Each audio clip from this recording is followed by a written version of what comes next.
All geared up.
Thanks for all the support.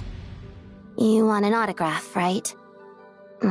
What do you want me to draw next to it? How about a feather? Oh, wait, you're not one of my fans? Guess I misunderstood. Let me start from the top then. I'm Odette, a ballerina with the Korylevsky troupe. Well, thanks for all the support anyway.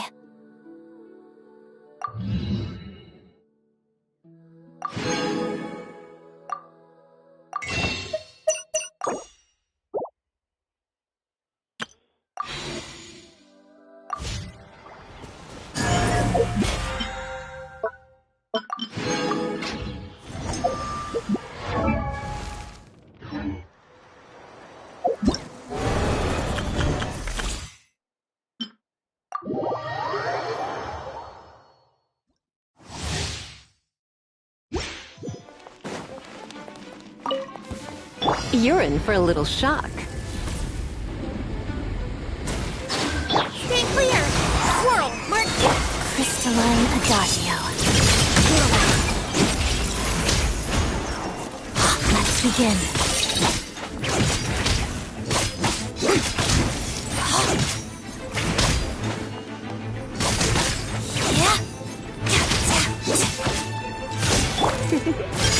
Try not to enjoy this too much. Absorption test! Together. Witness the snow swan's grace.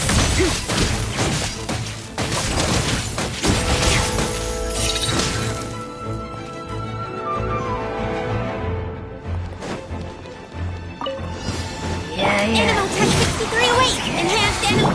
Good! It's soggy talk! Waltz of the snowflakes. Hot as death. How tiresome.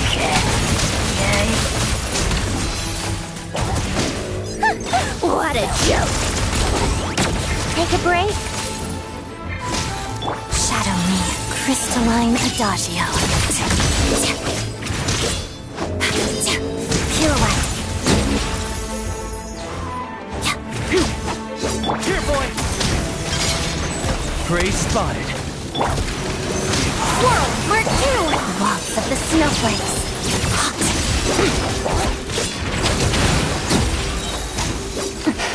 Together.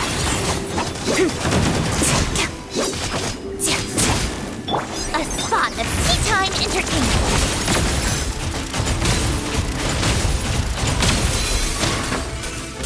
It's doggy dog! Let's begin. Witness the snow swan's grace.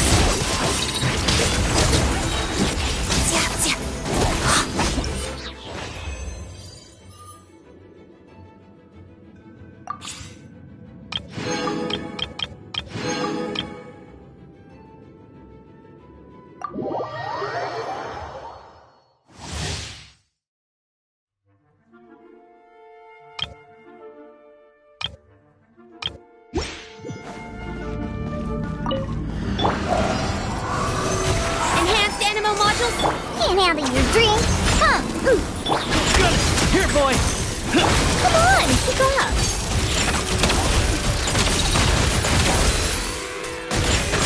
How tiresome.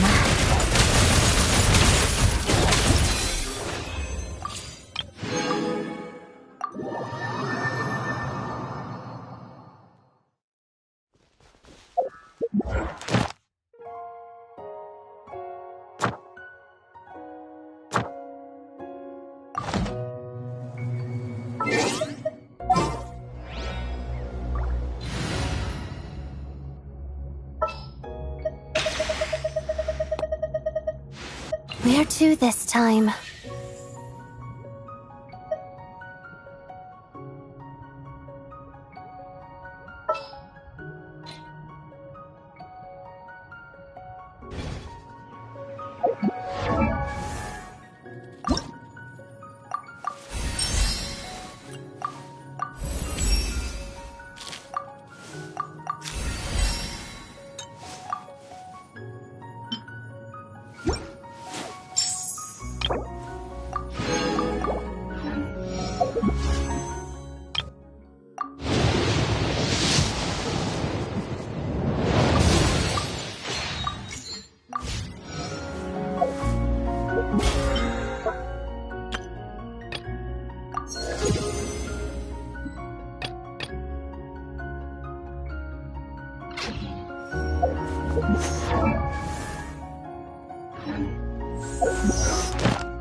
The day's finally come.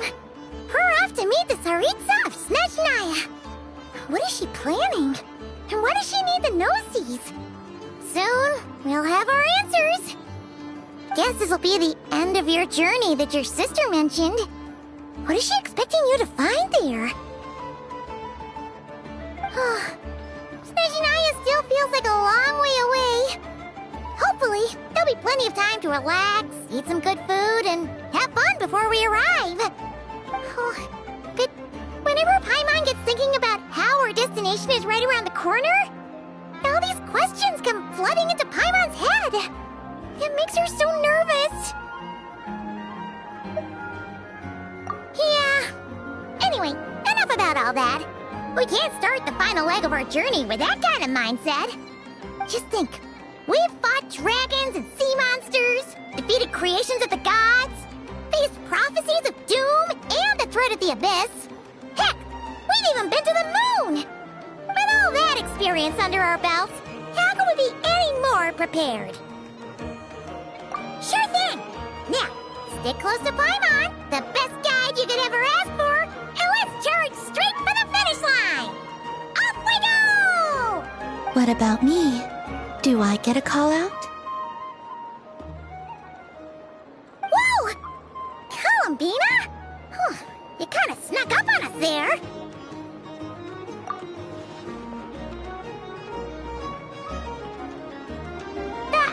Don't look at Paimon! Paimon didn't sell you out this time!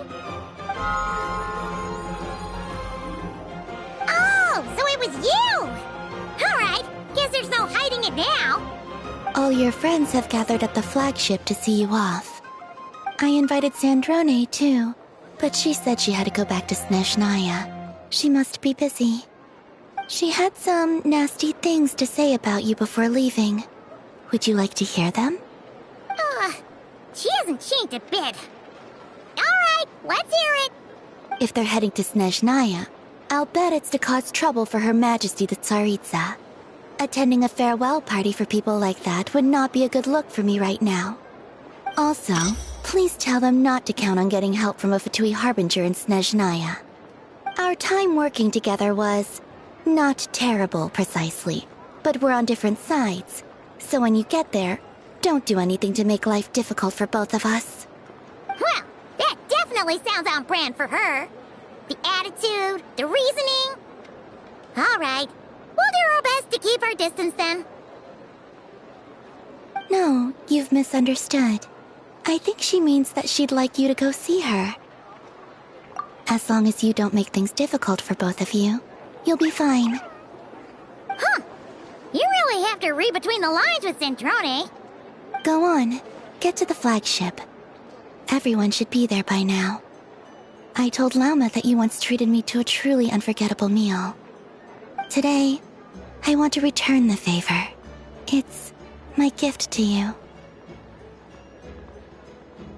It's definitely nice to be treated, but hopefully by this point, you know that you don't owe us any favors.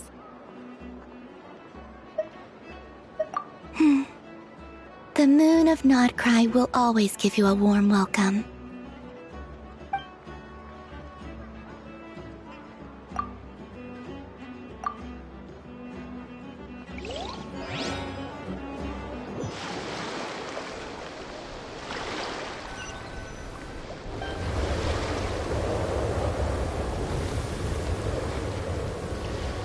Wow! Pure white as far as the eye can see! It's so pretty! Come on, keep up!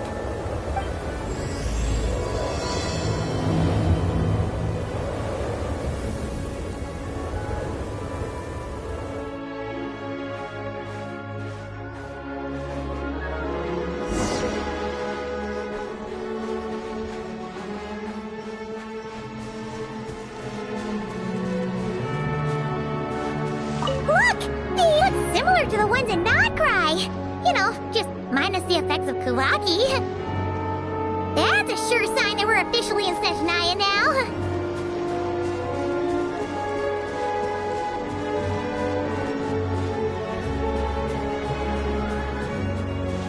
There's gotta be a treasure chest around here somewhere.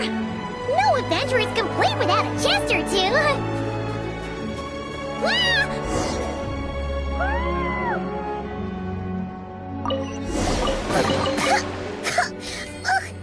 Paimon got a mouthful of snow! Ooh, it's so cold!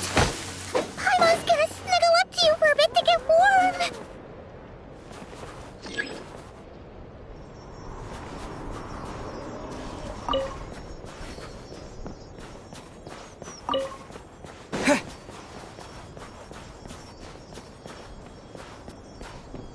Hey, check it out!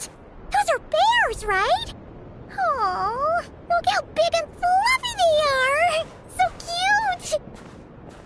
Quick, take a picture! danger before the moment passes. Right here. If we get any closer, we might scare them away.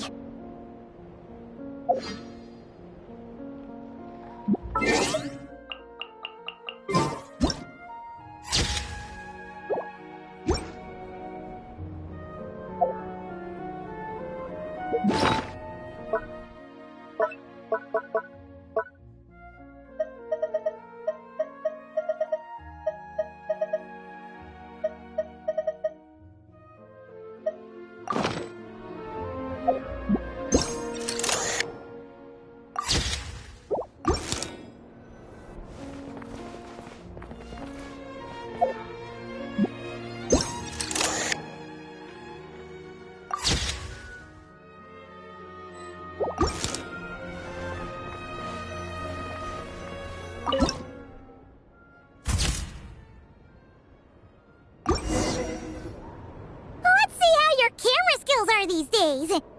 Oh, wait a sec. Paimon sees something! Come on, quick! It looks like a train carriage!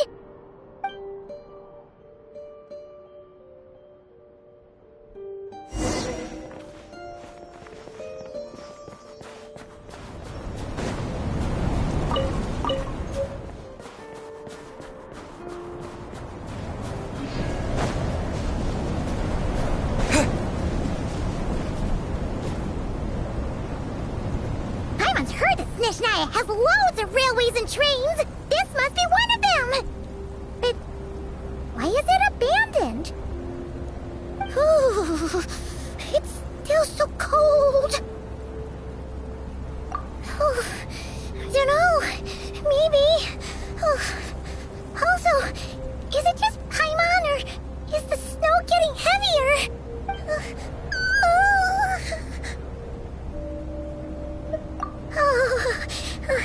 Thanks for offering, but this isn't just the weather. It's hard to describe, but Paimon feels so weird. She's never felt like this before. Everything feels heavy. Getting kinda dizzy, too. Oh, no need. Paimon's just feeling a little low on energy. That's all. It's nothing serious. Not worth ruining our travel plans over. Yep, sure thing. Snezhnaya, here we come!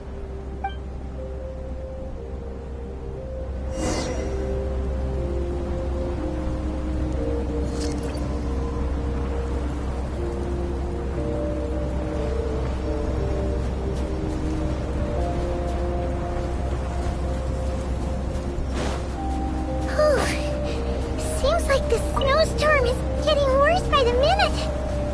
Paimon can barely fly.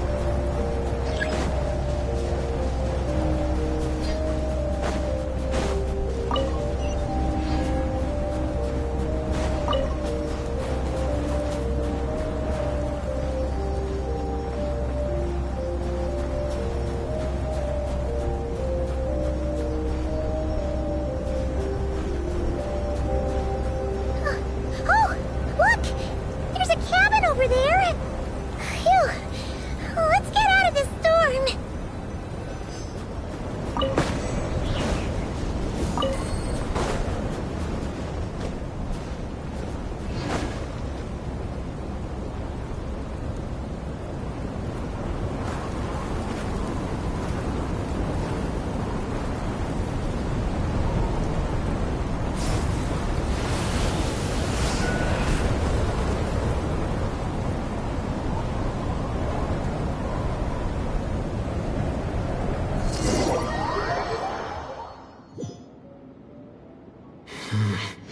What is this place?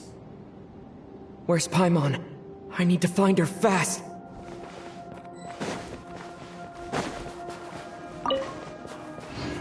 Paimon! Paimon!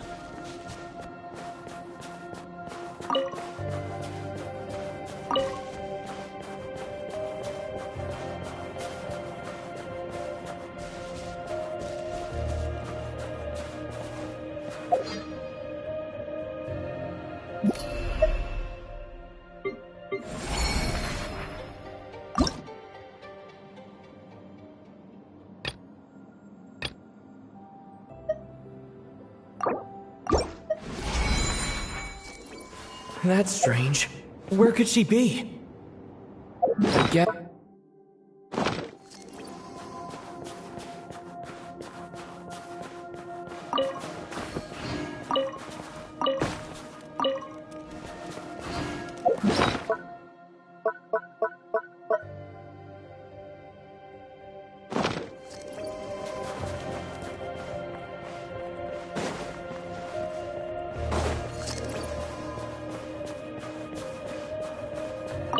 Is that a train carriage? Maybe I can get up from the inside.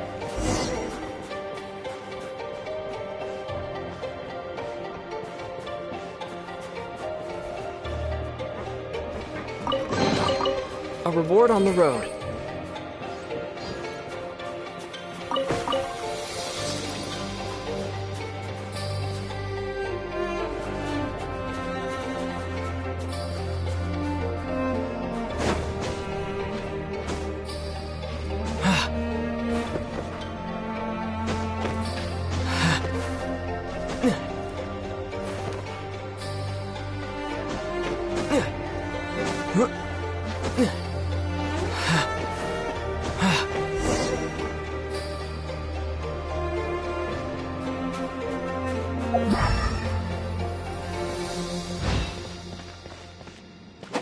It says here, Kresnik's torch, civilian model. It's definitely getting a little warmer now it's turned on. I really hope Paimon's okay.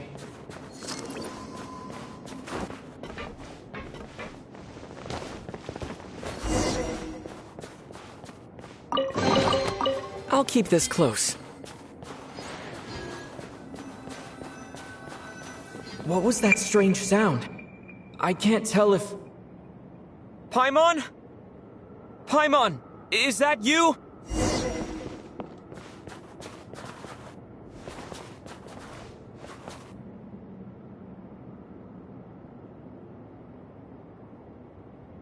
Incoming entity detected. Authorization granted. Initiating original. Hello, Descender, who's reached the eve of tomorrow. Eye of Grey at your service. Time since last activation. Time measurement unavailable due to the influence of... Anyway, it must have been a very long time. I was born to fulfill a mission. To reach tomorrow. To this end, I must... Strange. What was it? Wait, my body? Huh? Why is my body like this? I have been like this since I was created. And yet, I also have memories and an awareness of a physical form that I once had. But this contradicts my current status. Anyway, I was created so that humanity could reach tomorrow. But I am unable to load further details at this moment. Nevertheless, serving humanity remains my primary objective. I have detected a drop in your surface body temperature. You cannot remain active in this state for much longer. In accordance with my preset programming, upon reactivation, I must ask the one who awakened me the following question. Will you accept me, Transcender? I will assist you, protect you, and fulfill my mission until we reach tomorrow.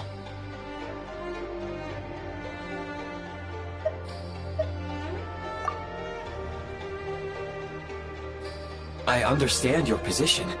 However, given your current physical condition, I must suggest that you reconsider. Before I was activated, you called out a name. Presumably that of your missing companion? If you agree to accept me, after helping you get out of here, I will search for said companion and pinpoint their location. To answer your question, yes.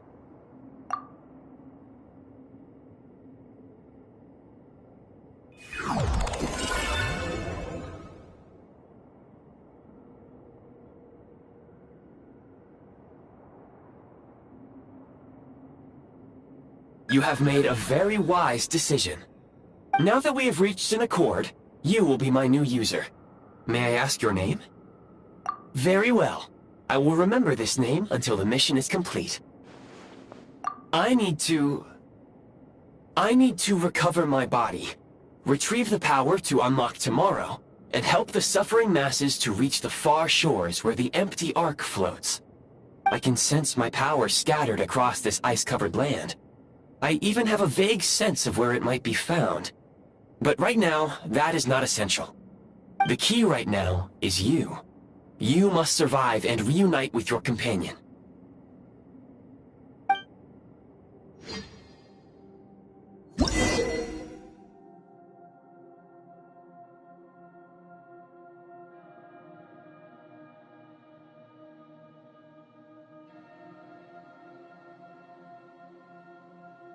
You may now execute the command, Demolish.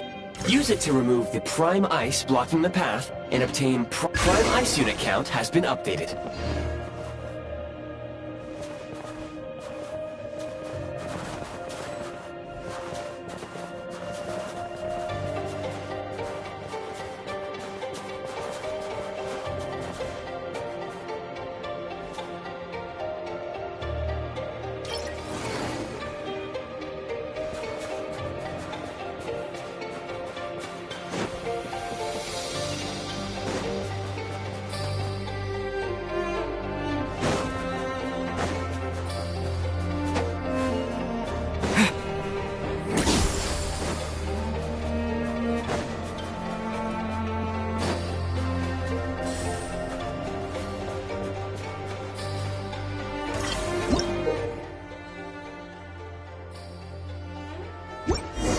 You may now execute the command, Build.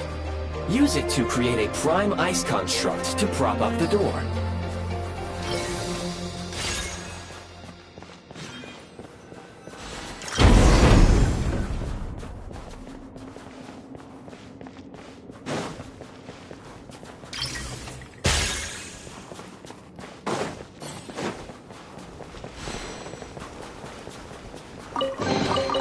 I'll keep this close.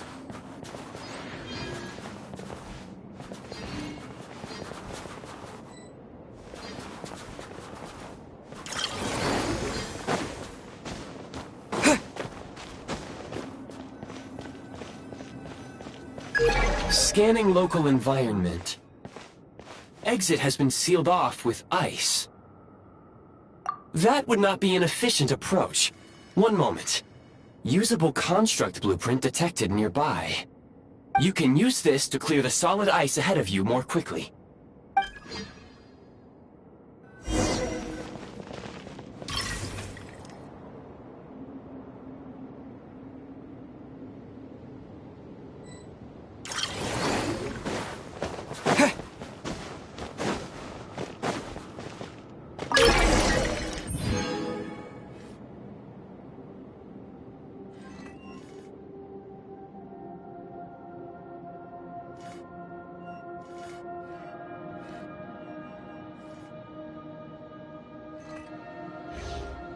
Construct blueprint added to records.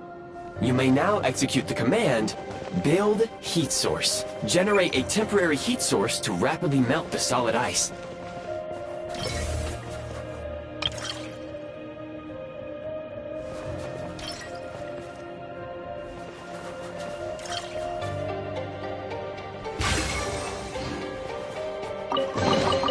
A reward on the road.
Is this an answer from this world? My scan indicates the path is straight ahead. I recommend we proceed.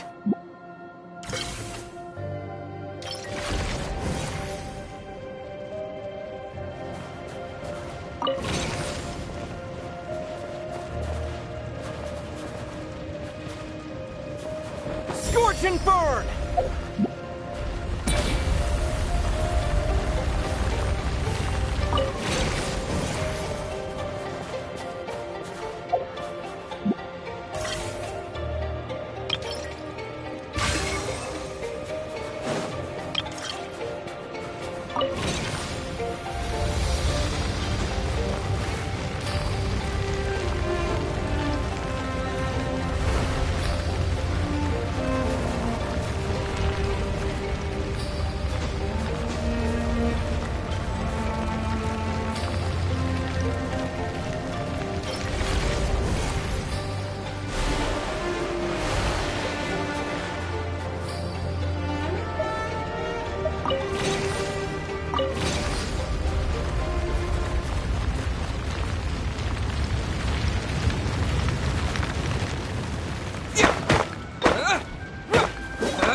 Kresnik Crystal located. Please collect at your earliest convenience. The recent construct you built provides highly efficient heating by utilizing the unique properties of Kresnik Crystal. Unfortunately, prime ice constructs have a very short lifespan and cannot be stabilized during the development period. Hence, the authorization to use Kresnik Crystal was granted. That said, I have already forgotten what warmth feels like. Yes, perhaps then we can warm ourselves by the fireside together. But for now, all you need to remember is this. If you collect Kresnik Crystal, I can extract the energy within and use it to maintain your body's surface temperature.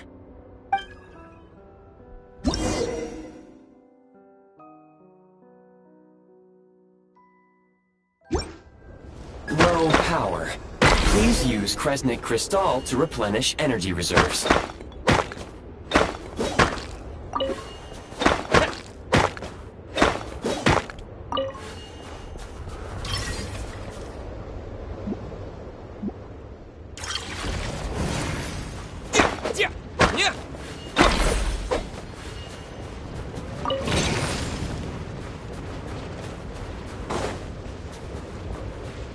Signs of physiological activity detected in the distance. It is highly likely to be your travel companion, Paimon. Go. Go now. Be reunited and sing together. May all the people be united as one. May all of life rejoice in unison.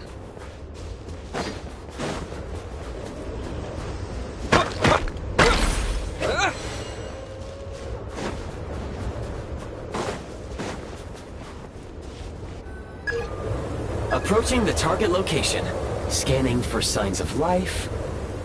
Life forms detected. 2. Affirmative. However, that is not the reason for my confusion. According to my database, this location is a train station, meaning the number of life forms is unusually low.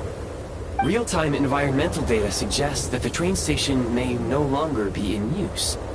But whatever the situation, please exercise caution.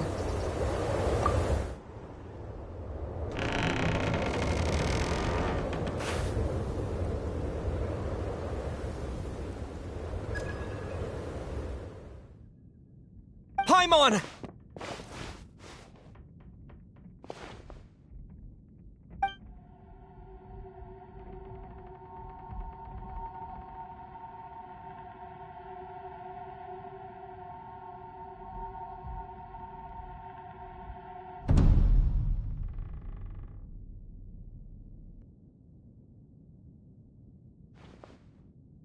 Who are you? Don't worry. She's only sleeping.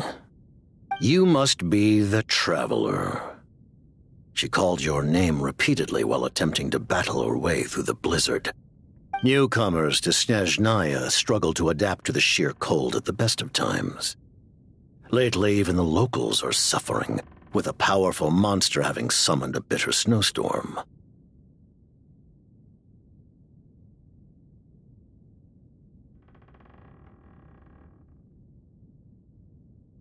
You two must be very important to one another.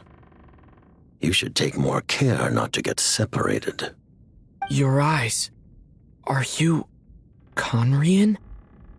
There are indeed some Conrians left in this world who survived the cataclysm. But I doubt that is news to you. It would be unwise to interrogate my identity here. Focus your attention on your travel companion instead. We will meet again very soon.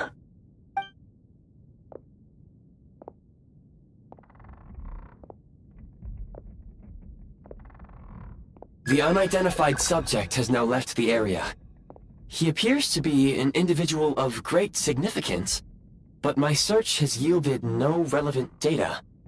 I will try searching the database again. Against the odds, your companion is safe and sound. The other person even left a blanket for her.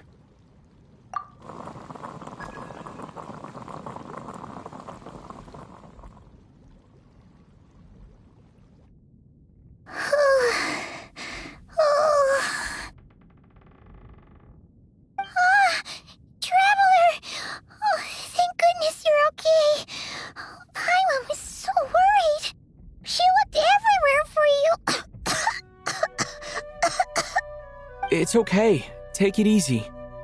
Are you feeling alright? Pretty much the same as when we first got to Snezhnaya. Paimon must have caught a cold. She was feeling so faint. She just couldn't keep going any longer. So she had to lie down and sleep it off. Wait, where did the jester go? Yep, the director of the Fatui. The Jester Piero. So, you met him?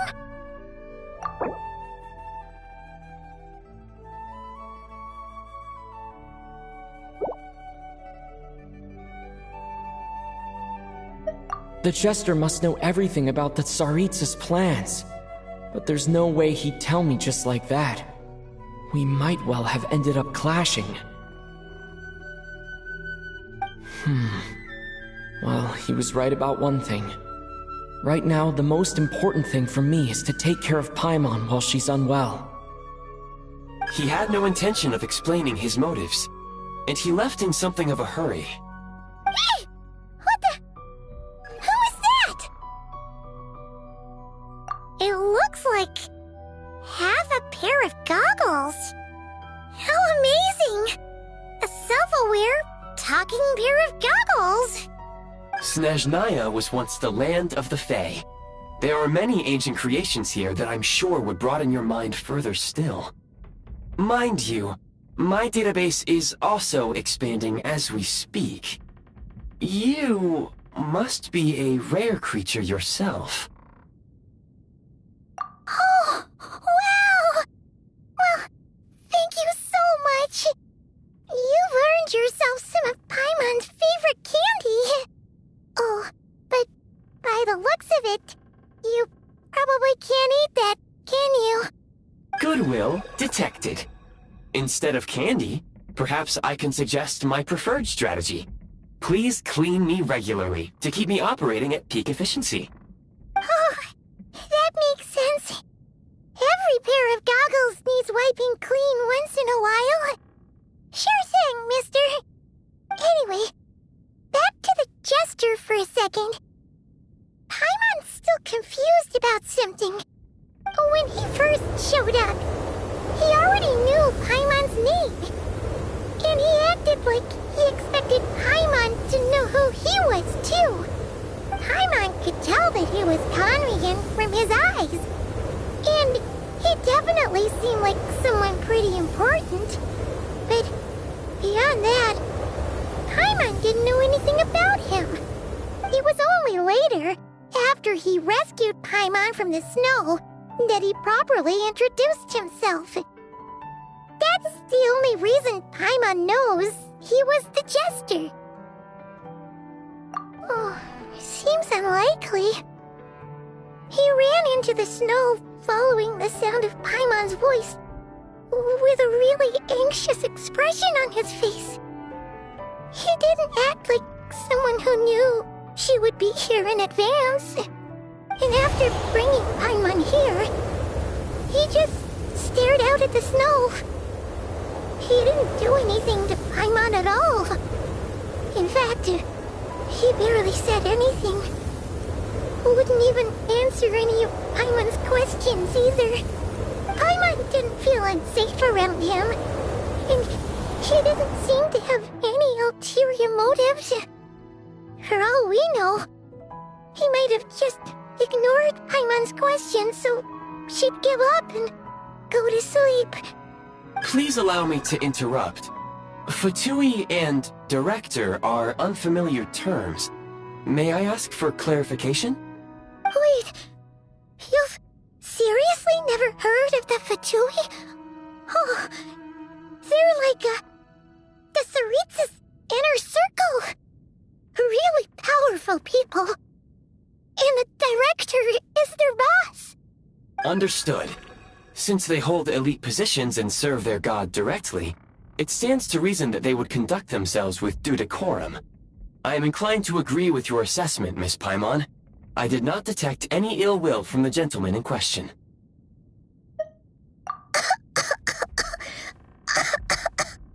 Sorry, I shouldn't have encouraged you to talk so much. Paimon, new plan. Let's get out of Snezhnaya for now. We can come back after the weather clears up and you're all better. The jester mentioned that this snowstorm, being the work of a monster, is worse than most. Even if we made it to Snezhnegrad, we'd still have to wait out the storm before we could do any exploring. Oh, well, it's really nice of you to look out for Paimon, but she doesn't want to hold you back. We were really psyched up for this journey when we first set off. Just think of all the burning questions we have. If we turn back now, who knows how long it'll take before we finally get answers. Further information is required regarding the monster situation. But objectively speaking, there is another, more pressing issue at hand. At this point, we have traveled a significant distance into the blizzard. Were we to turn back now, the road would be extremely treacherous, especially since we would need to travel on foot. If, however, we continue onward, there may be a better solution. Do you remember what I said as we neared this location? I told you that this is a train station. While it has evidently fallen into disuse for unknown reasons, the tracks remain intact. We can break through the blizzard and forge ahead by driving a train. That is the Snezhnayan way. There is a small town up ahead, which would be the perfect place for Miss Paimon to rest and recover. Paimon thinks Goggles here makes a great point. Let's do that. Oh, come on. Don't worry. Think of all the traveling we've done so far. When has Paimon ever gotten sick before? Practically never. 'Cause she's in great shape. Sure, she's a little tired right now, but it's sure to clear up on its own. Affirmative. Should you ever need my assistance during your future adventures, please call for the Eye of Grey whenever you wish.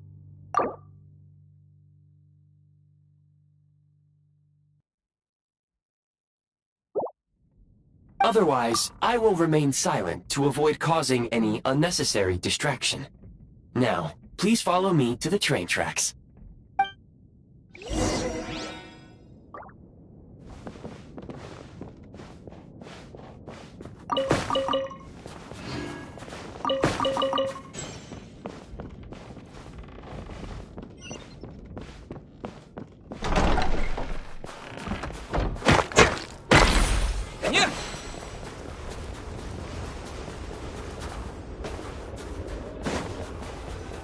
Please confirm when you are ready to depart.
Heading north from here, we will soon arrive at...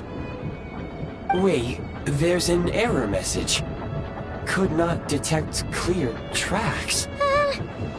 What exactly does clear mean? Brace for impact, friends! Preparing to enter impromptu flight mode.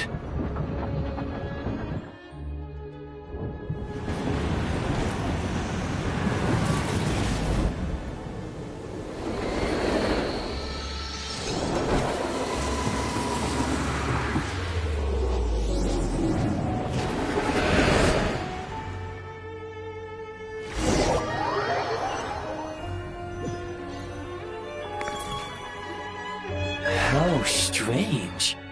Not only was the station's status different from my records, but even the railroads and the terrain itself have changed substantially. Yeah. Thanks to your quick reflexes. My sincere apologies for putting you in danger. I'm afraid I'm as confused by all this as you are. Agreed. This is likely a consequence of outdated railroad data. The discrepancies between the old data and present reality are far greater than I anticipated. Fortunately, our crash landing has at least brought us much closer to the town. According to the data, anyway. Your data had better be right this time.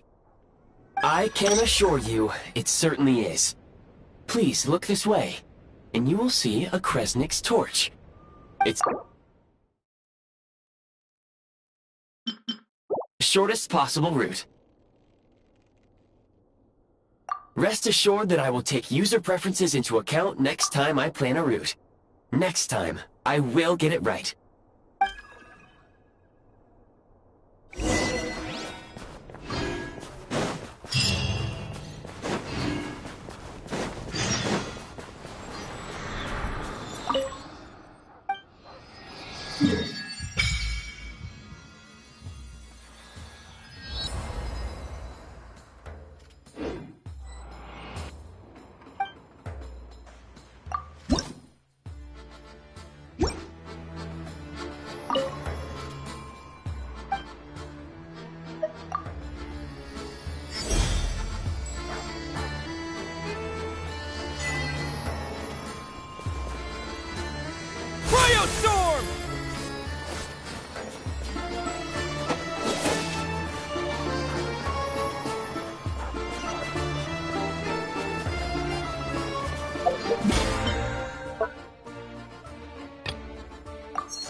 Excuse me, is there an inn nearby?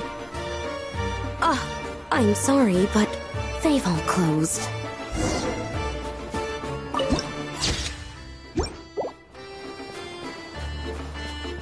Sorry to interrupt. We're looking for a place to stay.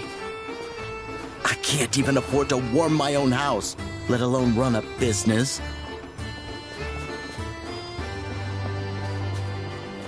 Excuse us. Is there anywhere we can stay around these parts? I'm afraid not. You'll have to try your luck somewhere else.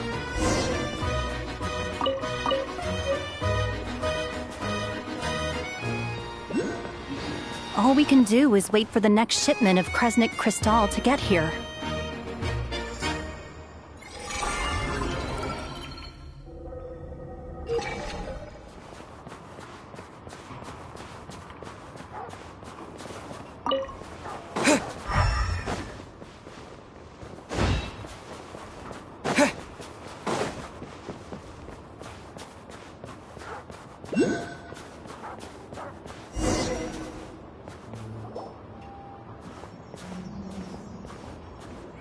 Hi there. Do you know if there are any inns still taking guests in this town?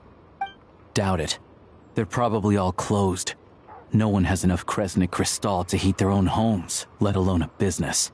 Oh, what a bummer. I clocked you a while back. You adventurers or something? We don't get many tourists in inland Snezhnaya these days. Why is that? Because of the snowstorm? In part. But the bigger reason's Project Stuja. Since it's Her Majesty's will, we have to put up with it whether we like it or not. Oh, sorry. I assumed it was common knowledge by now. Basically, the Tsaritsa is planning something big. Something that requires an enormous amount of energy. Even if they used all the surplus Kresnik Crystal in Snezhnaya, it still wouldn't be enough to meet demand.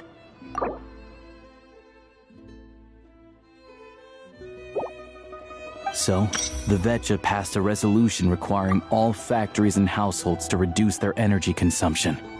The policy has thus been charmingly named Project Stuja, meaning bitter cold.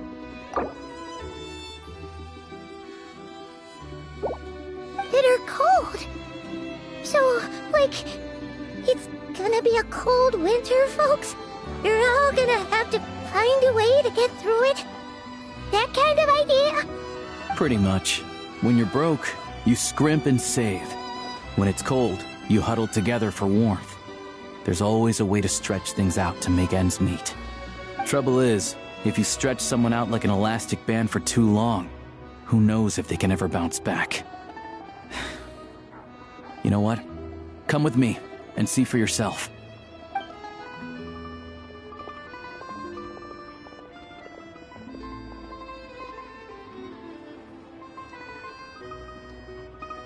Can you please explain to me why the price of Kresnik Crystal has gone up by 1/3 again? Even as our purchase quota has gone down. You only come here twice a month. This won't even last us a week. The supply and pricing of Kresnik Crystal are based on current production volumes and price data. We Fatui are only responsible for delivery and security. I'm not in a position to explain to you how the figures are calculated, but I assure you, they are as fair and reasonable as possible. Oh, so our lives mean nothing to you? How can you expect anyone to survive a single night in this weather without heating?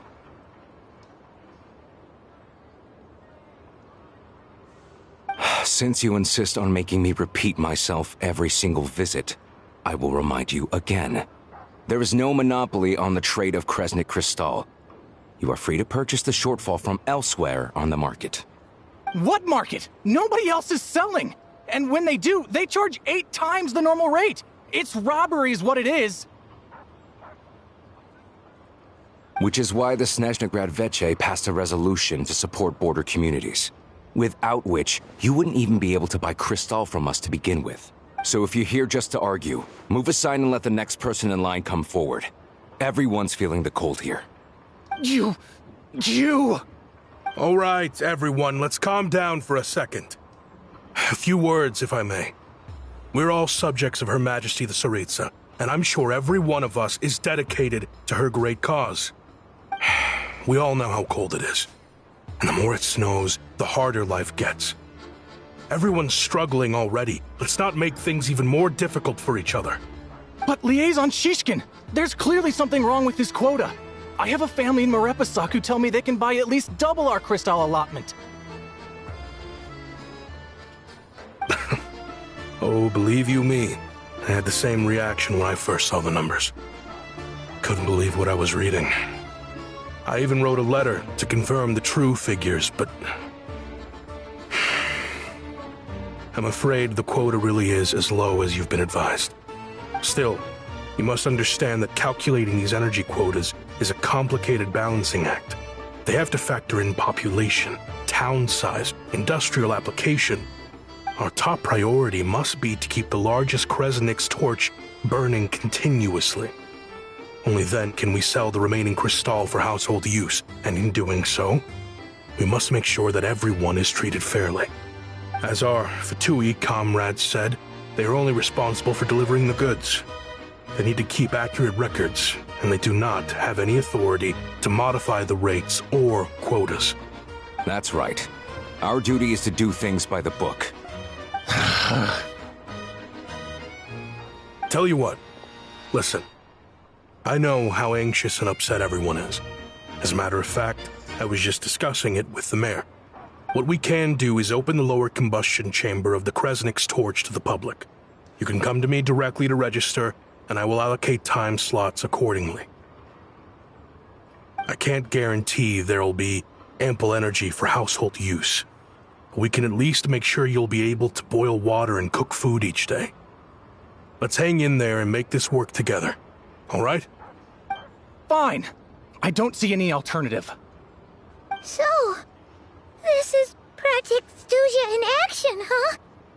Oh, no wonder nothing's open for business. People are barely getting by. You were looking for an inn, right? For your, Fae friend? Oh, Paimon's not a Fae. Just Paimon. She must have caught a cold or something. We only just got to Snezhnaya, and we're still getting used to the climate.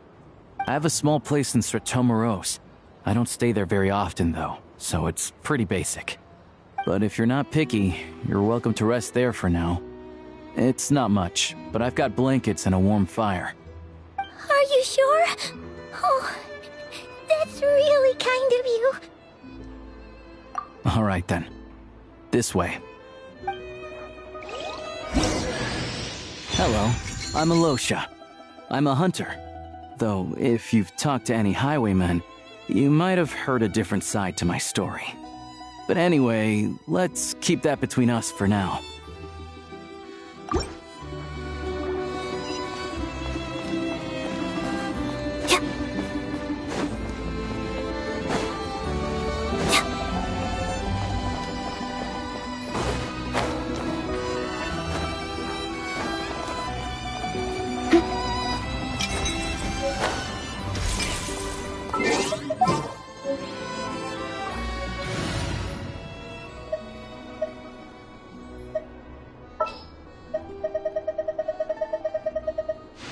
Let the hunt begin.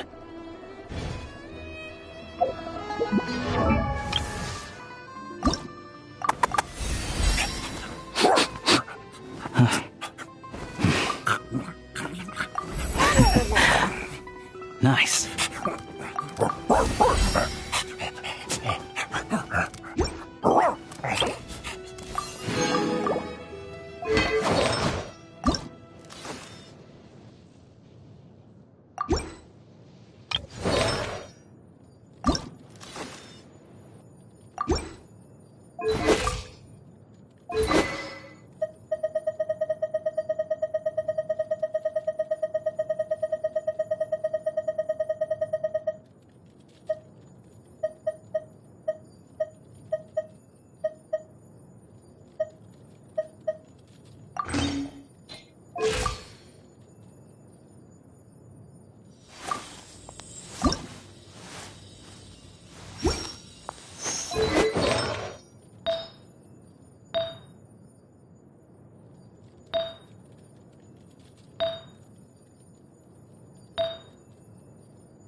Well, if that's all, I'm going...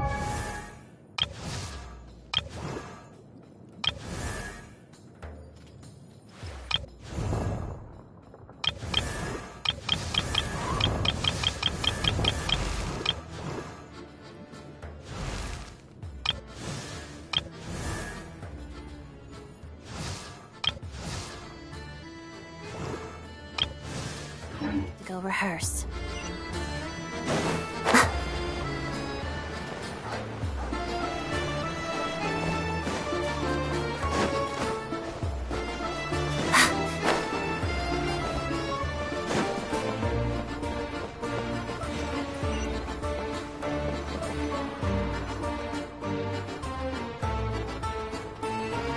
Oh, so cozy and warm. Paimon's getting nice and toasty. Oh, wait. Paimon only introduced herself so far, didn't she?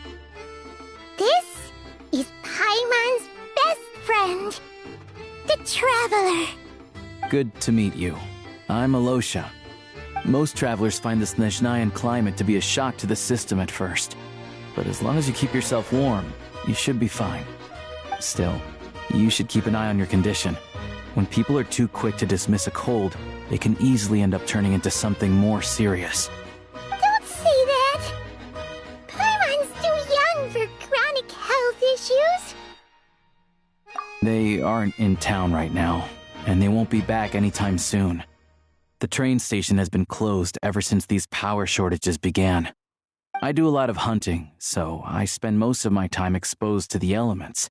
But even the animals wouldn't survive long in a storm like this, let alone a hunter. Nothing to do but sit tight in town until the weather improves.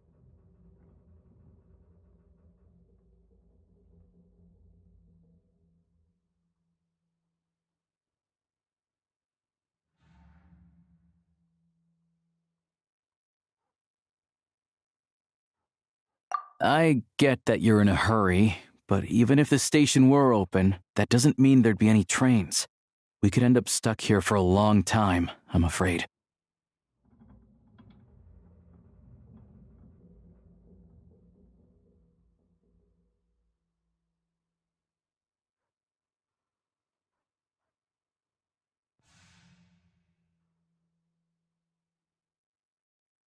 What?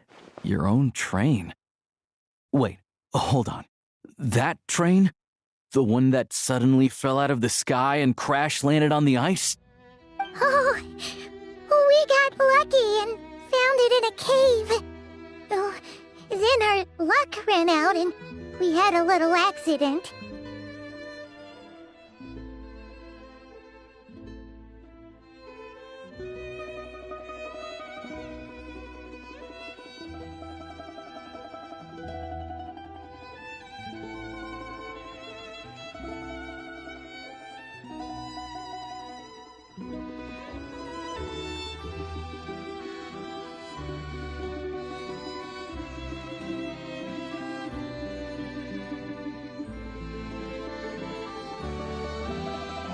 Pretty crazy for a random find in the mountains.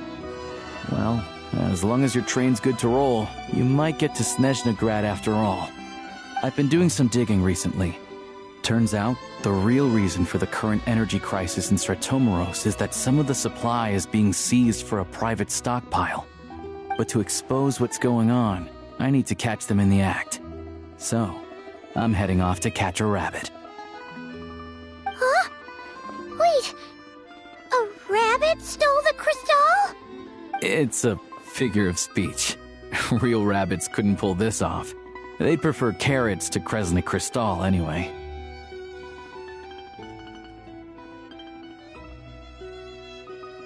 Shishkin, Mr. Positive Attitude, let's all get along now, shall we?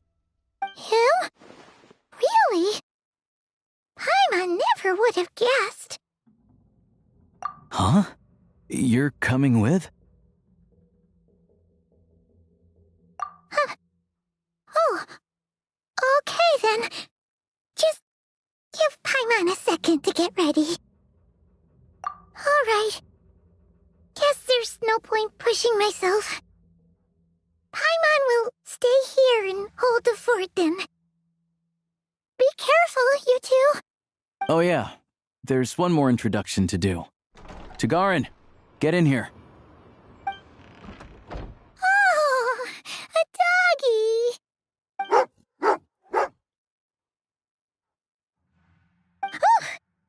angry doggy. Oh, Tagarin doesn't like being being petted then.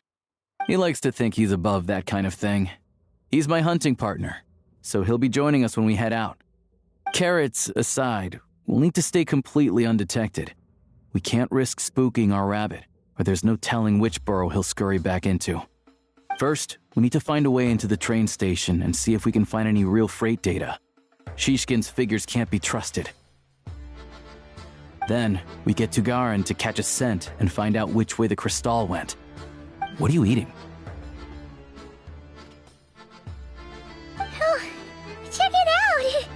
When you're all out of carrots, try jerky!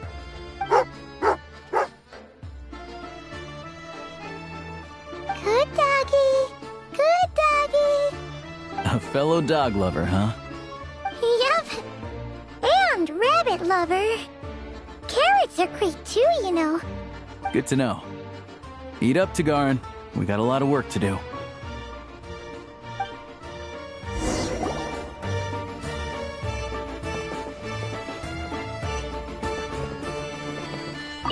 Paimon's just gonna stay here and get some good rest. You guys, be careful out there.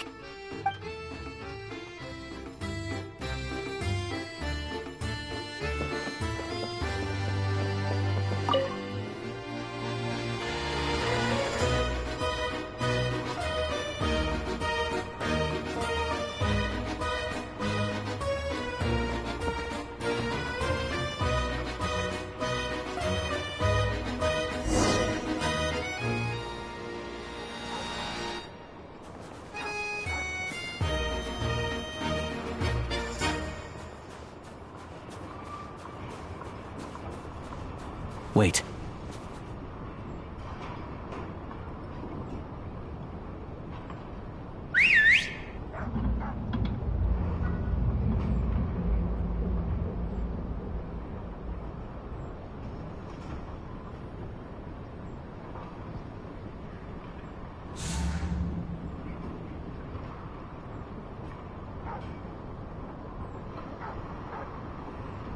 Nice work, Tagarin.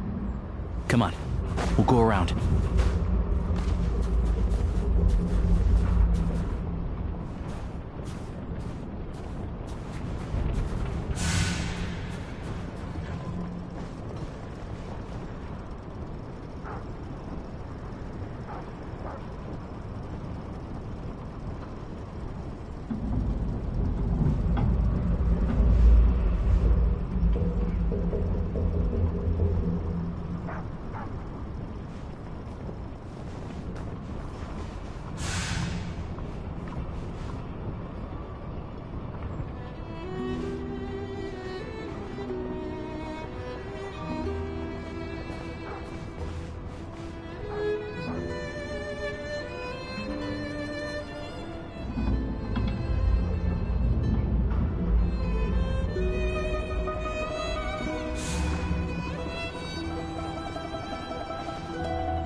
This way. We'll enter from the upper floor.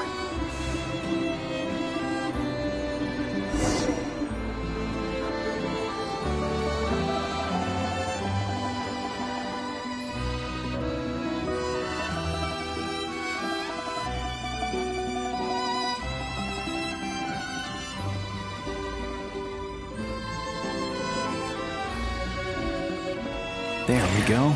A freight list. Straight from the Fatui. So Shishkin won't have had the chance to doctor the figures. Looks as new as the day it was printed. I guess no one bothers reading these unless they have ulterior motives.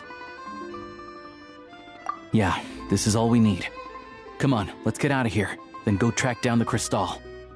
Tagarin's a keen hunter, and catching rabbits is his specialty.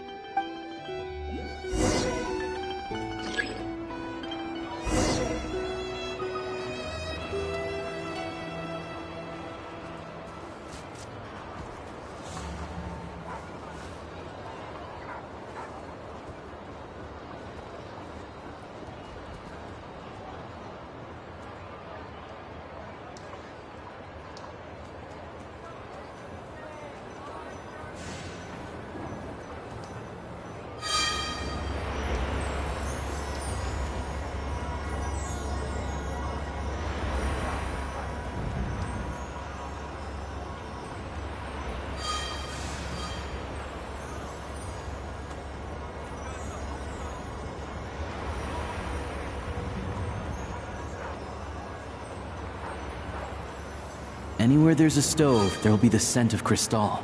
That's normal.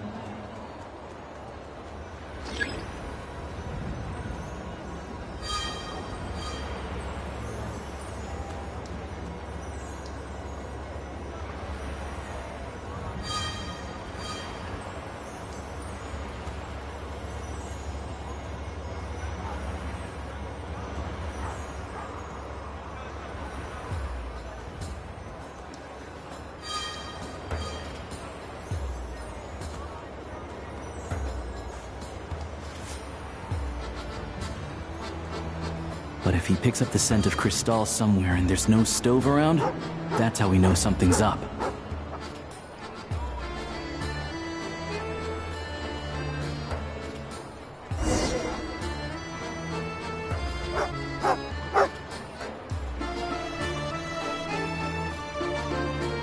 This must be the rabbit's warren. Good job, boy.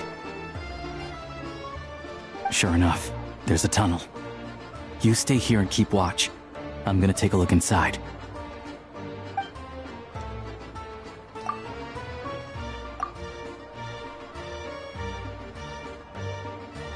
Thanks for looking out for us. Things are getting tougher by the day. No need to thank me. It's my pleasure. Sure is Her Majesty the Tsaritsa watching over us, every sacrifice will be worthwhile. Let's grit our teeth until the blizzard passes. These days of hardship will be over soon. Maybe for everyone else, Liaison Shishkin, but for you, the hard times have only just begun.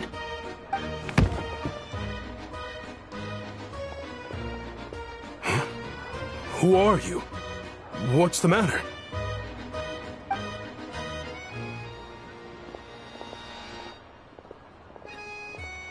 I just had a question for you.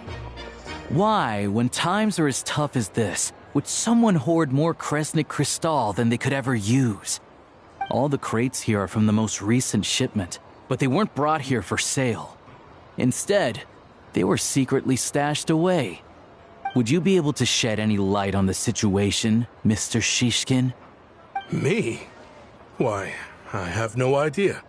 But look at how much there is! It's quite a godsend. Now there will be plenty to go around. This godsend was found in a cellar adjacent to your residence following a tip from Mr. Alosha.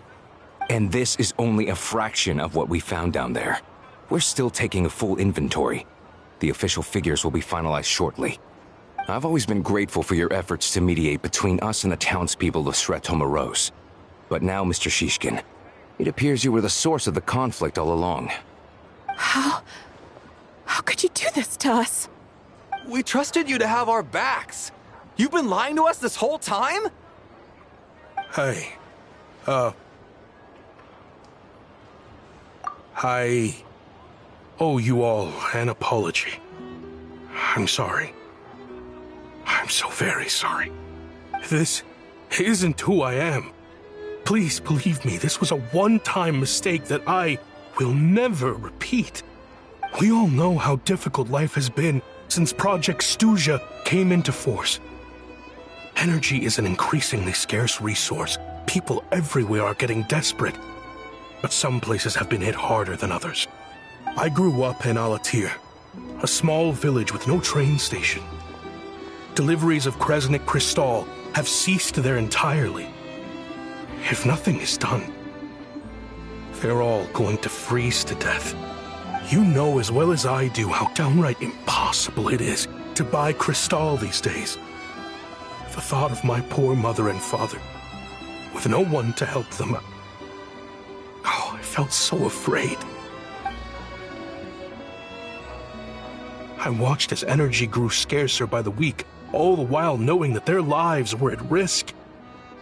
Then one day, I looked at the Crystal shipment in front of me, and a terrible, selfish thought entered my mind. Looks like I'm just not cut out to be a criminal. I'm so sorry. Once the Fatui have finished their count, you'll see that the numbers match their waybill.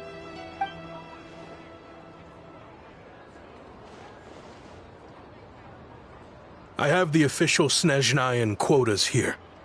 Anyone who has already purchased energy, please make your way over here to correct your transactions.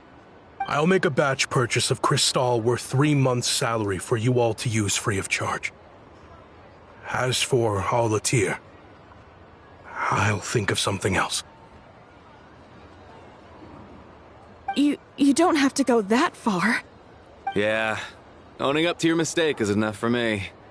You've done plenty of good for the community in the past. I'm not looking for a handout. Drop the act. You claim this was a one-time mistake, but the real reason there's only 1 shipment's worth of stolen crystal in your basement is that you have an accomplice. Reporting in, sir. We've conducted a full search of the mayor's house.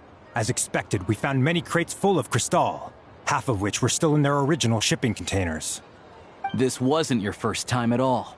You've been colluding with the mayor of Stratomeros for a long time now. The train station's currently out of service, but it does open for a short window every time there's an energy delivery.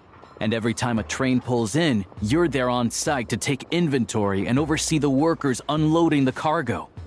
The mayor handpicks said workers. Per his instructions, they transport the crystal by tunnel at night to the mayor's house, and he sells it out of town.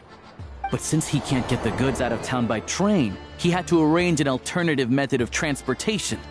This meant slower sales, which gave me plenty of opportunity to catch him in the act.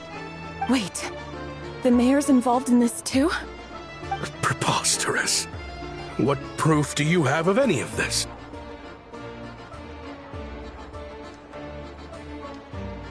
Basic math. I've spent a lot of time lately counting carriages as the snowstorm rages. Counting carriages? What? The energy consumed by a train depends on its total weight. And since energy is a limited resource right now, it's fair to assume that every carriage is packed full. So, if we take the energy required for the Kresnik's torch, add the sales figures you provided, then compare that figure to the train's theoretical cargo capacity, guess what? The numbers never match. It's always off by 1 or 2 carriages worth. This time, you set a new record. 3 carriages missing. You mean to tell me that you sat around outside, counting carriages, in this weather? I'm a hunter. I have 2 options. Hunt or starve. Well, I've heard enough. The evidence speaks for itself. Take Shishkin and the mayor into custody and escort them back to Snezhnograd.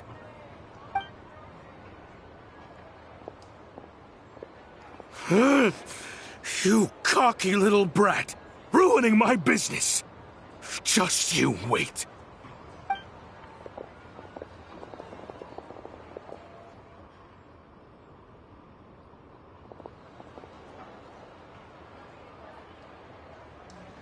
Yeah, something felt off. So I just followed my gut. Math isn't my strong suit, though.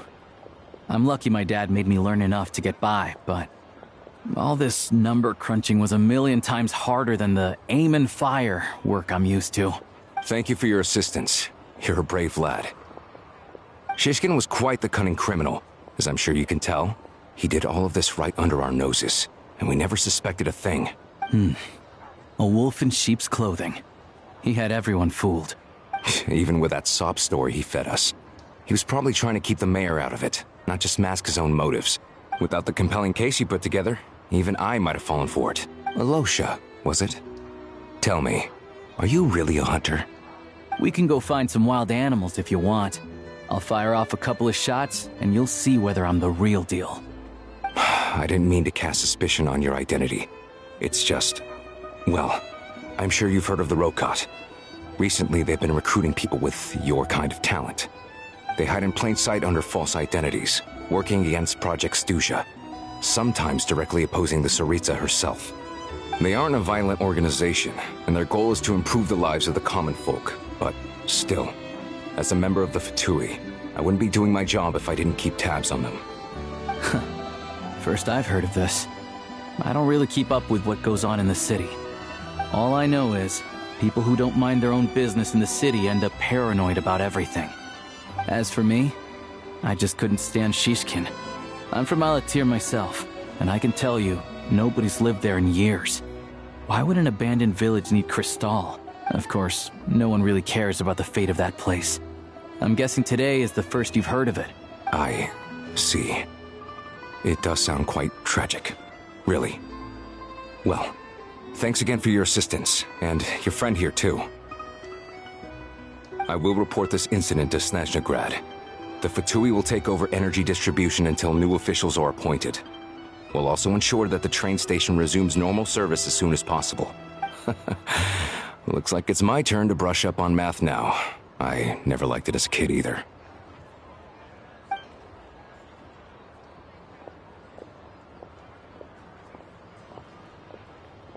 Don't mention it. Isn't the soldier overseeing the delivery supposed to verify the quantity of the goods? Was he just careless? Or was he being paid off too? Who knows? Excuse me. I'll take a share of Kresnik Crystal too. Thanks. I need to take a detour before we head back. There's someone I have to deliver this crystal to.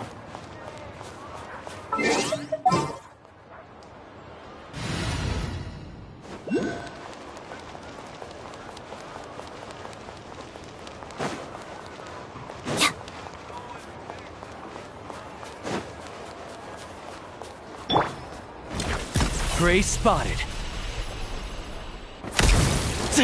Together.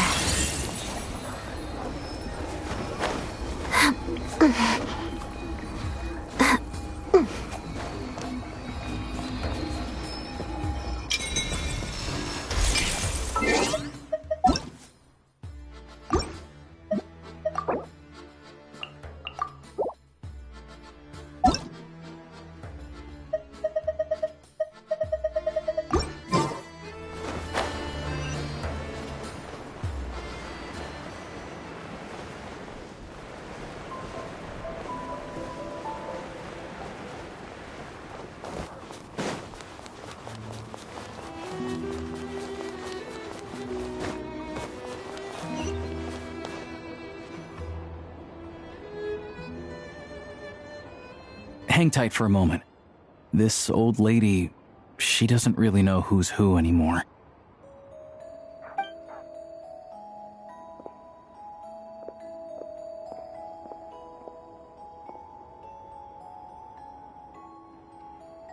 Oh, grandson. It's so cold today. You must be freezing. Ma'am, it's me, Alosha. Alosha?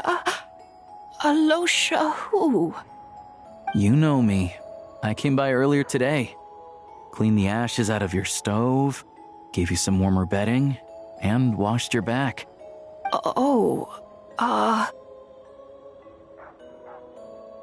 I'm sorry, I don't remember.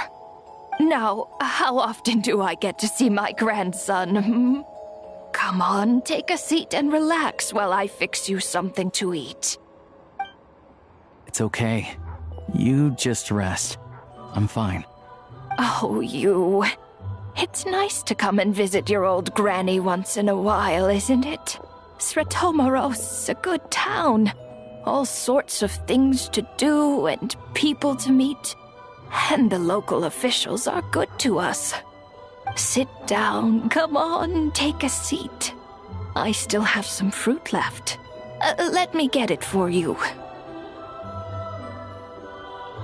Please, don't get up on my account. You need to rest. Where's the fruit? Right under the basket by the door. Or maybe it was on the bedside cabinet.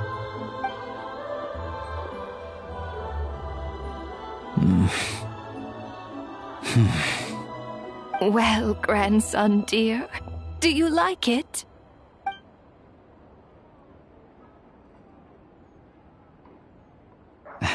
Very much, ma'am. It's delicious. Good, good. Wonderful. You don't need to save any more for me next time, all right? Fresh fruit is hard to come by at the moment. You should eat it as soon as you get it. Oh, I don't need it. I'm fine. But if you like it, Come back for some more soon.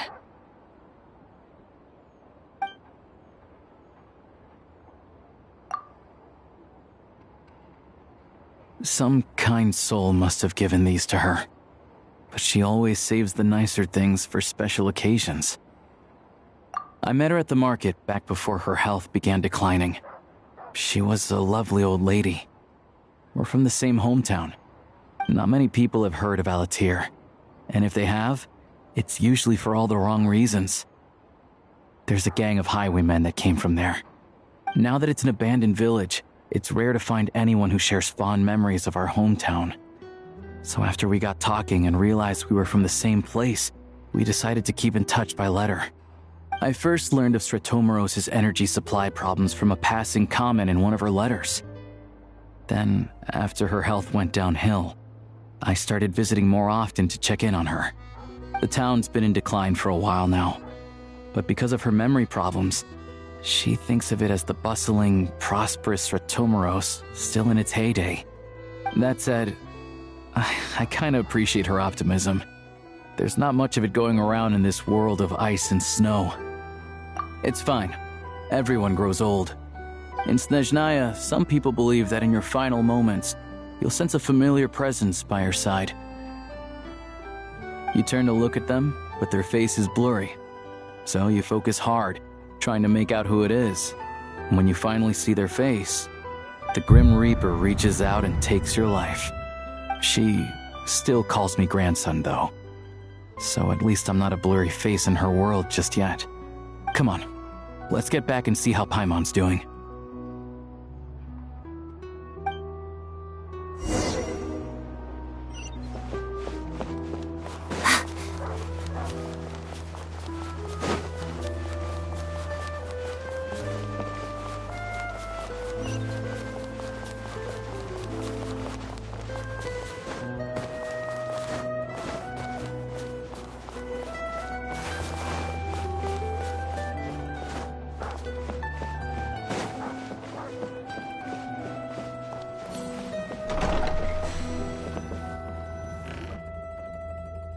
Paimon, we're back. Are you feeling any better? Yep. Paimon's not cold anymore, but she's still a little dizzy. Flying probably isn't a good idea right now. Paimon might lose her balance. But Paimon's sure she'll be fine. It's probably just from getting hit on the head by that pile of snow when we first arrived in Snezhnaya. Her complexion's looking much better. Let's keep an eye on her. Sure, but enough about that. How did everything go on your end? Are you all set? Did you have any trouble? I'll explain. It's a bit of a long story.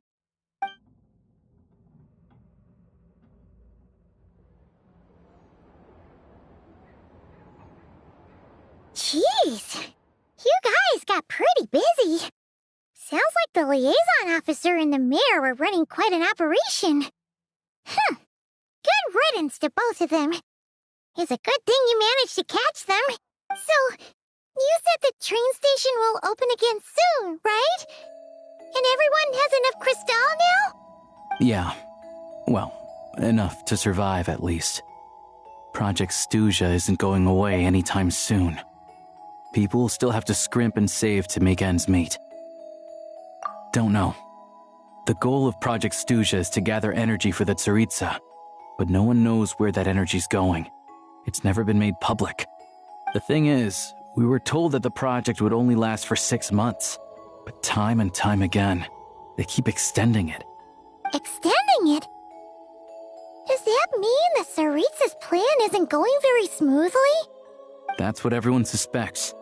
In principle, any proposed extension needs to pass by majority vote in the Snezhna Grad Veche. But even though opposition has been growing, any detractors end up caving in to political pressure from the rooster, Pulcinella. He's the chair of the Snezhna Grad Veche and a key figure in the voting process. He has the backing of many powerful and influential people. How come the Fatui are picking on ordinary people even here in Snezhnaya? I don't see it like that. Fundamentally, the Fatui will always think and act in the Tsaritsa's interests. But that doesn't mean they don't care about the plight of the common folk. The only reason Sratomoro still receives Crystal shipments is because of a relief proposal put forward by the Rooster himself. Then there's the Fatui soldiers providing support in every corner of the nation. Even the Northland Bank provided some Mora for disaster relief, and they're as conservative and indifferent as they come. It's just that the rich and powerful in their fancy palaces live in a completely different world from us. There's always going to be some conflict when those worlds collide.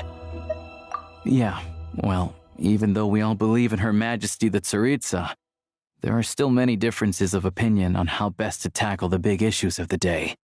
Regular folk don't have an easy way of getting their voices heard in Snezhnograd, while the rich and powerful are either unwilling or afraid to speak out for all sorts of complicated reasons. The Rokad provides the disaffected with false identities and an outlet to vent their frustrations.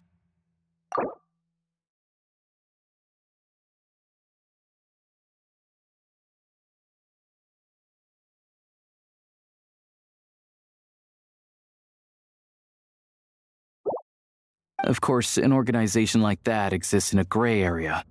The moment the Veche think they've crossed a line, there's sure to be a crackdown. But so far, they've been doing their best to help the common folk. Like us, don't you mean? You didn't hesitate to join in. You're not new to this, I can tell. That's because we're adventurers. It's our job to help people out with commissions and get to the bottom of things. Sounds like we're going to get along. So, what's your business in Snezhnograd? Aside from taking your friend to see a doctor, of course. I want to meet the Tsaritsa. It's complicated. I've had run-ins with many of the Harbingers along the way, and I really need to know what the Tsaritsa is up to. Her ultimate goal?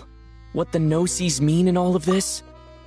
Since I've made it this far in my journey, I have to find the truth, whatever it takes. Wait, so... no way. Are you who I think you are? Sounds like you've heard of us then. We're getting more famous by the day.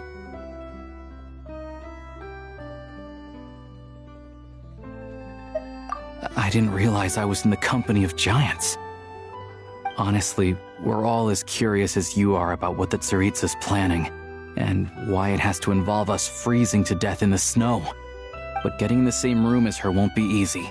The common folk aren't permitted to meet her at the best of times, and right now, she's probably not even in Snezhnograd. Word is, she's heading east on a campaign to slay a monster. Yeah, so you've heard of it.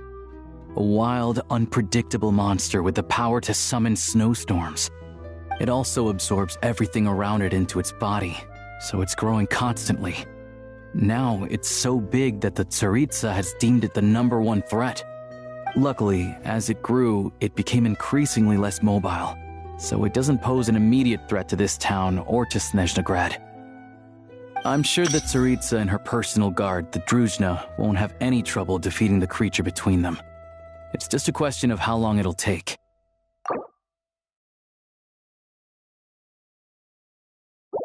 Suffice to say, you won't be seeing her anytime soon. You'll have to wait until she gets back.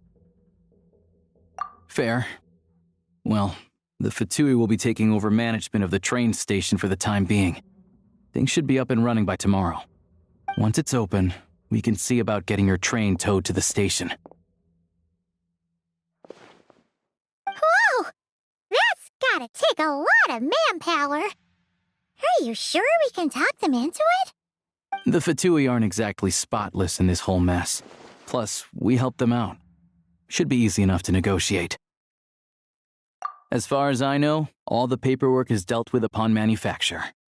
I've never seen anyone check it, so I wouldn't worry. Having a train makes everything much easier. We'll reach Snezhnograd in no time. I need to head there myself anyway. Got some game to trade for Mora. I know a good doctor in the city. I'll introduce you when we get there. Oh, thanks so much. Let's get a good night's sleep ahead of our big trip tomorrow.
Drive carefully, all right?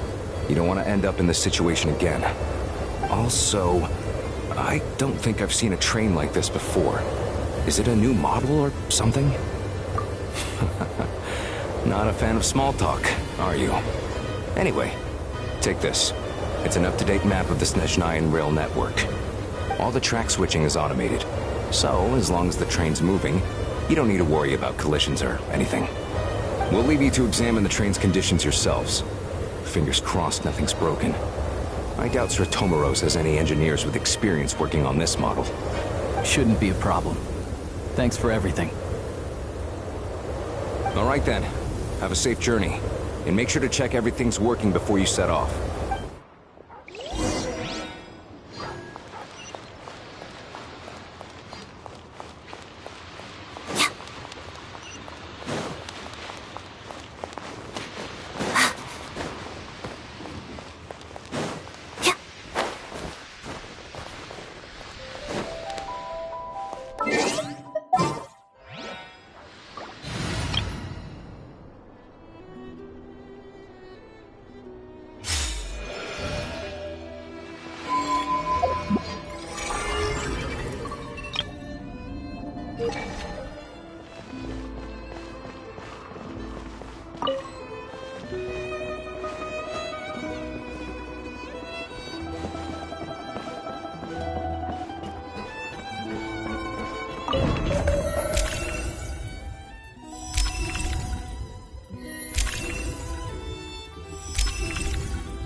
Looks like our destination settings have been applied.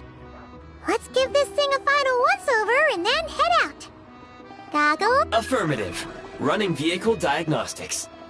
What's this? Engine, green. Wheels, green. Frame, minor damage, but no impact on function. Diagnostics complete. All systems nominal. Neat! Huh.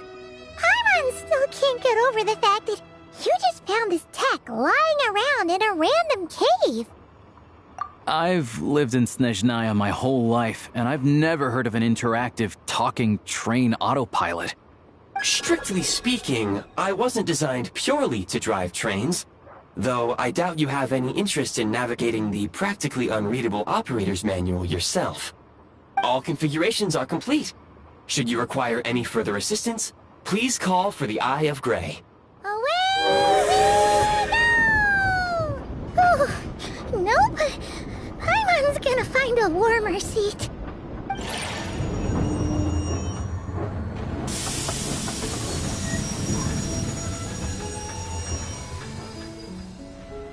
Huh?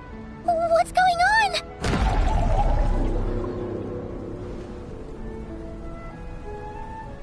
Oh no.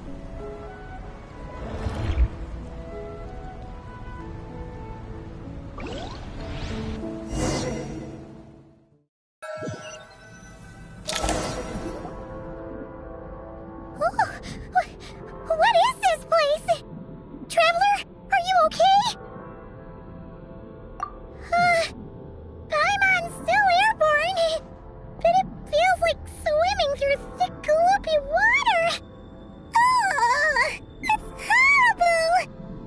against our luck.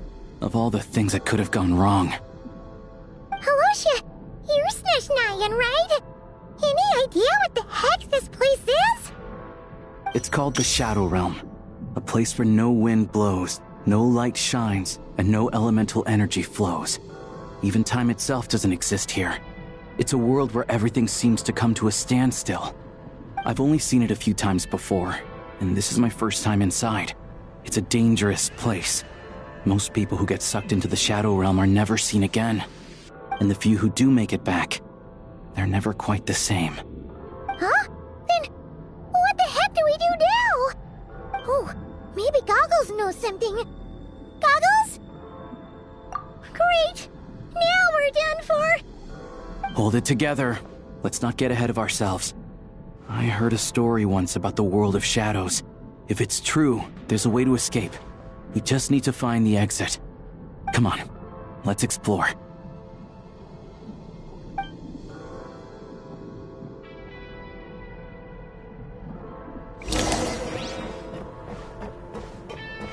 Look at these Fatsui! It's like they've lost their minds! Their shadows have been devoured. They're no longer amongst the living. Go now! Advance! I can't channel elemental energy here, but I have a few gadgets that still work.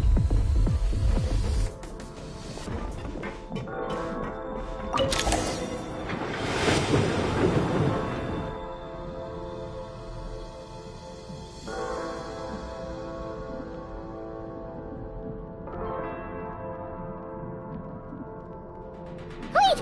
What's that blue thing? Is that... Goggles? Guess we'd better find a way over.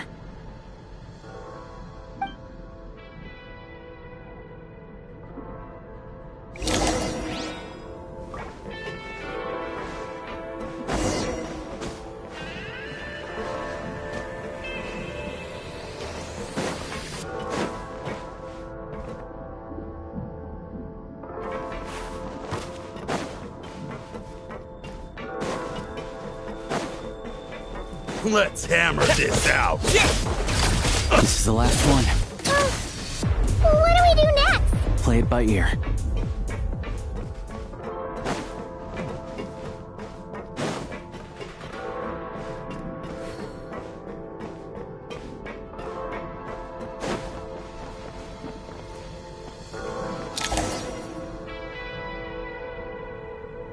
Goggles! Hello. I am glad to see the three of you safe and sound. For now, at least. But things aren't looking too good. Correct. We are now inside what is known as the Shadow Realm, the darkest space in the shell, where even the Most High is loath to cast its gaze. Time and space hold no meaning here. It intersects with the world of the Light Realm only rarely, like an air bubble that rises to the water's surface. We must leave this place before it sinks back down into the depths once more. Sounds like you have a plan. Yes. In fact, the very purpose of my creation was likely to... from the Shadow Realm. It appears that key data is currently inaccessible, but now is not the time to resolve that problem. I have marked the exit to the Shadow Realm for your convenience. In addition, I have prepared some equipment to aid you as you traverse the Shadow Realm, Traveler. It may well be one of my core functions. Scan complete. Construction in progress. Activation code? We once peered into the past from the ruins of the Shadows. This is what remains of the Golden City, Hyperborea.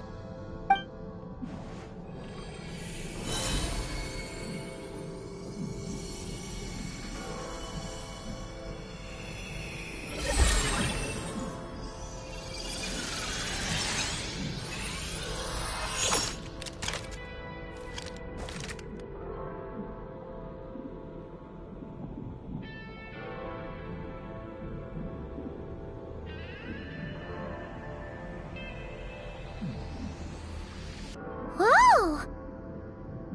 Now go. Arm yourselves with weapons of the spirit.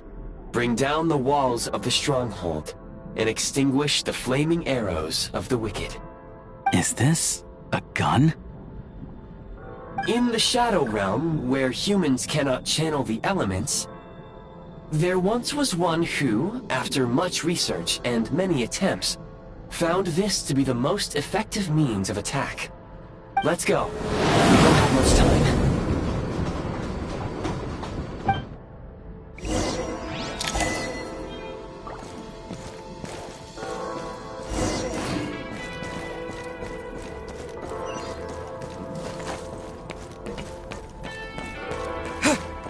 When you encounter small obstacles, you can simply clamber over them. You can slide to navigate through low, narrow tunnels. Obstruction ahead. You may be able to use the... Since elemental energy is unavailable in the Shadow Realm, ammunition is an important resource. You can replenish your ammunition. For long-range targets, try using the scope to line up your shot.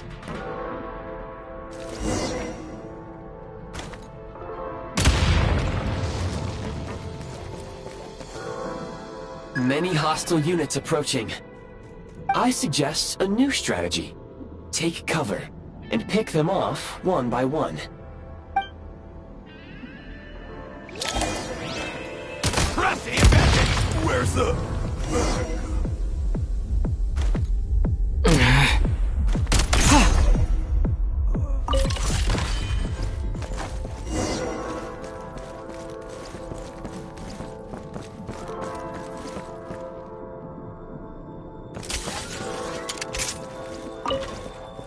More enemies detected.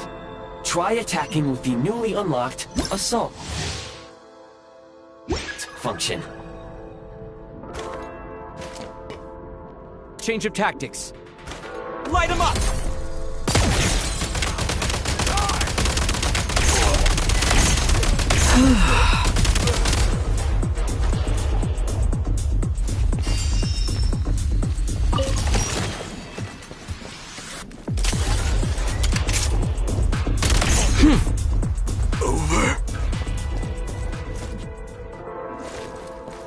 State number 2. Nice.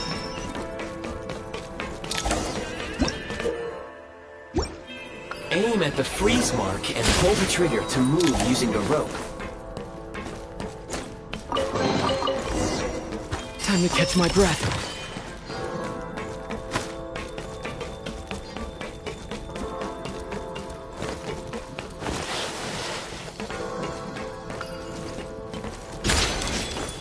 Advantage! Light him up!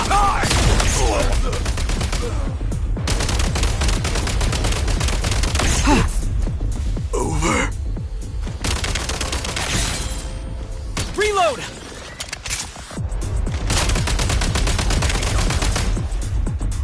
Some supply points can restore a small amount of stamina. Press on. Nice.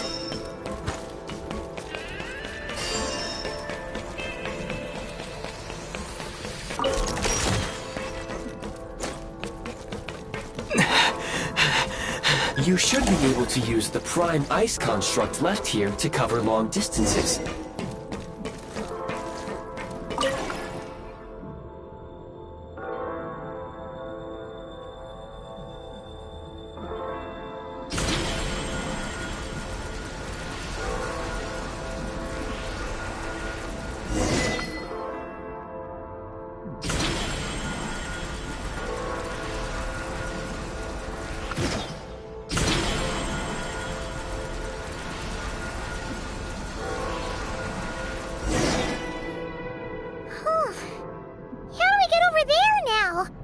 I recommend using this grappling gun. Such devices were originally used to secure structures in the Shadow Realm. If you detach the connected hook, the grappling gun will automatically fire a rope to another nearby hook. Okay. So, we just removed this hook, right?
Nice.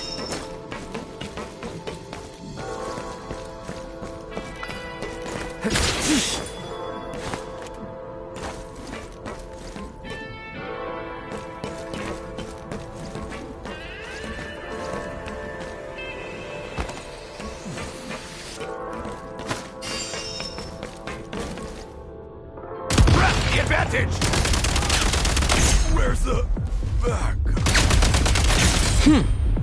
Need a refill.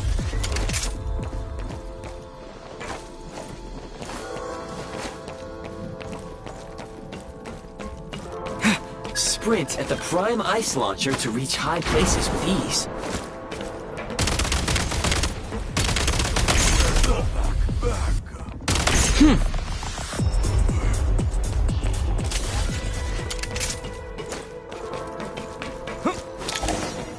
Usable munitions detected. Frag crystal.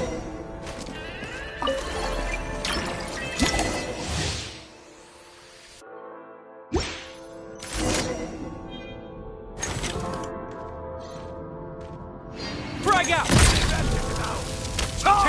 Take Try this!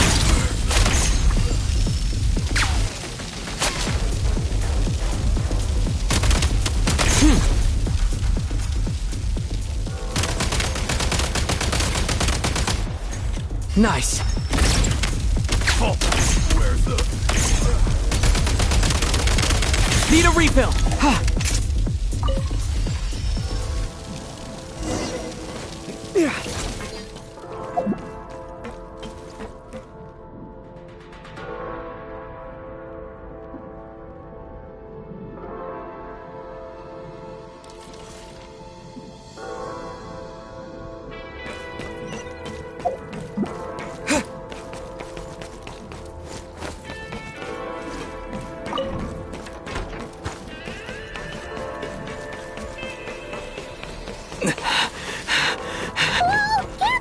Shift your center of gravity and slide down.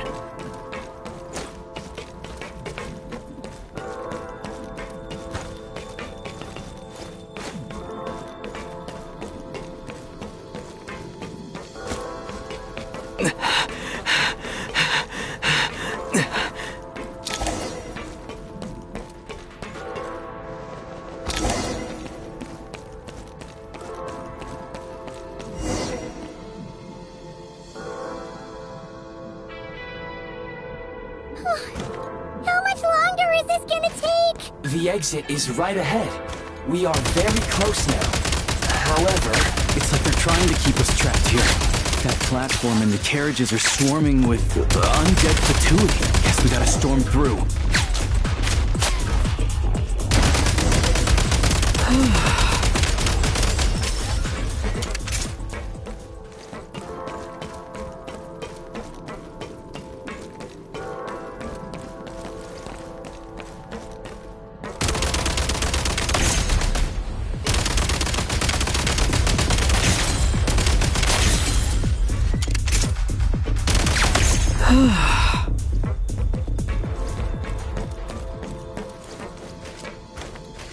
Gotta recharge!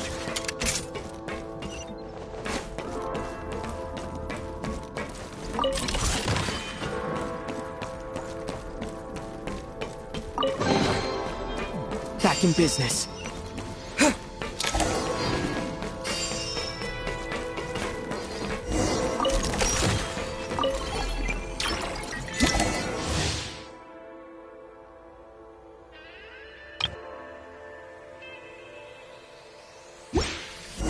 you may find switching to assault mode makes your attacks more effective.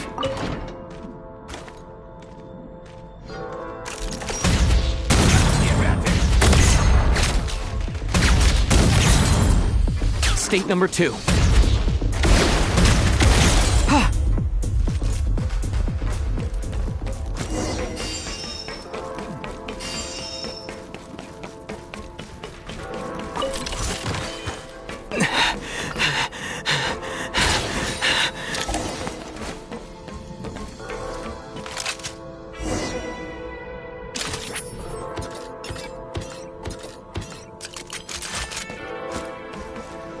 Nice.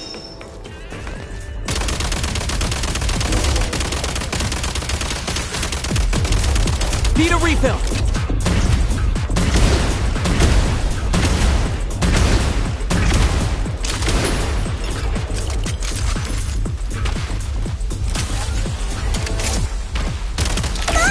We're almost there!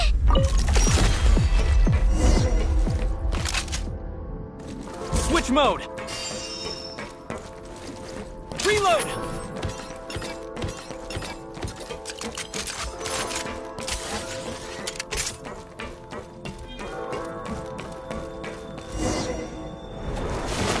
Huh? Why is everything shaking so much? Looks like the Shadow Realm is about to sink back down into the depths. The exit is right here. You mean this weird bubble thing? Wait, how exactly do we... No time to think. We just gotta go for it.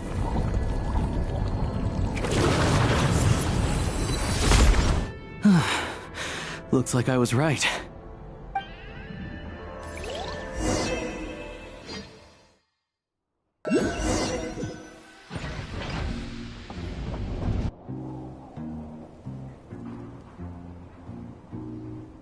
I can't believe the Shadow Realm manifested right on the railroad tracks. It's almost unheard of. Lucky we made it out. All thanks to you and that awesome gun. Ah, so you have heard of the Golden City before? Yeah, it came up a whole bunch in Nokrai. You're a pretty neat surprise in that sense, aren't you, Goggles? We had no idea they left cool gadgets like you behind.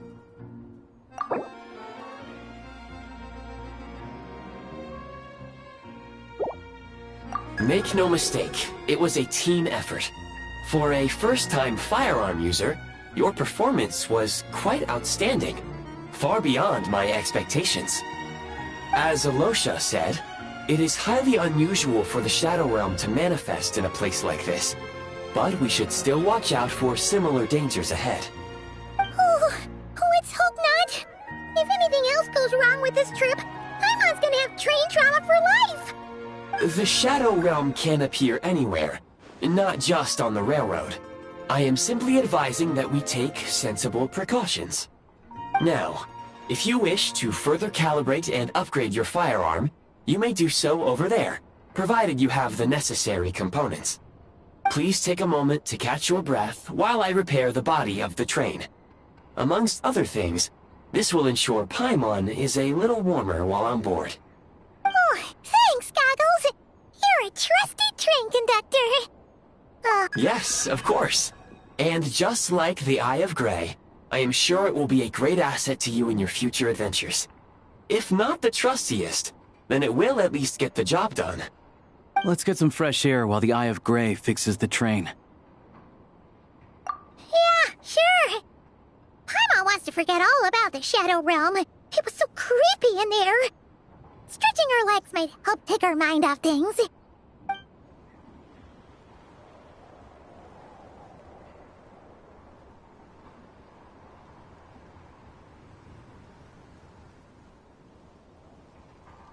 It's so quiet here for a train station. Not a person in sight. Just abandoned houses.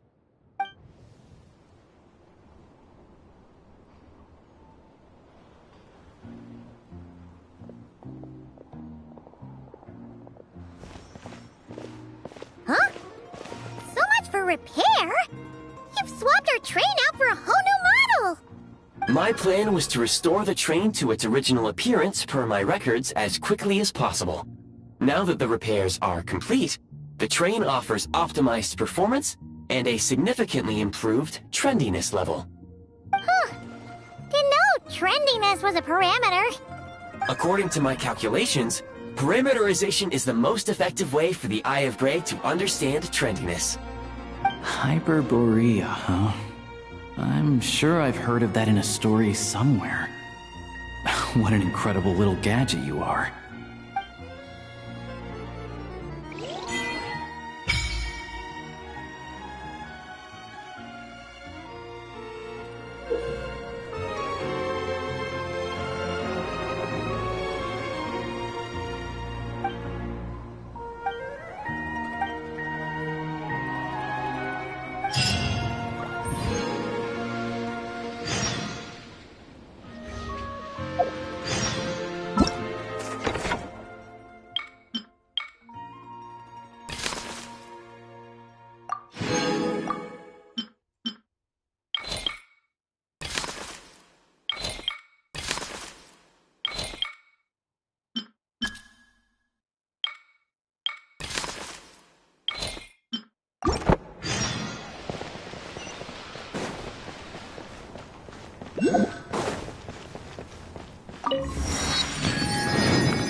Geared up.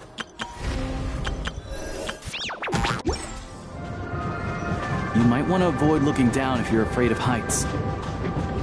No, it's not that. Paimon's just praying that we don't have yet another accident.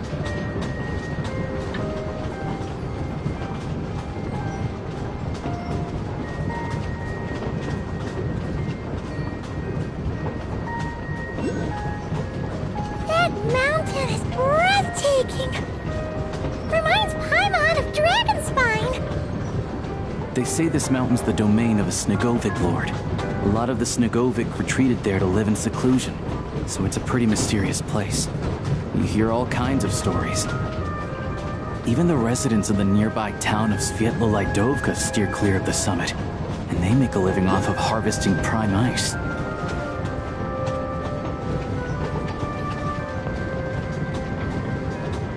Look, Snezhnograd's just up ahead.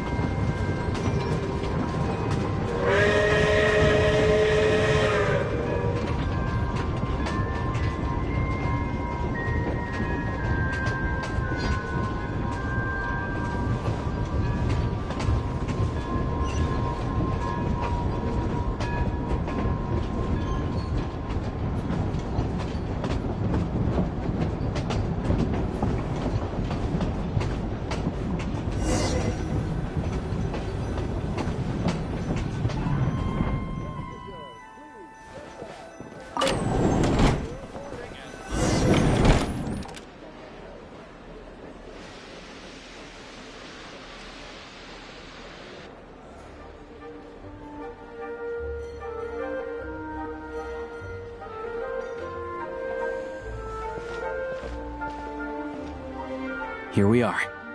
Welcome to Snezhnegrad train station, the biggest transport hub in the nation. Wow! It's so majestic! Just flying from one side to the other would probably leave Paimon out of breath! It's built for maximum efficiency, but yes, transferring trains here can be a little tiring. In the future, you can use this train station to travel anywhere you want in Snezhnaya. For now, though, come with me. Let's get Paimon checked out. This way. There's a lift car that goes straight to Sapoliarny. Tell me then, what have I supposed to do? The latest, most explosive news! Get yourself a copy!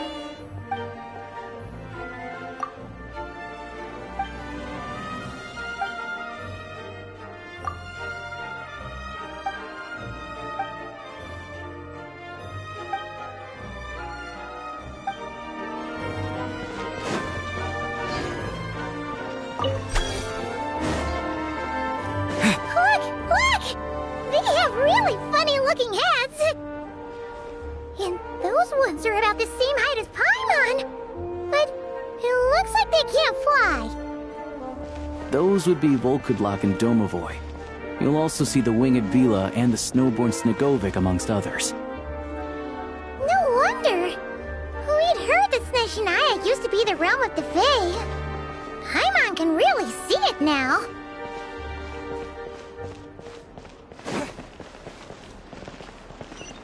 Indeed, you're quite right.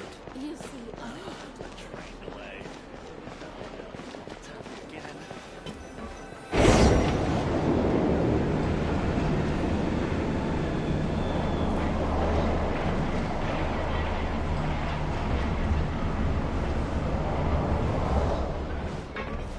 To the left is the Market of Zolny. They sell everything there. You can often find some nifty little trinkets. To the right, you'll see the Korolyevsky Theater in the distance. Look at that! Incredible!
Snezhnegrad is stunning!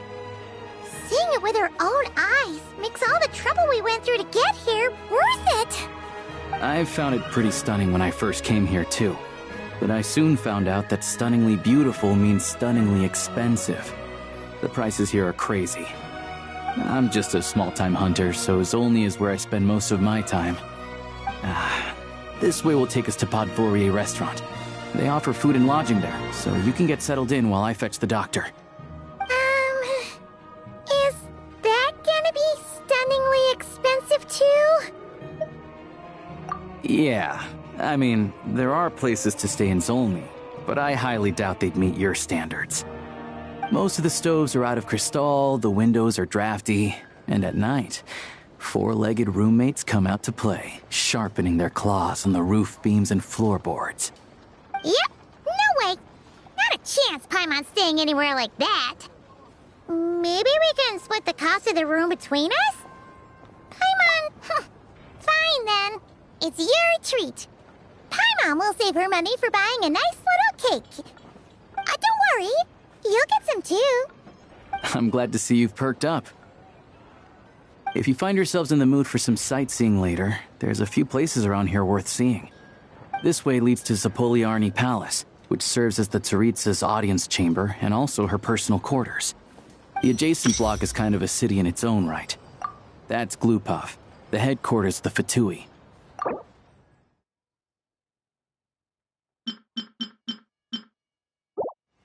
Inside, there's a munitions factory known as the Armory Palace, producing a constant supply of all kinds of equipment for the Fatui. A lot of important research happens there, too. And over there is the Snezhnegrad Vecha, where all the big shots meet regularly to make policy decisions. These places are best admired from a distance. I'm sure I don't need to explain why. Yeah, they probably have super strict security. We're not looking for trouble right now. The downtown area is near the center of Zapoliarny. That's where you'll find the restaurants, bookstores, and gift shops. Another place of interest is the Northland Bank, which is over this way. Oh, and I'm sure you'll want to make contact with the Adventurers Guild at some point, right? That's right here.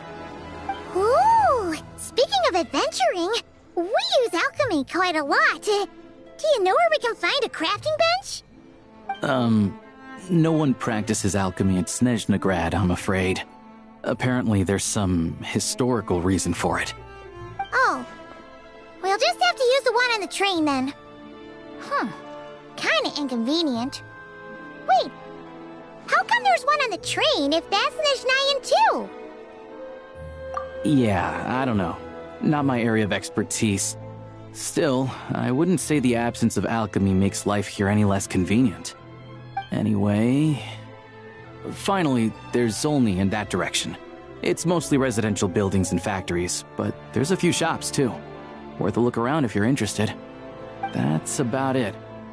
You guys go ahead and get checked in while I track down my doctor friend. Sounds good. Thanks for all the recommendations. It'll be good to get out of the cold wind. Paimon's starting to feel another headache coming on. Podvorye restaurant is right this way.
Ad Astra Abyssosque. Welcome to the Adventurers Guild headquarters.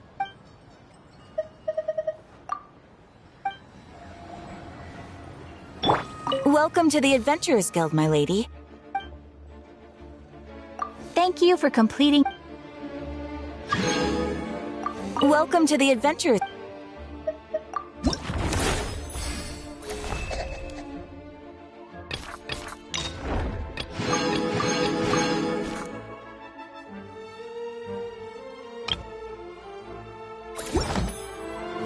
Welcome to the adventure.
Looks like you get what you pay for, huh?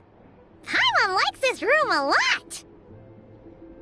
Yeah, much better now that we're out of the cold. Oh, thanks for taking such good care of Paimon.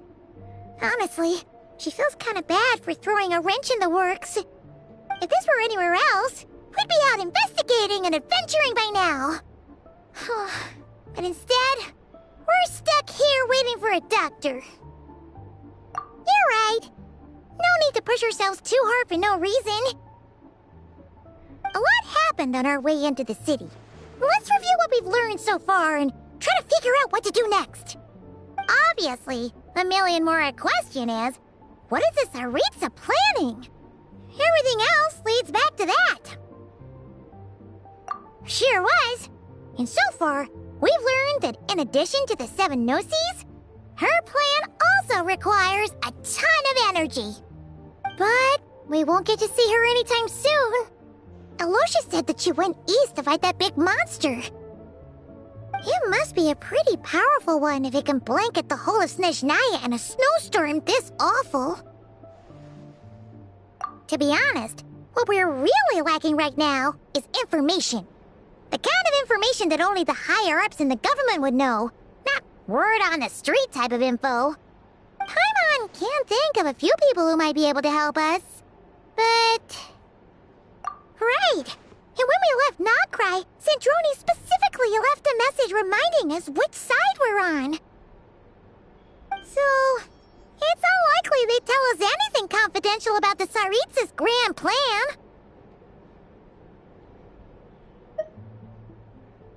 Yeah, fair point. Besides, that Gloop-Off place is right nearby. We've got nothing to lose, so it'd be a waste not to go. There's gotta be someone there willing to talk to us, right? Maybe Arlecchino or Sandrone? Or possibly Tartaglia. But it's unlikely we could sweet-talk Arlecchino, let alone Sandrone. She basically told us to stay in her lane already. Yeah, the last time was all the way back in Fontaine, right? Too bad we missed him in Nogcry. Apparently, he came to help out. Hello. Is there a traveler and Paimon in there? That's Aloysia! Come in! Hello, I'm Dr. Luneva. Aloysia mentioned that one of you is feeling a little under the weather. I see. So you're my patient today, yes? And you're, Faye, I presume? Good question. Paimon's not too sure either, but she's definitely not the same kind of Fae as the ones we saw at the train station. Is that gonna be an issue? Not exactly. It's just, I'm used to treating human patients. Fae tend to be far more resilient than even the healthiest and most long-lived of humans. But don't worry, I do have some experience treating Fae. I've even diagnosed plenty of cats and dogs in my time. Safe to say, I have a fairly eclectic range of expertise. It'll be fine. Paimon's basically the same as a human, right? We're no different when it comes down to it, are we? More like you don't eat enough. The more talking you do, the more you need to eat.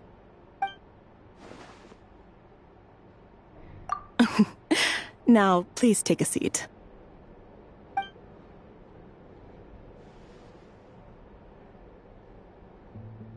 Okay, vital signs are good. Test results are all within normal ranges. I don't think it's anything serious. More than likely, you've just caught a cold. I can give you some medicine to tide you over, but as long as you rest properly for the next couple of days, you should feel better. Make sure to keep an eye on your temperature, though. If you find yourself with persistent low-grade fever, or if your symptoms don't improve, just contact me again. Sounds like there's no cause for alarm. Thank you, Doctor. You're very welcome. Just doing my job. I'll leave you in peace now. Time to visit my next patients. Take care. You heard the doctor. Best you rest up here for a couple days. No sightseeing for the time being. All right, then. Guess we've got no choice. Let's just treat it as a short vacation. I have to get back to it. If you need anything else from the doctor or me, go to the Hunter Trade Station in Zolny. The boss there knows how to reach me. Hey, no big deal. You saved my life in the Shadow Realm. This is the least I could do. See you around.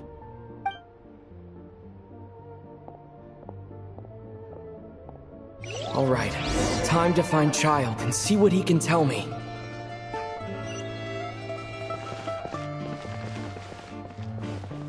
I'd better not disturb her while she's asleep. With any luck, I'll be back before she knows I was gone.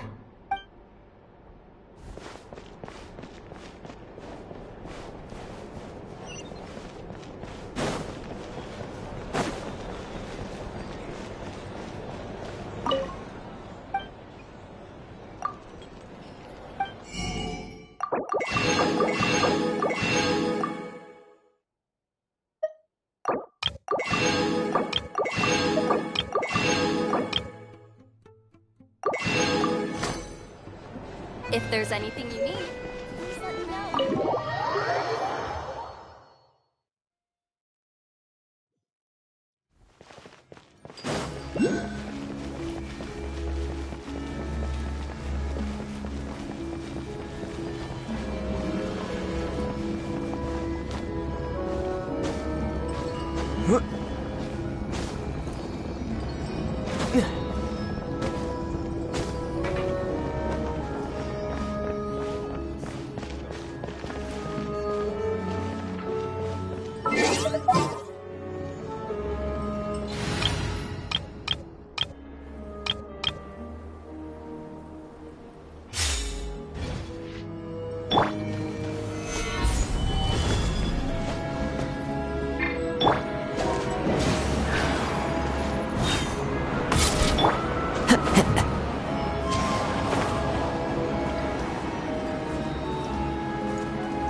Brace yourselves.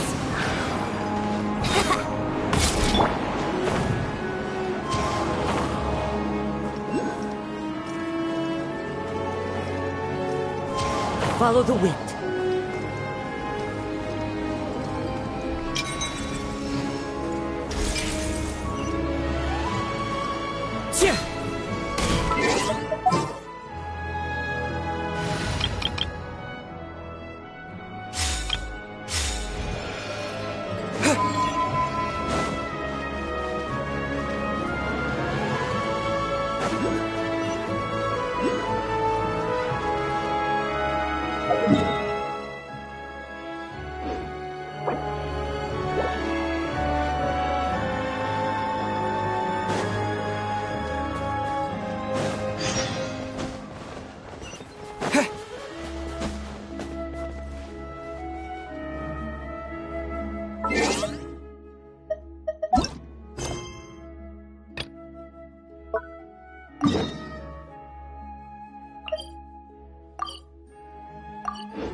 Hold on. Please display your invitation letter or permit. Glupov does not accept meeting requests without a prior appointment. You'll have to apply per the advertised booking process and wait until your invitation letter is issued. Might I ask who you're hoping to visit? Another one who thinks the rules don't apply to them. I don't understand why people think they can just talk their way in here. You don't just show up and land a meeting with a Harbinger. But I have to go through the motions for protocol's sake. Honestly, it's such a waste of time asking when I already know what the answer's gonna be. Wait a moment. I'll pass on your message. If Child is unavailable, you'll have to go through the proper procedure.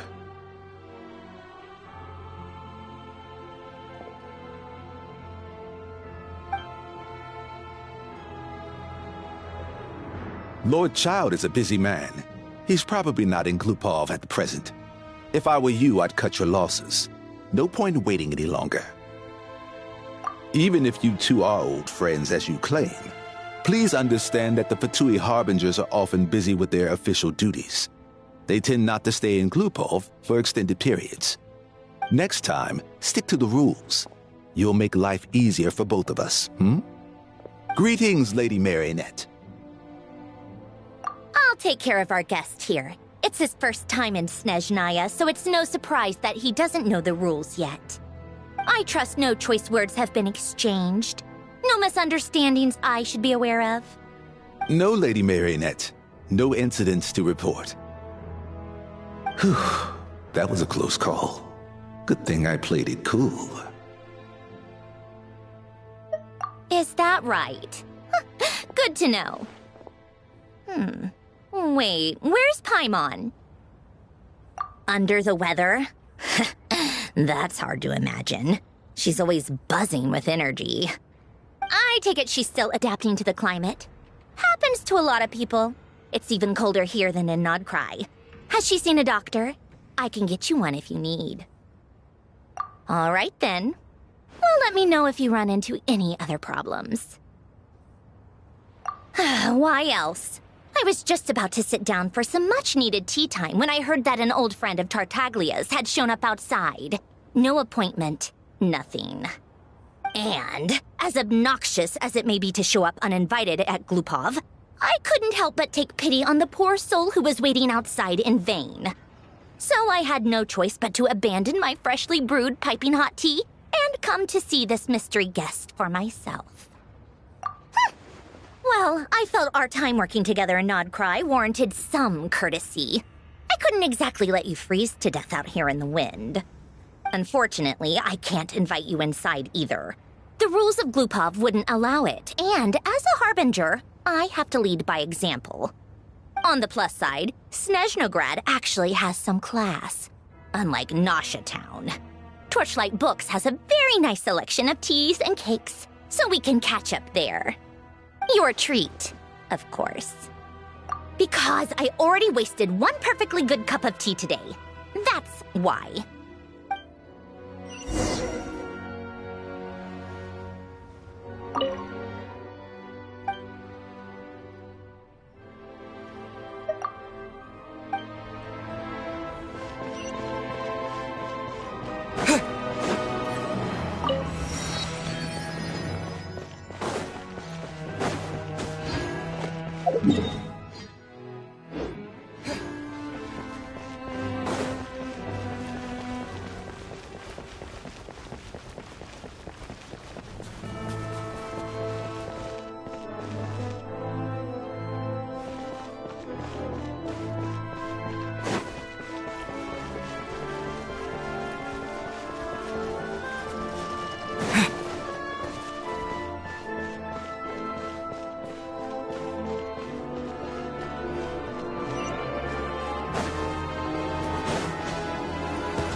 I've ordered for the both of us. No objections, I assume. I'm sure you trust my taste. Okay, let's get down to business. I'm guessing you don't actually have any urgent business with Tartaglia, per se. You just want information, right? Wanna take a guess? Of course you'd say that. You shouldn't underestimate Counselor Tartaglia, you know. That's right. I'm sure you've heard of the Snezhnograd Vecha by now. Well, he's busy preparing some paperwork for their next meeting. They'll be discussing yet another extension to Project Stuja. It's basically all anyone cares about in the Vecha these days. Yeah, he's more of the shoot first, ask questions later sort, isn't he? It all started with a very detailed letter that Capitano left for the jester, Piero, before leaving for Natlan.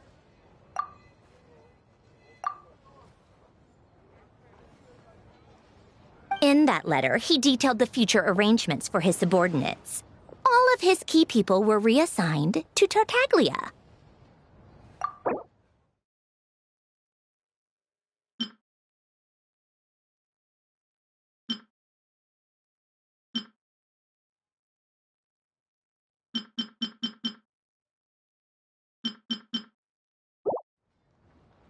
I guess he'd already prepared to leave us for good all the way back then. But Piero didn't reveal the contents of the letter until the events in Natlan had concluded. That was his reaction, too. Why me? With a bewildered look on his face. He'd always assumed Capitano looked down on him. He was a man who kept his thoughts to himself and barely spoke to him the whole time they'd known each other. But he occasionally brought Tartaglia along to my tea parties back in the day. So to the rest of us, it was clear that Capitano had quite a lot of respect for his young comrade. By the rest of us, I mean my tea party regulars.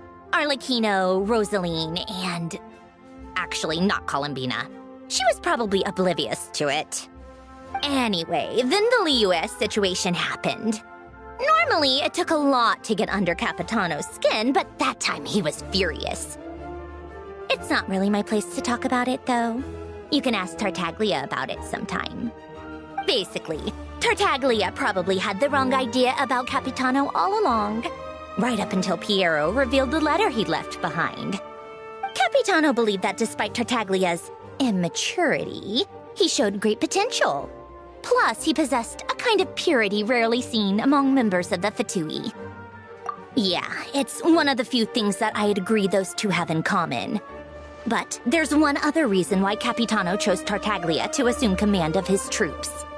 He knew that after he was gone, several of the others would swoop in on his army like vultures. With the ones who stood to benefit the most being the rooster Pulcinella and Regrator Pantalone.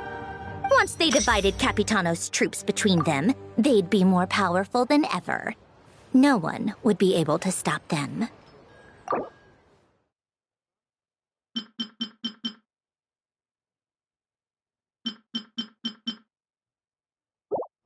So, you can see why Capitano chose to hand that letter to Piero, right? Exactly. Piero also needed to back a harbinger as soon as possible. And, all things considered, Tartaglia was the best choice. Even though Tartaglia has had the support of Northland Bank for a long time, he and Pantalone are ultimately not cut from the same cloth. I'd say Capitano made a good judgment call. Anyone else caught in this situation would probably feel like they'd been hung out to dry. His best course of action will be to distance himself from any shady business, while still maintaining friendly relations with Pantalone, but seeking Pulcinella's support at the same time. What's the point in having a tea party if you don't spill a little tea? Besides, none of this is confidential anyway. Ask any journalist out there. They'll give you all the lurid details. You'll see it firsthand if you ever sit in on a session of the Snezhnograd Vecha. All the factional strife, whether open or unspoken, it plays out for all to see in that one little room. Having a voice in the Vetcha is the only way to steer policies in your favor. So, every person in that room represents a particular interest group. Pantalone, for instance, represents the financial sector, and Tartaglia represents the Fatui soldiers. Personally, I have no interest in political jousting, but since I have a number of engineers and researchers under my command, I have to make their voices heard. Then there's Pulcinella, the linchpin of the Vetcha. He represents politics itself. Everything involves him, so nothing can bypass him. Any issue that comes up, he knows how to mediate. That's what the Tsaritsa values most about him. I'm starting to see why everyone is so frustrated with the way things are, but also powerless to change it. A complex web of interests connects all parties involved, and the Tsaritsa sitting at the top adds another layer of complexity. It must be nearly impossible to come up with a perfect solution. All right, I'm done carrying this conversation. Time for you to answer a question of mine. You must have known that you can get the info you needed from me. So why was Tartaglia the first person you asked to see and not me? Huh? Jealous? As if. Wait. Oh, I think I know what it is. Columbina passed on my message to you before you left Notcry, right? I only meant you should be mindful of which side you're on. Is that actually why you didn't ask for me? Because you took that to heart? Fair enough. It's not your fault. I blame all these politicians I've been hanging around with lately. Always beating about the bush when they talk. I guess it must have rubbed off on me. Anyway, just ask for my help next time, okay? Little things like this are no problem. Lady Marionette. What now? Can't you see I'm on my break? Whatever it is, just leave it on my desk. I'll look at it later. Sorry to disturb you during your break, ma'am, but I'm afraid it's an emergency. Isn't it always? I've told you before, fixing the tracks and transporting ice blocks does not constitute an emergency. The equipment in Svietlo-Lightovka is in urgent need of maintenance. With how the weather's been recently, we suspect that the cause is a buildup of snow, exceeding the maximum weight limit. The supports on one of the machines broke and fell, awakening a dormant beast and leaving many of the ice miners trapped in a nearby ice cave. Luckily, Odette's team was nearby and launched a rescue operation, but we're still facing a severe manpower shortage for both the rescue and engineering teams. I guess that's it then. Our tea party will have to end here. I'm the only engineer you'll need.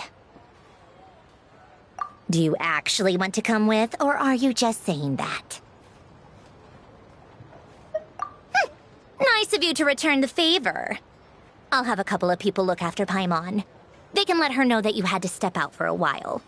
Given how urgent this is, I'm sure she'll understand. And honestly, I'd rather have your help than anyone else's. Between your skills and experience, you'd be reliable help. Then let's go. You, take 2 people to Pavorier restaurant. Find his room and watch it like a hawk until we get back. If anything happens to Paimon, you'll be answering to me. Yes, Lady Marionette.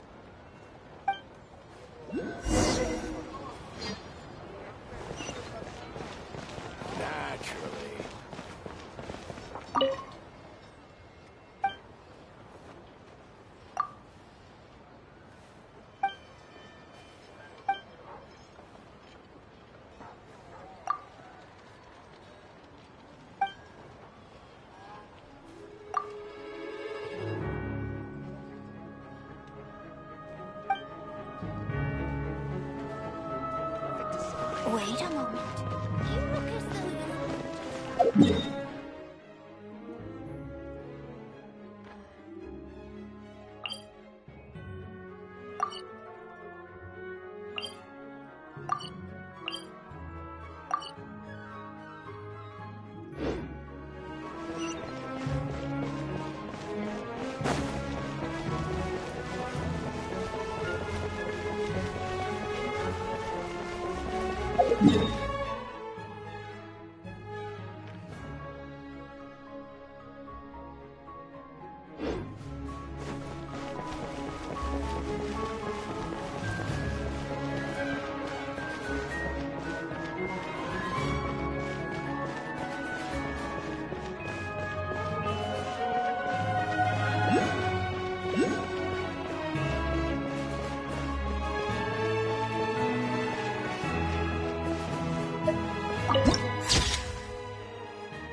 Gather!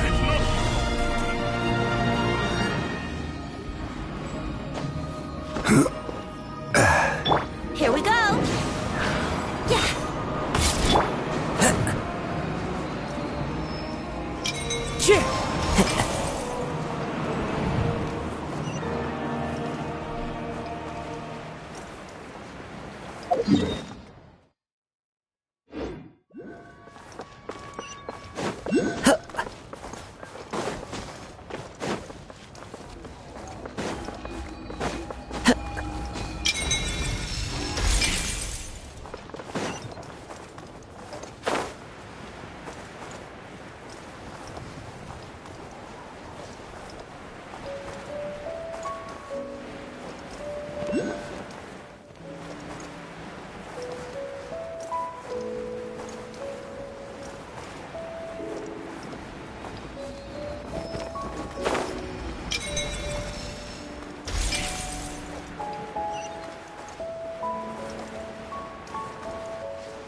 Time to go.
They weren't exaggerating. This is really dangerous. It's a good thing only one of them broke. From what I've been told, most of the trapped miners are over in that direction. Yeah, you do that while I check the rest of the equipment. I'll evacuate the people around here as I go. Meet me back here as soon as you're done.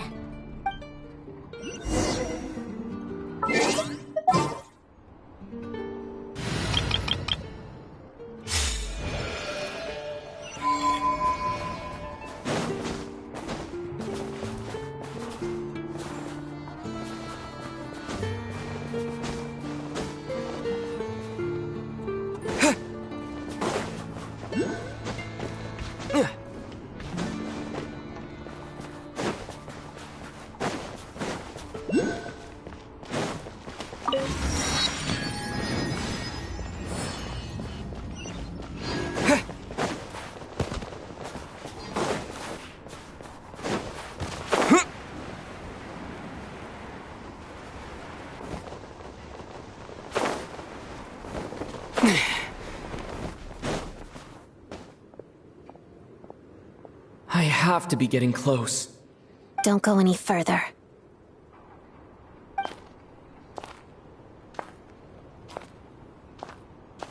It's too dangerous here. There's a highly aggressive monster on the prowl. You need to leave, now. Ah, I see. You're the backup from Snezhnegrad. Well, I'm Odette. Good to meet you. Ah, so this is Odette. She was the first member of the Fatui on the scene. There are 5 people trapped in the cave. Monster type is unknown, and so is its location. Let's go. Every second counts.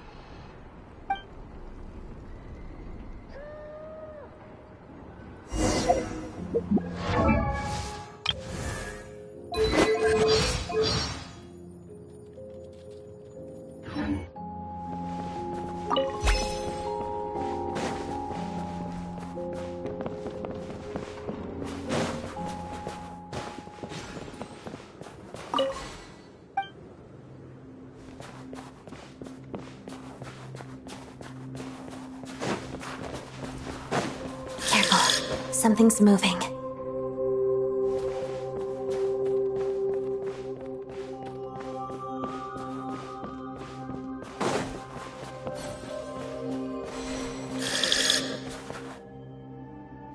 This must be the monster's shadow.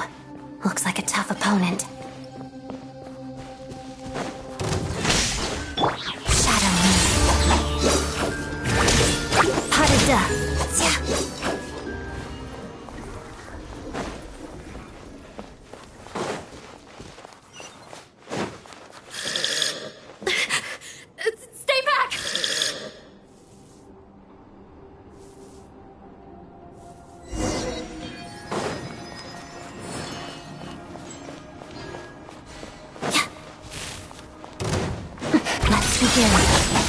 Crystalline Adagio.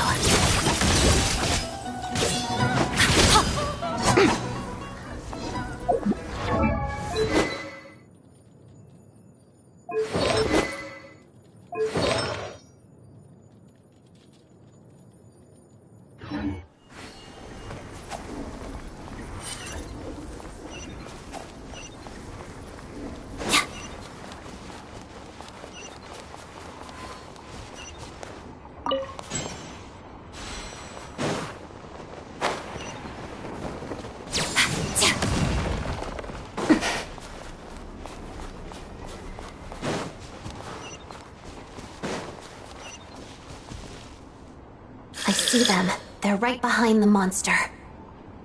The monster seems very agitated. It could attack at any moment. Let's make the first move.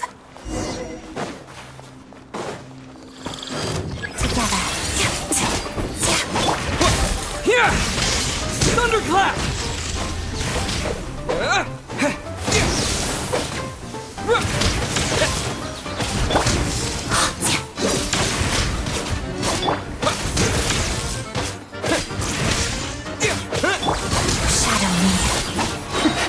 Witness the snow swan's grace.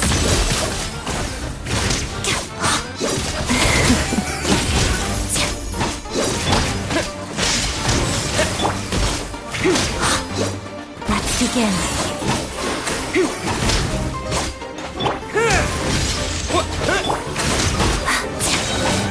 Crystalline Adagio.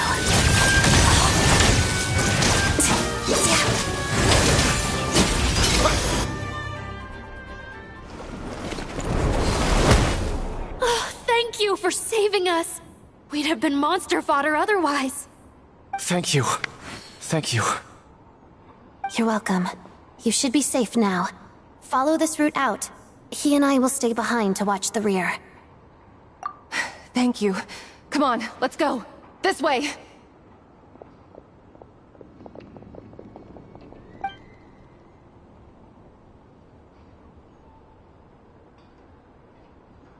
I've searched the area. Pretty sure the monster made a tactical retreat. Yeah, but with us here, it won't be coming back anytime soon. It may be small, but don't be fooled. It's a ferocious beast. People are just food in its eyes. It's lucky we got here when we did. The trapped miners have been successfully evacuated. Time for us to leave. Wait, this place. There's something unusual about it.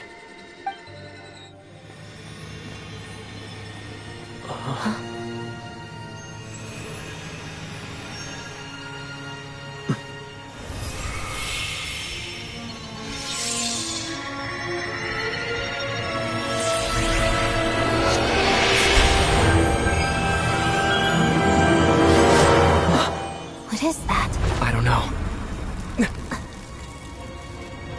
It's back? Guess it has family.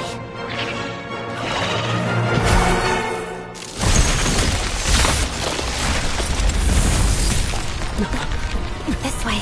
Run!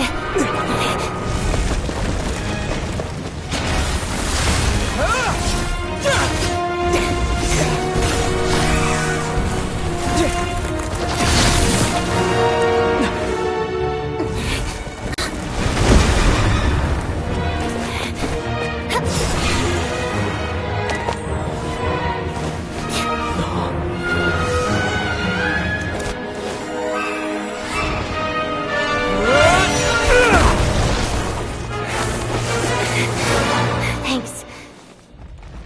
Let's get out of here.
Everyone's accounted for.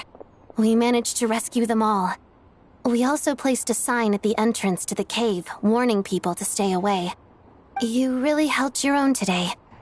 I still don't know your name.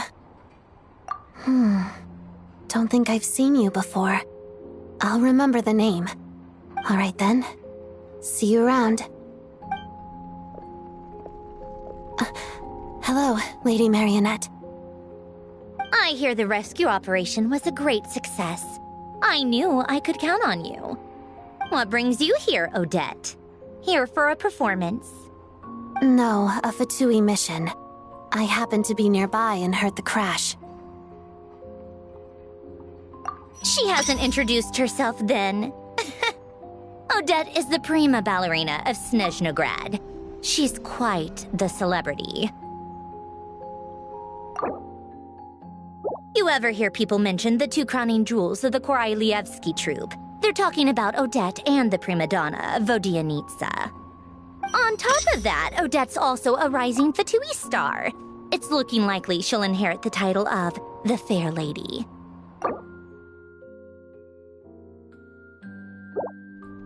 She learned all her combat skills from Rosaline herself. Used to be one of her most valued subordinates, too. You flatter me, Lady Marionette. If she's Rosaline's protege, that makes me... Never mind. There's no need to bring it up. No point making things awkward. How's progress on your end, Lady Marionette? Equally successful. I finished reinforcing all the equipment. Took me a little longer without Polonia's help. But the outcome is the same, of course. Even if the heavy snowfall summoned by that monster lasts for another 3 months straight, this equipment won't give way. All right, now that we're done here, it's time to get out of this blizzard.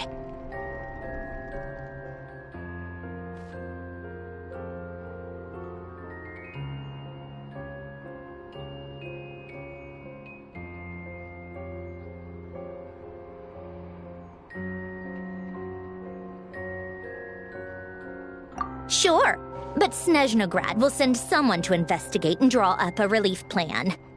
And I guess I'll have to write the incident report myself this time, since it involves a mechanical malfunction. First, Pantalone needs to approve the budget, then Pulcinella has to sign off on the plan. Once they've argued it out and reached a compromise, we can move forward. That's the rough process anyway. Could take anywhere from a couple of weeks to a couple of months, depending on how smoothly it goes. Yup, nothing we can do about it. There's a whole stack of incident reports like this back at the office. The snow has eased a little for now, but there's no telling when that will change with that monster still at large. Fuel for heating is in short supply, and relief is weeks away. There's no immediate threat to life, but still, it just feels like there should be a better way. Hey, quit daydreaming. Let's get back to Snezhnograd. When did you get a new sword? I found it in a cave. It handles pretty nicely. You have a strange affinity for second-hand swords.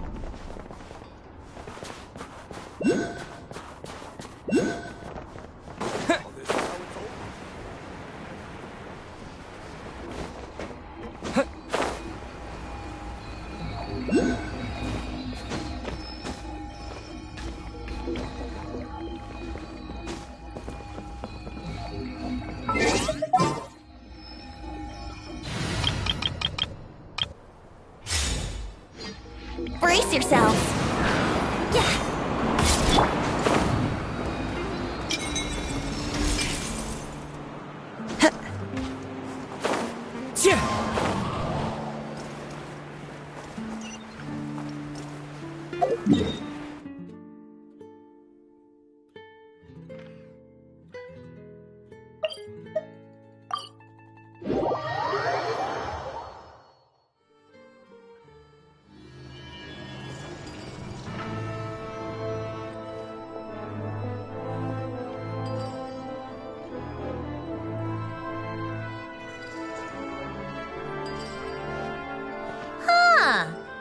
if it isn't Counselor Tartaglia, Mr. Big Shot himself. Go easy on me, all right? I'm still recovering from the interrogation the real Big Shots put me through. Hey, comrade, it's been too long. I heard you came looking for me earlier. Nicest surprise I've had in a while. Good to see you too, Odette. I'm guessing you guys just got back from Sviatlo-Lajdovka. How'd it go? Crisis averted? It went fine. How about you? Any new developments? Not really. Same as ever. Growing opposition to Project Stuja, and the usual rebuttals are starting to ring hollow. The results of the mock vote were pretty dire. Pulcinella was fuming. I've never seen the old man so angry. That's not good news. It takes a lot to rattle him.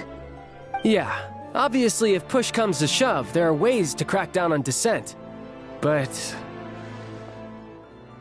Sorry, I have to ask something. This is going to sound blunt, but may I? Huh? Of course, fire away. It sounds to me like everyone's tearing their hair out trying to figure out how to deal with opposition to Project Stuja. But what exactly is this project's purpose? And how can it be so important that even people like you two refuse to stand up for the ordinary people of Snezhnaya? Interesting. I gotta hand it to you, comrade. You sure don't mince your words. Excuse him? What does he mean, refuse to stand up for ordinary people? Oh my gosh. How does he dare speak to the Harbingers like that? Are you interrogating us now? It's okay, Sandrone. Let me explain. I think I understand where he's coming from. If I could, I'd take your side right now. In fact, my position's very similar to yours. I've only held back on casting a dissenting vote in the Vecha because the Tsaritsa would never let me get away with it. Still, I have a responsibility to the Fatui armed forces, so I do what I can to make their voices heard. Most of them are just regular folks from small towns far from the capital. I'm sure you've seen how much those kinds of places are struggling right now. Oh, and for what it's worth, I'm from Arepasak myself.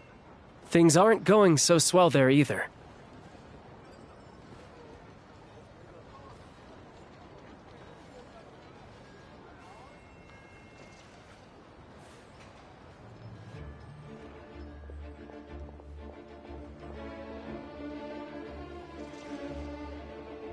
The Tsaritsa wants to create a better, safer future for the people of Snezhnaya, but she's thinking long-term. I don't doubt that from where you're standing, Project Stuja seems to be creating all sorts of issues for everyone. But considering the Tsaritsa's vision for the future, these are sacrifices worth making. Sounds cold, I know, but I promise it's not as black and white as it seems. Maybe Sandrone and I can't oppose Project Stuja outright, but we're constantly raising our concerns in Vecha meetings. And even though we can't put an end to it, there are plenty of other ways to make a difference. We're trying everything we can think of, and so is Pulcinella. I respect Her Majesty the Tsaritsa and trust her decisions. But at the end of the day, I'm still just a normal guy who cares deeply about my homeland. And my family, who all live here. There's no way I would ever abandon them. As contentious as things can get within the Vecha, there's no selfishness or malice behind it. Everyone wants to get through this period as smoothly as possible. The issue is that there's no way of pleasing everyone under the present circumstances. Most of the time, we're trying to decide on the lesser of two evils, which obviously isn't a great look. But that is not the same thing as being blindly loyal to the Tsaritsa. No one's got their head in the sand here. We're all well aware of the way things are. We're just doing our best to make it work.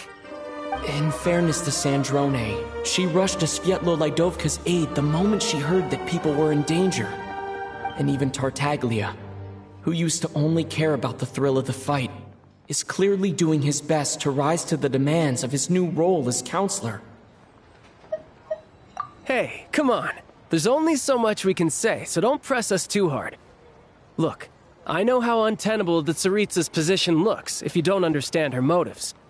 Maybe you've heard already, but she's currently leading her army on a campaign to the east to defeat the monster that's been causing these brutal blizzards. Striking that monster down will be a significant step in dealing with the present energy crisis. As laser-focused as she is on realizing her lifelong ambitions, she's still putting time and energy into taking down this powerful monster. To me, that says a lot. If she thought Snezhnaya and its people didn't matter in the grand scheme of things, why would she waste her time on something like this? Thanks. I meant every word I said, though. I wasn't just trying to placate you. I've already done more than enough diplomacy for one day. I still think this adventurer raises a very important point. Our two harbingers have made their positions very clear. But there are many others in the Vetcha who must feel trapped and forced to vote against their conscience. I think it's a very valuable quality to be willing to speak one's mind, despite the risk of offending powerful figures. You can say that again. I highly doubt we'd feel the need to explain ourselves so much if we didn't know you so well. Forgive me, adventurer, but might I be so bold as to ask about your background? How is it that you can converse so openly with two harbingers? Oh, haven't you been properly introduced? Easier said than done. I like to think I'm not the kind of person who goes around busting open people's old wounds. I've only learned his name so far, and no details of his experiences. Is something wrong? Uh-oh. Is there no avoiding the subject of Rosaline? No, it's just... all right. I guess there's no getting around it.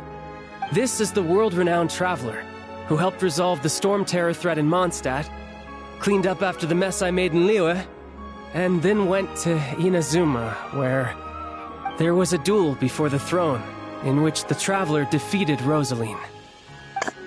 Oh. I'm sorry. I didn't think you two would be seeing much of each other, so I figured it wasn't worth bringing up. It's fine. It was a long time ago. It's fine. Sorry. I just remembered that we have a rehearsal coming up. Please excuse me. I should get going.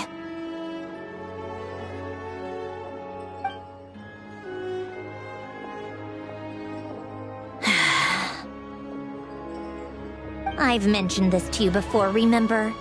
She was Rosaline's most valued subordinate. But they didn't actually get along.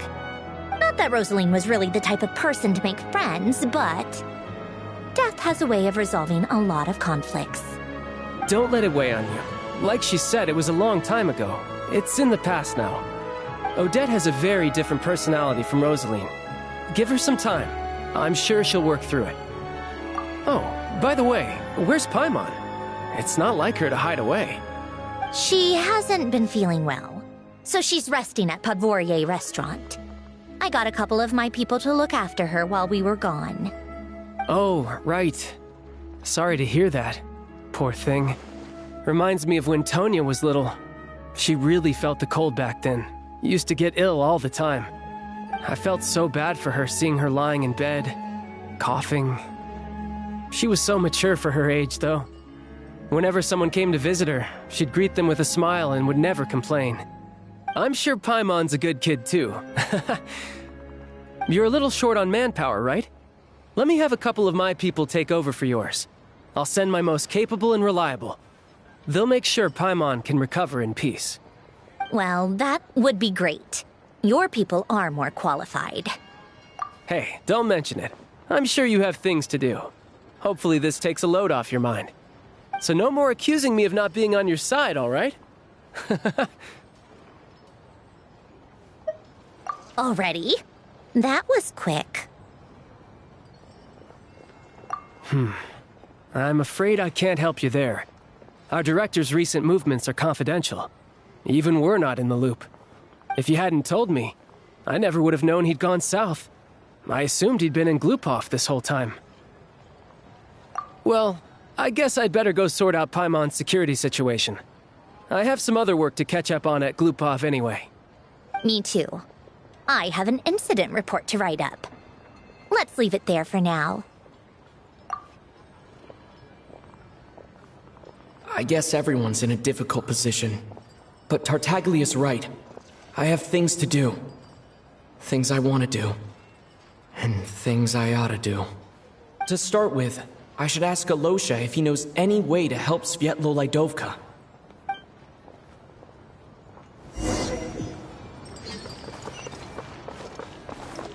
Time to go.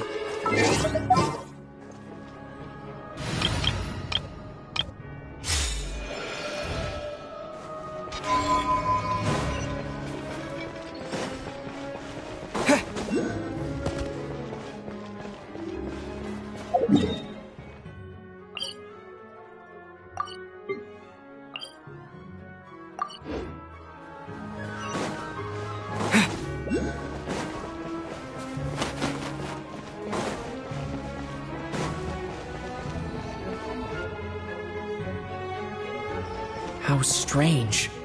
This sword seems to be vibrating of its own accord. It's a very faint vibration, but it's getting stronger as I get closer to the statue of the Seven. Does this sword have some connection to the statue? But all it does is vibrate, even when I touch it. That place I got this sword from was definitely out of the ordinary. Maybe I should try channeling the power of cryo.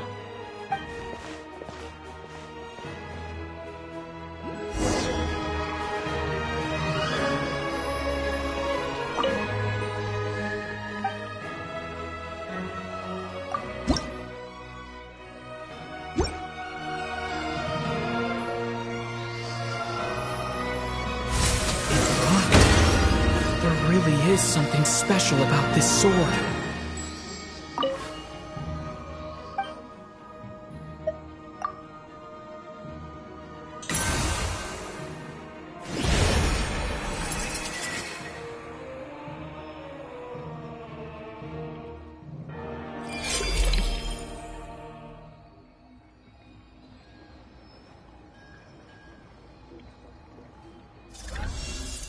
I don't really understand what just happened, but I'm pretty sure this sword just got a little more powerful. I'll have to try the same thing again when I come across another statue of the Seven. In the meantime, I'd better go find Alosha.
Hello there.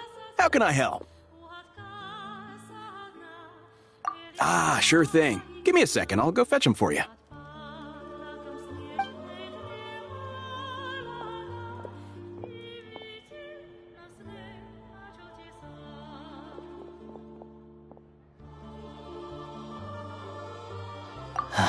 It's a familiar story.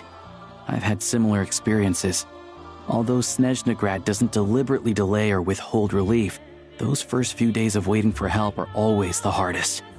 It's a fundamental contradiction. If emergency relief can't be delivered in time, what's the point in even calling it emergency relief? Not necessarily. I think there's a good chance that Kresnik Kristall from Stratomoros will start flowing into the market. When we resolve Stratomoros' energy issue, it's like we open the floodgates. A huge backlog of Kristall is now available to the townspeople. There's no way they can use it up at once. A lot of them will probably stockpile it and slowly work their way through. Probably a good idea, since energy prices are only going to keep rising. But there will always be people who urgently need Mora. Exactly. At the current prices, selling Kristall is an easy way for an ordinary person to make a fortune. Hey boss, how much do I have left in my account? 1 second, let me check. So, you're planning on buying the Kristall out of your own pocket? Yeah. I don't know if I have enough, so I'll chip in a little extra and buy as much as I can afford. No, it's fine. You're new to Snezhnaya, and you have your own living expenses to worry about. Besides, you're already providing the train. Here's your Mora. See what you can find at the market, but I doubt there'll be much Kristall left. Yeah, well, can't hurt to take a look. Let's see. Huh?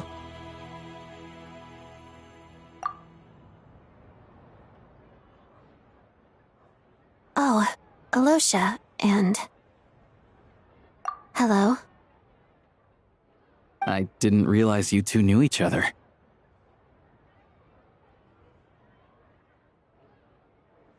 Yeah, I take on some odd jobs in the city to supplement my hunting income. Sometimes I work as a cleaner or prop hand at the theater where Odette is one of the big stars, so I've met her a few times. When the weather's as bad as this, it's better for a hunter to adapt than to keep looking for game. Yes, and we sometimes need extra help.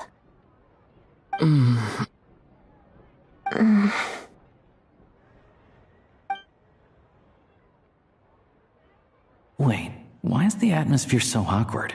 I thought things went pretty smoothly in Svietla Lidovka. So, what brings you here, Miss Odette? Looking for some new props?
No.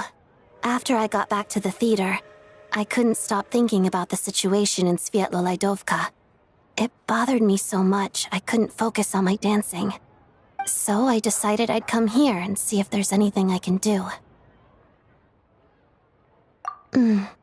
You too, I presume. I suppose that's why you're here.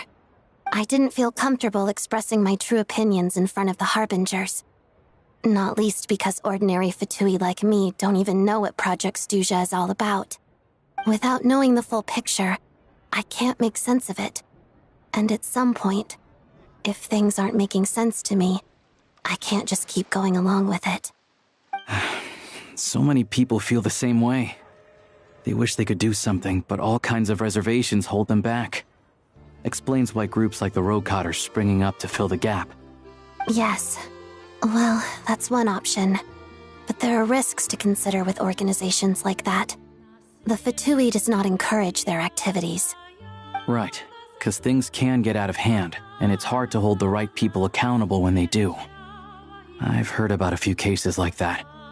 Sandrone said Odette was on track to inherit the title of the Fair Lady. If so, she'll be able to find out what Project Stuja is really about. Still, it's probably a little soon to ask her about that. There may be more to the story. What's on your mind? I think we can both agree that no matter which side you're on, it can't stop you from doing the right thing. Where there's a will, there's a way. I know what Rosaline did while she was abroad. You made the right decision, so no hard feelings. So, what's your plan? Oh, we were gonna buy some Crystal. I heard there's some on the market right now. Funny. I had the same idea. In that case, let me pay. I can claim it back as mission expenses. The real issue here is that government relief is behind schedule. Surely it makes more sense for the state to cover these costs than for us to pay out of our own pockets. True. It's a huge expense after all.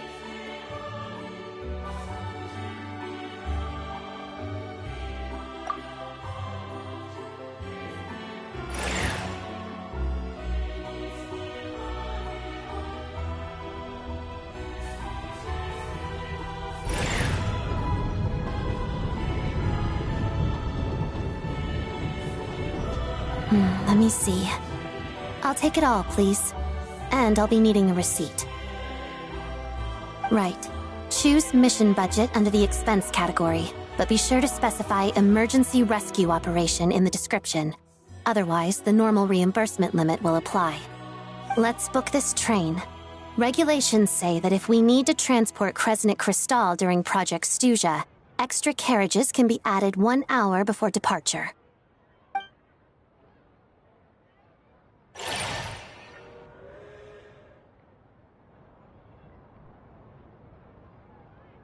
That should do it. The train will be escorted to its destination by Fatui guards. This is my first time seeing you handle Fatui affairs, Miss Odette. It seems you're as skilled an officer as you are a dancer. You flatter me. It's only because I've been doing both my whole life.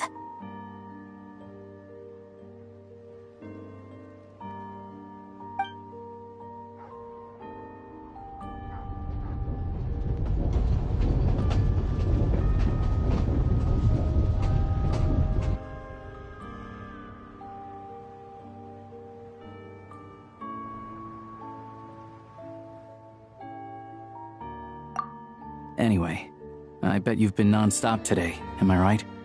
Any idea how Paimon's doing? What's wrong? Who's Paimon? His travel buddy. Hasn't been feeling well. She caught a cold right after they got to Snezhnaya. Sounds like she's important to you. I can't believe you've been dealing with this on top of everything you've been doing to help the people of Snezhnaya. I've got nothing going on right now, so I'll join you. I want to see how she's doing. May I come too? I have some candy that someone gave me back in Sviatlo-Laidovka. Plus, I know a little bit about relieving cold symptoms. All right then, let's go.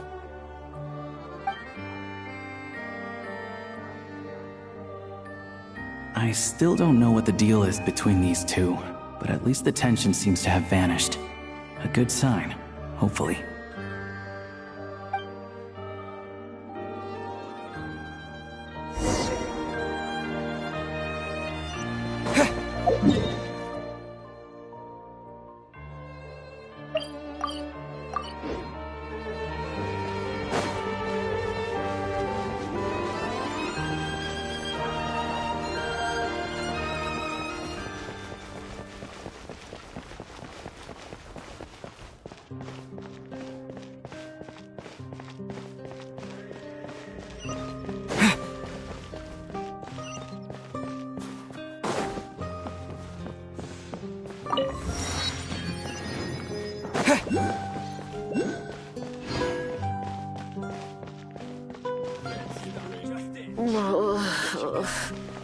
My head's spinning.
Hello.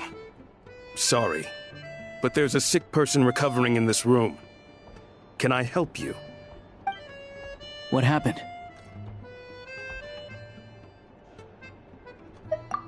Oh. Please, excuse me. Are you the Traveler? Could I take a quick look at your Adventurer Handbook? Master Child said I should verify your identity.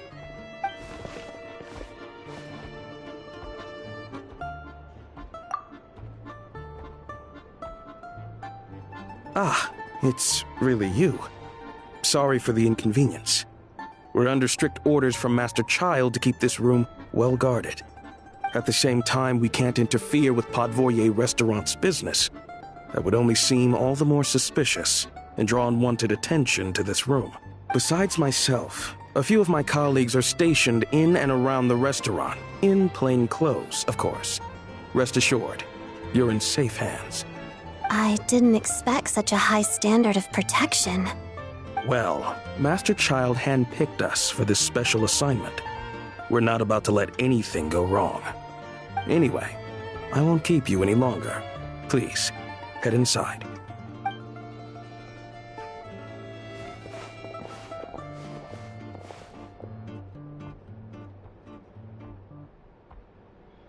Traveler! Alosha, you're back! Oh, hey! Who's our new friend? Hi, I'm Odette. The Traveler and I crossed paths a few times. Another friend from the Fatui, huh? You're practically a member yourself by this point. Paimon's definitely on the mend. We should be back to our usual travels in a few days' time. Seems like that doctor was right. It's just... Paimon's limbs are still feeling a little chilly. I have just the thing. Whoa! What's this? Is that... a flame inside an ice cube? Wait, is this real ice? How's it not melting? And how does the fire keep on burning? All keen observations. You're right. This is called core ignis. Whenever I've caught a cold in the past, I found I recover much more quickly if I place this by my bed. You're welcome to borrow it. Awesome! Wow! It's so nice and warm! Oh, it's like magic. Your name was Odette, right? How did you two meet again? Looks like she's in pretty good spirits. That's a relief. Any progress with your investigation yet? No surprises there, I'm sure. They're not likely to let anything slip.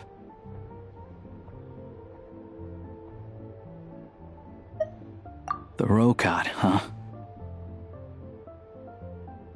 Let me think. Members of the Rokot keep their true identities hidden, but I think there might be someone I can introduce you to. Leave it with me. Meet me at the Korolyevsky troop tomorrow, and I'll tell you how it goes. Would anyone like a drink? I'm gonna head to the bar.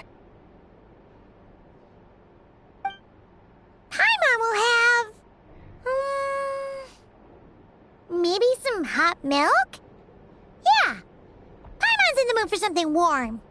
Enough with the secret chat, you two. Let's catch up properly in a minute. Paimon wants to know everything that's happened today. It'll be kinda like tabletop troop. No reason why listening to a story can't be an adventure.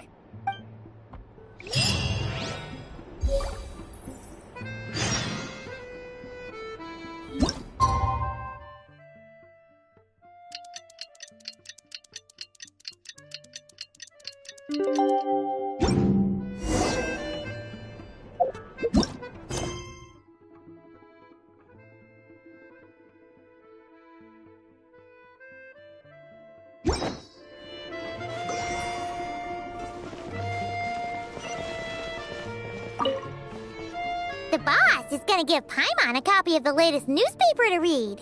That should keep Paimon entertained.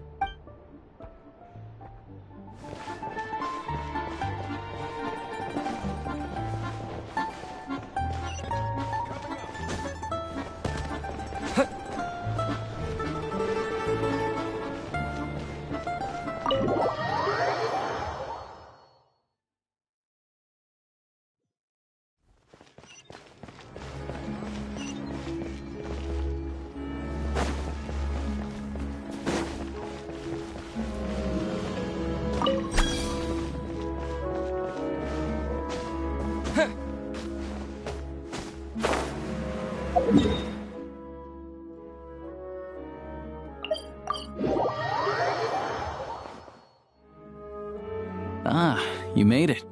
I've got some tickets, and I managed to set something up with the Rokot. It'll have to wait until after the show, though. Happy to stay and watch? I doubt you've seen the Korolyevsky troupe on stage before. Pleasure. Here, this is the way in.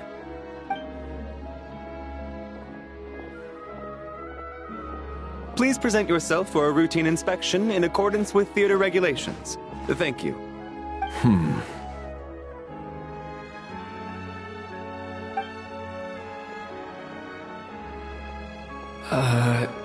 Is that guy with the Fatui? Looks like he's waiting for something. Okay, all done. Thank you for your cooperation. Please proceed through to the theater.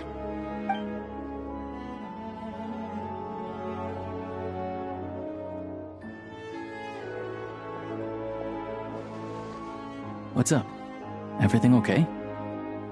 Snezhnaya's business and political leaders are always passing through here, so it makes sense that security's tight. Still, it's a little unusual to see the Fatui's Armory Palace guard here. You saw him, right? The guy right at the back. Strong, silent type. His name's Valeri. He's part of the Special Assignments Battalion, but I only ever see him here for one thing: to look for a guy named Mitya.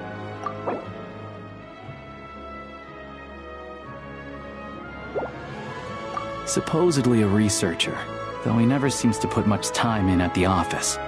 The theater is one of his favorite places to hang out when he's playing hooky from work.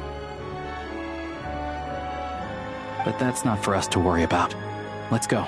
The show's about to start.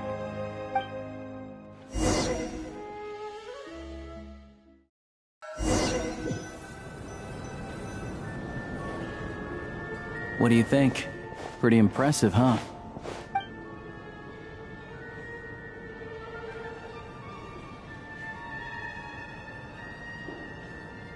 Oh, the one in Fontaine? I hear it's iconic. Never seen it for myself, though.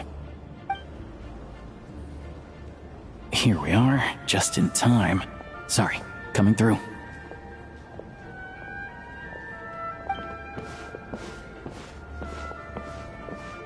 Ugh. If you're gonna show up late, keep your mouth shut. What's his problem? Whatever. No point arguing with people like that. Look, there she is. That's who I'm introducing you to later. She's the lead singer of the troupe, Vodyanitsa.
This leads directly to the green room. They're expecting us. Vodyanitsa will be waiting for us there.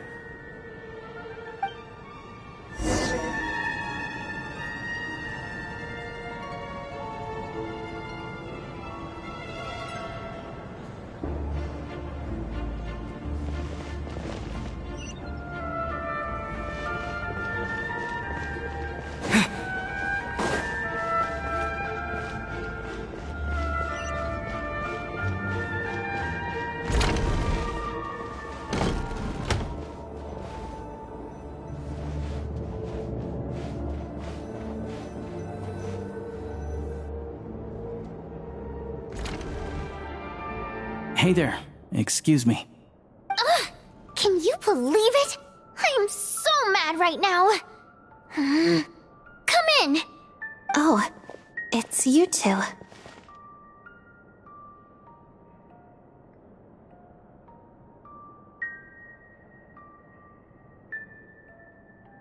Huh? You know each other? Oh, wait. Is this who you were telling me about? The one you met yesterday and couldn't stop thinking about? I never said that. Yes, you did. Why are you denying it? It was right before I went on that rant about the moody factory owner. Oh, I remember it so clearly. Might I ask what brings you two here? Oh, I just brought him here to see the show. And when it finished, he was full of praise for Vodyanitsa's performance. So I thought I'd try my luck. See if we could get the chance to chat for a bit. Maybe get an autograph? You work here. You of all people ought to know that's against the rules. It's not what the green room is there for. Oh, what's the big deal? Come on, don't be shy. I can give you an autograph. You can take a picture too if you want. Do as you please.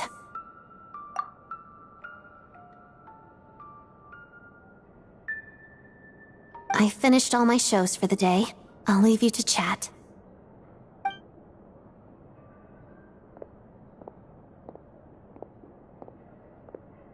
I wasn't making that stuff up, you know. Odette's just too proud to admit it. She thinks very highly of you. And so do I. You did the right thing in Svietloladovka. We're good. Odette's out of earshot. I'll lock the door.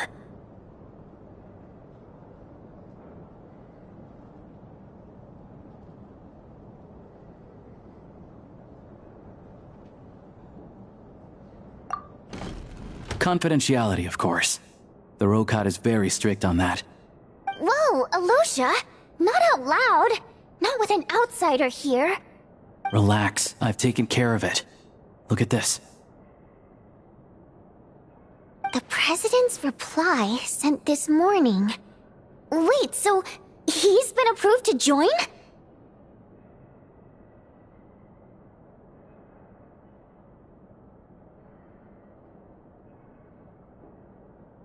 You told me last night that you wanted to get intel from the Rokot. Unfortunately, Rokot intel is only available to members. But ever since you set foot in Snezhnaya, we've been working together. I've seen the way you work, your character, and your motives. Everything about you is perfectly in alignment with what we're trying to achieve in the Rokot. So I figured I might as well cut to the chase. I wrote a letter to the president explaining your situation, including just the right amount of detail. His approval came very quickly. Of course, it's still your decision whether you want to join or not. We'll respect your choice.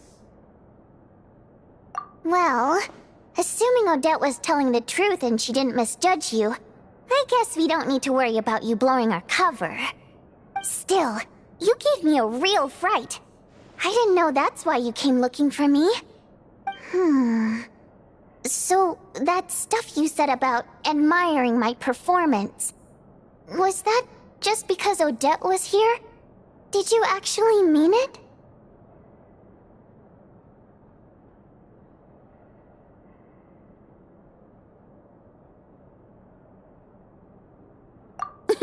Now you're talking.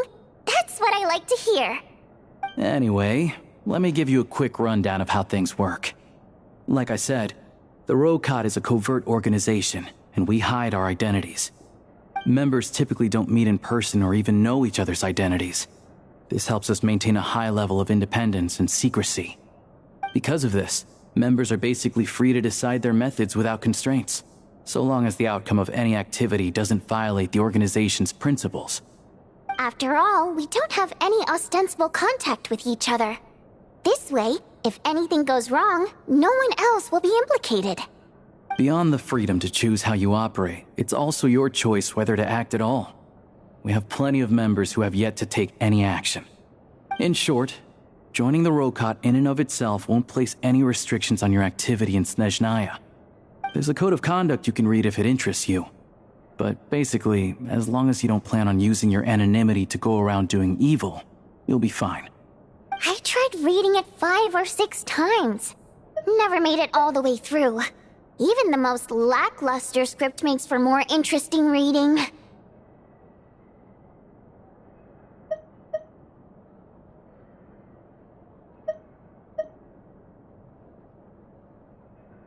Great. Then I'll go grab an official application form. Be right back.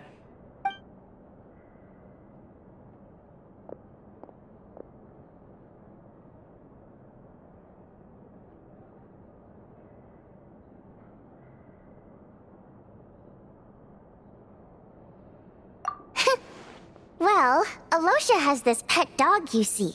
His name's Tagarin, and this one time, Alosha brought him backstage.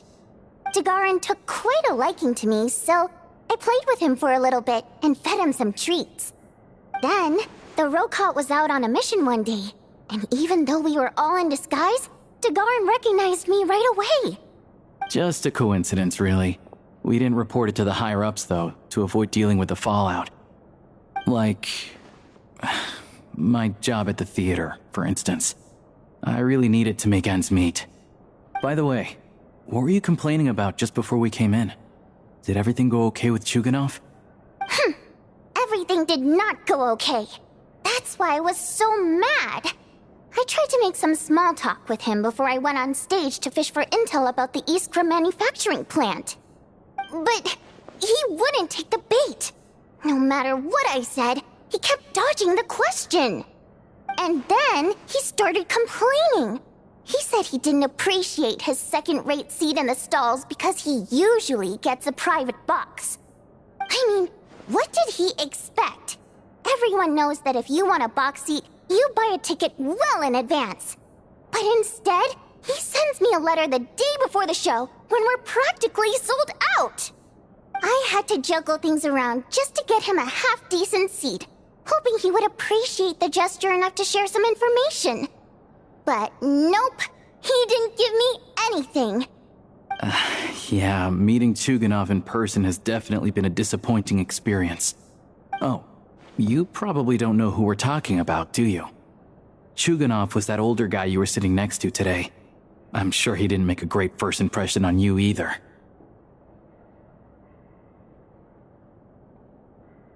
To the citizenry, he's a family man and a kind boss. But our interactions with him tell a very different story. It's one thing to ask for a favor, but he acts like it's his right. He always expects special treatment. Take the ticket situation, for instance. I've actually gotten him a private box in the past. But not only was he not even grateful, now he's acting like I've sold him short this time. Not to mention that he's never paid for a single one of his tickets.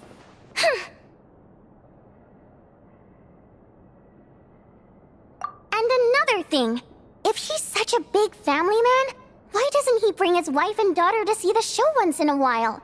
I've never seen them here, not even once. Calm down, Vodyanitsa. If you won't do it the easy way, we'll have to try the hard way. But first things first. Here's your application form. Go ahead and fill it out.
Looks like I'll need to make a few little tweaks here and there. But other than that, you're good to go. We'll hold on to this for you. Alright. Now that we're officially Rokot comrades, I can tell you. Chukhanov is the target of our current operation. Recently, we've done some recon work at the Iskra manufacturing plant, which pretty much confirmed that their energy consumption is way beyond the legal limit. All we need now is some direct evidence to present to the Vetcha, so we can demand that they shut the plant down. That way, the Kresnik Crystal can be allocated to where it's needed most. I was hoping he might let slip during one of our chats, but he's too tight-lipped. We'll have to find another way. I'm meeting another regular theater-goer tonight, Mitya. But Valeri's here too, and he's probably looking for Mitya, so he may end up being a no-show. Don't you worry. He must know how to dodge Valeri, or he wouldn't be showing up on time for every performance. Mitya is a renowned energy expert. Although we can't get any direct evidence of the excessive energy consumption at the plant, we can accidentally let the information slip to him. The authorities should take someone like him seriously. So if he starts raising questions about energy use at the Iskra manufacturing plant, there will be a proper investigation. Also, we're not allowed on site, but he has clearance. So all we need is his cooperation.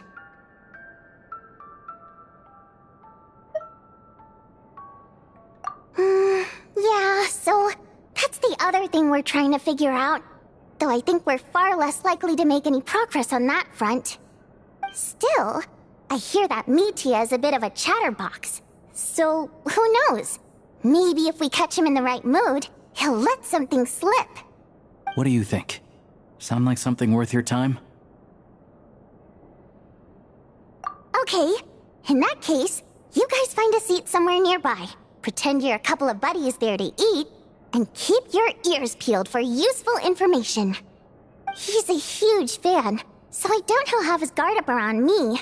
But you two need to be convincing. If he suspects anything at all, he might stop talking. Sure. Don't worry. We'll make a believable pair of buddies.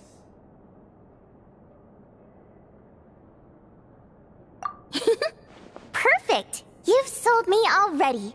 Now, help me tidy this room up a bit before we head out. Okay. What needs tidying? Everything!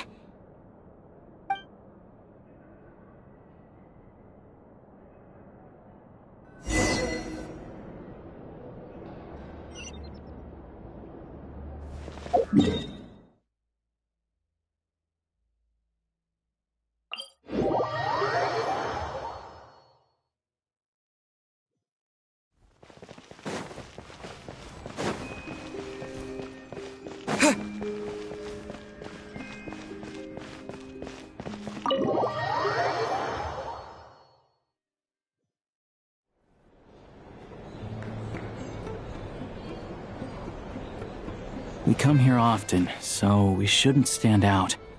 Let's sit here. Now, it's up to Vodyanitsa. Let's see how the conversation goes.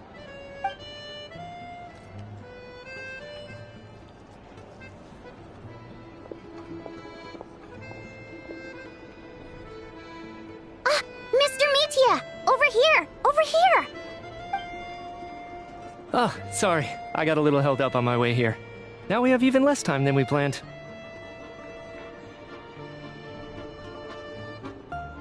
Go ahead and order some snacks and drinks, whatever you like. Let me see. According to my schedule, we still have 25 minutes left. You're really pressed for time today, huh? I was imagining this would be a leisurely chat. If you'd prefer, we can always reschedule for another afternoon when you have more time.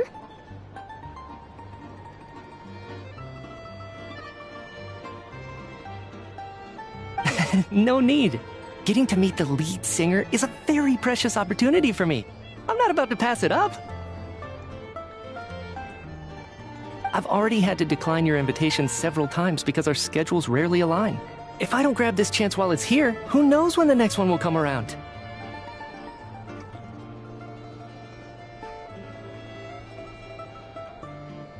Well, it's very kind of you to make time just for me.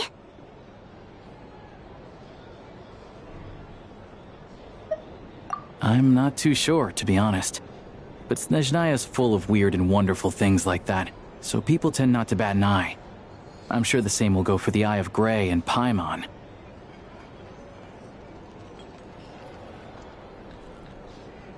The reason I invited you out for tea and a chat today was to get some feedback from a true fan of the theater.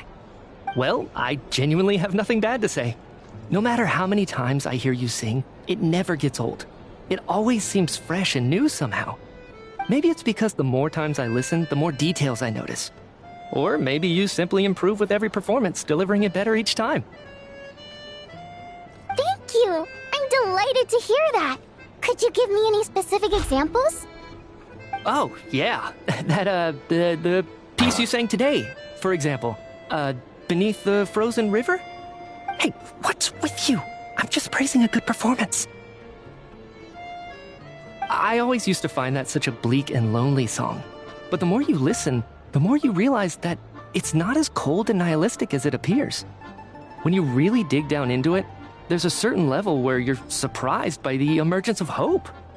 Wow, I'm impressed. I didn't expect you to pick up on that. Actually, I only tried out that angle after talking with a composer.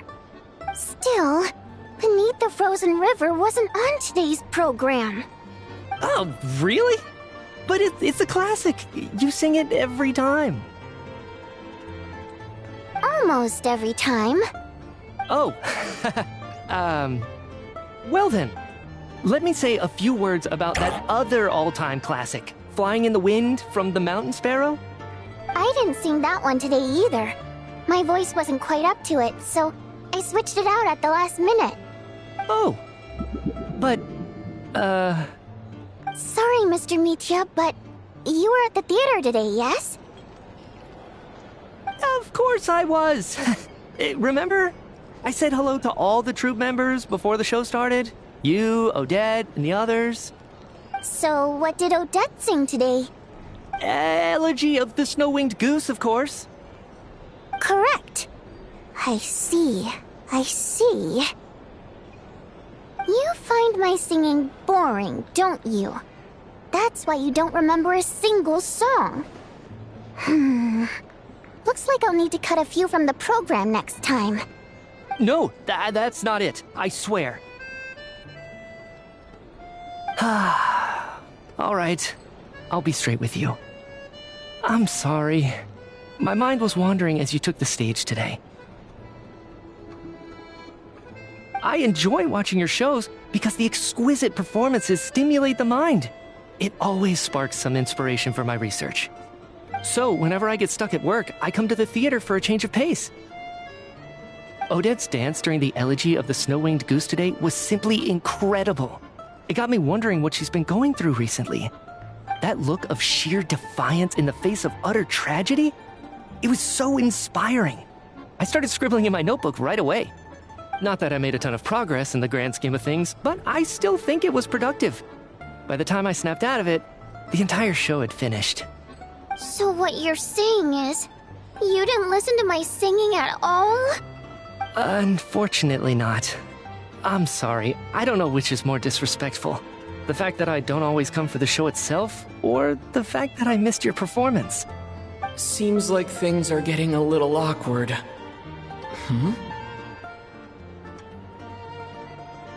Nitya just stepped into a conversational minefield. If there's one thing Vodyanitsa doesn't like, it's people who show disrespect for her performance. This meeting was so hard to set up. Don't tell me it's already falling apart. It's fine. I suppose this is affirming in its own way. At least, it shows that our performance really touches people's hearts, right? Don't let it bother you. It certainly doesn't bother me. She's showing a lot of restraint.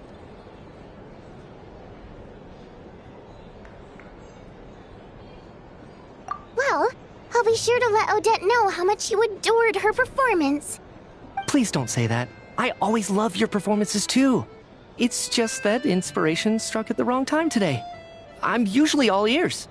I know, I can tell. That's why I value your opinion. I'm sure some people can't stand it when others praise their coworkers right to their face, but not me. No, sir. Fair enough. I still feel kinda bad though. But you know what I really can't stand? People who only show up to the theater to pretend that they're cultured. Makes me sick to my stomach. Oh yeah, 100%. There are too many of those people around. By the time they're walking out the door, they've forgotten all about the show. What's wrong? You look furious. I don't know if you've heard about the boss of the Eastborough manufacturing plant. He isn't even a theater investor, but he always demands the same privileges as actual investors. Box tickets only, premium drinks, even the right to request specific songs. Well played, Vodyanitsa. Seems like she's harnessing her rage to steer the conversation back on track. Now that you mention it, I've interacted with that guy before. I gotta say, everyone holds him up as an example of a benevolent businessman, but I don't know. I don't see it. Yeah, he couldn't care less about what's happening on stage. He's just there to flaunt his social status. I hate that I have to prepare programs for guys like that. What's the big deal with that factory he runs anyway? I asked around a bit and heard some pretty shocking stories. Sounds like he's just another greedy capitalist. Oh, really? Yep, the things people are saying are pretty damning. Low wages, insanely long working hours, equipment running around the clock. And as if that's not bad enough, he also strictly forbids his employees from giving any kind of interview. Project Stuja has now been extended so many times, we're at the point where crystal rations for the common folk are barely enough to survive on. Yet he even wants to get his greedy hands on them just to boost his own profits. If the rumors are true, he's in serious violation of the law. Interesting. So you've heard about it too? What? So it's really true? Who knows? I've only heard the same rumors you have. But there's no smoke without fire. The Rooster's been coming down on us hard lately, demanding that we track and trace every single batch of Crystal. My coworkers in the Department of Energy have been tearing their hair out over it. The Rooster? I didn't realize he cared that much. Yeah. Even though there are no restrictions on Crystal trading, the poor will wind up freezing to death if we let the rich buy as much as they want. That's clearly unfair. Looks like we'll need to arrange an investigation into the Iskra manufacturing plant as soon as possible. I never knew you kept up with current affairs beyond the theater, Miss Vodyanitsa. You really have a heart for the common person. Most Fae in your position have long been indifferent to the plight of humans. Well, those of us who choose to live in human cities are naturally going to pay attention to any significant upheaval. Isn't the Rooster a Fae himself? I'm just surprised to learn that even someone with as much experience as him is getting so stressed out over Project Stuja. What is the end goal of this project anyway? This is it. We're finally going there. I'm sure Mitya can sense on some level that she's fishing for information. But since their conversation is so relaxed, he might just let something slip. It's stressing me out too. If I'd only made better progress with my research, things wouldn't have dragged on this long. Oh, so your work is related to Project Stuja? That's right.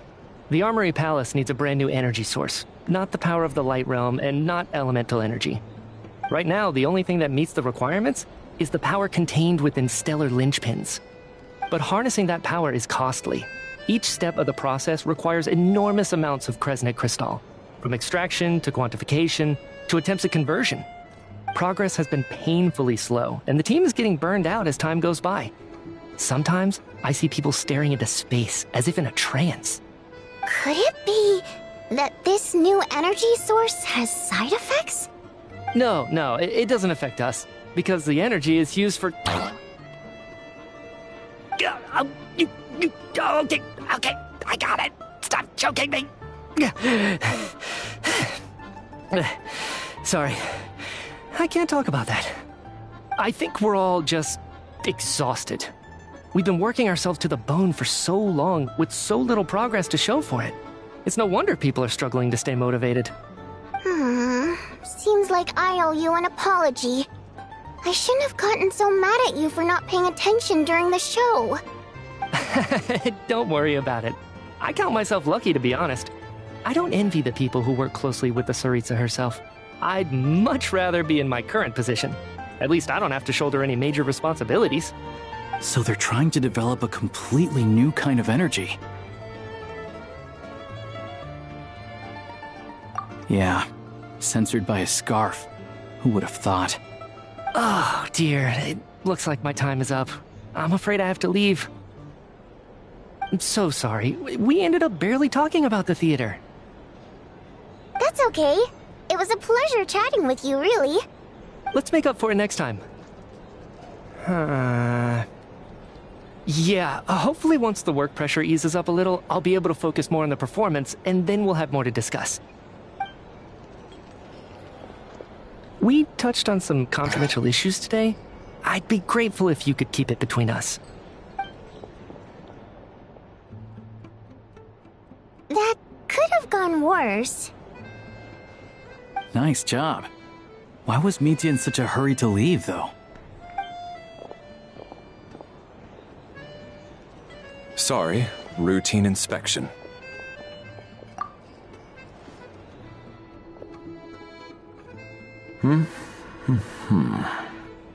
Okay, let's go. So he wasn't rushing to get back to work.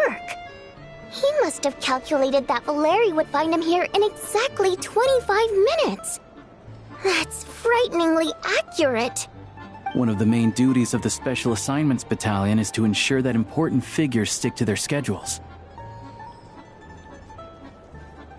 All right, time for us to get going too. Excuse me, check please. We'll settle our check too, then. Oh, hello there. Mr. Mitya paid the check before leaving. He also asked me to pass on a message. He said it was an honor to share his tea break with Miss Vodyanitsa and her two friends. Wait. So he knew we were here all along? This raises a lot of questions. Did he deliberately mention the new energy source so that we'd overhear it? Maybe his work isn't confidential after all.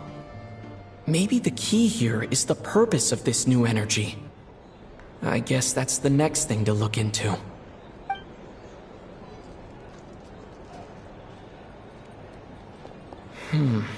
Vodyanitsa and Alosha have left. Time to head back and call it a day.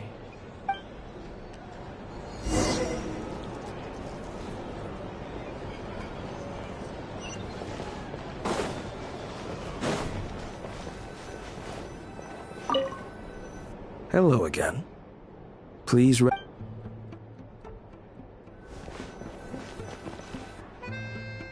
back! Here pretty early today. Paimon was just gonna mention that. After she woke up today, Paimon felt like her temperature was completely back to normal. But her strength still hasn't returned. Still, there's some good news. Paimon thinks she might have figured out the source of the problem. It's like there's some kind of mysterious power affecting Paimon. Paimon's never felt this way before during any of her travels. She only started feeling this way since we arrived in Snezhnaya. That's right. The Armory Palace needs a brand new energy source. Could that have something to do with this? What is it? You're making that face again. You know, the one you get whenever you have a light bulb moment?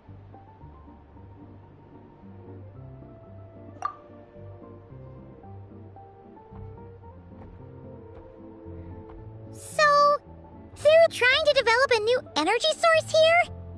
And you think that might be why Paimon's feeling unwell? Well, Michi denied that the energy they're researching has any side effects. Although, he did say that people working on the project have been having issues with their concentration and short-term memory. But even so, those are completely different symptoms from Paimon's. It's pretty faint, so it's kind of hard to tell. But, if anything, it seems like it's coming from roughly the same direction as the Armory Palace. Sure, Paimon's with you there. But how, though? The robot only has a limited amount of intel.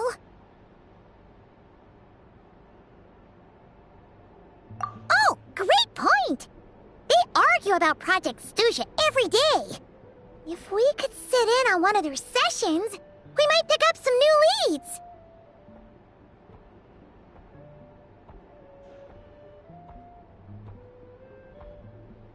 Good idea! Oh yeah, while you were out, Paimon tried all the yummiest looking desserts in the Potvoria restaurant. This one seemed right up your alley. So, Paimon saved some for you. Come try it once you finish writing your letter.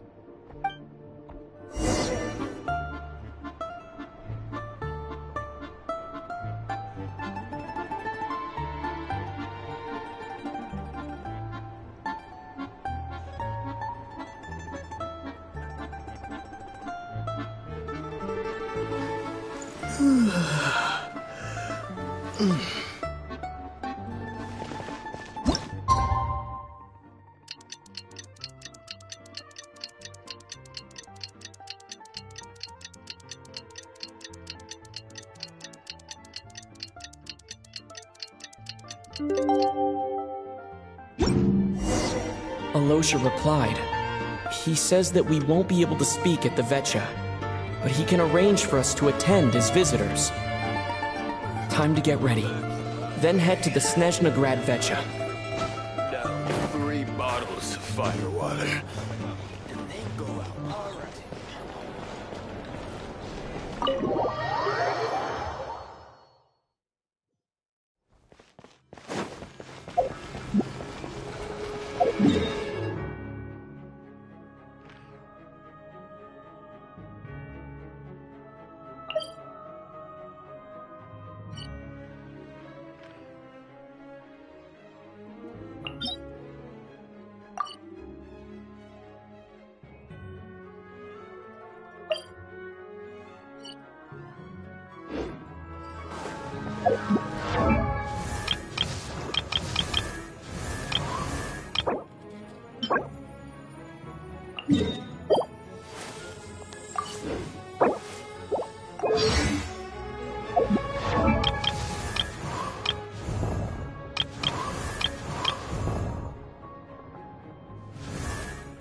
Miss Vodyanitsa, prima donna of the Korolievsky troupe. What a surprise meeting you here. Will you be sitting in on a session of the Vetcha?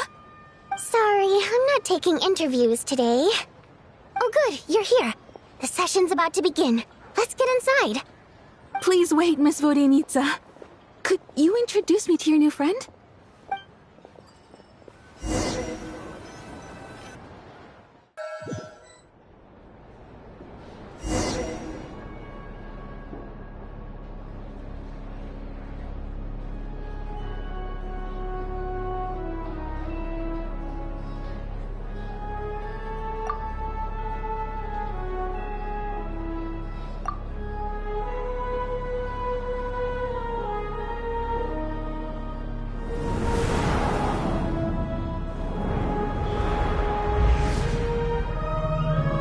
In summary, the energy management commitments made for the outgoing period have been delivered upon. Furthermore, both the production and consumption of Kresnik Crystal show clear signs of stabilizing. The relevant agencies have assessed the present circumstances and determined that the status quo can be sustained until the next period.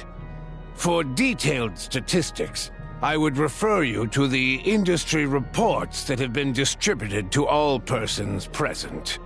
It should also be noted that while the recent blizzards have led to a significant increase in people's energy expenses, this is strictly a short-term phenomenon associated with a remotely located monster. Her Majesty the Tsaritsa is giving her full attention to this matter. We should have every confidence that it will be dealt with swiftly and conclusively. A financial report on disaster relief is also present in this report, courtesy of Pantalone. They cover the same old ground every single time. The rooster never seems to mind, but everyone else is getting tired of it. There's a general lack of trust. People aren't seeing any tangible benefits that affect them directly. Of course, none of that will be reflected in any of the reports on the table. Yeah, if it weren't for these hard copy documents, I could have at least made something up. Oh, don't mind me. I'm just out here trying to hit my interview quotas. Bring out the kvass. Ever read it? Best-selling newspaper in town. If I remember correctly, you guys don't even have a sales permit. You have to sell from stalls on the street. Okay then, best-selling street stall newspaper in town. Still counts.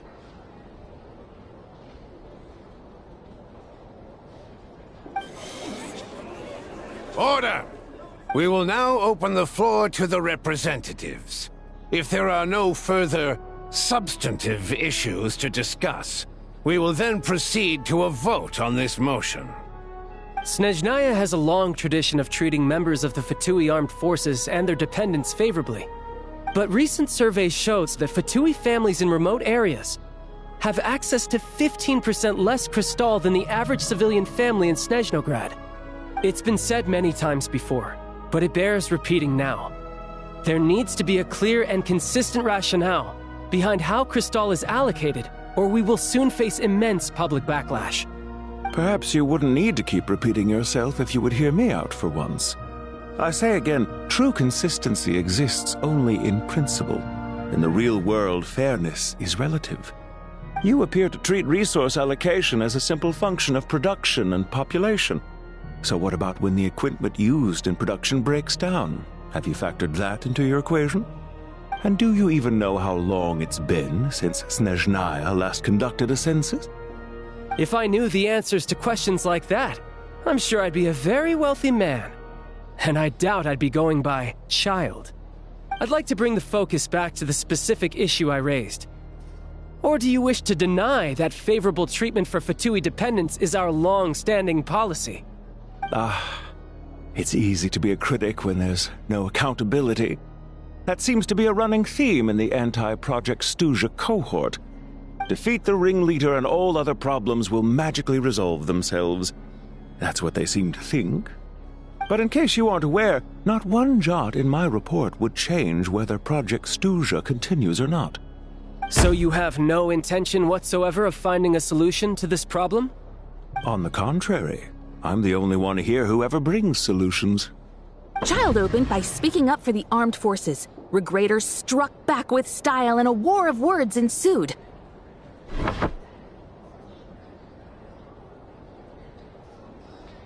Our reporter was live on the scene to get the audience's reaction as it all unfolded. Who do you support?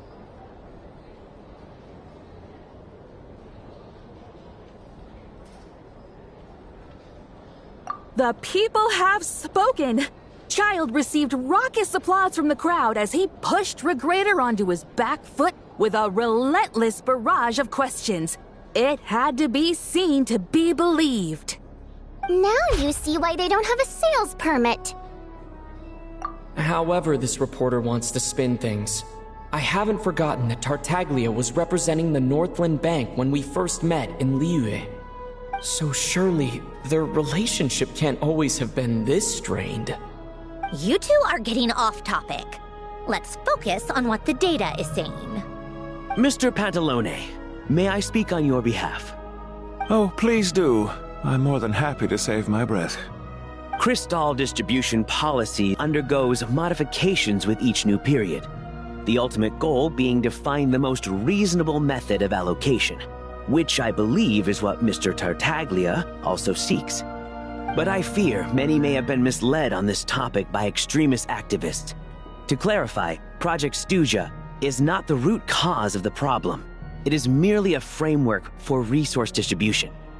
The most recent reports all point to Snezhnaya's resilience and adaptability during this period of fine-tuning, and give clear indications that a distribution framework is improving with each iteration.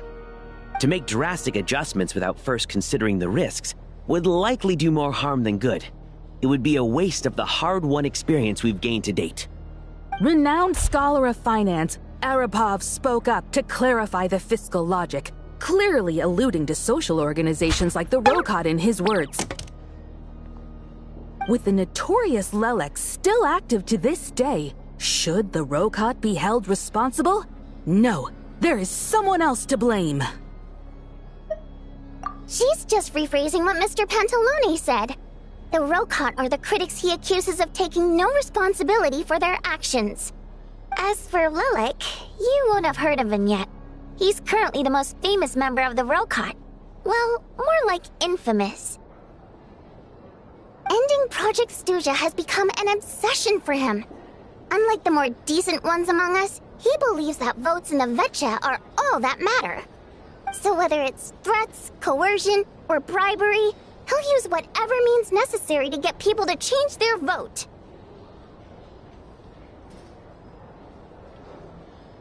And since we're already on the subject, what do you think of Lelec's methods? Are you for or against?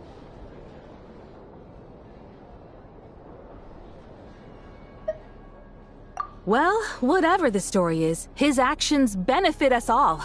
We stand with Lelik. At least someone here wants to take this discussion seriously.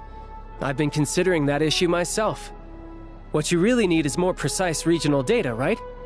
I think it would be easiest to let the Fatui handle it, since they're already in charge of Crystal shipments anyway. We may as well get them to collect some data while they're at it. Whatever you need, you can ask the Fatui to look into it for you. In terms of supervision, I think the Druzhna would be a good fit. I had hoped to discuss this with Miss Vesna, but sadly, she's not present. I will be happy to take a note of your suggestions and present them to Commander Vesna for a decision upon her return. The Commander has always taken a keen interest in Project Stuja. However, given the Druzhna's demanding workload, I'm afraid it may prove difficult for them to provide any practical support. Let us refrain from jumping to conclusions until a concrete and actionable plan is in place. My apologies, Lord Rooster.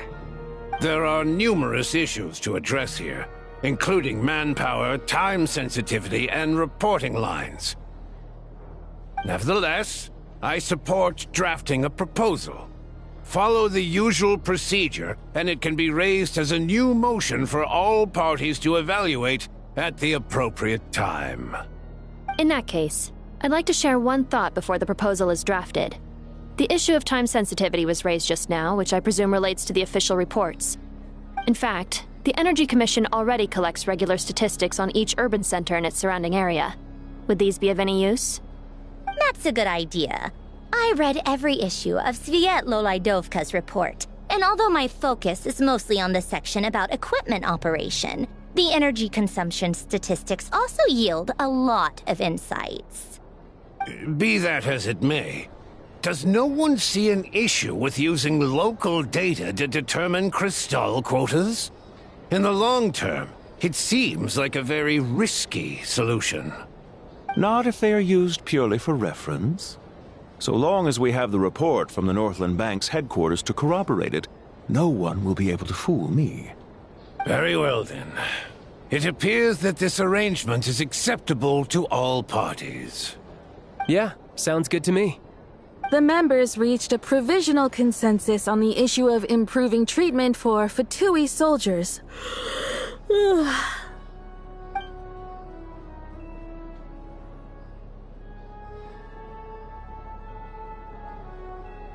Today, the prima donna of the Korailievsky troupe attended a session of the Snezhnograd Vecha in the company of a dashing young man. The question on all our minds is, what is the true nature of their relationship? Write anything like that again, and I'm revoking your permission to interview the troupe. Got it?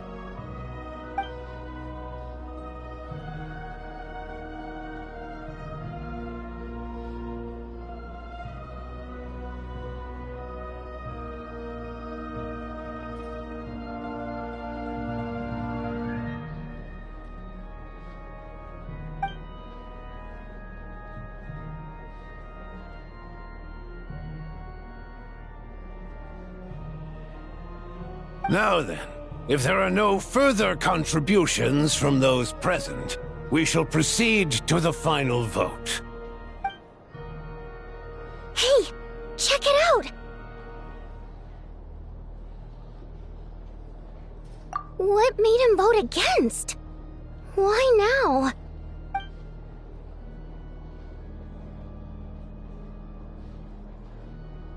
The votes have been tallied.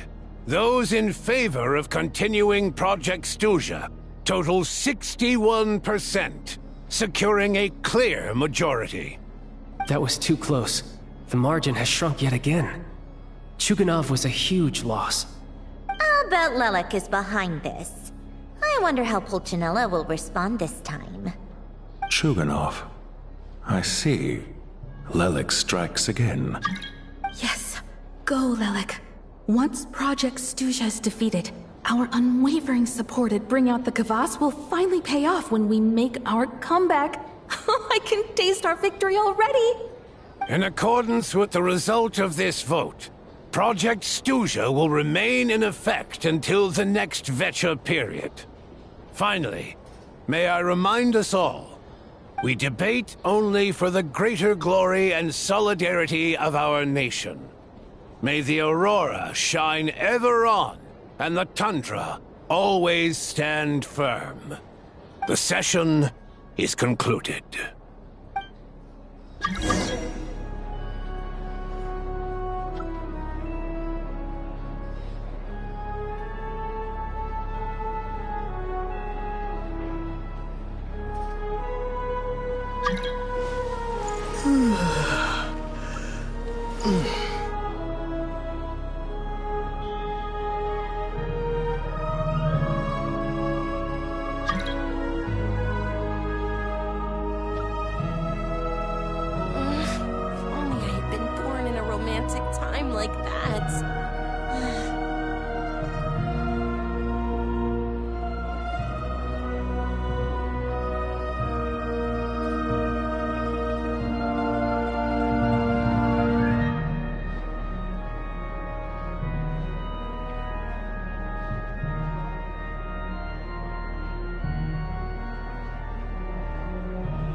I have to say, I really wasn't expecting Chukhanov to vote against Project Stusha.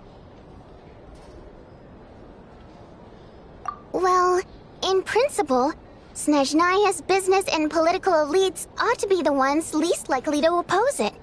As we heard, Project Stusha is basically just a resource distribution framework that requires everyone to cut back during the winter. But even if the policy got cancelled, the Tsaritsa's energy needs wouldn't suddenly go down. The extra demand from the public would have to be filled from somewhere. So logically, the factories would have to take the hit. I got a letter from Mr. Mitya just before today's session. He said he's confirmed that there are issues around overtime and excessive energy consumption at the Iskra manufacturing plant. In a situation like this, once the Rooster receives the report, he'll order the factory to halt production and submit to an investigation before issuing a penalty. But that's a week-long process, and thus didn't make it onto the Vetcha agenda this time. I don't think he suspects anything so far.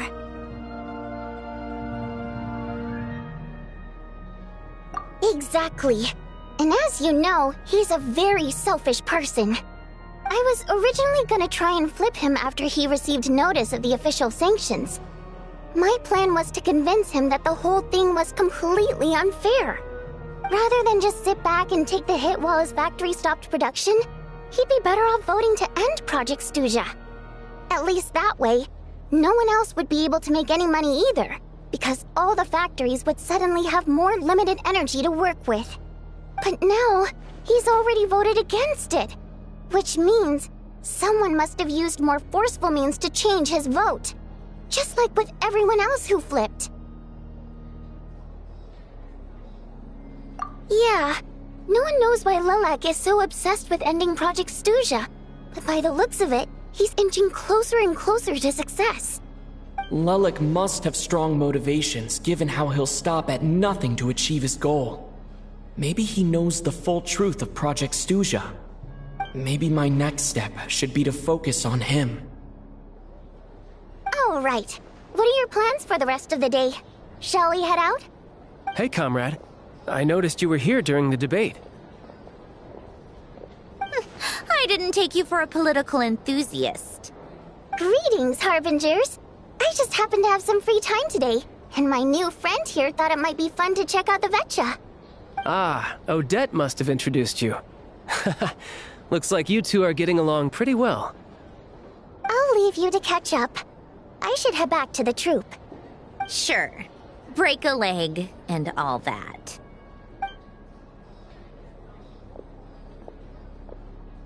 Thought it might be fun to check out the Vetcha, did you?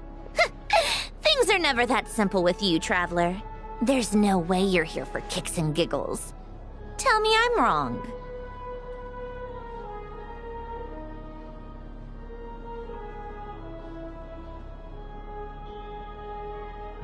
Oh, yeah. To some, he's a captivating enigma. To others, he's the bane of their existence. No one ever thought that some anonymous nobody from the Rokot could cause such a stir.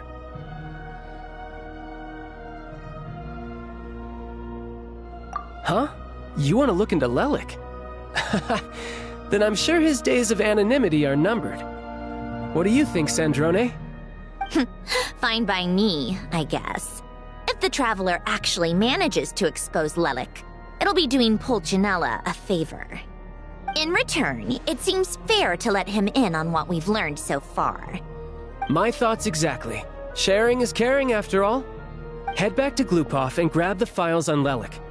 It's easier to just pull the records than go through the rigmarole of getting the Traveler a visitor's permit. As you command, child, sir. In that case, since we're going to be waiting anyway, I'll have someone brew a pot of black tea.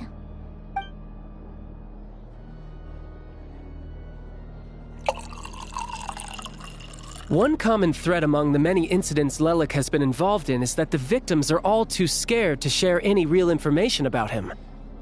Clearly, he must have threatened them in some way. His modus operandi is to silently infiltrate the scene and leave a threatening letter behind. But neither the letters nor the crime scenes ever yield any clues to his identity. So all these files have to offer are short statements by the people affected. They don't give us a lot to go on. If nothing else, it shows we're dealing with a trained professional who's versed in counter-surveillance. Yes, and to that point, he often strikes in highly secure locations. The victims are high-ranking and influential people who take their personal security very seriously. Somehow, Lelik slips right into their rooms without making a sound. There's never any eyewitnesses, nor the slightest trace of a break-in. If he can get in and out undetected, it means he can strike without warning. Not that that's ever happened so far, but the thought is enough to scare these people sleepless. It's hard to believe that a human being could pull this off flawlessly every time, so they switched the focus of the investigation to Faye. Unfortunately, no one's found anything yet.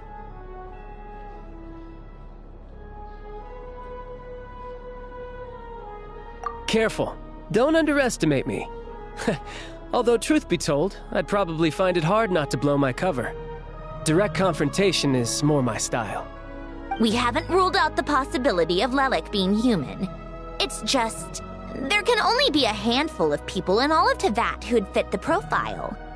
Faye, on the other hand, plenty would have the ability, but few would have the motive. No, not as strong as me. You'll never find the culprit with criteria like that. Let's go with a little weaker than me. There's no denying that Master is strong, but meticulous. We can only hope. He's just trying to find a reference point. Stop getting fixated on who's stronger than who. But that's the most important thing.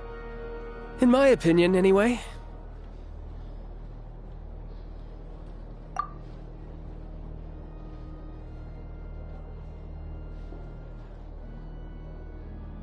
Odette? Yeah, that seems about right. Her skills are solid, and she's always calm under pressure.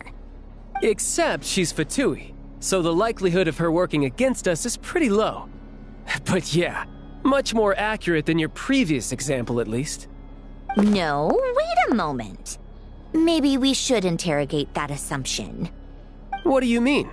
Which assumption? Her Fatui identity doesn't necessarily exonerate her. And when you think about it, the Rokot would be precisely what she needs to conceal her identity. Plus, she wouldn't need to be such a pro at covering her tracks. She'd already know where the Fatui will be and when, so she could choose the perfect time to act. Oh, yikes. I was just thinking out loud. Why is this starting to sound like such a convincing theory? Still, what reason could Odette possibly have for trying to call off Project Stuja? Arlecchino would be the best person to ask. She knows Odette best. Unfortunately, she isn't back yet. Rosaline used to open up to her in private about her struggles with Odette.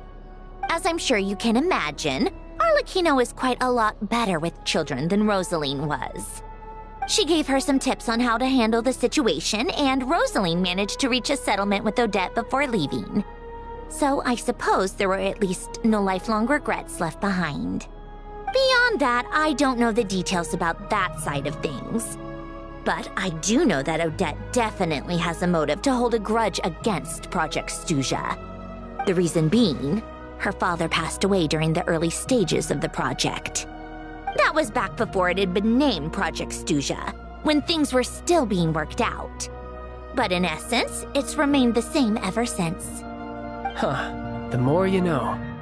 Rosaline was always so self-centered. I never understood why she started paying so much attention to Odette. Is that such a surprise? If you cast your mind back, you may remember that Rosaline and I weren't exactly close. We had tea together a few times, but that was about it. Odette's past is no secret. Her father was a Fatus and her mother was a very famous ballerina. On the surface, it looks like she followed right in her parents' footsteps. But the truth is quite a different story. After her father passed away on a mission, her mother was overcome with grief. She broke her leg during a performance and could never dance again. Odette was only interested in ballet at the time, but this tragedy left the family with both breadwinners gone. They could barely make ends meet. Per Capitano's policy, family members of Fatui who died in the line of duty had to be appropriately accommodated and provided with adequate assistance. So, regardless of how Rosaline may have felt about it, it fell to her to resolve the issue of Odette's family's livelihood. In the end, the solution they agreed upon was to have Odette join the Fatui. Right, because the alternative would have been a one-off compensation payment, I guess. In that sense, joining up was definitely the better option. Still, she must have had mixed feelings about it, right? If she doesn't even like the Fatui. It's just a theory, a possibility. But as a motive for Odette to become Lelik, it holds up. That said, I have no idea where Odette's head is at right now, or what her conflict with Rosaline was about. Plenty of people were on bad terms with Rosaline. I have no intention of trying to figure it all out. Yes, but there's not much point in discussing that now. Yeah, back to Lelik. Since our investigations so far have turned up next to nothing, we've got nothing to lose by trying a new angle. Funnily enough, Tonya and I had actually made plans to go to the theater tomorrow to watch Odette's rehearsal. Unfortunately, thanks to this Lelik situation, I'll be stuck working overtime again. Which means you can go in my place. No point wasting the ticket. Plus, you'll get to meet Tonya.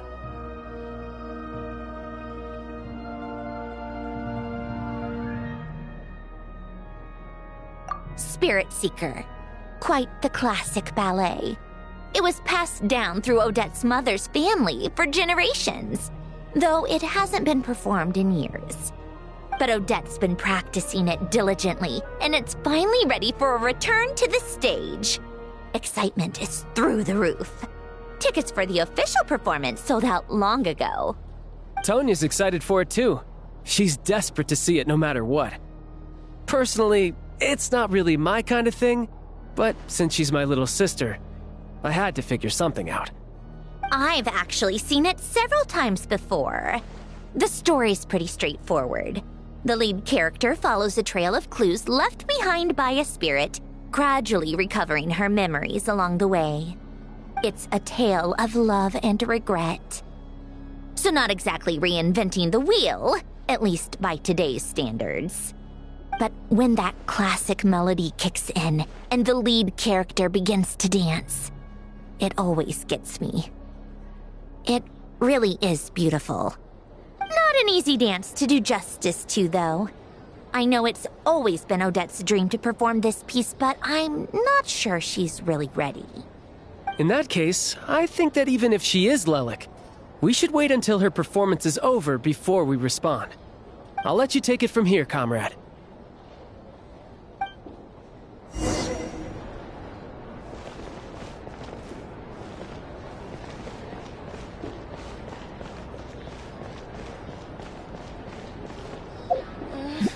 Only I had been born in a romantic time like that.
Insulation chamber deployed. Observe. Be silent. To dust. For the everlasting quest, leave this place. Preparing for dust up. The long sleep beckons. Close your eyes. Be silent.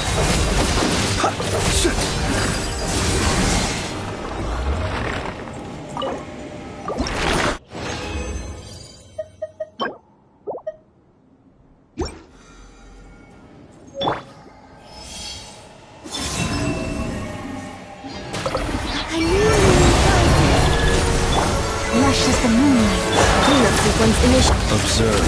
Be silent.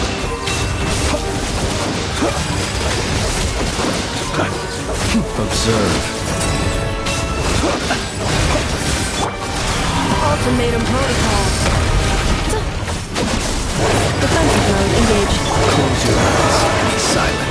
To dust.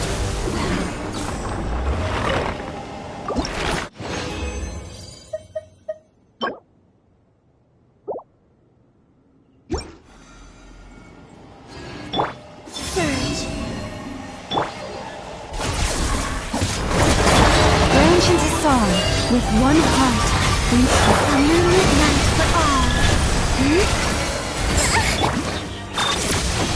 Observe. Be silent.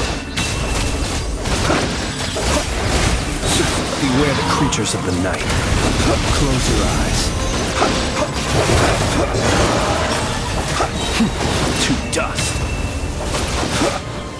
Observe. Be silent.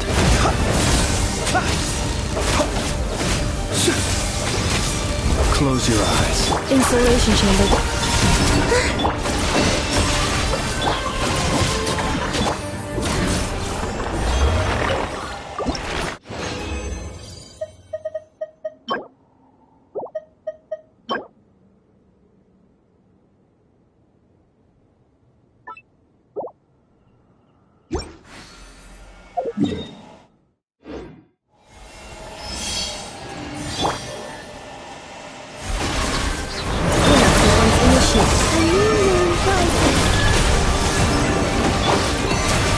Try the frost moon of old.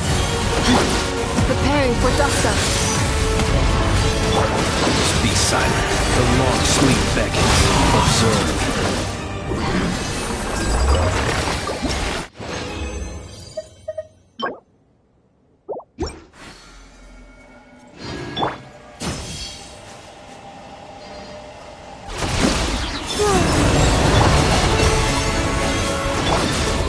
Close your eyes. To dust.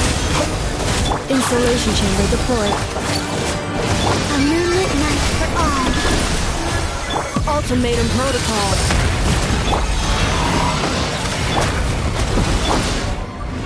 With one heart, we pray. Cleanup sequence initiated. Observe. Close your eyes. To dust.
You made a ton of progress today. It's good that everything's going so smoothly. Next step is to head back to the theater and get a clear answer from Odette.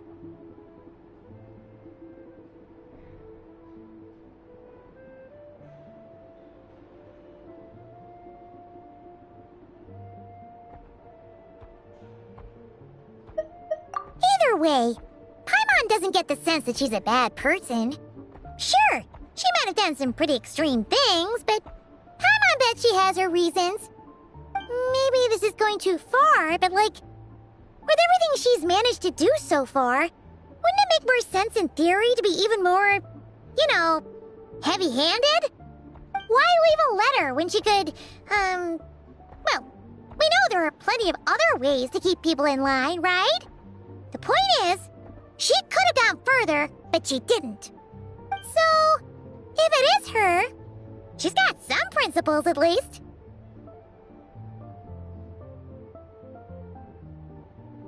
Yeah! Well, all you can do is follow the facts wherever they lead. No change, really. But that thing Paimon told you about yesterday?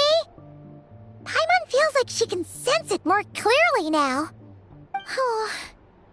Hearing you talk about your day makes Paimon itch for an adventure. If only she could be there with you so we could experience it all together. Yeah, I wish you could be there too. I'm not used to adventuring alone. But don't worry, we'll get to the bottom of this. Guess it's just one of those things. Never mind. Paimon will behave herself and keep resting.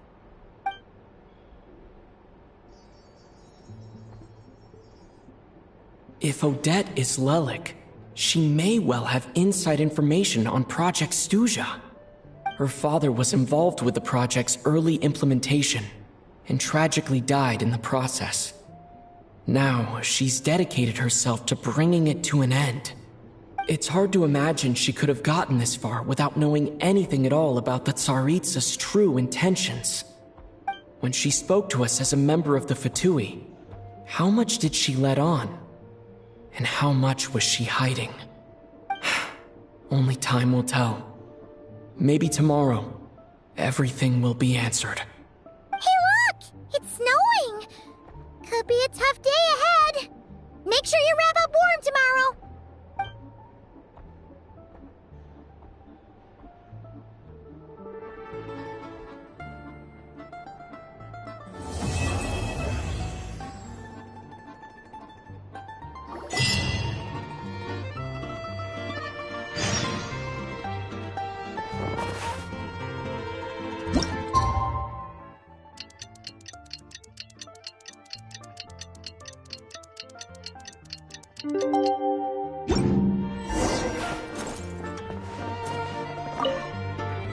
You're back!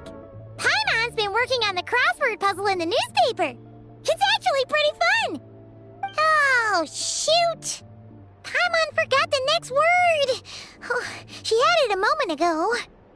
Think, Paimon, think.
Ooh, it sure is cold today. I wonder how much heavier the snow's gonna get. Here to see Odette? I just need to see your tickets for the preview. Perfect. Thank you. I'll hold on to your tickets. Come on in. It's freezing outside.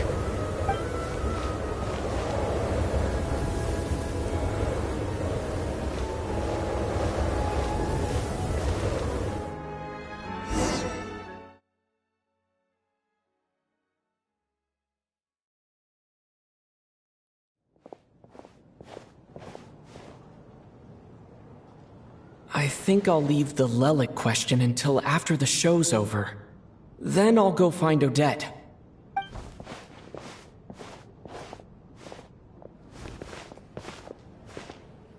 Child said he was originally going to come with Tonya.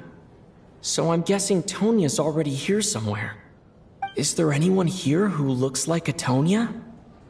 Let's see. It's a small audience. Makes sense for a preview. But wait, I do see some familiar faces. Mr. Chuganov's back again by the looks of it. Oh, and is that Mitya? And that Fatui officer, Valeri. Guess he must be playing cat and mouse with Mitya again. Oh no, it looks like the show's starting and I still haven't found Tonya. Never mind. I'll just have to take a seat for now and see if I can catch her afterwards.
Members of the audience, I'm a staff member here at the theater.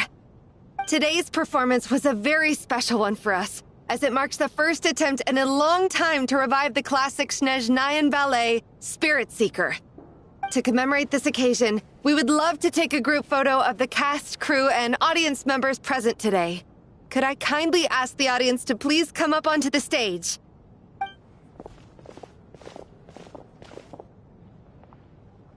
All right, everyone, huddle in a little more. Now, look at the camera. 1, 2, 3.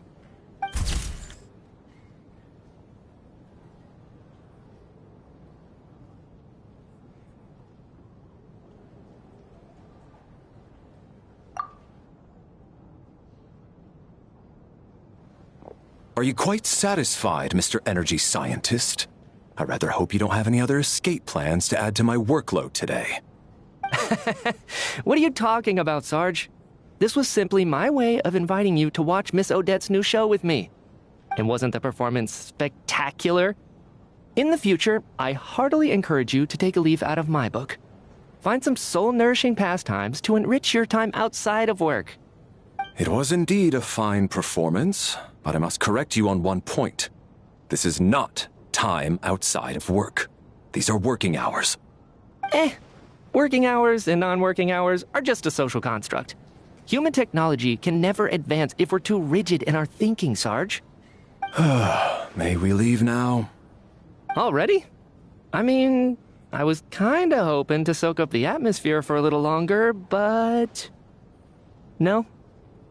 Okay, guess I'm pushing my luck. Didn't seem like too much to ask, but fair enough. Off we go then, Sarge. Back to the land of working hours. Lead the way. That has to be her. She's the only person in the audience around Tonya's age. Excuse me, are you Tonya? Huh?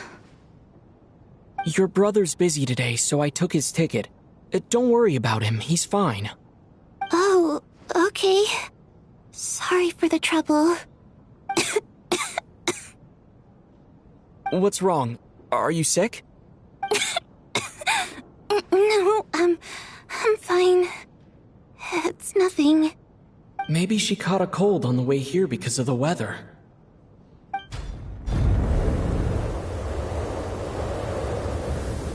I haven't seen snow like this in a long, long time. It's most unusual. I know. It's completely white out there. You can barely see a thing. I've never seen such heavy snow in my life. Let's wait it out for now. You'd be lucky not to freeze to death in this weather, let alone find your way. Well, look at that. Maybe we shouldn't be in such a rush to get back after all. What do you think? Let's wait and see. Why do you need to take it so seriously? Fate has given us this wonderful chance to take a break. We owe it to ourselves to make the most of it. Come to think of it, there's a small inn not far from here that always keeps plenty of extra blankets on hand for guests. I know the route well. Shall I head over and borrow a few blankets? That way, anyone in a hurry can wrap up warm for the journey back. Just remember to return them next time you're over this way. Sir, there's really no need to go to all that trouble. Hey, it's no trouble at all. Wait here, I'll be right back. What a kind gentleman. Very good. My wife and daughter are waiting for me at home, so I shall be heading back as soon as I get my blanket. So... are you expecting us to go back to the Armory Palace wrapped in blankets too? Don't worry about that. I made arrangements in advance. Should I not return to the Armory Palace within 3.5 hours after Operation Showtime begins, an armed squad will be sent to collect us. They will escort us back. You are one of our key military personnel, so any weather-related risks must be eliminated. Operation Showtime? So, wait. Every single time you drag me back to work when I sneak out, it's a whole official operation? I gotta say, you've really turned this into quite a moral dilemma for me. It's snowing pretty hard out there. I think you should stay here for now. You seem a little under the weather. Sure.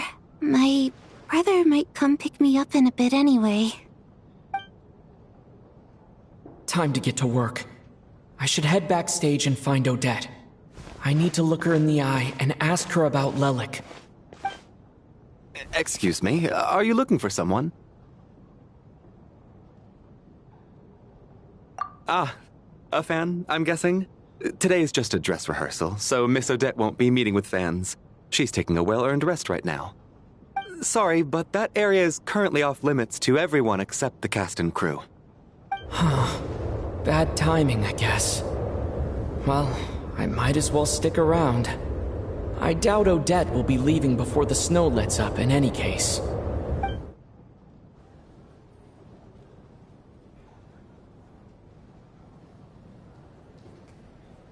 What happened to the gentleman who went to fetch the blankets? How has he still not returned? I was thinking the same thing. It's still snowing very hard. Do you think something might have happened to him? Whatever the reason for his delay, I must say I hate nothing more than people who make empty promises and fail to deliver. Well, I have to treat my employees like that on occasion, but that's different.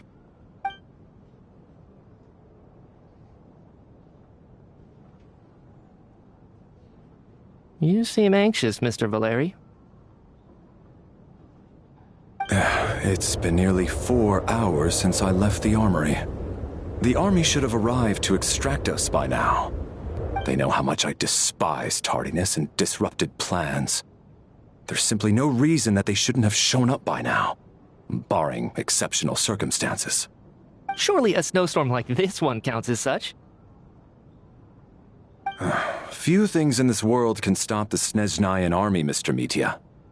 And a snowstorm is certainly not one of them. Why don't you go out and take a look?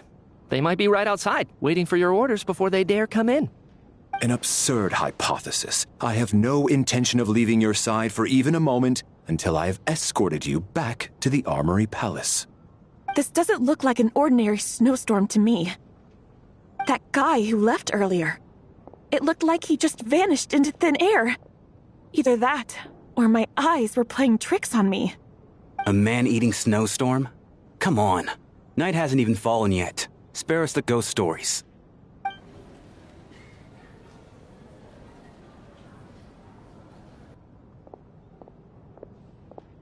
Traveler, didn't know you were coming today.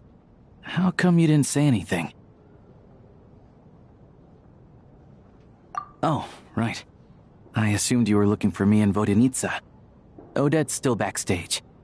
Whoa, that's quite a snowstorm out there. I've been working backstage this whole time, so I didn't even notice. No wonder the audience hasn't left yet. Is weather like this rare, even in Snezhnaya? Yeah, snow like this. I'm sure I've seen it out in the wild before, but never in the city. Actually, I take that back. I don't think I've seen snow this bad even in the wild. This is something else. It's not normal. If even Alosha thinks snow like this isn't normal, could it have anything to do with that monster people have been talking about? We can't stay cooped up here forever. Someone needs to go out and take a look. No need. I have plenty of experience with snowstorms. Besides, I work here while you're an audience member. I should be the one to do it.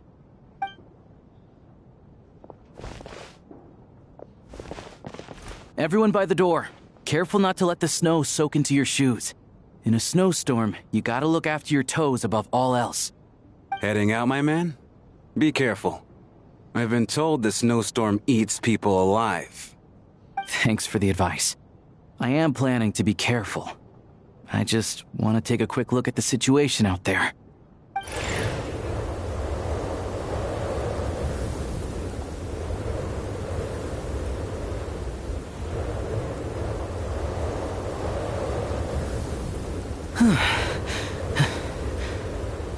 He's back! He's back! How was it? What's going on out there? Did you see any soldiers patrolling the area? Something about this storm isn't right.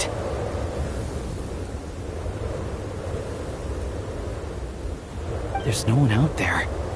I didn't see a single soul. And something in the air gives me the creeps. This isn't your average snowstorm. I suspect it might be related to recent events in our nation. I strongly advise everyone to stay here until the snow dies down. Are you serious? So all of us are trapped here now? That sounds a little far-fetched to me. You want to go outside and see? I, for one, am not risking my neck in that weather. This just turned from a minor delay into a major hassle. We can only hope that our friend who went to fetch the blankets just ditched us and went home. Is it really that bad? But my daughter, I won't be able to read her a bedtime story tonight. Huh? What are you all still doing here? Whoa! It's snowing hard!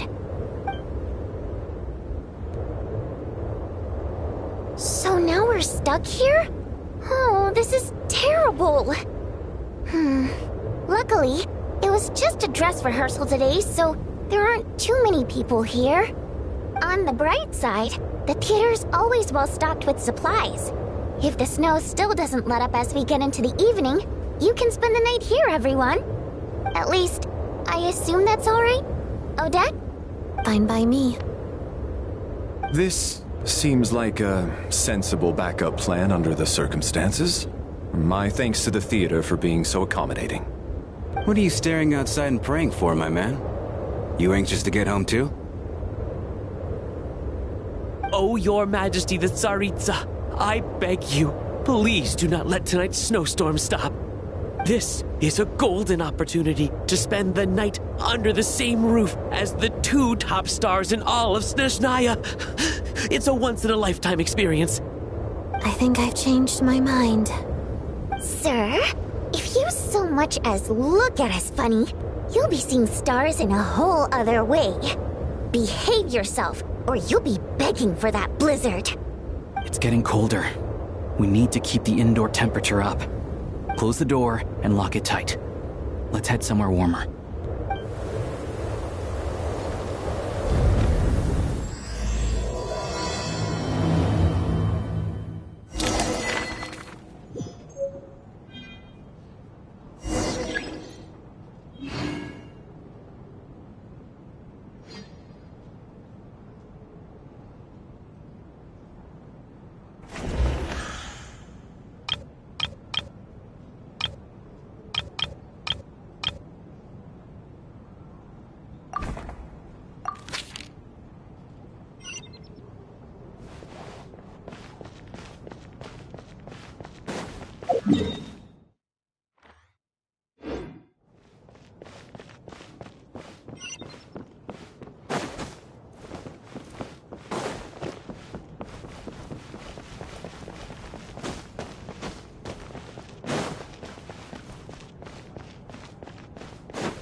My husband has major trust issues. To him, I doubt even this snowstorm is a good enough excuse for me to stay out all night. That's the price of marrying into wealth. You'll get used to it. I'm not about to stop you if you want to leave, but don't drag me along. Hello? Can I help you?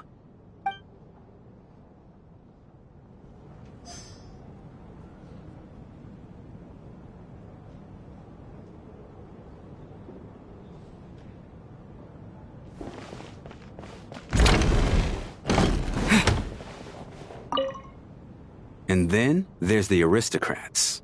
Easiest of all to deal with. You don't need to use any force whatsoever. All you have to do is show them the rope you plan to tie them up with. Do you know why? I don't. Do tell. Because nothing horrifies them more than the thought of a cheap, coarse rope leaving creases on their precious $1,000,000 more coat. They'll do whatever you ask to avoid that fate. Unexpected, but funny nonetheless. Tell me another one. Well, look at that. I got myself a new listener. Hey there. Let me introduce myself. The name's Shram, and I'm a mercenary. The kind that gets paid to do odd jobs for rich folks. And I am Chuganov, an entrepreneur. If my name is unfamiliar to you, you will no doubt have heard of my factory, the renowned Iskra manufacturing plant.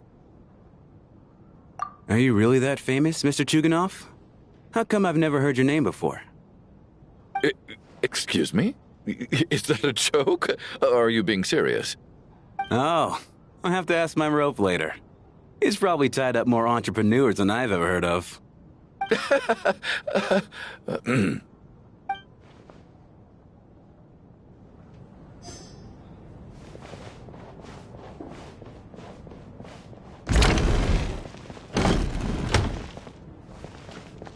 I have to say, even though today was a rehearsal and there were some hiccups along the way, Miss Odette's performance was one of the best I've ever seen, even compared to an actual show. Oh, I couldn't agree more, especially considering the weight of the subject matter. It takes a truly seasoned professional to do justice to a theme like love and regret. Do you think we were coming on too strong? Odette's ignoring us again. What about you? What did you think of today's performance?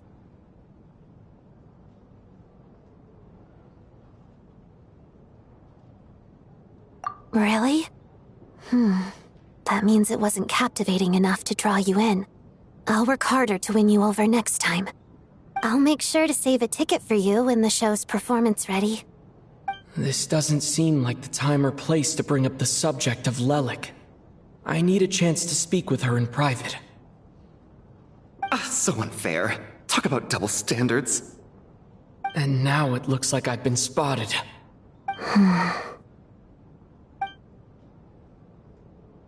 You know Mitya too?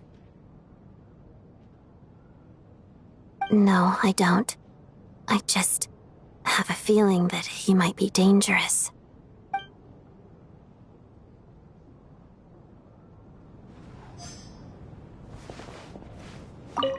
Do you think we were coming on too strong? Odette's ignoring us again.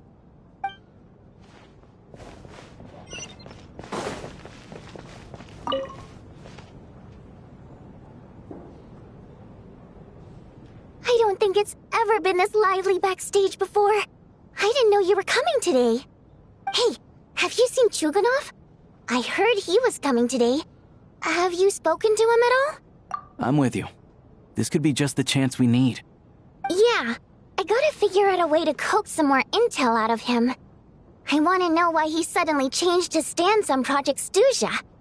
What exactly happened before the most recent Vetcha vote? For the Rokad, or just out of personal interest? Shh! There are other people around. Don't say the R word.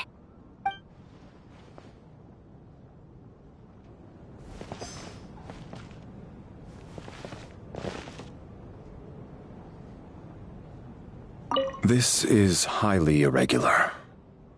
A delay of over an hour during an operation like this theoretically warrants a Harbinger-level response. I wonder what the issue is. The storm, or something else. Sarge, the day you learn to let go and just enjoy moments like this is the day you'll finally understand the meaning of life. Ah, why, hello, sir. I believe you were the one sitting at a nearby table back at Podvorye Restaurant. Any friend of the theater's star performers is a friend of mine. It's a pleasure to meet you. I'm Mitya from the Energy Commission. Greetings. Major Valeri, head of the Special Assignments Battalion. Armory Palace Royal Grenadier Guards, 1st Regiment. I am here to ensure Mr. Mitya's personal safety. Please let me know if I can be of any assistance. Mr. Traveler, I cannot help but notice that Miss Odette is stealing glances at me. Any idea what that could be about? I've racked my brains, but I can't think of anything I might have done to offend her. Perhaps she noticed me spacing out during her performance?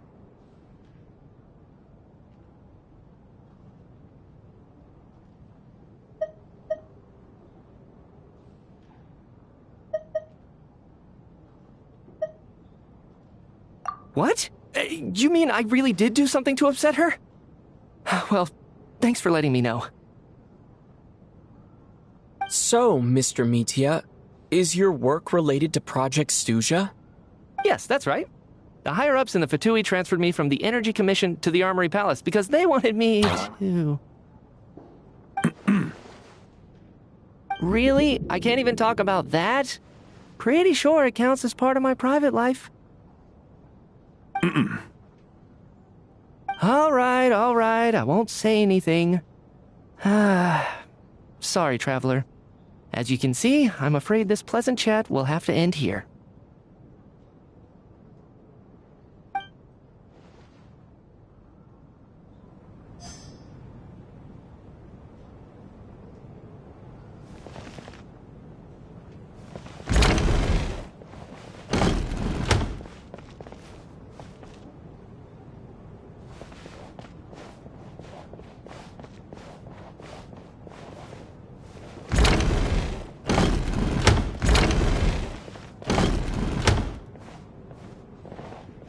How are you feeling, Tonya? I'm fine. Sorry to worry you. I'm used to it by this point. I take medicine for it. My brother usually helps to get it ready for me. Child must take great care of his sister. He's never mentioned Tonya's illness, though. You know, I actually find this whole thing kind of exciting. Stuck in a strange place thanks to a snowstorm. Having to spend the night with a bunch of interesting characters. It's pretty cool, don't you think?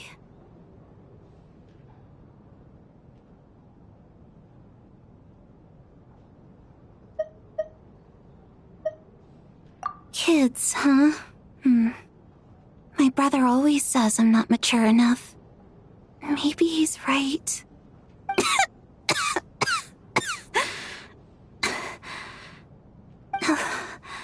I'm fine, really.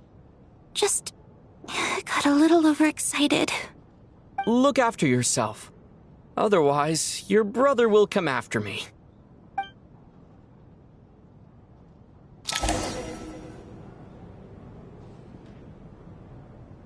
How's it looking, Alosha? No change from this afternoon. Heavy snow with no sign of slowing down. May I have your attention, please? The storm is unlikely to stop tonight, and it'll be even more dangerous outside at night than it was during the day. We at the theater owe everyone here a duty of care. Therefore, we strongly suggest that you stay on site overnight and avoid going outside unless absolutely necessary. In a few short moments, we'll give you a tour of the theater's various quarters. You can choose to sleep in the VIP room, the office, or backstage. Or on the stage if you'd prefer. We won't mind. I'll pass on sleeping on the stage. What if the snow is stopped by tomorrow morning? The early birds in the audience might think we're part of some experimental new show. A drama about sleeping? That could be fun. Maybe we could come up with a title for the production.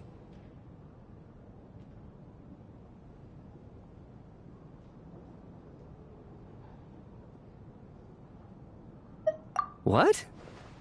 Gotta admit, I didn't get that one. Anyone who doesn't wish to sleep on the stage, please follow me. I'll show you to the rooms.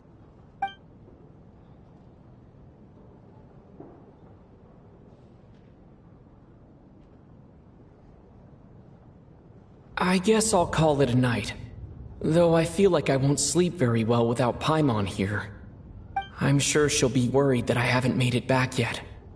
But as long as she looks out the window, she'll probably realize what's holding me up. I wonder if she's feeling any better yet.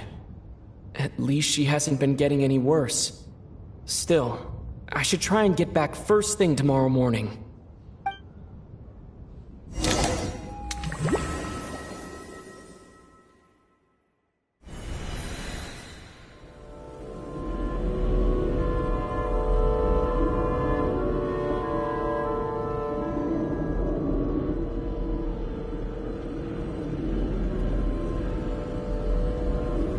Ah, finally.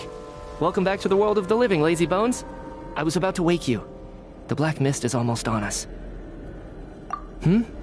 Still waking up, huh? You know, the black mist. It's been chasing us from below ever since we were born. You're just dozy. There's no way you've forgotten. Come on, let's keep heading up. Onwards and upwards is the only way to survive. Don't listen to a word those black mist cultists say. Here we go again. The endless march toward survival. What's going on? That black mist down there is creeping me out. And it's rising. Guess I should head upwards and get away from it.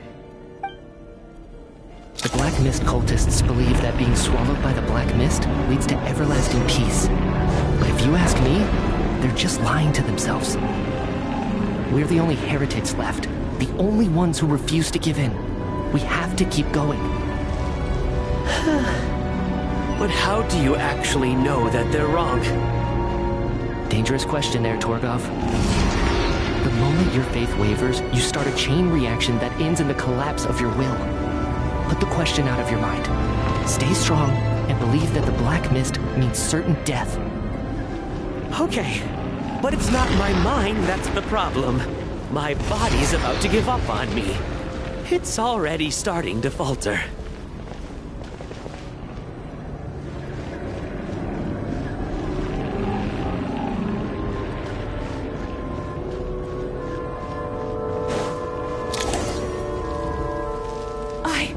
I can't do this anymore. I've had enough of being forever on the run. What's the point of it all? All this will pass eventually, I promise. Keep fighting. It will be worth it. You accuse the Black Mist cultists of being liars. But you're lying too. There is no end to this path. It keeps going up forever. There was never any hope to begin with. The cult of the Black Mist has poisoned your mind, Sobolova. Are you thinking of giving up as well? I am. I think I'll take my chances with the Black Mist over this perpetual torture. As much as I detest the Black Mist cultists, I'm just too weary. Then I bid you both farewell. Let me put my personal opinions aside for a moment and say, I hope that you both find peace within the Black Mist. Fate always appears so impossibly complicated. But at moments like this, its raw simplicity is laid bare. Their fate was sealed from the instant they entertained doubt. From then on, the outcome was both inevitable and irreversible. Let's go.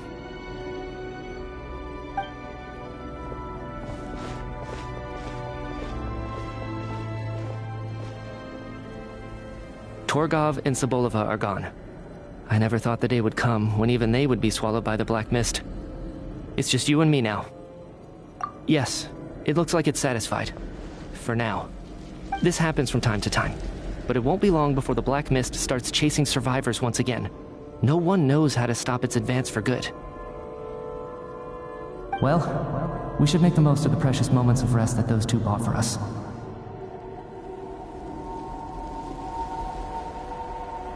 Huh? Are you really that sleepy, Traveler?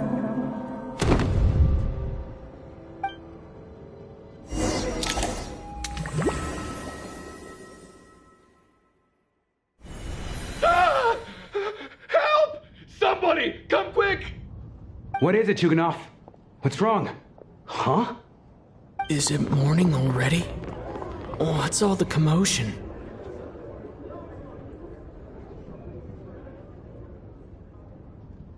Sounds like it's coming from next door. I should check and see what's going on.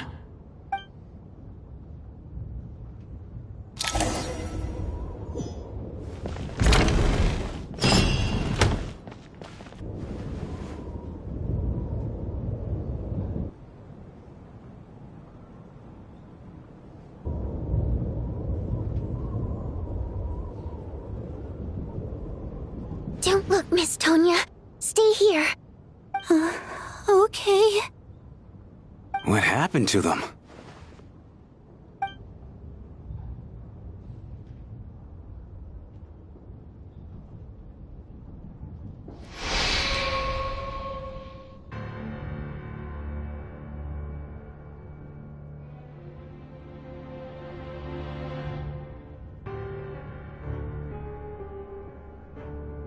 These two people have passed away. And the strange thing is that somehow, I knew this was going to happen. I knew that they would be the ones to die. Have I seen this moment before? Or did I have some kind of premonition? I can't remember what it was. Let me take a look.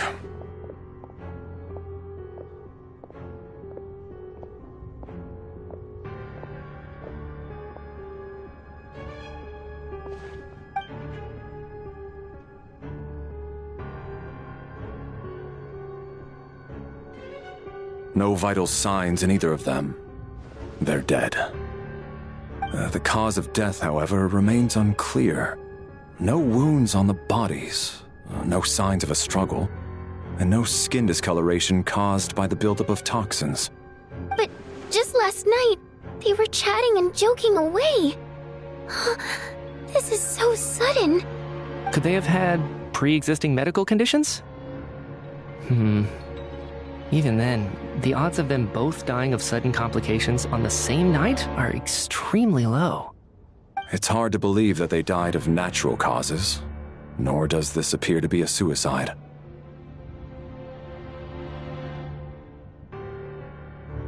Who was the first to discover the bodies? It was me. But these deaths have nothing to do with me, officer. I got up early because I wanted to see if the snow had stopped. Then I noticed that the door to this room was open, and it looked like there was a man and woman inside. I just went over to see what was going on. I had no idea they were... I can corroborate this. I was doing my morning exercises near the stage. When I saw Mr. Chuganov heading this way, I followed him. I can also confirm that I didn't see a single person approach that room before him. The snowstorm was raging all night, and it's still going now. There's no way someone could have come in from outside, correct? You mean an intruder? No, not possible. I slept by the door last night as a precaution. There's no way I wouldn't have noticed if anyone had tried to open it. Everyone, split into pairs and search the theater for anyone in hiding, or any signs of suspicious activity. I'll follow up with a full search of my own shortly. Go, there is no time to waste.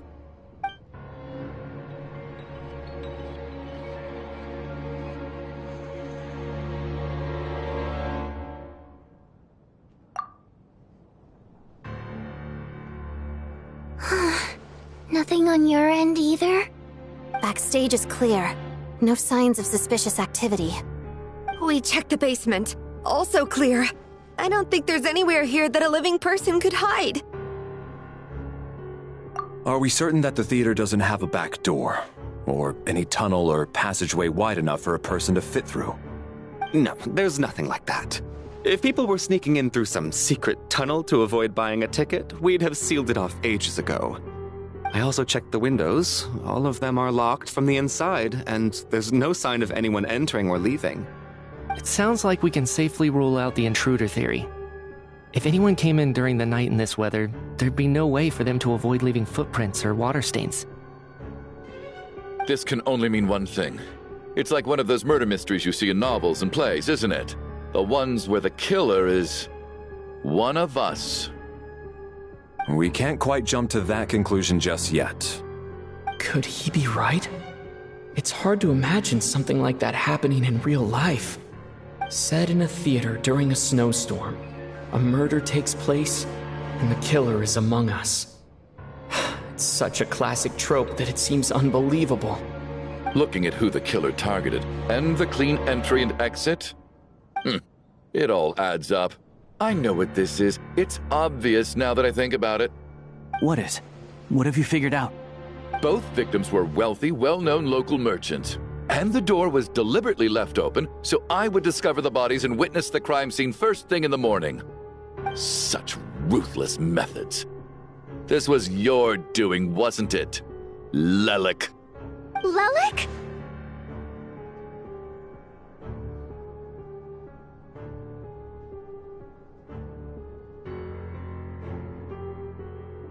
You mean Lelik is among us? And he's the killer? Lelik. I know this code name. Member of the Rokot, anti-Project Stuja. Always works alone. I've read the case files at the Armory Palace. Walk me through your reasoning, Mr. Chuganov. What do you know about Lelik?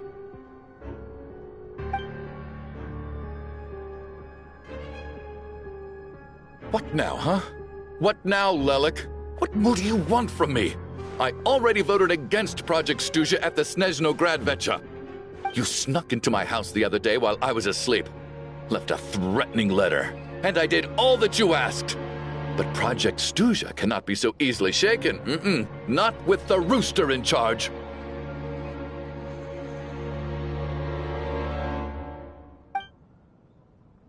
So he really was threatened by Lelik. That makes sense. And now you're resorting to murder to threaten me. Isn't that right? I knew it. The Rokot despises the rich. The lives of the wealthy are but refuse in your eyes.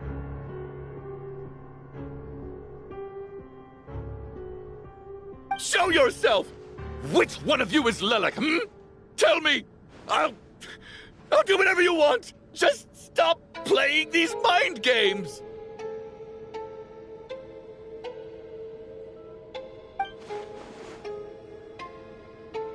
Was this really Lelik's doing? Would Odette really do something like this? If Odette really is Lelik, this seems out of character. But then again, how well do I really know her?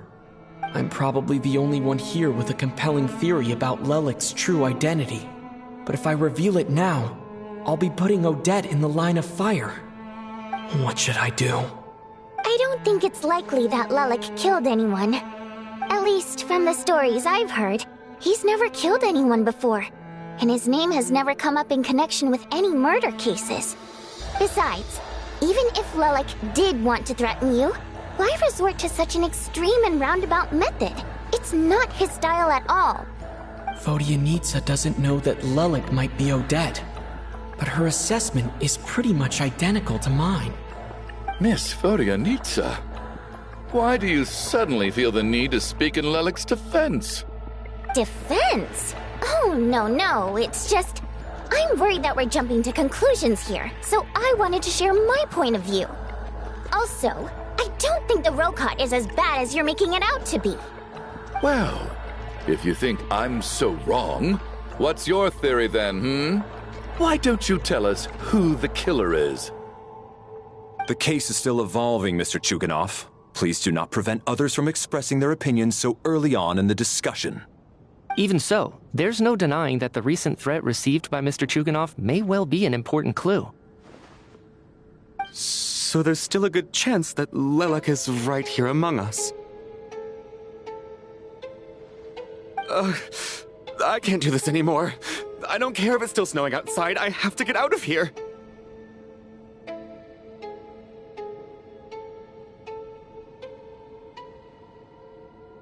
Whoa, take a beat. We all know it's far too dangerous out there. Even the soldiers couldn't get to us. Go out that door, and you might not live to tell the tale. And whoever this Lelik is, they're surely not going to murder anyone in broad daylight.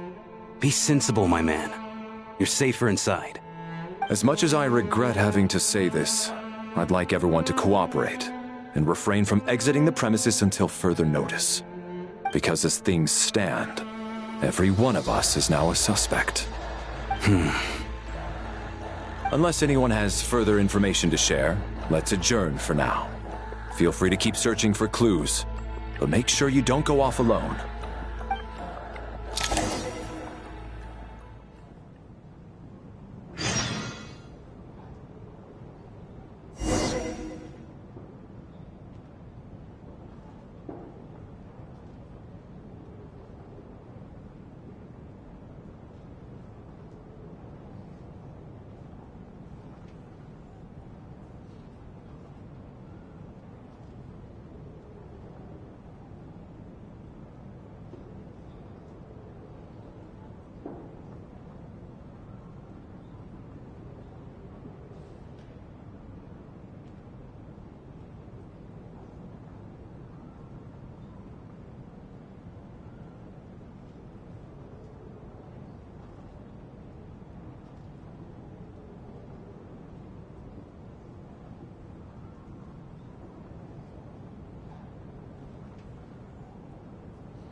You seem to be very comfortable taking charge, Major.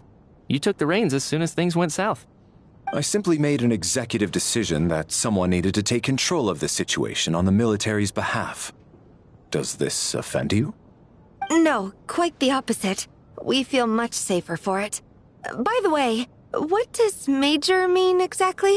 Is it a pretty high rank?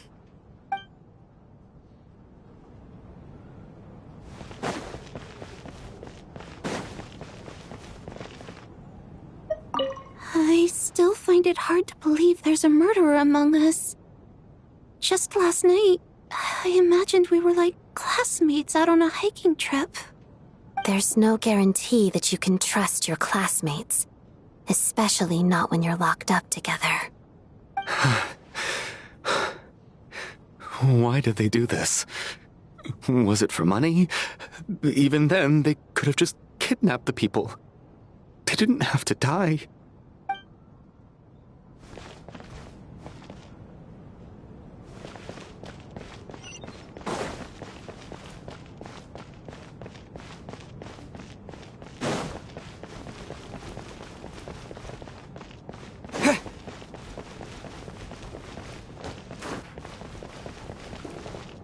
We don't move in the same circles, so I'm not clued up on Project Stuja and all this political intrigue.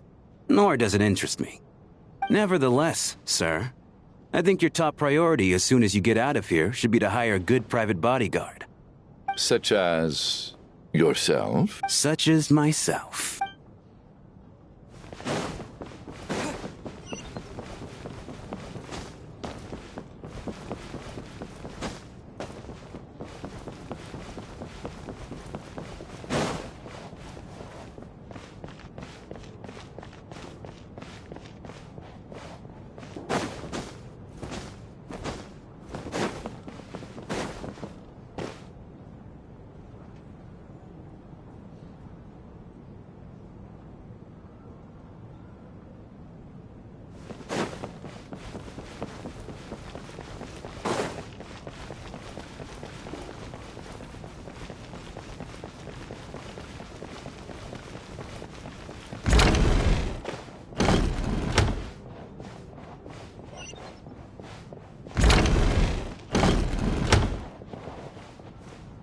You're right. That was my bad. It was a knee-jerk reaction. I didn't think it through. Luckily, no one suspected my identity.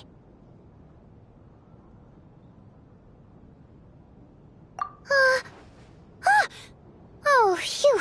It's just you. I thought someone was eavesdropping. Since Vodyanitsa and I were on the same page earlier, I think I should share my thoughts with the Rokot members first.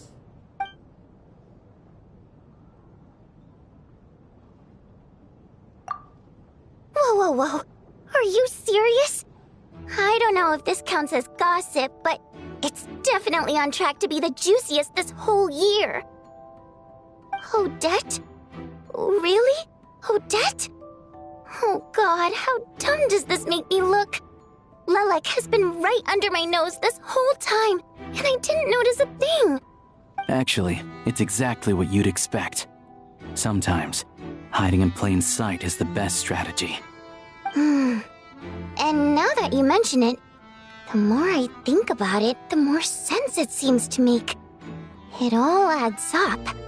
What are we up to now? 1, 2, 3, 4... Odette's identities. She's my coworker, specifically a ballerina, and also a Fatus, a member of the Rokot. Now, Lelek. It must be so exhausting. I just want to give her a hug. I guess since I've always known her as a member of the Fatui, it never even crossed my mind that she could be involved with the Rokot, let alone be Lelek. I don't understand. If she's with the Fatui, what reason could she have for being so opposed to Project Stuja? Probably best if you ask her that in person. Well, since you waited until now to bring this up instead of announcing it to everyone earlier, does that mean we're all on the same page here?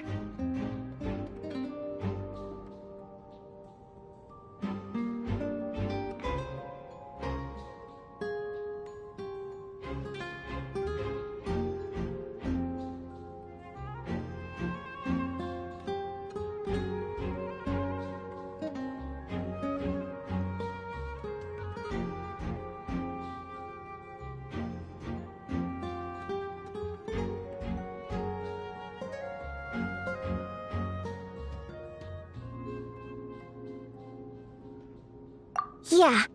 Lelek may not follow orders from the Rokot leadership, but as far as I'm concerned, she's never crossed the line. If anything, her actions benefit the poor. We need to confront her face to face. Do you think she'd really admit to being Lelek? I don't know. We'll have to see how it goes. For now, we'll work on the assumption that she didn't kill anyone, and see how much she's willing to tell us.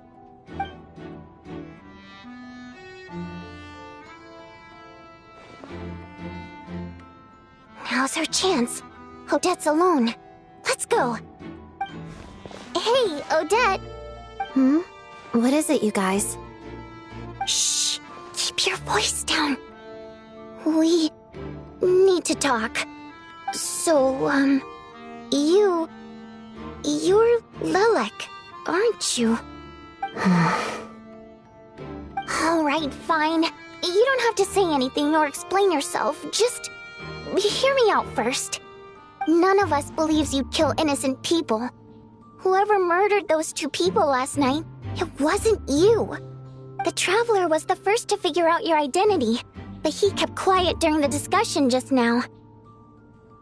Still, it's clear where the group consensus is heading. Everyone believes Lelek is the culprit. If your identity is exposed, you'll be in a really bad spot. We're your colleagues, and we know what kind of person you are. I don't want anything bad to happen to you. So, can you clue us in? Tell us everything.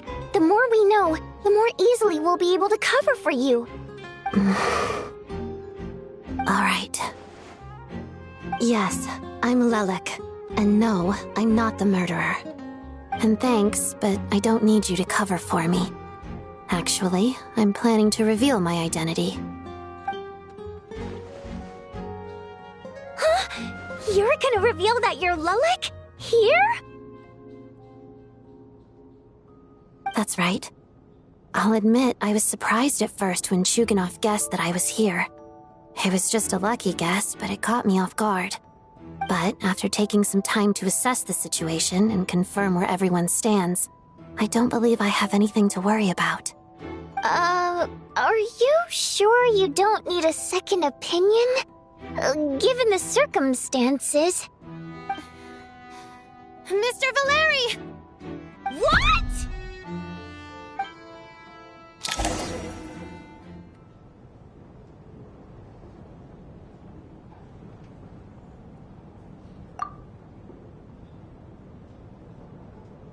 So... Odette is Lelek? I don't know what game you're playing, but you've got a lot of nerve. It's just one identity. So what if it's exposed? I can disappear and adopt a new identity anytime I please. I made my peace with this when I chose to become Lelik. But more importantly, I promise I am not the murderer, which means that someone else is. So, if anyone still insists that I did this, you'd best produce the evidence now. Otherwise, I suggest that you bite your tongue. Because if you really believe I killed 2 people without making a sound or leaving a trace, pointing fingers at me would surely only make you my next target. Is this really the truth, Miss Odette? That's confidence, all right. I believe you. A real no-nonsense attitude.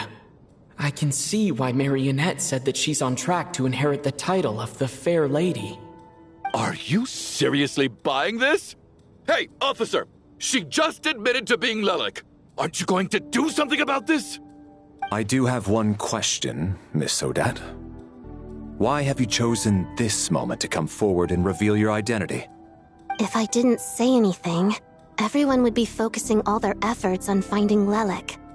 And that is exactly what the real culprit wants. I don't want to be the scapegoat who lets the murderer get away with this crime. Despite all the accusations, she made the smart choice. A remarkable display of rational thinking under pressure.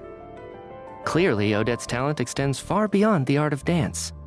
She thought so far ahead. Ugh, why do I always feel like I'm one step behind her in everything? You've convinced me. Dealing with the murder case remains the top priority right now. Let's put the name Lelik and all related incidents aside until further notice. Nevertheless, the group still considers you the prime suspect. I assume you have no quarrel with that, Miss Odette? I understand. You're welcome to keep an eye on me around the clock. I have no objections. Mr. Chuganov? For my wife and daughter's sake, I'll let you off the hook for now. But don't think you're forgiven for breaking into my house and threatening me. Just wait till we get out of here, Lelik. We'll settle the score then.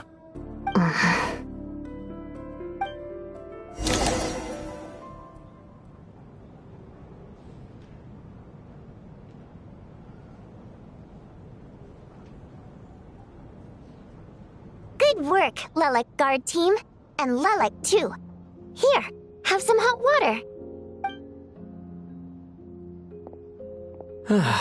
Turns out Valeri knew about my exploits. So now I've been told I have to guard Lelik with him.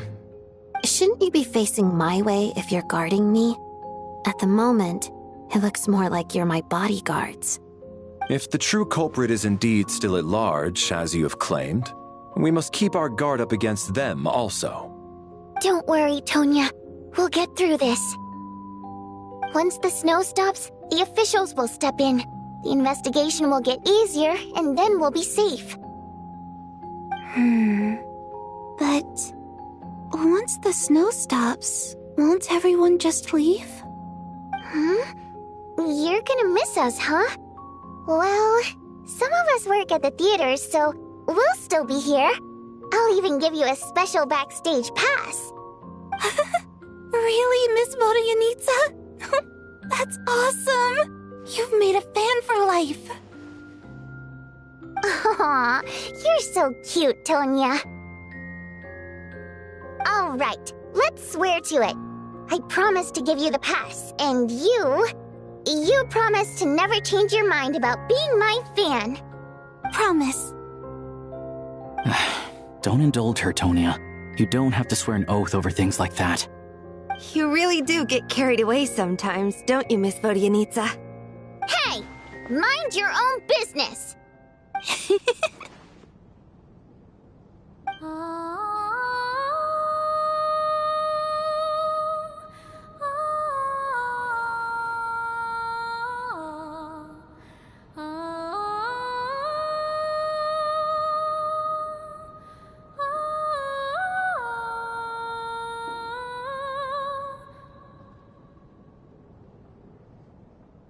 Don't be nervous, Miss Water Imp. Everyone's here. There's nothing to be afraid of. Excuse me? Do I look nervous? Don't be ridiculous. Hmm? No. You sound nervous, lass. Oh. Wait, but how... Okay, plenty of people know that I'm a water imp, but still...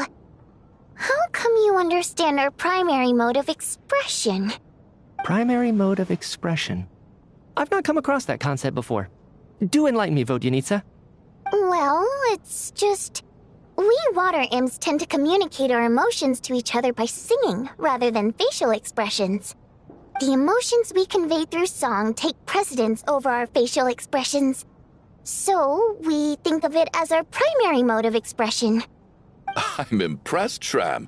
I didn't take you for a man of culture, but you're clearly rather learned. It's not about being cultured or not. The thing is, this mode of expression can usually only be understood by other water imps. It's not a simple case of a song sounding happy or sad. And yet, you're clearly human, Mr. Shram. It's really not the big deal you're making it out to be. I think I just have a knack for it. Plus, I have a... very close friend who's a water imp. A delightful lady. But keep that a secret. Anyway, we spent so much time together that before I knew it, I noticed I could understand her expressions. Oh, I guess that makes sense. Still, the fact that you have a water imp friend is even more surprising. I'd better watch what I'm singing when I'm around you from now on. Hey, what are you implying? You're not secretly insulting the audience in your songs, are you? Heavens, why would I do a thing like that? It's getting late. We should discuss our sleeping arrangements for tonight. To guard against the killer, someone needs to keep watch. I suggest that we don't sleep in separate quarters tonight. It will be safer if we all stayed together. As long as someone keeps an eye on Lelik, I'm quite sure we won't have any trouble. Are you saying that you wish to bet your life on Miss Odette being the killer? Nonsense. Of course not. Then I propose the following arrangement for tonight. The Traveler, Odette, and I will form the Night Watch. We'll sleep in shifts, but 2 of us must be awake at any given time.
An excellent idea.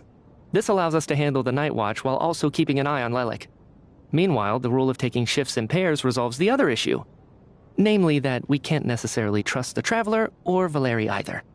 I expect that plan took you quite some time to come up with, didn't it?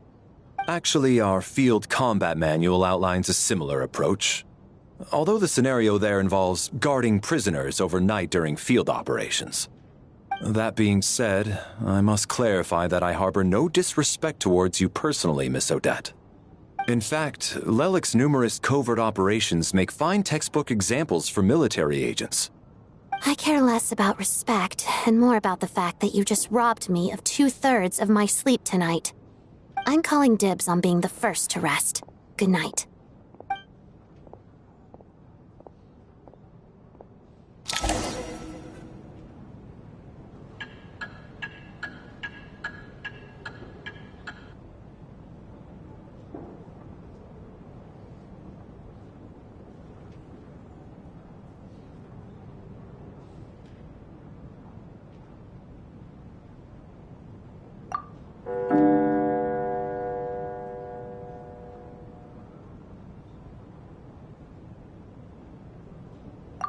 It's almost time. We should wake Odette. How are you faring? Oh, not going to argue with that.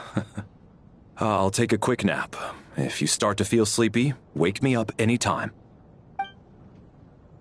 It's finally time for Odette and I to share the night watch. I should wake her up.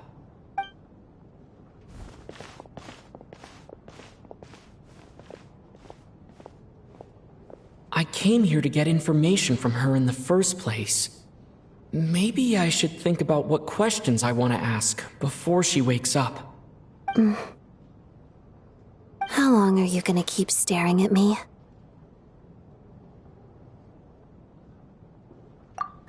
Couldn't sleep. My mind's been running haywire. Plus, there's something I've been meaning to talk to you about. I had a hunch that you wanted a conversation, too. Let's take this chance to clear the air, shall we?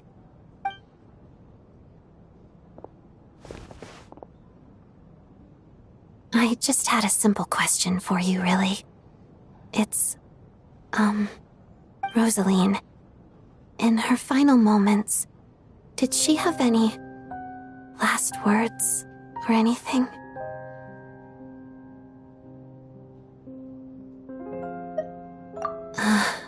I see. Well, that was all. I have no other questions.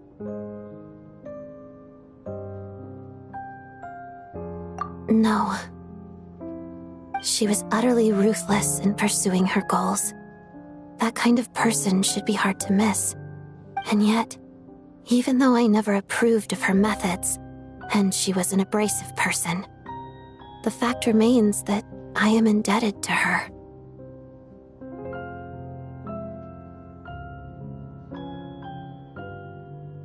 Oh, she told you.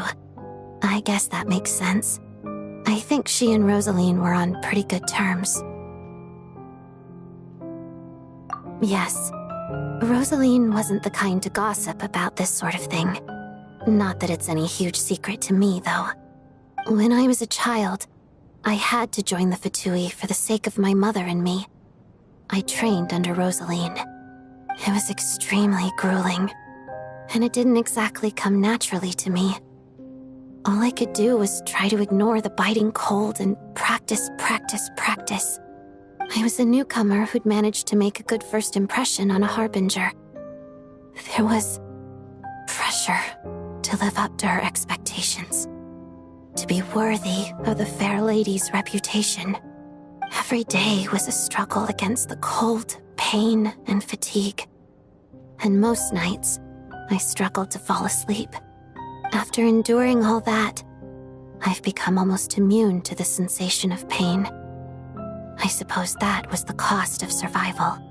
Surely, any child who had to experience that would grow to hate her lot in life, don't you think?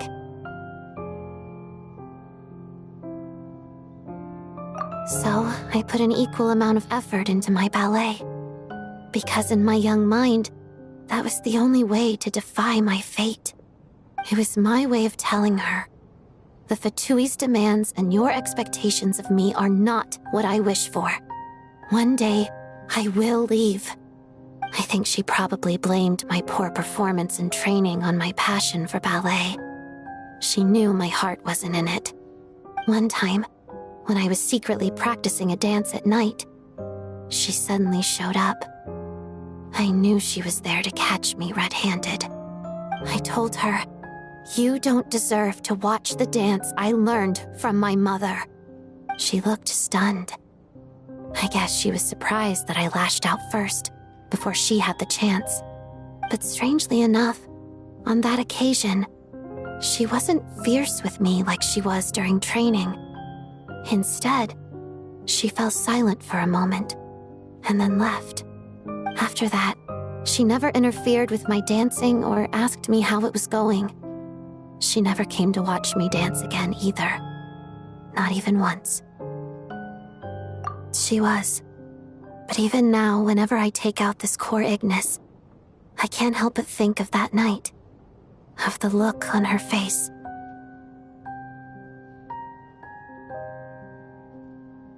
Sort of. Although gift might be too kind a term. This is her flame sealed within ice. A symbol of her favor, yes, but also her way of keeping an eye on people. She knew the location of every piece of core Ignis. If any recipient started acting suspiciously, she'd be on to them immediately. Trust her to make even a mark of approval feel suffocating. So, when news of Rosaline's death reached Snezhnaya, many people immediately crushed their core Ignis. It gave them a profound sense of relief, like they'd broken free from her shackles. But I kept mine. With my sensitivity to pain being as dull as it is, the warmth from this core Ignis is one of the few things I can still feel clearly. I still wonder, did she really come to stop me that night? I wasn't sure, but I was scared, so I said some really awful things. I guess she didn't leave anything behind. Not that I expected her to. It's fine. It's just a bit of a shame that we couldn't settle our differences before the end.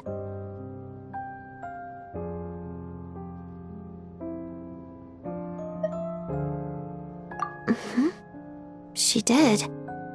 Are you sure she was talking about this event?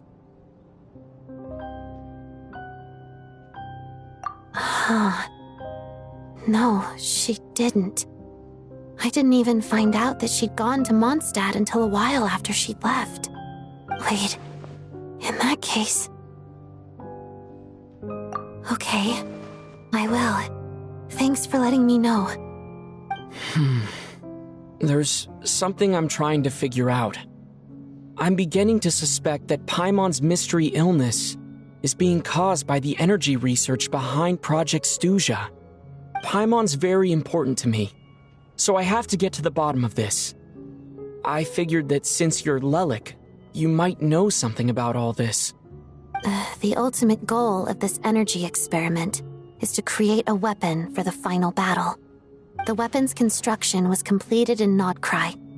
Now, all that remains is to arm it with a sufficiently powerful energy.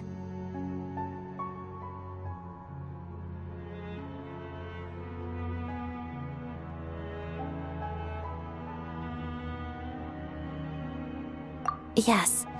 The weapon's development and all the related experiments are overseen by Lord Piero, the Jester, and the lab is located deep within the Armory Palace. I'm not sure why this experiment would be making Paimon feel unwell, though.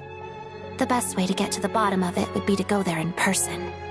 Once we get out of here, I'll help you apply for an entry permit. And I'm hardly the organization's proudest member, as you know. You answered my question about Rosaline. I want to do you a favor in return. It's that simple.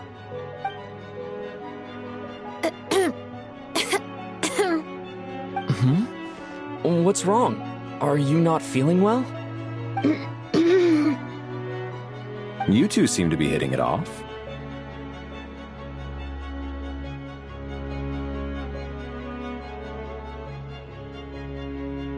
I thought you were sleeping. Of course I was. In the military, one learns to fall asleep quickly, even in the most inhospitable environments. It's vital to staying alert and energized. Why? Is something wrong?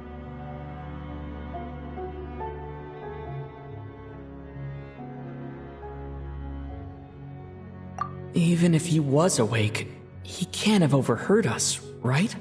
Well, thank you both for keeping watch. Traveler, I'll take over for now. It's your turn to get some sleep. Sure.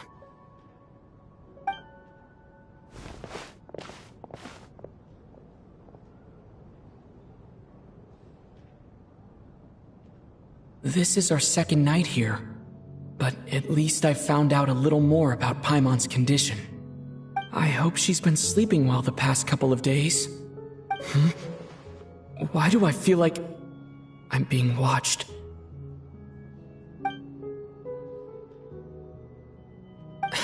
Seriously? Is this payback for when I stared at her earlier? But I thought she was asleep. Never mind. I'd better try and get some sleep myself.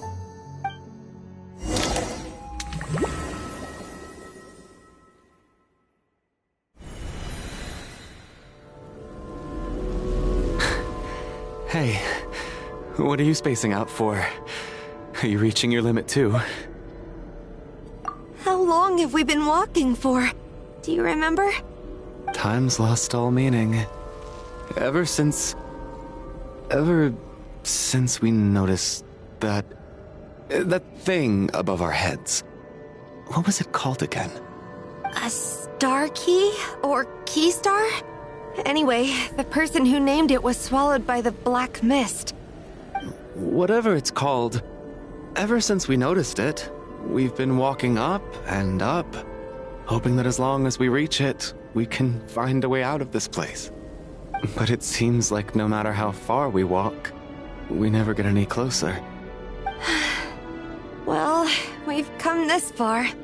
You never know. Maybe we're almost there? Come on, enough moping. Let's go. The black mist is catching up.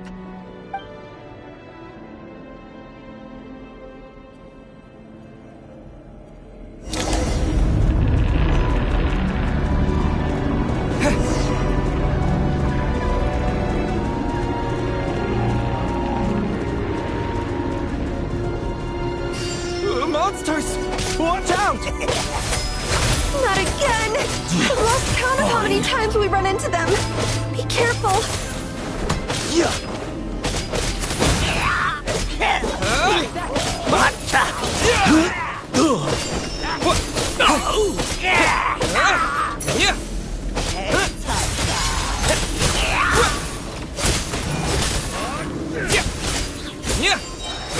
Fighting frog! Shut up! Run faster.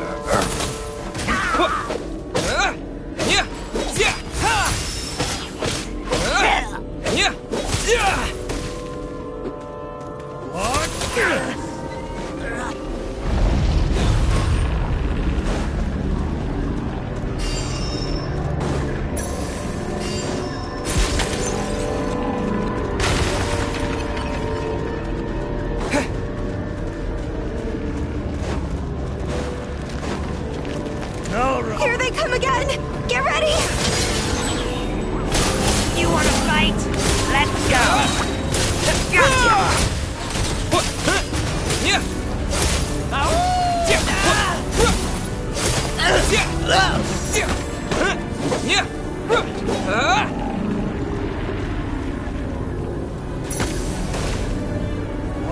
this?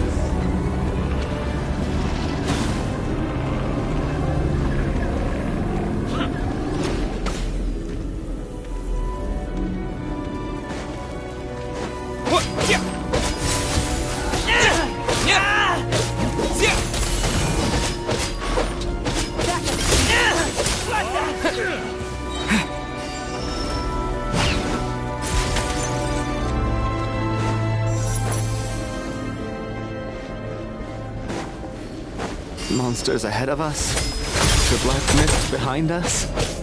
It feels like there's no escape.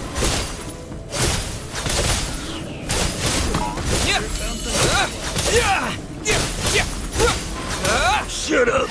Run faster.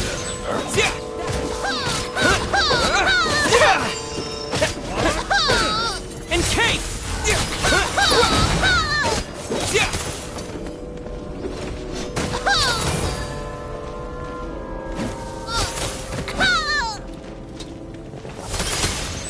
Gonna slice you up!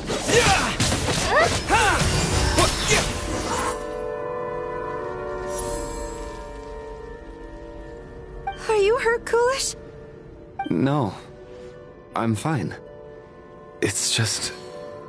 suddenly I don't want to walk any further. I get you. In fact, I reached my limit a long time ago. Sometimes it feels like there's hope where there shouldn't be. Yeah.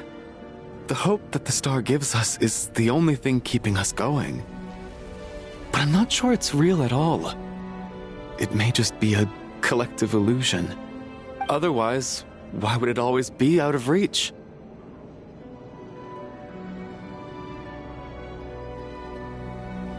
We know you mean well, but you're only saying that to try and encourage us to keep going, aren't you? Thank you, friend. But enough is enough. Please don't give me any more false hope. Hope is poison in this place. You're going to continue, aren't you? I admire that. I've given up, but I wish you the best. May there come a day that you catch up to the star and leave this godforsaken place.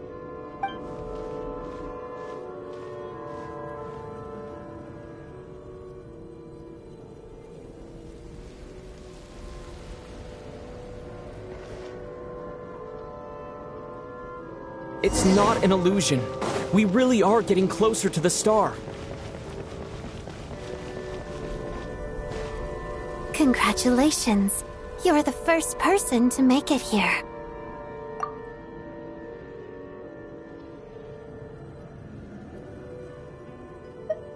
I'm the star's envoy. The black mist has stopped rising. Its hunger is satisfied for now, having devoured your two companions. This is a good opportunity. I'll let you get some rest before we continue.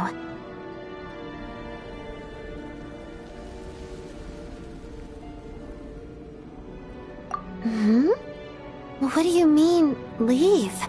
The star represents the starting point. It's the waypoint for the beginning. Congratulations on reaching the starting point. Once you are ready, we will head out and walk upwards. I will be right by your side the whole way.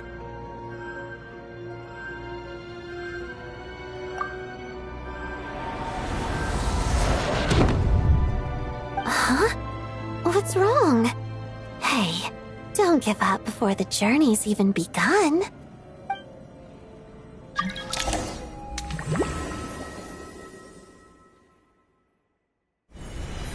Rampana! Rampana! Is that Vodyanitsa's voice? What happened? Coolish, wake up! Please wake up!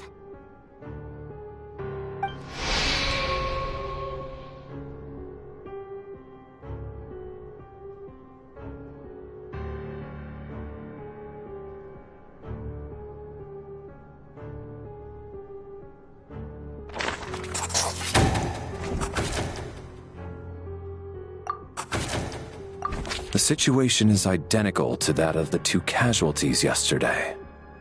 We cannot ascertain the cause of death. At least there are some elements that we can rule out this time. They slept on the stage with everyone else, so I suppose the surrounding environment can't be a relevant variable. Rampana. Coolish.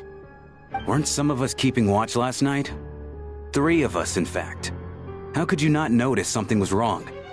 I'm as confused as you are. Certainly nothing unusual happened on my watch. Likewise, and from what I've observed so far, both Miss Odette and the Traveler can be trusted.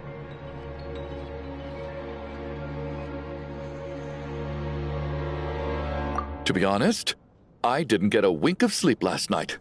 I couldn't help but think I was the target, so I just laid there with my eyes closed. I heard the Traveler and Lelik chatting, but otherwise I don't recall hearing any commotion during the night. Me too. I didn't want to wake everyone up, so I was concentrating hard, trying not to cough. I hardly slept at all. If anything had happened, I'm sure I would have noticed. Then, what could possibly be causing this? Once was bad enough. I can't believe it happened again. I worked closely with Rampana and Coolish for so long. I never imagined that one day they'd... And on this stage of all places... Florianitsa... 4 victims in just 2 days. And we still don't have a single lead. I need to get to the bottom of this as soon as possible. And above all, keep Tonya safe. I'd never be able to look Child in the eye again otherwise. Still snowing? Yes, I just checked. Still no sign of anyone outside either. So we only have ourselves to rely on. If you ask me, this killer can clearly strike whenever they please. The Night Watch was a useless endeavor from the start. Lelik must be an expert in poisoning. Clearly she used some poison that can't be detected on the corpse. Here we go again. Listen, I was already thinking to myself last night, was Lelik's reason for revealing her identity the real story? Well, now I have my answer. It most certainly was not. She's been playing us for fools. You get off on this, don't you? Revealing your identity, only to carry on with your killing spree? That's a hideous thought. One that only a hideous mind like yours could dream up. How dare you? That's enough. Yesterday, you named Lelik as a suspect because the victims were both wealthy merchants. Lelik might have had a motive then, but today's victims were just ordinary people. Not to mention that they were colleagues of Odette and mine. What reason would she have to murder them? Let me guess. Just to scare you? Who knows? Maybe you don't know her as well as you think. I implore you all to ask yourselves, how many people are there really in this world that have what it takes to kill another person? Not many, I'd wager. Lelik is well known to be a ruthless operator, and now she has revealed her identity. How could it be any more obvious? Everything you've said so far is still just conjecture, which doesn't constitute a concrete lead. You need to back up your claims with some evidence. How can you defend her, officer? What did she say to you while you were on Night Watch? Maybe I shouldn't be so surprised. You military types are always colluding with criminals to target the rich.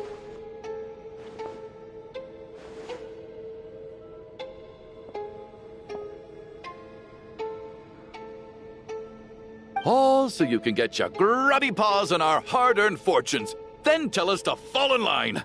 The Fatui, the Druzhna, and the Rokot. Thugs, the lot of you.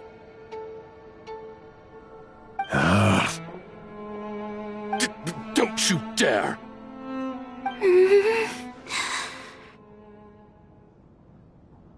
Sir, but... You were the one who told us not to stop other people from expressing their opinions yesterday.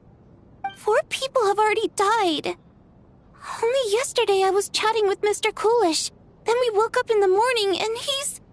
Turning against one another is the last thing we should be doing right now. Little girl.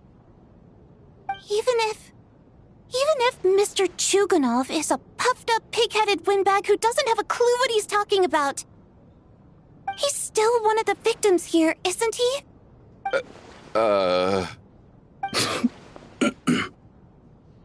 Quite. I had no intention of resorting to violence. But you're right, Miss Tonia. I ought not prevent him from speaking his mind. In any case, I believe Mr. Chuganov has calmed down a little now. We may resume our discussion. I don't think there's any need for that. What is there to discuss? Nothing about this situation is normal. Did you have an idea, Mitya? You're the brainiac here, right? Come on, clue us in! I've been mulling something over. All the leads we have so far concern things from outside the theater. Miss Odette's alter ego, the threats Mr. Chuganov received. But then there's the 2 double murder crime scenes themselves, which have given us absolutely nothing to go on whatsoever. That's highly unusual. Even with the most careful killers, there's always some evidence left behind. So what are you suggesting? I think this could be a supernatural event. It isn't characteristic of human-on-human homicide at all. Correct me if I'm wrong, but aren't you supposed to be a scientist? That doesn't sound like a conclusion someone like you is supposed to make. I got into scientific research because of my insatiable curiosity. But if the present situation defies all known scientific explanations, I don't mind shifting my curiosity toward the paranormal instead. Now that you mention it, I remember when I first came to the theater. I heard rumors about this place being haunted. Haunted? Yeah, I think I heard the same thing. But I mean, they're only rumors, right? We've worked here for years. Surely we would have noticed any spooky goings-on by now. Well, this has taken an unexpected turn. A haunted theater? If Paimon were here, she'd probably be hiding behind me in fear right now. Why don't we take this opportunity to look for clues again with a more open mind? Maybe a different perspective will help us see something different. Very well. Whether it's criminals or ghosts we're looking for, the same rules apply. Everyone needs to tread carefully. I'll move the bodies into the same room for now.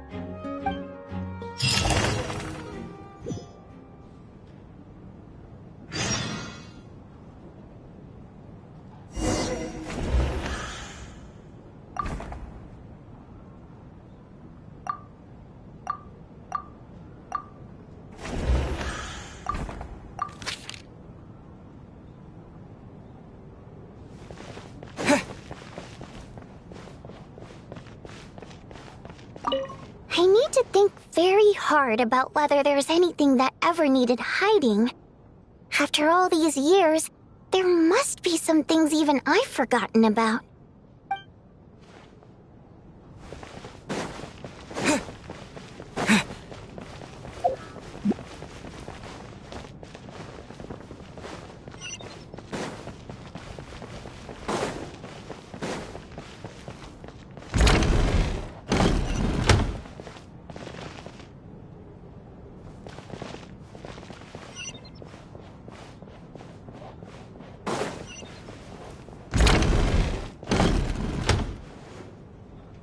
Valeri, come take a look at this. You too, Traveler. Some sort of notebook. What is it for? It's the on-duty logbook for the theater. Kulish was the main person to use it. He mostly used it to record any unusual incidents during a show, audience numbers, exit times, and so on.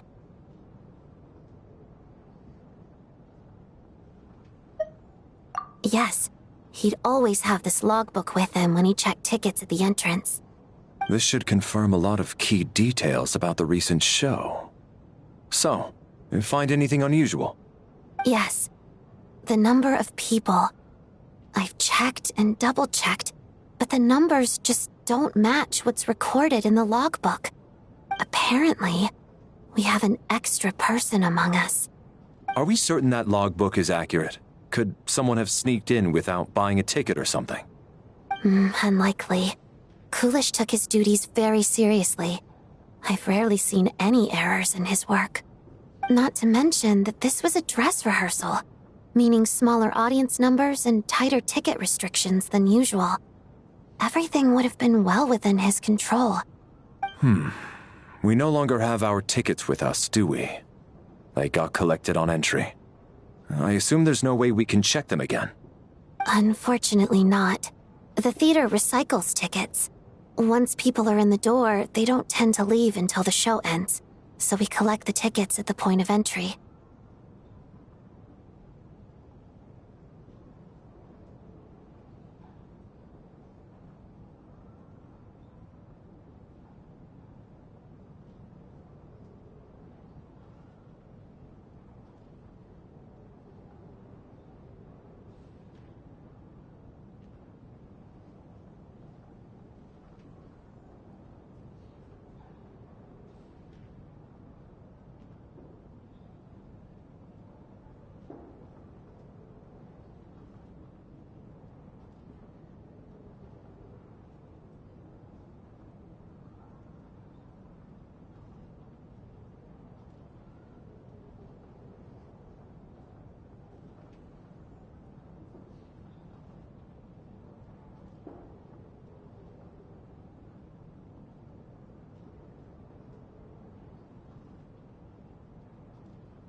Still, I'm inclined to believe that this discrepancy in the head count is significant somehow.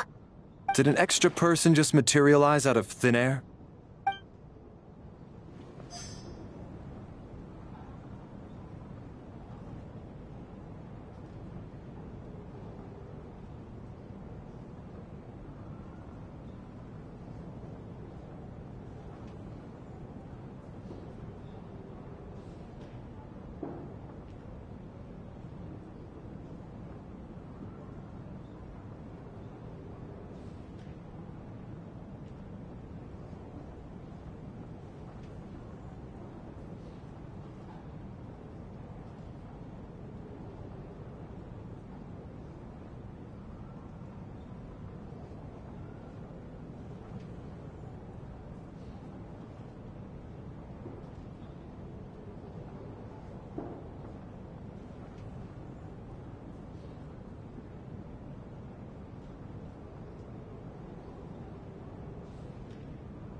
Did an extra person just materialize out of thin air?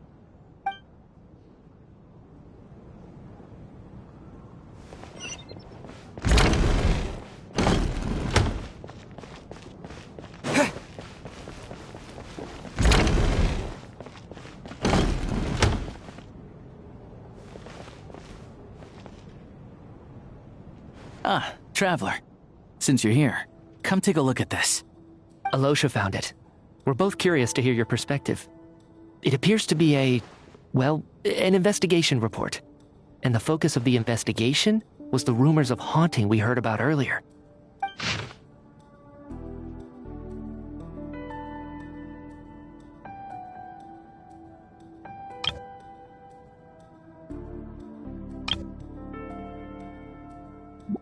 An investigation report, huh?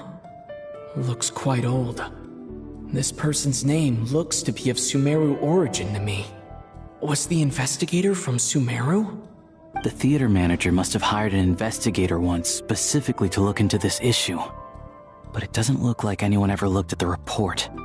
Presumably, the manager wanted to know if the supposed haunting was dangerous while also being fearful of word getting out in case it affected the theater's business. Anyway, the bottom line is, the haunting is actually real after all. It's caused by an obstruction in the ley lines. Is there any chance this is the key to finally making some progress with the murder cases? Ley line problems are pretty unexceptional to me by this point. And while it certainly offers an explanation for the ghosts, it's hard to imagine what connection it could have to these two murder cases. Some of the language that appears at the very end of the report caught my eye. Angel civilization, ley line renovation? My area of research doesn't touch on any of that, so it's completely outside of my wheelhouse. Huh? A piece of paper just fell out from the report. It landed right by your feet.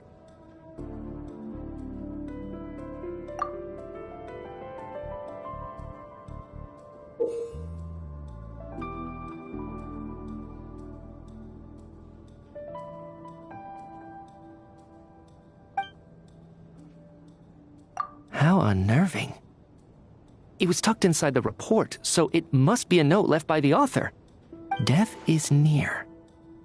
Is that supposed to be what's going on here? With us, in the theater? But if so, how did the author foresee it?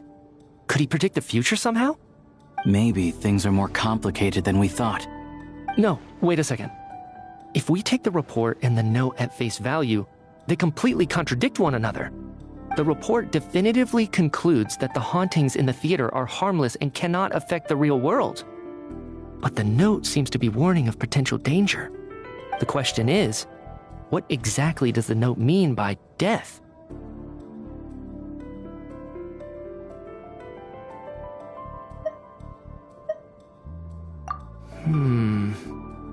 The various ways we could interpret this keyword lead in completely different directions. Let's pause our analysis here for now. I think we need more information.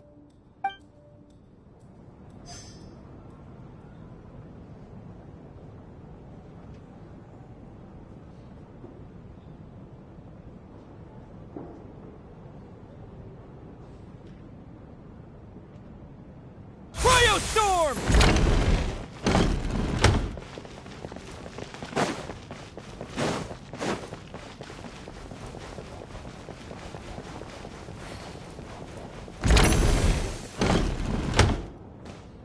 Tonya, did you find anything? Not yet. Still looking. So... Are we supposed to be looking for something paranormal? I think I'd prefer teaming up with you than looking around on my own. This looks like somebody's notebook. Shall we read it together?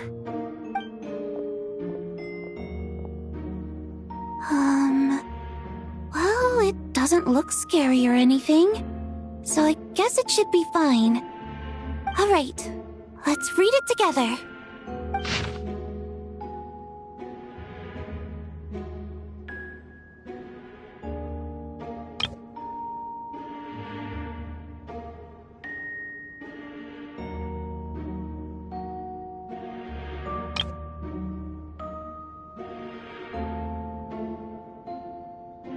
Huh?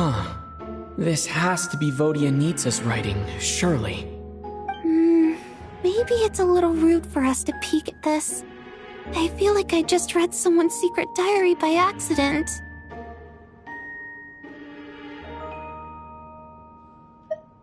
It sounds like she's writing this for her parents, right? I don't understand. Why put this stuff in a notebook instead of mailing it in a letter?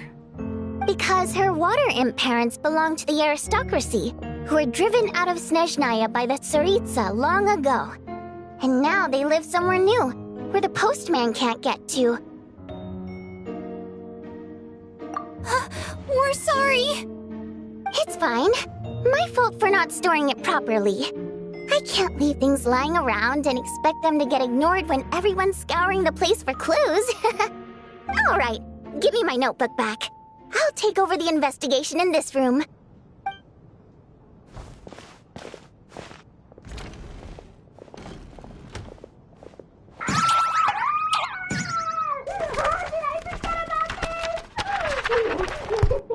Oh God, and this one. Oh my. Why am I so embarrassing?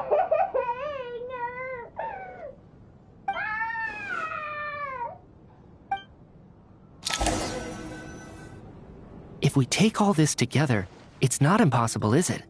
If anything, it's the natural conclusion. Oh, I beg to differ. This sounds to me like a product of a researcher's vivid imagination. And perhaps it's because I'm still viewing this through the lens of a typical murder investigation. But still, I'm struggling to be persuaded by your theory. Does it really sound that far-fetched? Alright, well, let's treat that as speculation for now. I do agree with what you've said, so let's go with your idea for now. Good. Okay, now that we finally have some meaningful leads, I think it's time to reconvene. Let's get the others.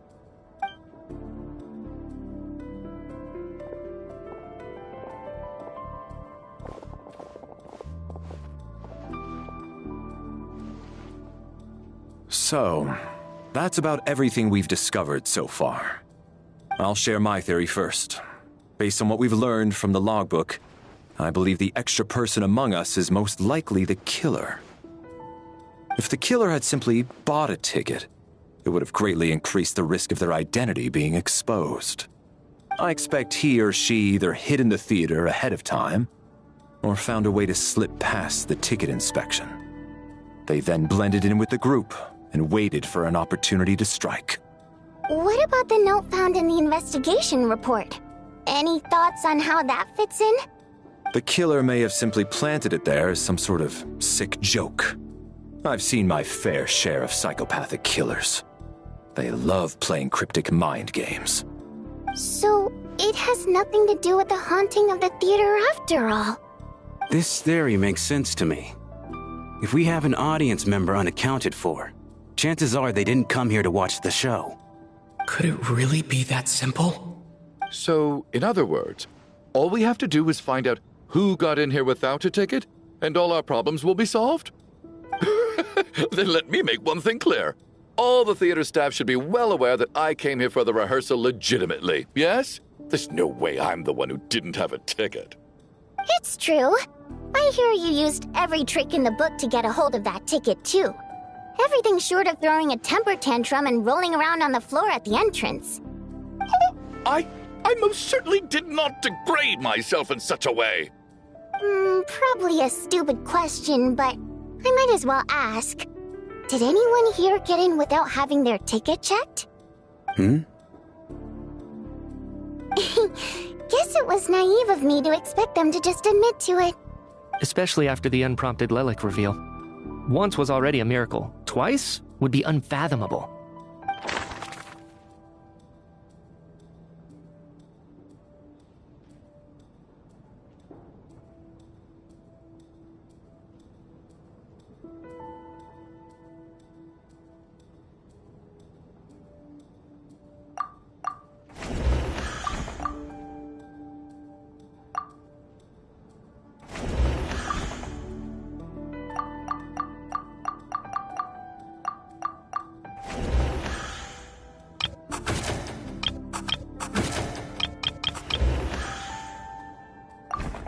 As things stand, the audience headcount doesn't add up.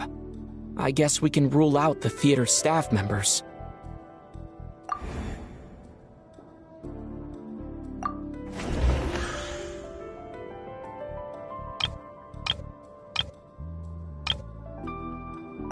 Sounds like Chuganov went to a lot of trouble to get his ticket, because everyone at the theater knows about it. I don't believe any of us here knew Shram before all this. If no one can verify Shram's identity... Mr. Shram, did you really go through the ticket inspection to get in here? Huh? Me? Why am I being singled out, my friend? Do I seem that suspicious? It's not that you stand out as suspicious, more that everyone else has been ruled out as trustworthy. Okay. Well, we spent the best part of 2 days together now, so I'm sure you can all tell what kind of person I am. I'm a true gentleman. I never dream of doing something like sneaking to the theater without a ticket. Yeah, I have no doubt that you're a good person. But the problem is, none of us here actually know you, so no one can say for sure that you are who you claim to be. Although, actually, what was it you said last night? Yeah, you're friends with that water imp, which is why you understand our primary mode of expression. Last time I checked, there were barely any of us remaining in Snezhnaya, since most of the water imps left. Could you tell me a little bit more about your friend? There's a good chance I actually know her. And I suppose it's also kind of a way for everyone else to get to know you a little better.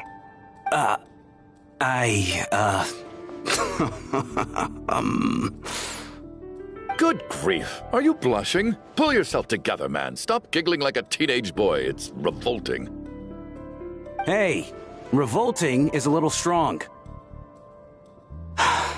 All right, fine. I'll admit it. That water imp friend of mine, the truth is, we're dating. I was just the bodyguard hired by our family. But the stars must have aligned, because sparks began to fly between me and their daughter. Never in my wildest dreams did I think I'd get so lucky. We don't need details. Just get to the point. Okay. I'm just a little hesitant to reveal her name, that's all. You know how it is. These are delicate times.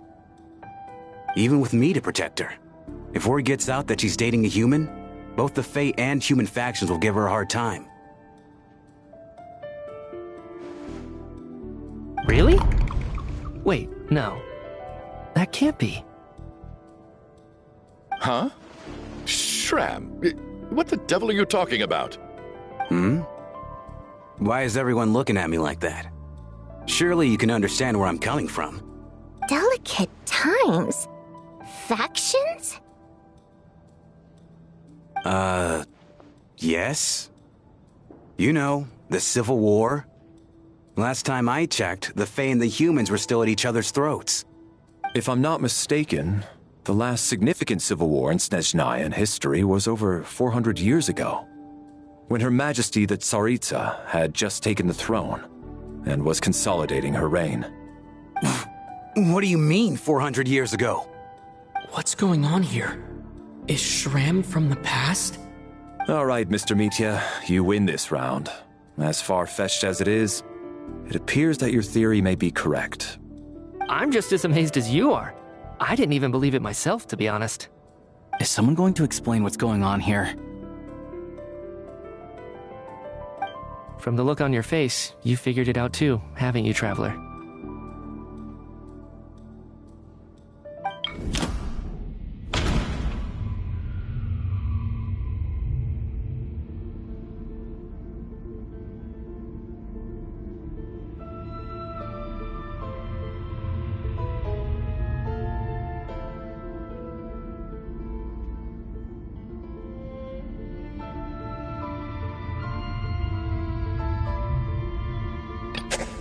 That seems to be the case. Shram's the extra person, but there's no way of learning his identity from this clue. Vodianitsa's private letter touches upon the history of the Water Imp aristocracy's exile. No, the truth lies within the clues we've already discovered. The theater's ley lines have been modified to block souls within its grounds from returning to them. Some souls can even wander this place forever. Mr. Schramm's statement proves he is from hundreds of years ago. And according to the investigation report on the theater hauntings, Mr. Schramm is very likely a lost soul wandering the theater.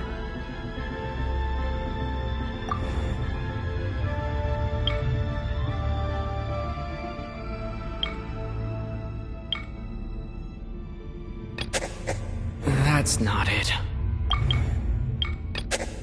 This is Mr. For some unknown reason, the soul that has been wandering the theater due to the ley line issues has joined our group and blended in. Yeah, that must be the immediate reason why the ticket count doesn't match the number of people present.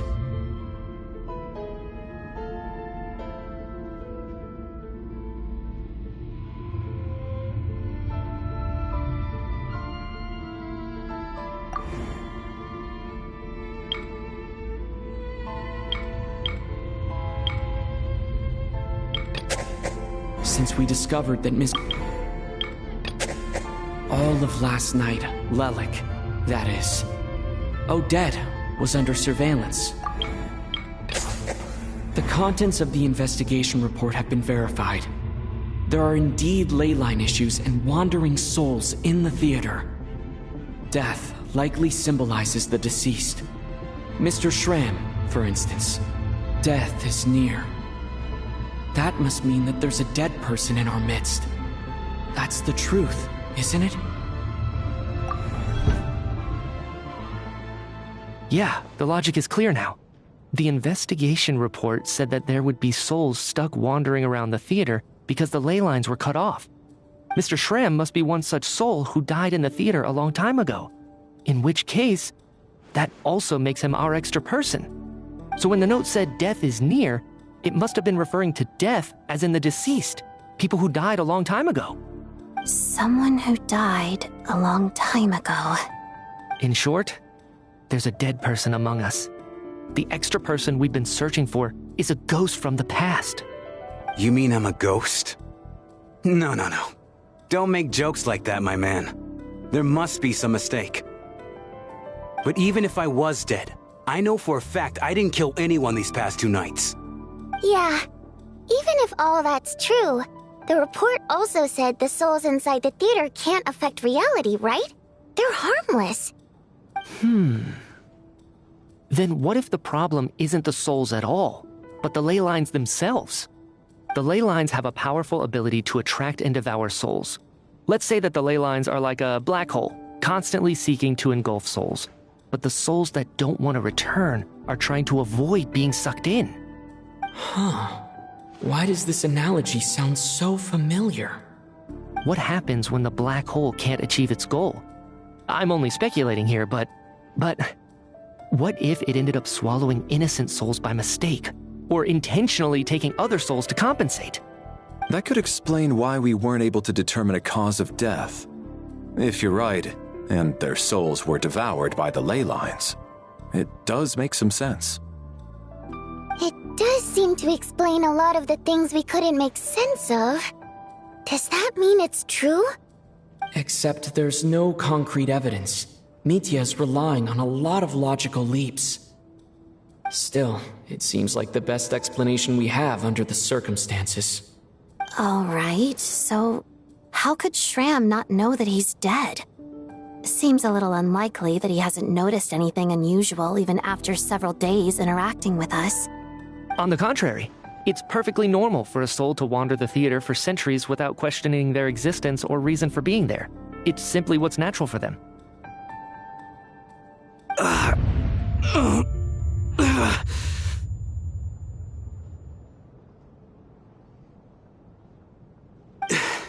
You know what, Mr. Brainiac?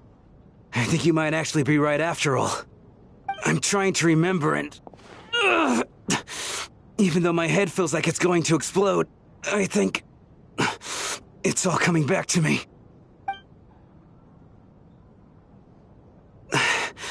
I was the one who didn't want to remember my own death, so I forced myself to forget.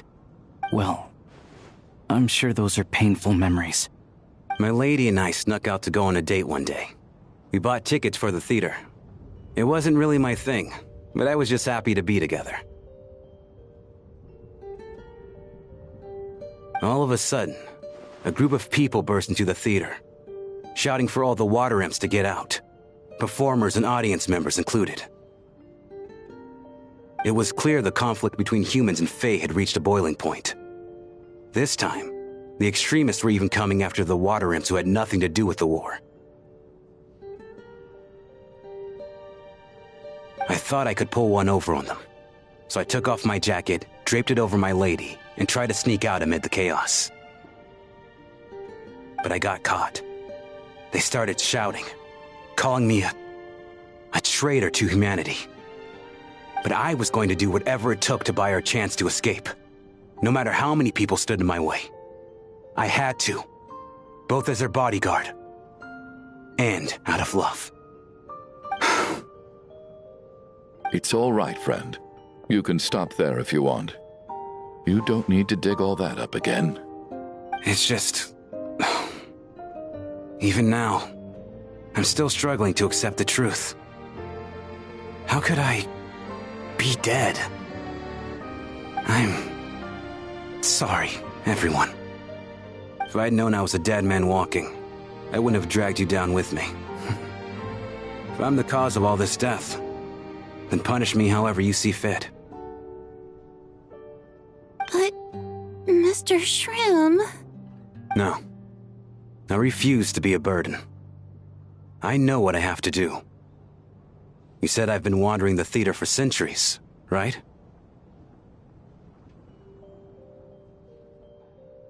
I guess it's high time I got a breath of fresh air.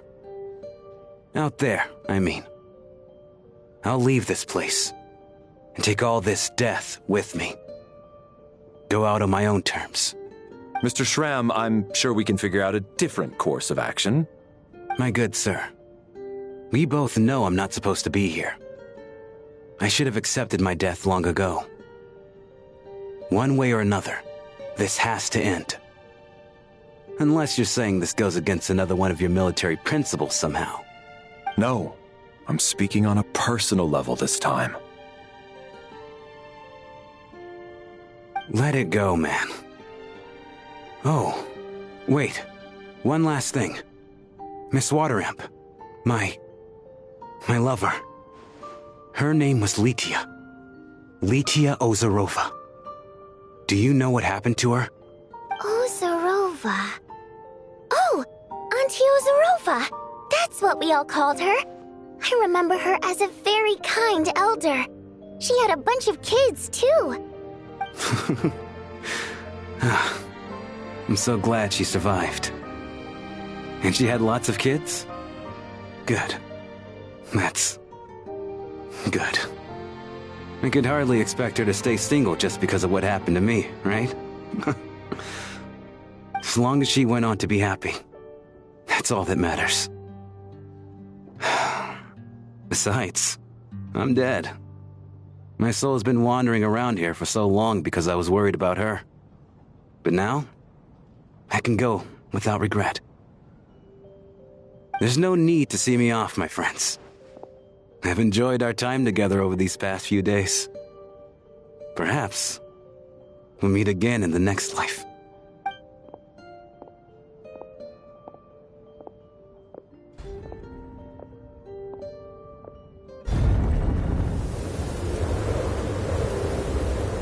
Take care, my man. I know Mr. Shrim was already dead, but... I still feel so sad.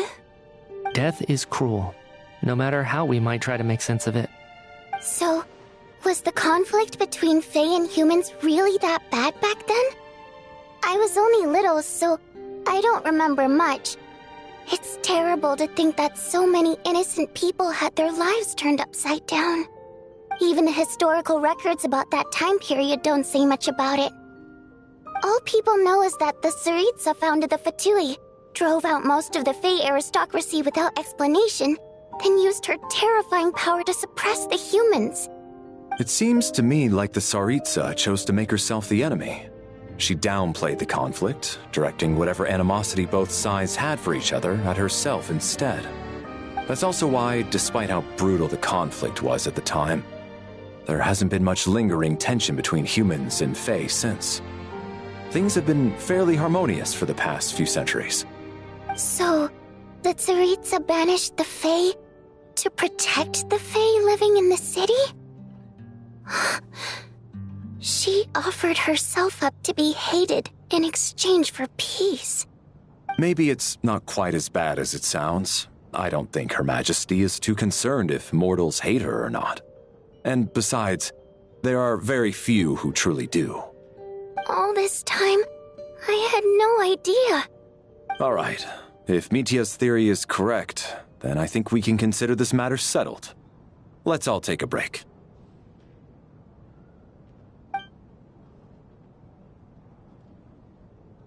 Ugh, if only this blasted storm wasn't still raging on.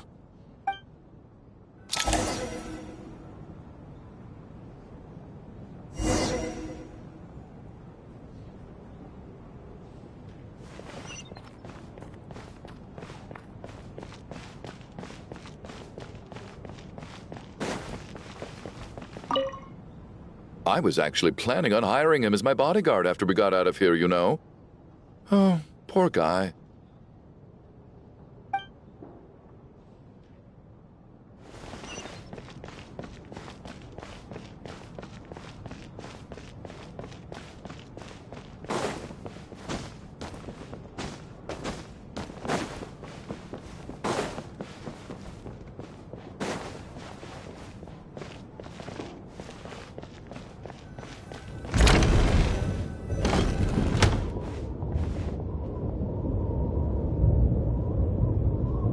Looks like now we can just rest until the snowstorm stops.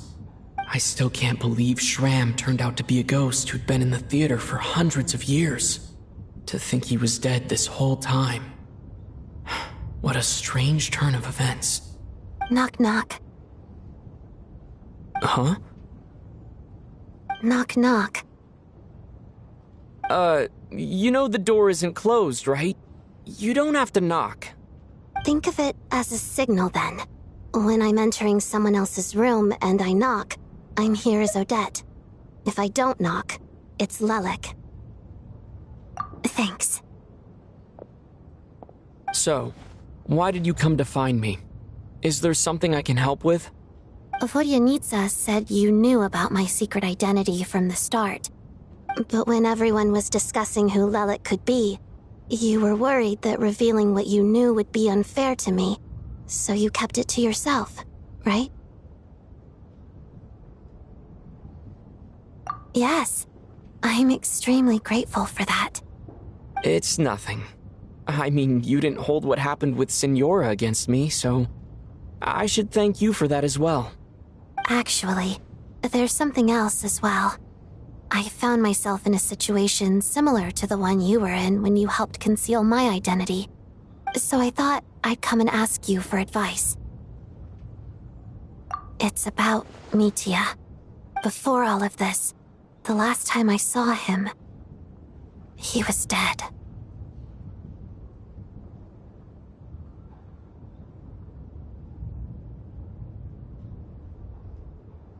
As I'm sure you know, my goal as Lelik was to stop Project Stuja. Well, when I found out the tech lead for the experiment behind Project Stuja was Mitia, I immediately started planning to track him down and threaten him to back out. I often saw him around the theater, but I soon concluded that making my move there would risk exposing my identity. So I decided to infiltrate the Armory Palace and go directly to his lab. That way, the threat would be much more effective.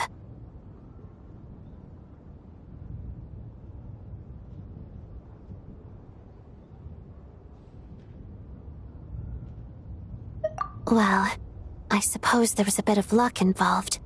But I am a Fatus, so I already had some familiarity with the building's layout. But when I finally made it to his lab, Mitya seemed to be dead. I checked his breathing and his pulse.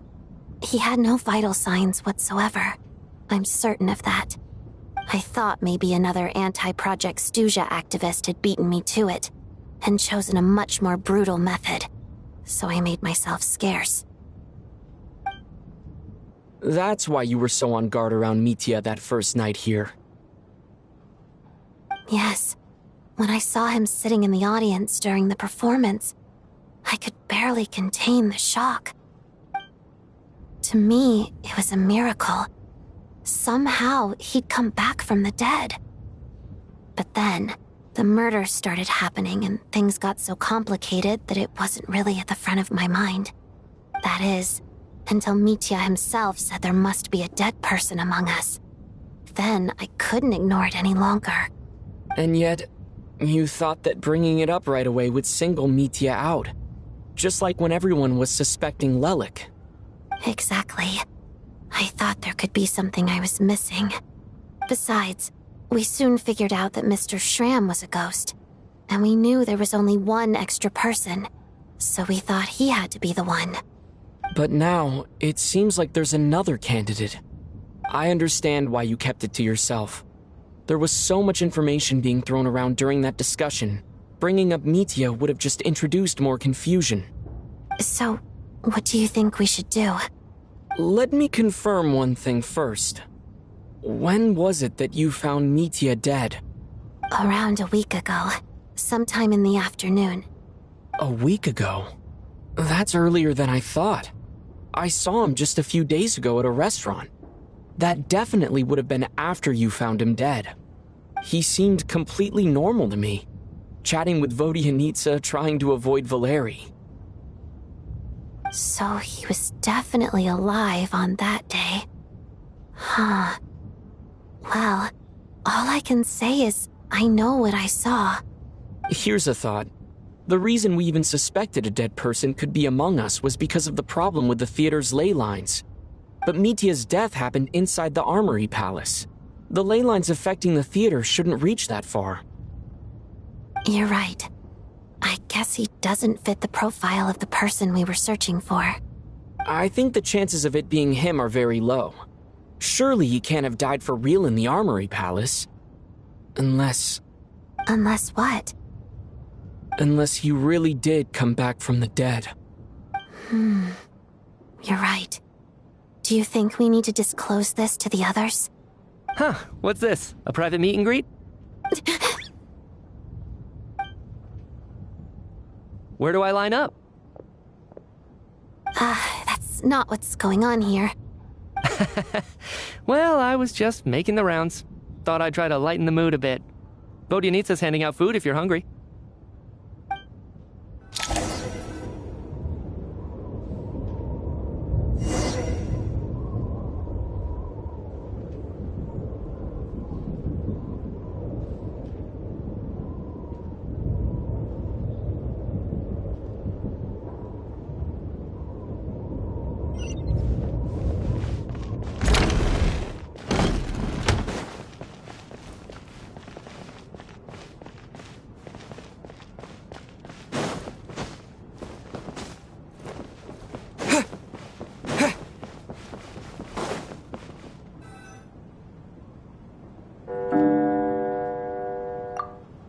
What is going on with this storm? Could it be connected to that monster that just arrived in Snezhnaya? I almost hope it is. Her Majesty the Tsaritsa left to vanquish that beast herself. We just need to wait for her triumphant return. Do you think people still feel the cold after they die? I'm wondering about Schramm. Oh, maybe we should have given him a coat before he went out there. Death itself is cold, isn't it? I'm sure the storm will embrace him. Well, I hope he has a safe journey. I'm going to miss him, I think. It's not like we can blame him for Rampana and Kulish's deaths. Thinking back on it, we barely made it out alive ourselves. Once we get out of here, how are we going to explain what happened to their families?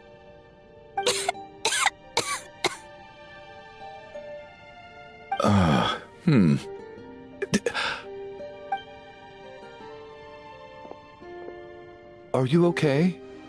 Here, take this. I've never used it.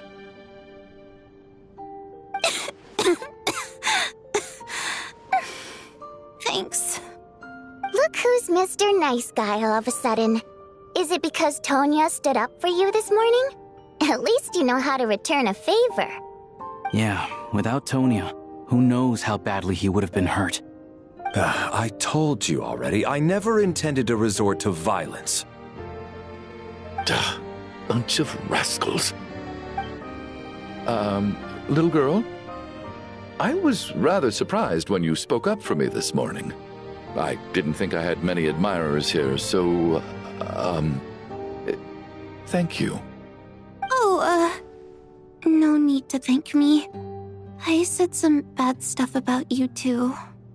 I've been, too embarrassed to admit it, but, you remind me a lot of my daughter.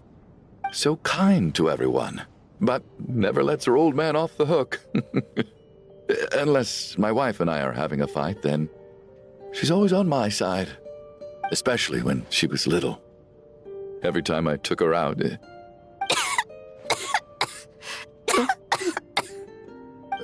All right, easy now. How long have you had that cough, Tonya? I don't know. It's probably been a while. I'm fine. Are you taking anything for it?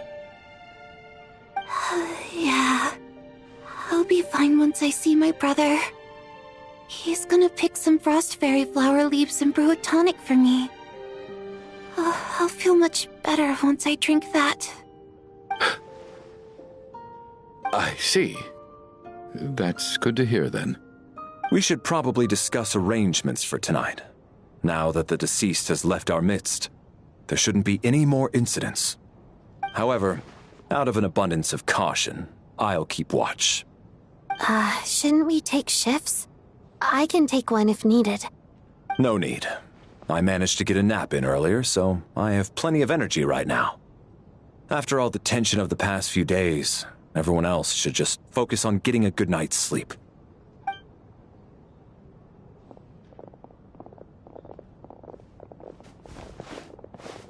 What a long day. This whole situation turned out to be way more complicated than I expected. But Valeri's right.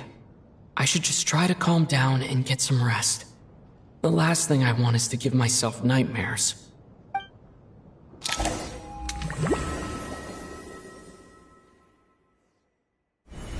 He's awake! He's awake! Get over here, you big lug, and take a look! If you must call me something, call me Mr. Door. The Black Mist is coming. You need to go. Are you all right? Can you walk? We just got attacked by monsters on our way up. That Mr. Door fellow protected us. He just seemed to come out of nowhere. Not much of a talker, but when it comes to taking down monsters, that man doesn't hold back. Curses! The Black Mist is catching up to us. We need to keep going. Mr. Door, I don't believe I've ever seen you around here before. Why is that? There's no need to try to get to know me. I'm just Mr. Door.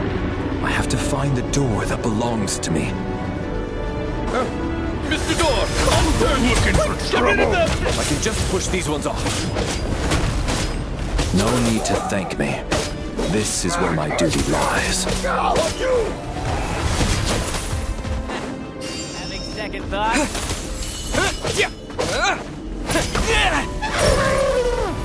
Cryo Storm!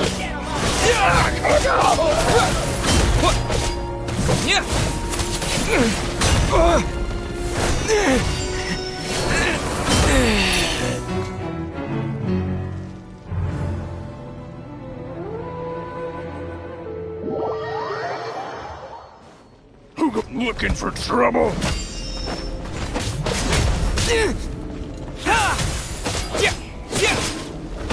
Ready to taste my kiss?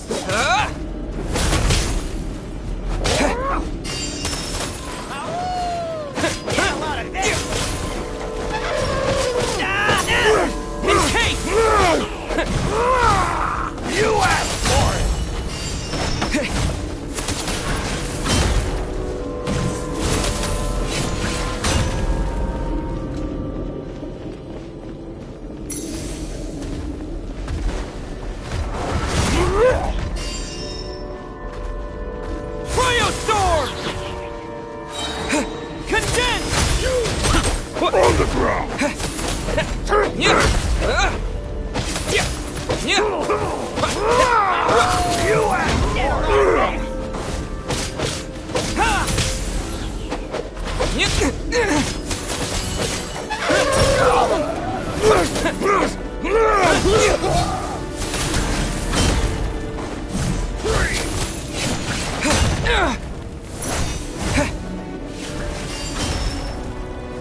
Encase! Just you wait.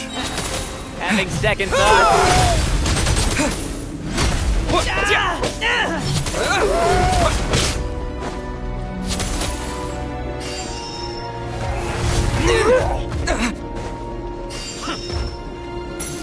Cryostorm!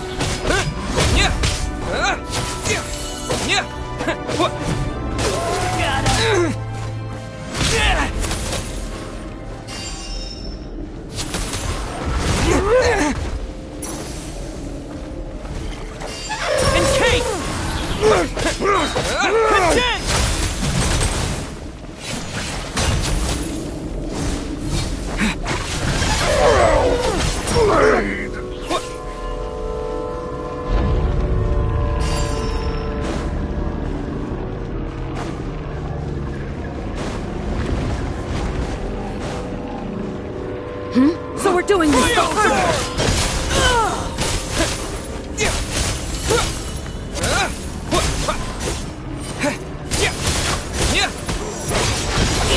Win. Encase!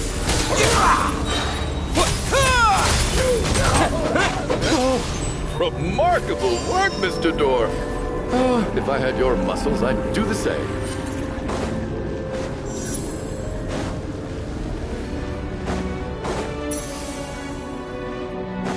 Are none of these doors the one you're looking for? No.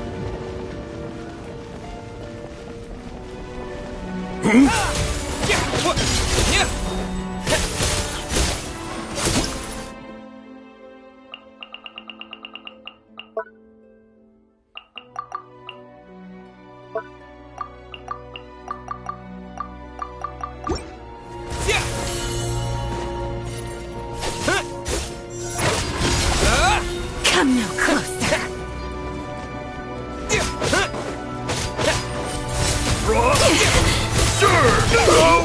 Impossible.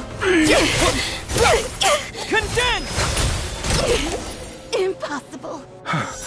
I'm so exhausted. And the black mist is still rising. Oh. Wait, look! There's more monsters down there. Are they coming from within the black mist? No, no! They're gaining on us! Quick, keep going, or they'll be at our heels any second!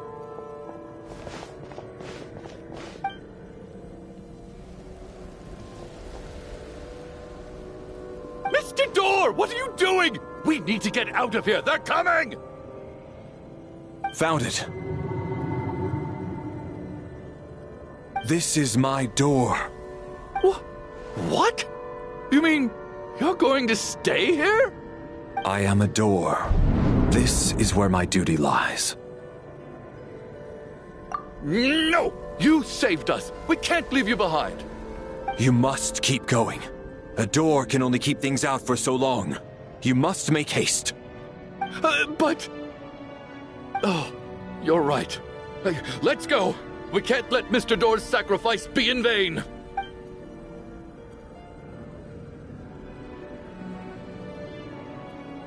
The black mist isn't moving anymore. Looks like both the monsters and Mr. Door are gone. I didn't just imagine all that, did I? Surely I wasn't so scared out of my mind that I hallucinated a door as a human being. Oh, okay, good. There's no way we both hallucinated the same thing. Getting sleepy? Well, looks like we're safe for now. Go ahead. Let's get some rest.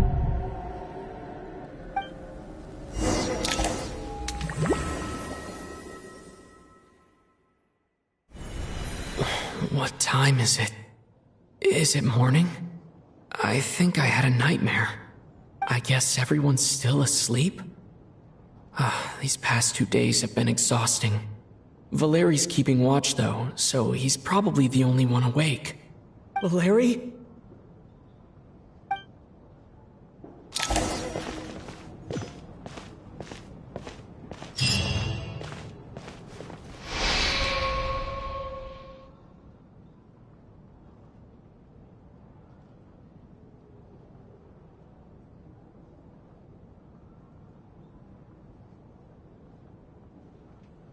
Wake up! Everyone needs to wake up!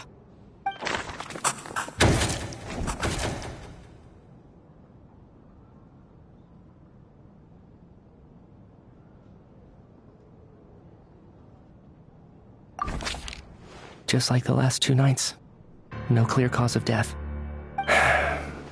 I've been a real thorn in your side, haven't I, Mr. Valeri? Now you can rest in peace. But for me, life will be all the duller for not having to run away from you, my friend. How's Tonya? Is she okay? I just checked on her, and it doesn't seem like anything serious. She's just exhausted from the past couple of days, and she's still recovering from her illness. We should let her sleep a bit longer. That means Valeri was the only one who died last night. If Valeri was awake and keeping watch, it would have been impossible to kill him without waking everyone else up. That much is certain. This is so frustrating. Why has nothing changed since yesterday? I thought we already dealt with the dead person causing all this. Actually, one thing has changed. There's only 1 victim this time, not 2. Does that mean...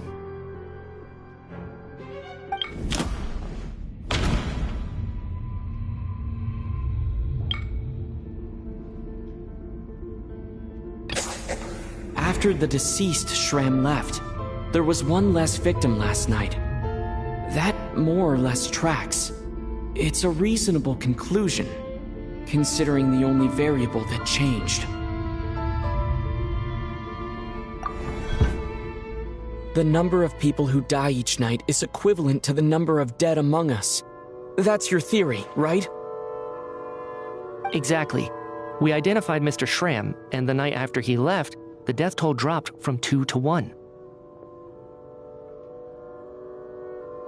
By that logic, there must be 1 more dead person left among us. Another one? But there was only 1 person unaccounted for in the ticket checks, right? The head count should match up now.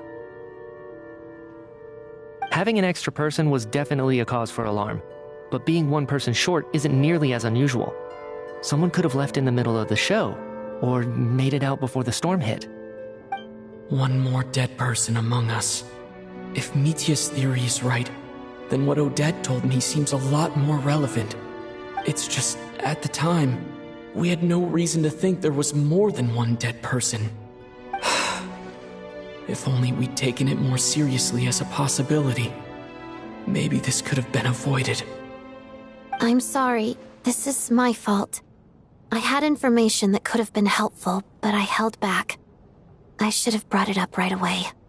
I'm partly to blame as well. I was too quick to dismiss Odette's concerns. What is this about? What have you two been getting up to behind my back? Sounds like there's some big news you've been keeping from the rest of us. Well, we're all ears.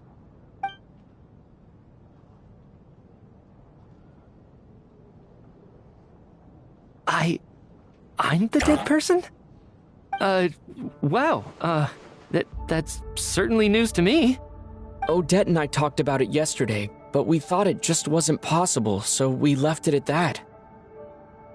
Yeah, I don't blame you. If I'd been there, I probably would have reached the same conclusion. It just sounds too unbelievable. Let me just try and verify this. I just scoured my memories trying to think back to the afternoon Miss Odette mentioned. But I honestly have no recollection of dying. That's where I'm different than Mr. Shram. Having seen Mr. Mitya a few days ago myself, I also find it hard to believe he could be the other dead person among us. Well, if it isn't Mitya, Then who? Do we vote on it? If you don't mind me asking, Traveler, I believe you mentioned that you know Tonya's brother. Had you ever met her before all this? No, never. Wait, are you saying... Now, just 1 minute. I know where this is going. You can't just randomly point a finger at anyone you want. You're in the hot seat, and all of a sudden you want to divert our suspicions onto somebody else? Trying to pick a fight, Mr. Chuganov? Whenever you open your mouth, all you do is attack people, and I've had enough of it. If you don't want to engage in a civil discussion, you can shut up. You little brat! Did Mitya ask about Tonya because he suspects her? I suppose I only identified her by age, and nothing else. Could that mean... I'm just saying, you're going around casting suspicion on people for no reason. How could Tonya be dead? I can vouch for her, if nothing else. I've seen her before. She's the sister of that Harbinger, isn't she? The one called Child. Oh, really? You're telling the truth? Since being here, I don't think I ever mentioned she was Child's sister specifically. Does Chuganov actually know her? If Chuganov can vouch for her, then it can't be Tonya either. In which case, it seems unlikely that there's another dead person among us at all. Miss Odette, could you go over that afternoon with me one more time, when you found me dead? No problem.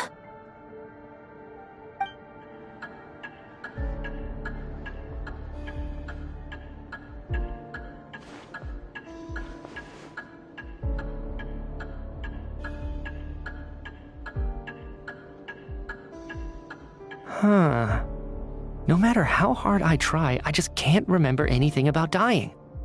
But I do remember something else. Miss Vojanitsa, during our last meal together, I told you how some of the researchers were suffering from temporary memory loss. Do you remember that? Oh, yeah. You said it was hindering the progress of your experiments. You thought they were just under too much stress or something. Right. And even though I don't remember dying that day, I'm pretty sure I experienced something like amnesia. Some of my memories from that afternoon are missing. Are you suggesting you're missing the memory of your... Of course. How am I only just realizing this? Humans aren't necessarily aware of their own death. You mean being silently assassinated, or dying in your sleep? Situations like that? The researcher's amnesia. Suddenly it all makes sense. I must thank you, Odette. I think your perspective just helped me reach a breakthrough on a series of issues that have been troubling me for quite some time. All right. It's decided then. I'll be the one to leave today. Oh, leave? Hey, wait a minute. Aren't you rushing into this? What if you're wrong? You'll pay with your life. Come on, kid. Aren't you gonna fight for your life? This seems like a rash decision. I have other reasons beyond what's been discussed. In fact, thinking back, I remember during Miss Odette's performance, while I was sitting in the audience stalls, a brilliant new idea for my research popped into my mind. But then, my train of thought suddenly cut off. I can't remember it now at all, and I didn't take any notes. I guess that must be another instance of temporary amnesia. No. Hold on. I see where you're going with this. You're suggesting that each instance of temporary amnesia is a death, right? There's a glaringly obvious flaw in that idea, no? How can one person die so many times? I believe Miss Odette's account. During the period where my memory is blank, I must have been either dead or in a similar state. All it would take is for the same thing to happen in the theater, and I would come under the effect of the ley lines in this vicinity. This increases the likelihood of me being the deceased, does it not? But... There's no evidence to suggest that anyone other than me is a candidate for the deceased. So allow me, as a scientist, to treat this as an experiment. Please relax, everyone. I don't think things are as bad as they may seem. If I really am the deceased, then to leave the theater will be a relief for me. If, on the other hand, I'm still alive right now, well, apparently you've all witnessed my resurrection recently anyway. Who's to say I won't return from the dead again this time? Mitya's right. This is the only thing we can try right now. I think he's deliberately downplaying the gravity of the situation, though. He probably doesn't want to burden everyone. What is a scientist if not someone who gambles on experiment after experiment in an attempt to obtain the truth? With this snowstorm, the ley line phenomenon, ghosts of the dead, and my amnesia, we've been paralyzed by not knowing and powerless to do anything about it. It's a terrible feeling. But if I do get resurrected, you can be sure that I'll come back with the truth of all this. Just you wait.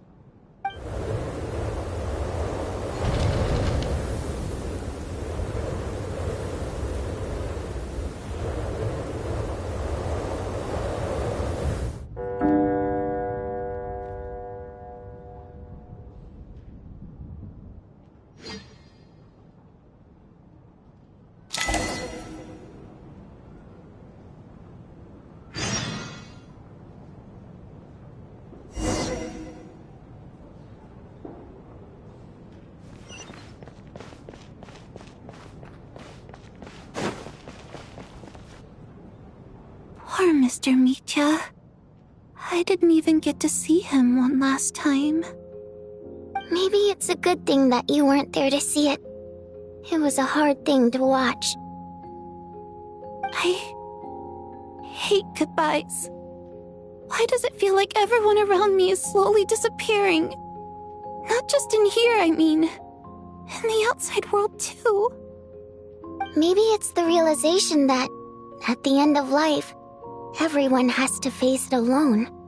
Come to think of it, the main reason we're still alive right now is pure luck.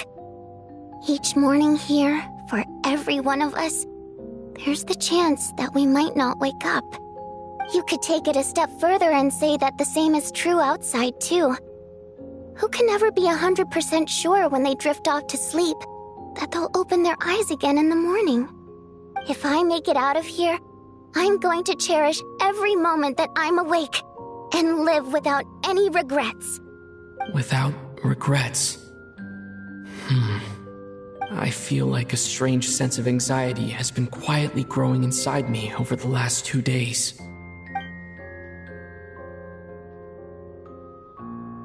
Are you okay? You look really glum.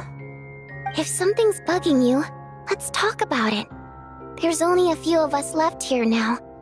After everything we've been through, what's the point in keeping things bottled up? I have a travel companion named Paimon. Alosha and Odette have met her before. She's been feeling unwell recently.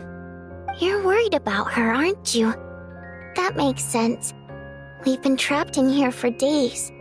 To be honest, I used to feel like I was just a spectator in this world, watching everything that happens from the sidelines. Maybe it's because I'm a descender. A descender? But with Paimon by my side, over time, I slowly felt my connection to this world growing stronger. She loves eating, sleeping, and having fun, but she's also a great guide. It's her authenticity that makes this whole world feel more real for me. Over the last few days that we've been apart, I've often caught myself wondering, what would Paimon say if she were here right now?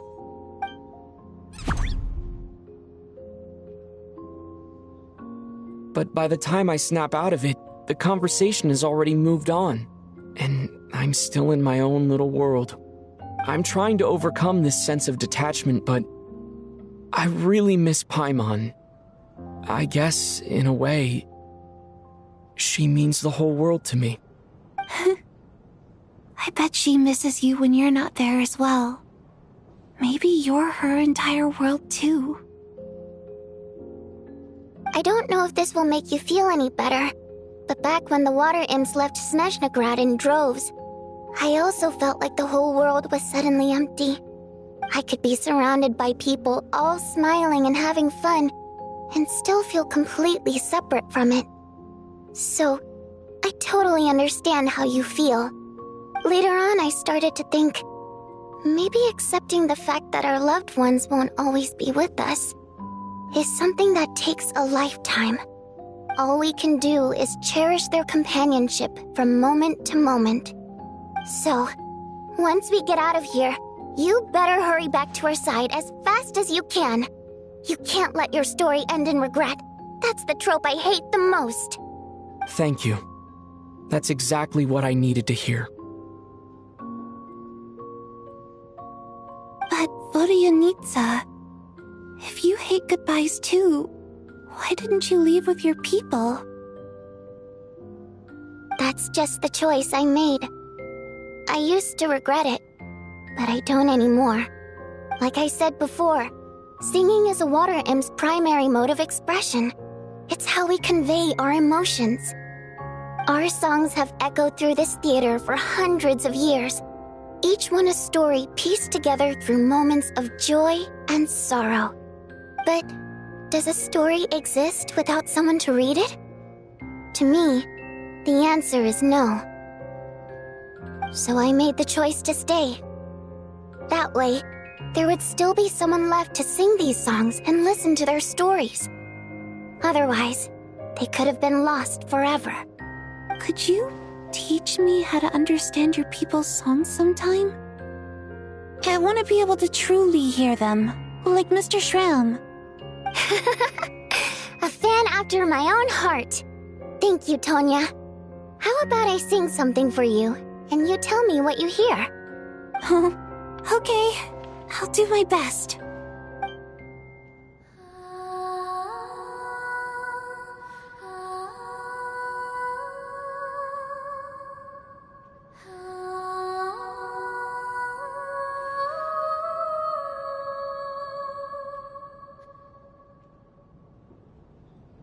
I've never heard that one before. I feel like I can hear a sense of longing somehow. I wonder why that is. Color me impressed, Tonya. You're a keen listener. Most people can only tell if a song is happy or sad. I didn't think you'd be able to pick up on such specific details.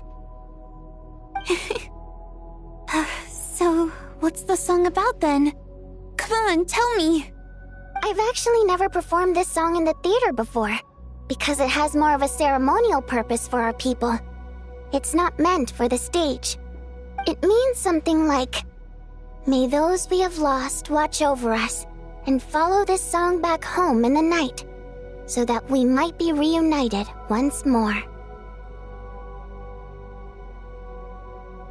No wonder I could hear that sense of longing. You sing it for loved ones who have passed away. I hope it reaches them. It's getting late, Tonya, and you're not well. We should all turn in early. I suppose there's no reason to keep watch tonight. Okay. But, before I go to bed, could you sing that song a couple more times for me, Vodyanitsa? Of course. Anything for my #1 fan.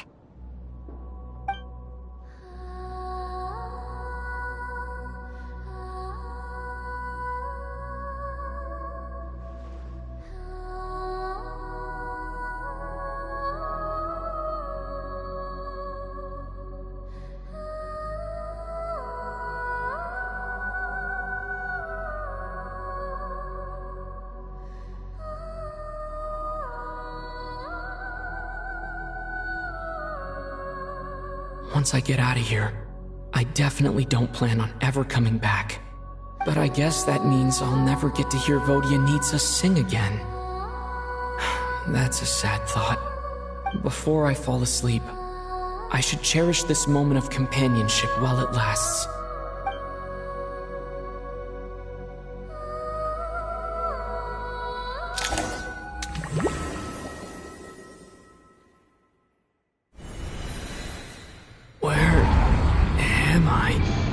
It's so dark in here, and I feel kind of dizzy. Am I alone?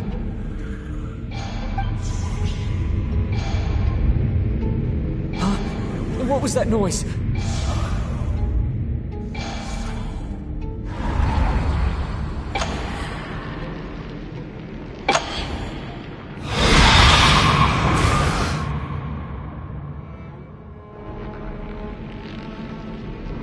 Return, O spirits. Fulfill your oath of protection.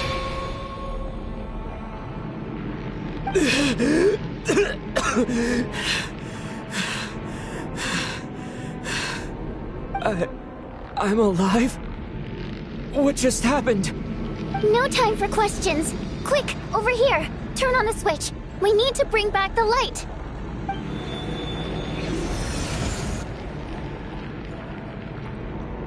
All right, we're safe. The spirit just now is called Night Prayer. The light subdues her, but she'll attack without a second thought in the dark. Sort of. I know it's hard, but you can't let this place go dark, or she'll kill you again. Yep. Luckily, I was here to resurrect you. Otherwise, that'd have been a real bummer. A bit more than a bummer, I'd say. Wait, so you have the ability to resurrect people? Sure I do. I'm your guardian spirit after all. I specialize in soul recall. Oh, it's nice to meet you, by the way. Thanks. It's nice to meet you too. Alright, there's no time to waste. The black mist is already catching up. We need to avoid it at Night Prayer at all costs. Come on, let's go. We need to reach the next switch before the place gets too dark. If we bring the light back, Night Prayer won't be able to get to us. Sweet, sweet light! It's back! Shh! It's Night Prayer. We need to move quick, but don't let her notice you. Look out!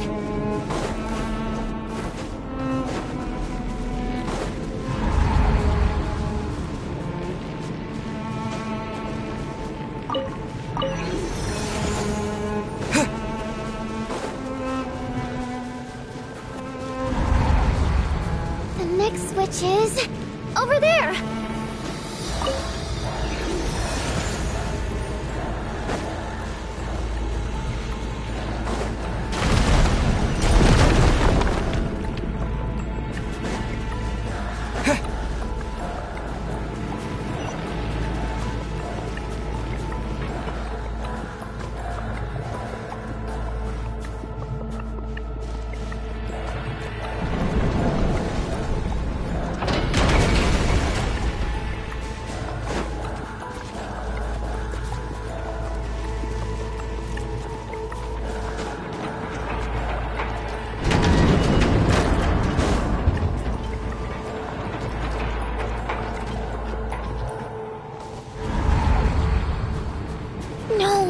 Night Prayer is here too.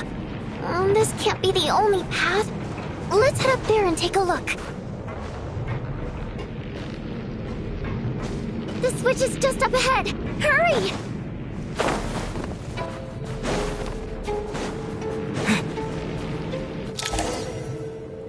It's too dark.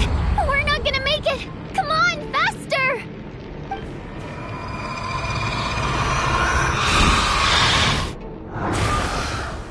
Traveler! I won't let you die like this. Not on my watch.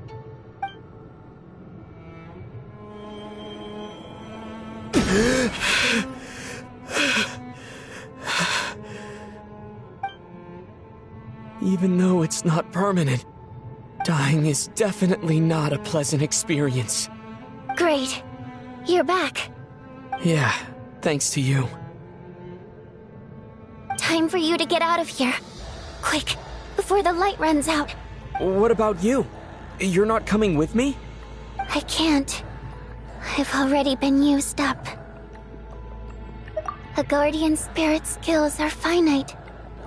I can only resurrect someone so many times. I might not look any different, but my essence has been exhausted. Now, I will slowly start to fade away. I can go no further. The black mist is where I belong. It's okay. Why didn't you tell me sooner? Because it wouldn't have changed anything. That knowledge would have just burdened you. And a guardian spirit's role is to protect. But...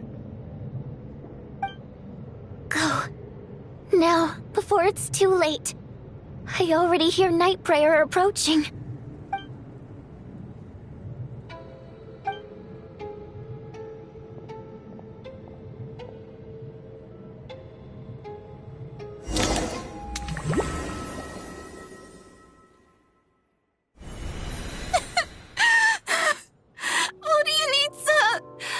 How could this happen?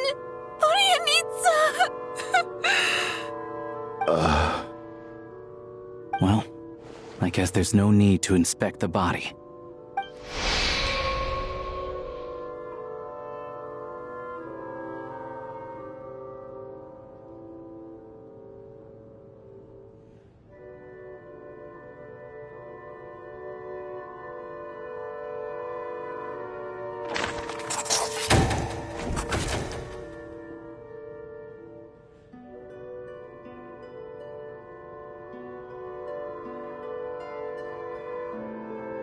This wasn't supposed to happen. You lied to us, didn't you, Chuganov? You've been lying from the start. Take a long, hard look at yourself before you go around accusing other people. I suspected you on day one, Lelik, and now look where we are. By some strange coincidence, you've never been targeted. You just happen to have survived this long? No, you should be the prime suspect. And you, little hunter, ever so content with staying on the sidelines. Yet, you were the one who stopped us from leaving from the start! Why are you trying to keep us here? Now you're just lashing out indiscriminately.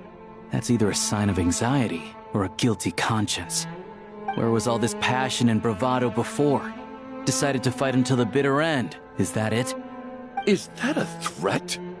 Fine, bring it on. You think I'm afraid to die after all this? You want to kill me? Go ahead. I'd like to see you try. After all the trauma of the past few days, everyone's been pushed to the breaking point. Valeria and Mitya aren't here anymore. Someone else needs to step up and take charge. But first, I need to think this through. Considering everyone left, who's the most likely candidate for the deceased?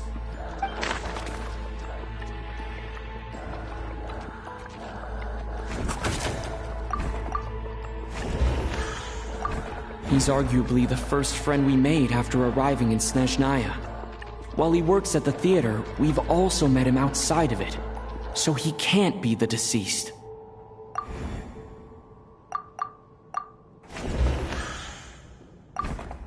Of those who remain, the only person we've never met before is Tonya.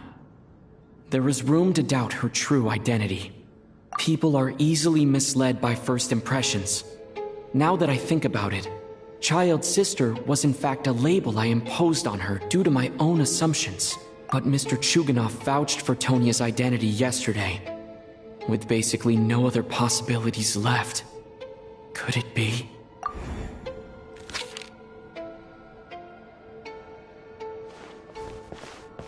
Tonya, how's Tusser been lately? Tusser? Your brother Ajax must have mentioned me in his letters home, right? Did he say anything about a blonde traveler? No. And my brother's name is Razik, not Ajax. Chuganov, looks like it's your turn to do some explaining. Yesterday, you said you could vouch for Tonya. Why did you give us a false testimony? I knew you were behind this, Chuganov. You've been lying through your teeth from the start. Everything about you is fake, down to the wife and daughter you're always talking about. Your entire family man persona is a charade, isn't it? That night, when I infiltrated your place as Lelik, I noticed you were home alone. Didn't think much of it at the time, just thought everyone else was out. But thinking back on it now, that doesn't seem very likely. My guess is, you live alone, don't you? Even that was a lie? But why would he lie about having a family? Oh! Curses! Oh! Why is there no end to this blasted snowstorm? If it would just stop! If it would just stop. I think I remember now. I know how I ended up here. It feels like a distant memory. But at the same time, it's just like it was yesterday. The reason I'm always coughing is because I got sick with frostbite. The locals usually call it the snow cough. It's not a very common illness. It's partly genetic and partly caused by the cold climate, but it can be fatal.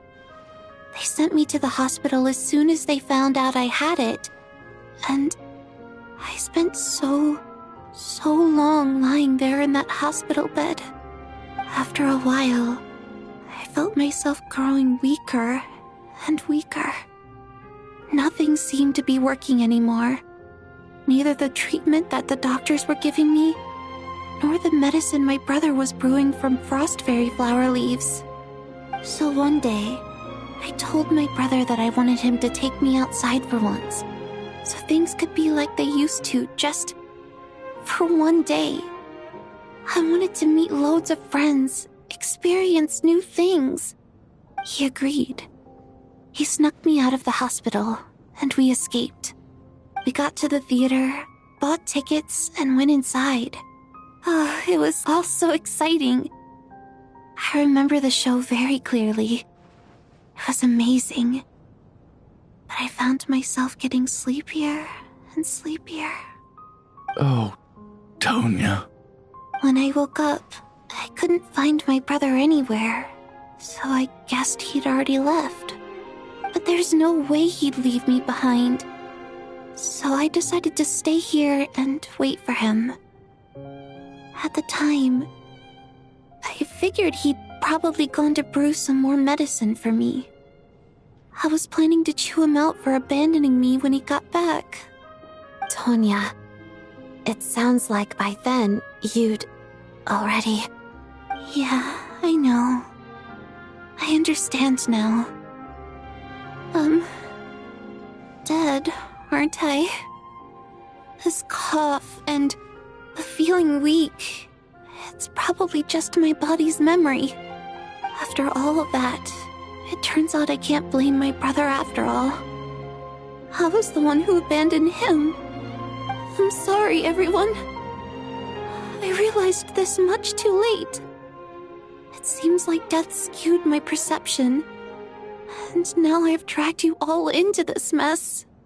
Your name probably isn't even Tonya, is it? Didn't that ever strike you as odd over the last few days?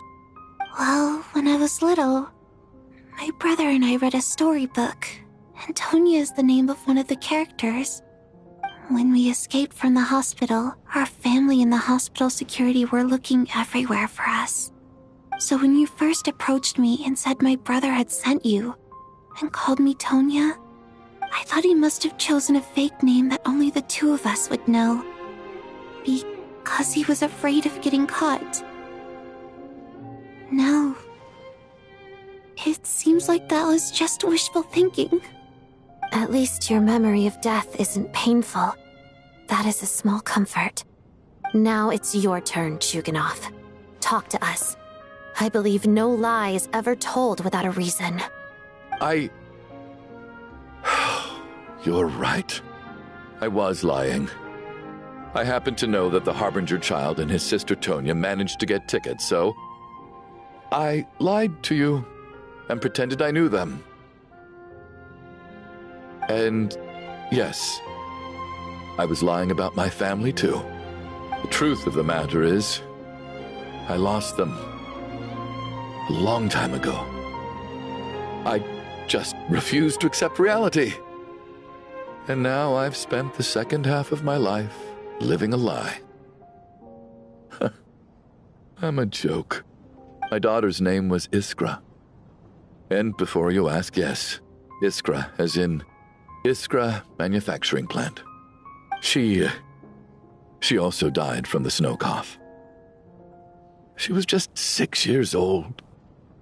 If she were still alive today, she'd be around the same age as little Tonya here. After Iskra passed, my wife couldn't bear to face those memories either. So she chose to start a new life without me. One day when I came home from work and saw the empty room, I felt like I couldn't breathe. Subconsciously, I started to imagine that they were still there. I soon discovered that this was the only thing that made me feel any better, so I just embraced the delusion. Nothing more than a pathetic means of escapism, I know. But at least it's not a crime. So explain your false testimony, then. The night before last, when I was chatting with Tonya, she mentioned that her brother would brew medicine for her from frost fairy flower leaves. Combined with her various symptoms, I suddenly understood everything, including the fact that she was deceased. The snow cough used to be an incurable illness. I would pick frost fairy flower leaves to brew medicine for Iskra too. It took hours and hours on the stove. But the year after my daughter passed away, the jester of the Fatui announced that a cure for frost blight, also known as the snow cough, had finally been developed. It turned out that all previous treatments were completely ineffective.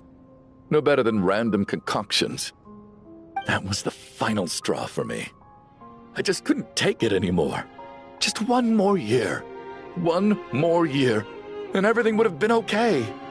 So, more than anyone, I know full well that in this day and age, no one in their right mind would still be using frost flower leaves to brew medicine for the snow cough. Poor Miss Tonya, therefore, had to have been from an era when snow cough was still a terminal illness. So, you projected your daughter onto her? Even though you knew she was one of the dead? That doesn't make any sense. You knew she was already dead. What did you hope to achieve by protecting her? I just don't believe in your crackpot theories, nor do I approve of your actions. How can you just declare a living person dead and throw them out into that snowstorm? Nitia's gone. My good buddy Shram's gone. And now it's Tonya's turn, isn't it? The others I can make my peace with, but little Miss Tonya, here she is, standing right in front of us, alive and breathing, and fighting her own battles. Yet you're quite happy to say she's dead? I just want her to live. Once this snowstorm is over, the very moment it stops, I'm going to march out that door and find someone who can fetch the very best medicine for her snow cough. I'll be damned if I'm gonna let you cast her out into the snowstorm before I have the chance to cure her. Not again! Not this time! Not when the cure is right within our grasp! I'd never be able to forgive myself. Mr. Chuganov, stop. I can't let you do this. Tonya. By the sounds of it, you've known I was dead since the night before last, right? I really liked Mr. Valeri, Mr. Mitya, and Miss Vodyanitsa. And now they're all dead because of me. I'm not happy about that. The reality is, you've been trying to fight your own demons through me. But all you've really done is trap me inside your delusion along with you. No! Listen to me. I want to save you. I do! Well, at this point, I'm quite sure that I'm dead. I don't need to be saved. The time I got to spend with all of you is more than enough for me. Despite all the bad things that kept happening, I got to meet so many interesting people and spend so many days and nights by your side. Since the day I escaped that hospital until now, this has been an adventure I never even dared to dream of. I'm very fond of you all. If it were only possible, I'd trade my soul to bring back the ones who died. If it meant things didn't have to end like this. And that's why I'm not fond of you at all, Mr. Chuganov. I'm sorry. It's them that you owe an apology to, sir. Not me. Well then, I suppose this is it. It's time for my adventure to end. I've caused enough trouble. You're leaving already? It's still early. Don't you want to stay a little longer? No thank you. Oh, and by the way,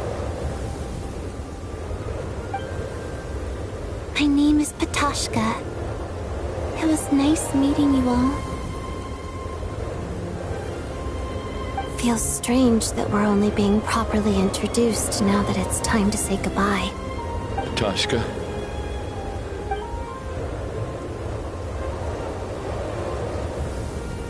What are you doing, Chuganov? Are you crazy? Let me leave. I can't keep lying to myself anymore. In your dreams. Don't think you're getting off that easy when you had a hand in the deaths of so many people. The Fatui have honed quite an array of enhanced interrogation techniques since they were founded. Once we're out of here, Lelik will personally give you a taste of every last one.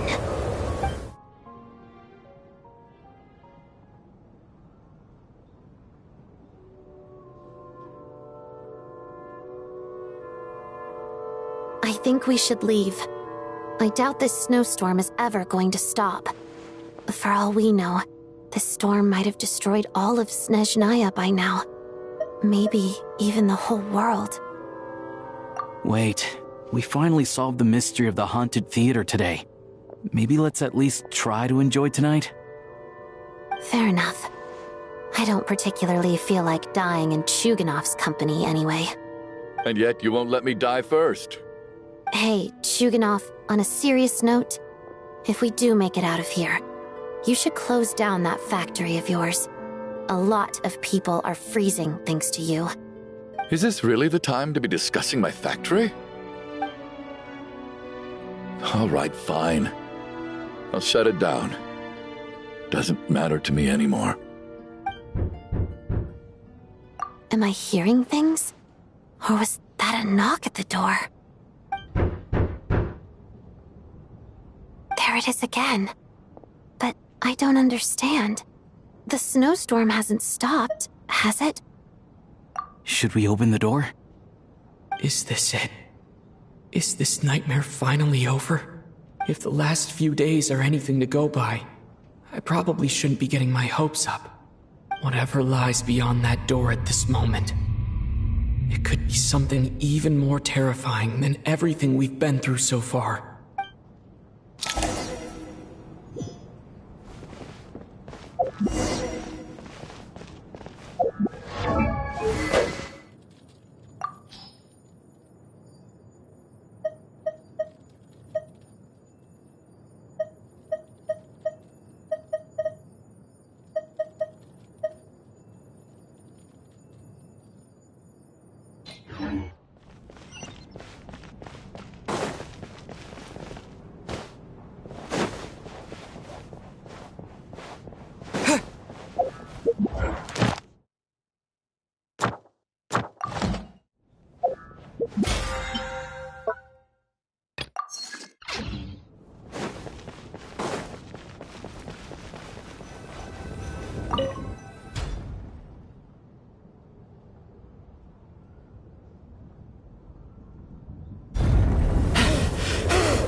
Hey everyone, I'm back. How are you doing? Feeling any better? Much better, thanks. Whew, it is so good to have you guys here. I was a little worried that the theater would be empty by the time I got back. Let me see. Tonya and Vodyanitsa are missing, which means Vodyanitsa died last night. And then you discovered that Tonya was the other dead person. Am I right? Not Tonya. Patoshka. First, tell us how you made it back here. Given the conditions outside, no one should be able to return alive. You're right. The thing that got me back safely was a song. I heard someone singing. After walking into the snowstorm, my mind grew hazy. I don't know how long I walked through the storm before my mind completely slipped away. Then, suddenly, I heard the sound of singing. The voice instantly brought me back to my senses, and I regained consciousness. So I followed the voice, searching for the source of the singing. I searched and searched, until finally, just a few moments ago, there was the entrance to the theater, right in front of me. I've actually never performed this song in the theater before, because it has more of a ceremonial purpose for our people. It's not meant for the stage. It means something like, "May those we have lost watch over us, and follow this song back home in the night, so that we might be reunited once more." That must have been Vodyanitsa's Requiem. Who knew it actually worked? That song is meant to guide the souls of the dead. Mitya, that must mean that you... Huh. No kidding. Huh, seemed like I guessed right then. This is what I've been so desperate to tell you about. When I first stepped out of the theater, I was still quite lucid. My memory of it is still pretty intact. I remember the outside world being completely different than what I'd expected. It was like this was a world where only the snowstorm existed. There wasn't a trace of any humans or buildings ever having been there. I don't know how else to describe it, except to say that it just didn't seem like the real world. And as for the Requiem, if I was guided here by Vodyanitsa's song, it can only mean that I must already be dead. And this is my soul, not my body. But I didn't experience a clear moment of death while I was out there. Nor do I feel any different now than before I walked into the snowstorm.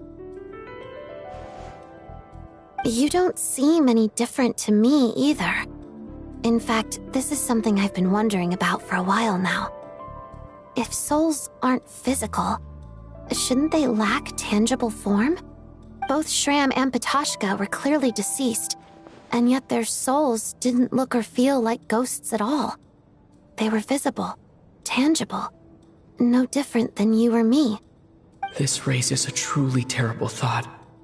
Is that really what Mitya is suggesting?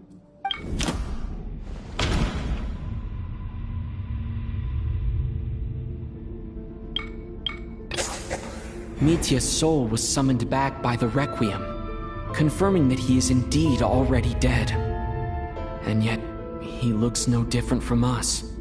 Of course, if even the long-deceased like Mr. Shram can blend in with us undetected, then maybe we've all been dead from the very start.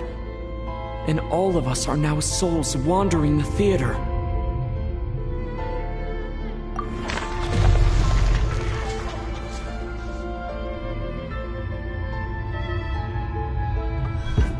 Yes. I think that this is probably the afterlife. What did you say?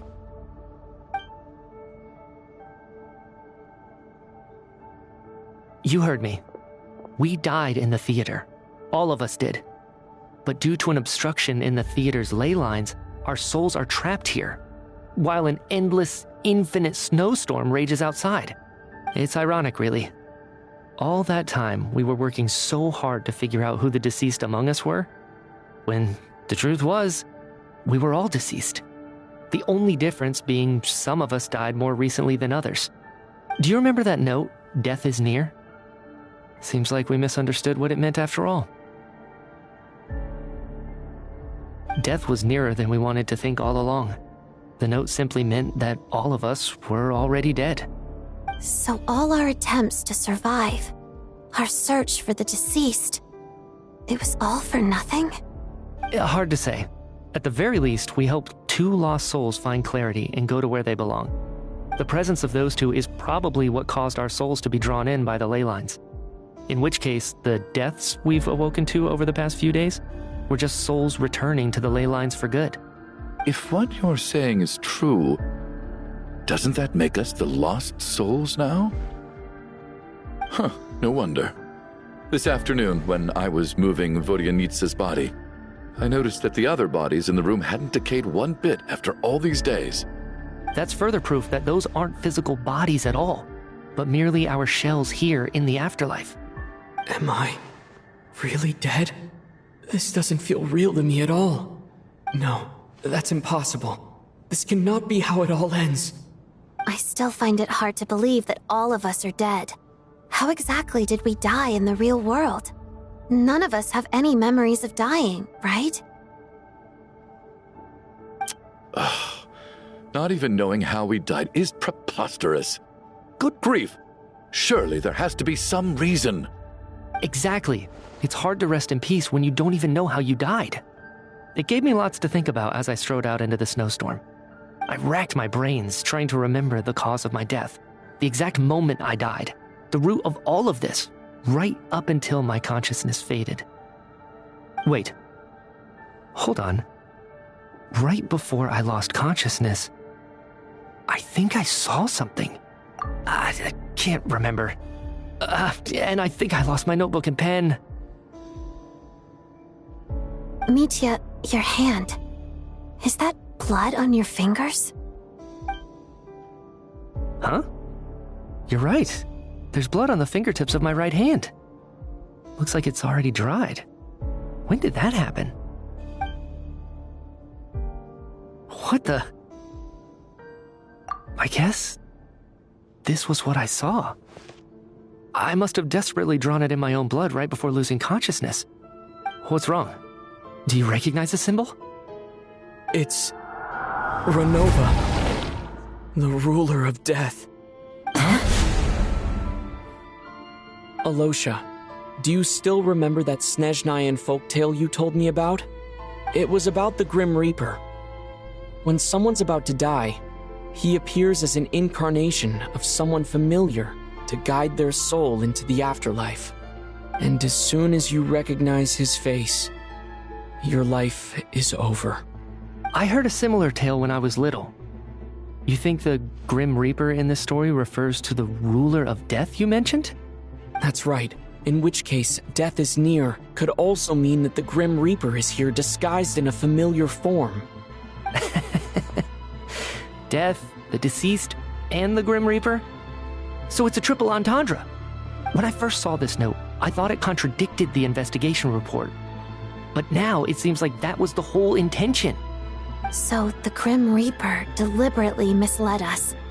Then, we started suspecting each other and searched for the deceased while they hid in plain sight. By that logic, the one person most likely to be the Grim Reaper incarnate is...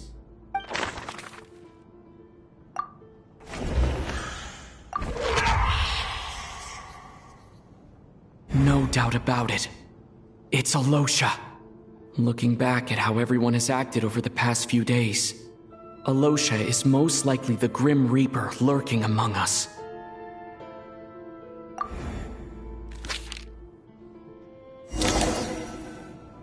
Is it you, Alosha?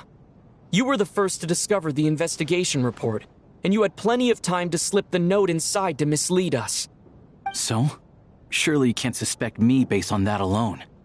What if someone else found the investigation report first, slipped the note inside, and then put it back without telling anyone? There's no denying it. The note could easily have been slipped in much earlier than it was discovered. That's not all. I've also noticed that although on the surface, Valeri, Mitya, and sometimes I were the ones taking charge of the situation, looking back now, even though you didn't say much, you were always subtly guiding everyone from the sidelines. What do you mean?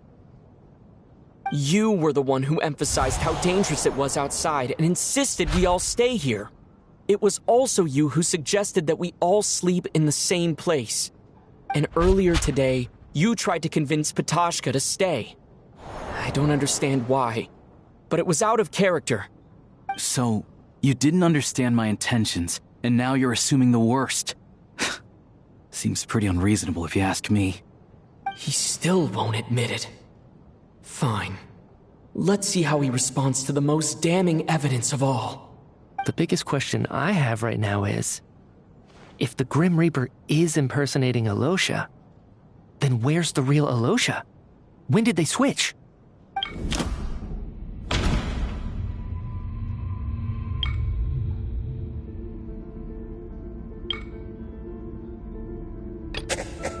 No, the Ruler of Death added a note to the investigation report at the time.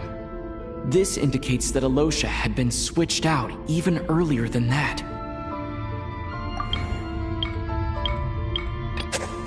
No, nothing related to Alosha happened that night. I should think about this again. That's right. This was the moment, right at the start. Before any victims had even emerged, Alosha was switched with the Ruler of Death while everyone's guard was still down.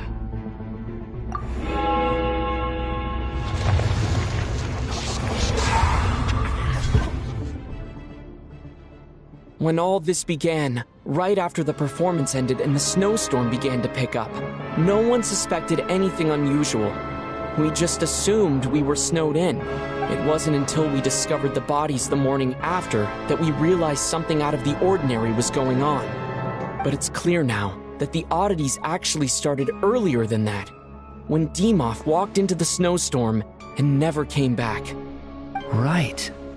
So Mr. Demoff was the first victim, not Sobolova and Torgov. And if we pinpoint that moment as the beginning of this incident, then one thing becomes clear. Alosha, you are the only person who walked into the snowstorm and came back without the help of Vodyanitsa's Requiem. More precisely, Alosha never came back at all. The one who came back was the Grim Reaper. Not bad. Well, since you've backed me into a corner, I suppose there's no point in keeping up the act anymore.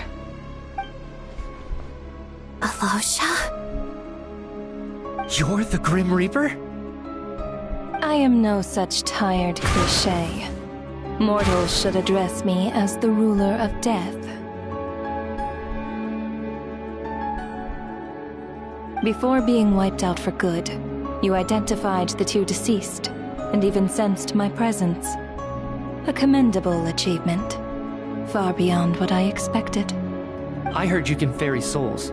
Those deaths each night. Were they your doing? Your initial conclusion was correct.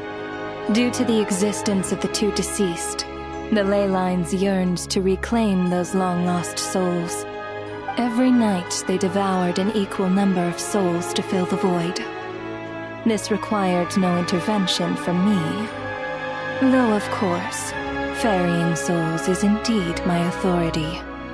Here, take a look.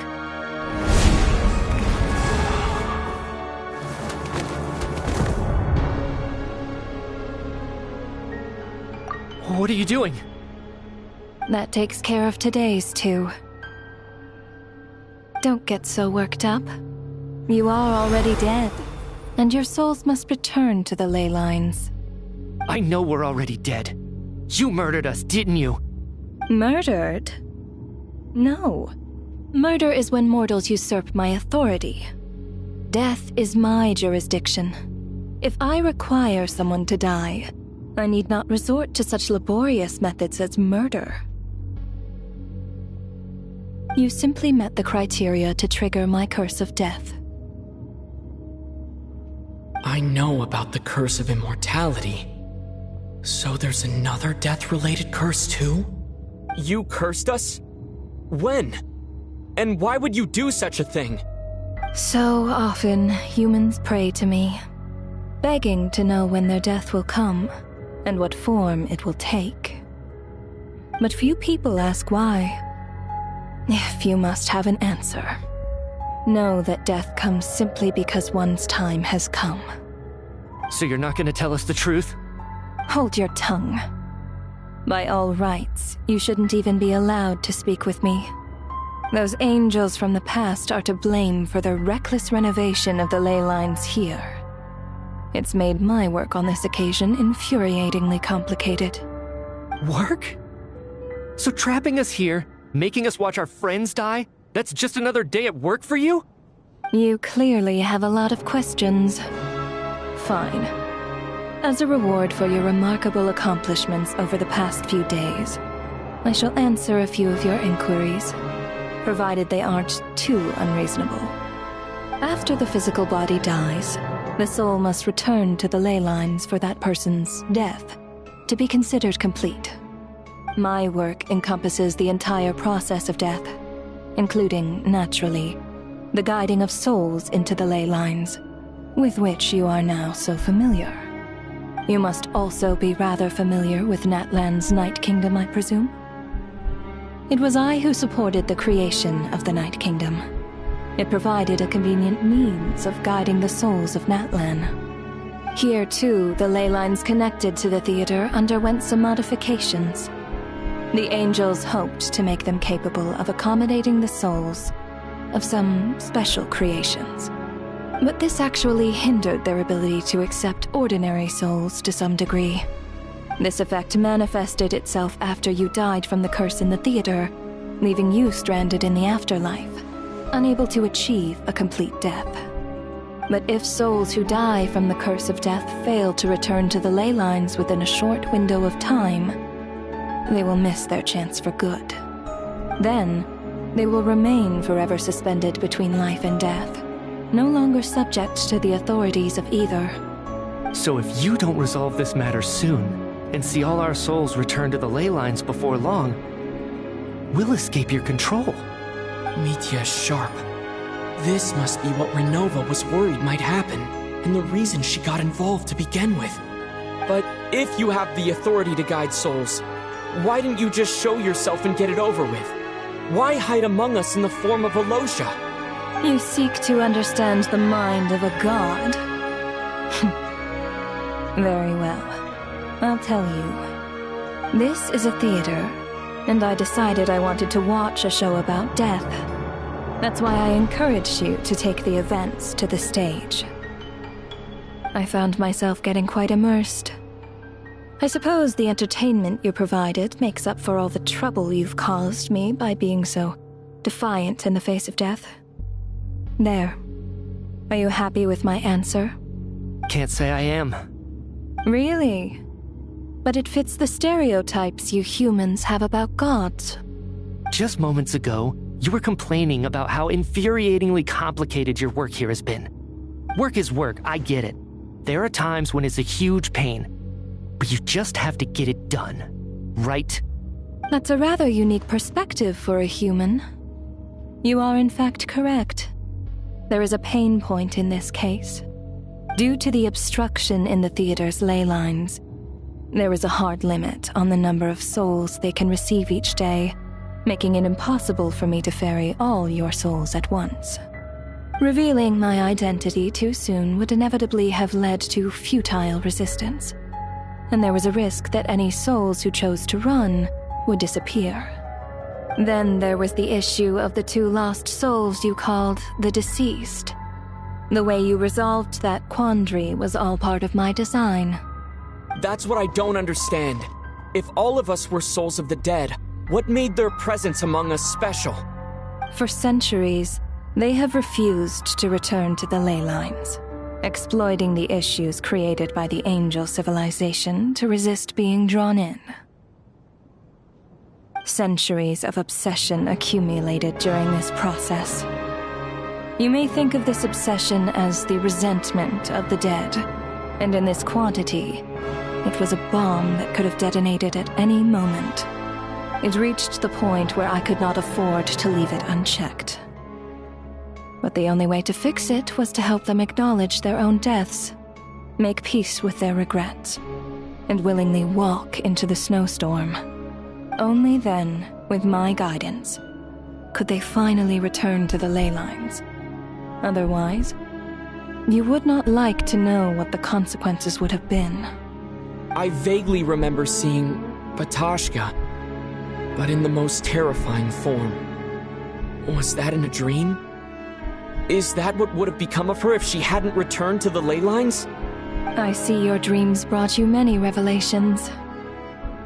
So you see, death in fact grants wisdom to mortals. Souls connect to all things in the world and see the chain of cause and effect between them. It's nothing unusual. Anyway, giving psychological counseling to lost souls is not my strong suit. That is more of an angel's role. It was something I could not resolve directly using my authority, so I decided it was easier to leave the bomb defusal to you. Meanwhile, of course, their presence caused the souls of other members of your party to return to the ley lines each night. From where I stand, that was killing two birds with one stone. As both issues slowly resolved one another without me having to lift a finger, all I had to do was stay close by and keep the situation under control. Then use my authority to wrap things up at the end. And, of course, while I was at it, I thoroughly enjoyed watching this drama, dealing with death from a mortal perspective, play out on the stage. Sounds like you had it all figured out, Grim Reaper. I just did the math. You said there's a hard limit to the number of souls the ley lines here can receive each day. It's 2, isn't it? That much is obvious, even to a fool. It's time to review this whole affair. If the ley lines can only take in 2 people per day, I need to go over the deaths from these past few days again.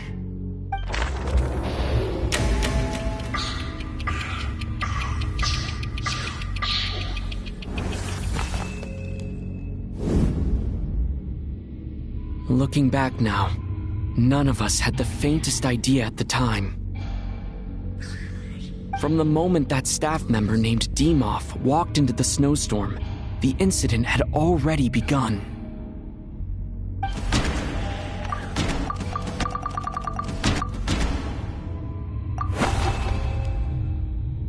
No. Let me go over this again.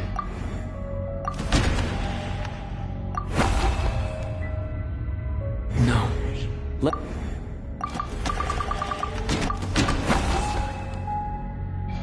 No. Let me...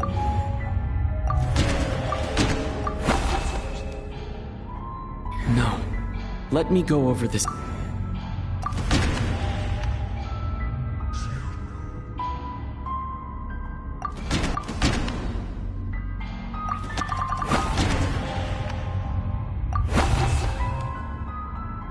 No.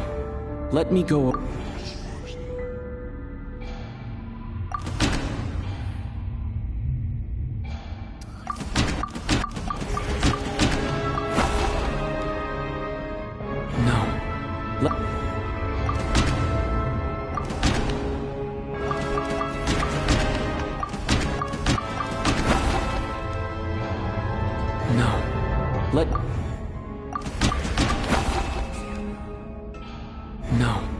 Let me... Alosha was the second to walk into the snowstorm after Demoff to investigate. During this process, the ruler of death assumed his identity, making him one of the victims.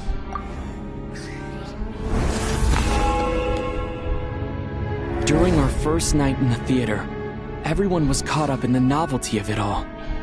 No one could have expected there would be victims the very next morning. Despite all the confusion, and with the help of hindsight, we finally began to realize that something was amiss with the snowstorm.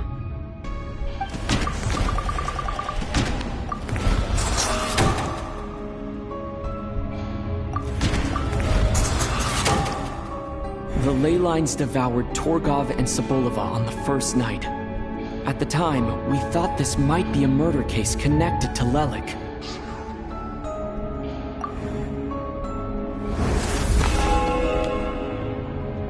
Odette and I spoke a lot that night. 3 people were on watch, but in the morning, we discovered that someone had fallen victim all the same.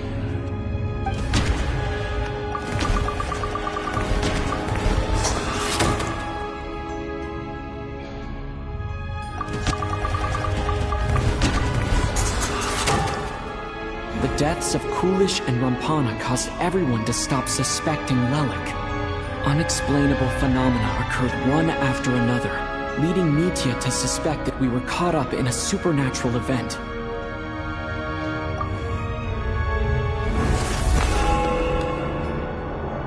Later, we discovered that there seemed to be an extra person among us, and subsequently discovered the existence of the deceased.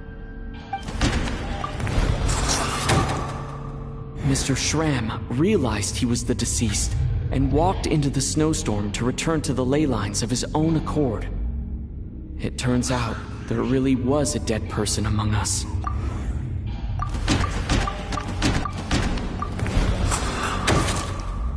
He thought it was all over, but Mr. Valeri's death was a rude awakening for everyone.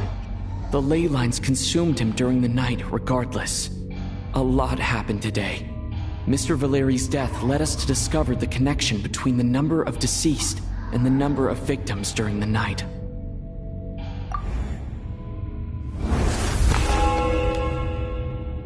The fact that there was more than one deceased seemed to bring us back to square one.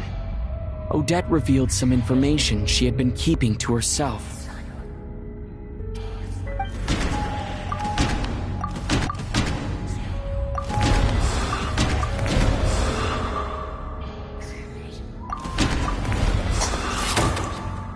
Vodyanitsa was swallowed by the ley lines in her sleep, but the requiem she sang before falling asleep was quite a game changer.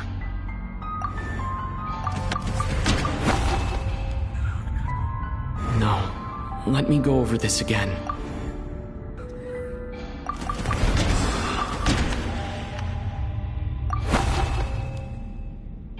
Although Mitya did indeed walk into the snowstorm that day, he returned from the ley lines with the help of Vodyanitsa's requiem.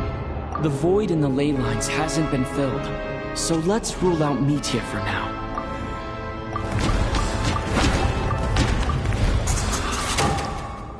As it happened, Patoshka filled the void left by Mitya's return from the ley lines by walking into the snowstorm this morning. The girl I thought was child sister Tonya turned out to be another of the theater's deceased. Come to think of it, Patoshka was about to walk into the snowstorm at that time. And Renova, unaware that Mitya would return, was concerned that her soul would overflow from the ley lines. That's why she used Alosha's voice to try and persuade her to stay behind. Looking back, I suppose that was an early slip-up on her part.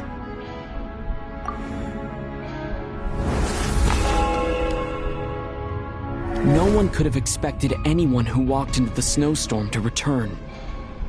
But just after nightfall, Mitya returned, bringing crucial information with him. Various truths began to surface, including that all of us were already dead, and that the ruler of death was here among us. Then, after revealing her true form, Renova callously claimed 2 souls.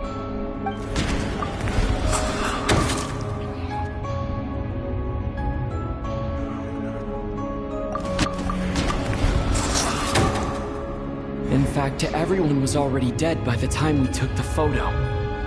And in the days since, we've experienced many more partings in the afterlife. Now, only Mitya and I remain.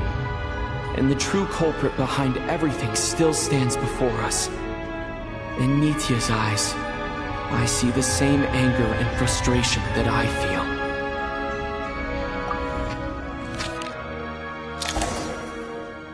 That covers everything. It's all clear now. Your work isn't finished here yet, is it?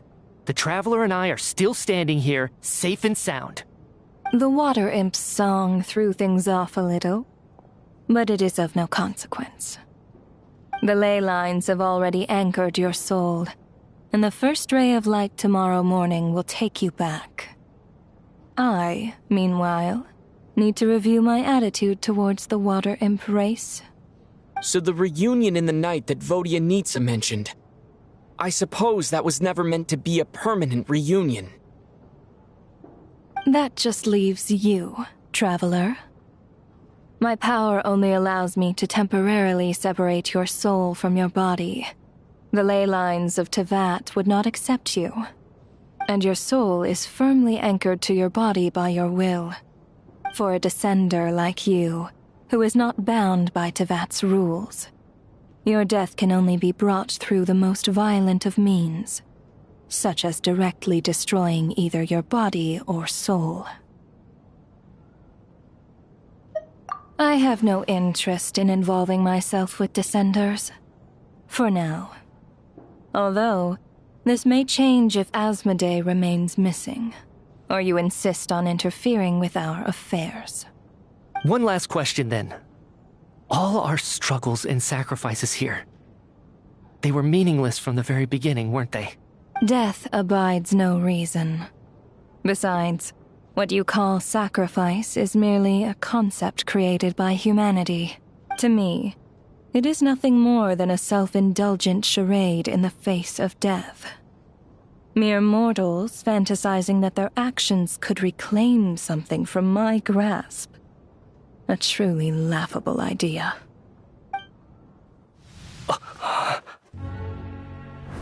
Grim Reaper, you really know how to get on my nerves. I'm not here to ingratiate myself with you. I kill merely because your deaths are necessary. Oh, you've made that quite clear. But humans don't take well to being scorned. Not even by the gods.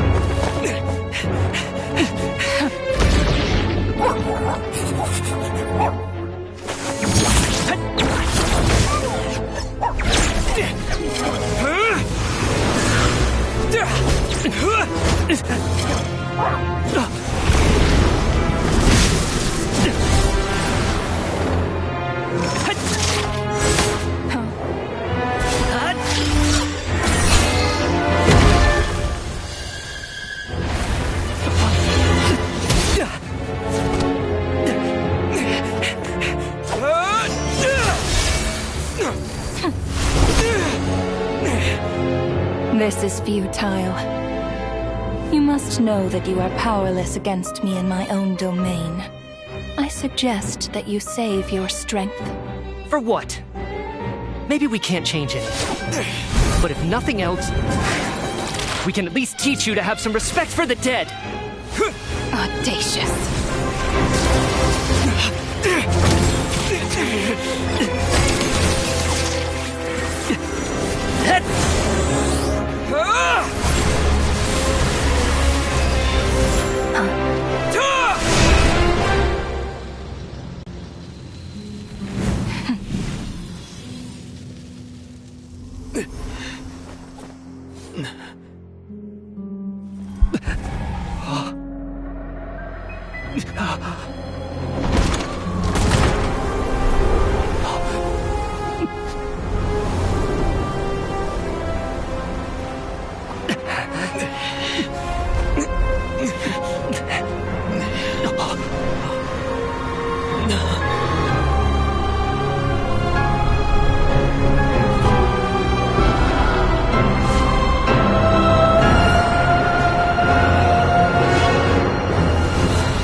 How are you holding up, Odette? What happened to me? How much do you remember? What do you mean? Is the performance over? I can't seem to recall what happened. Has Odette already forgotten?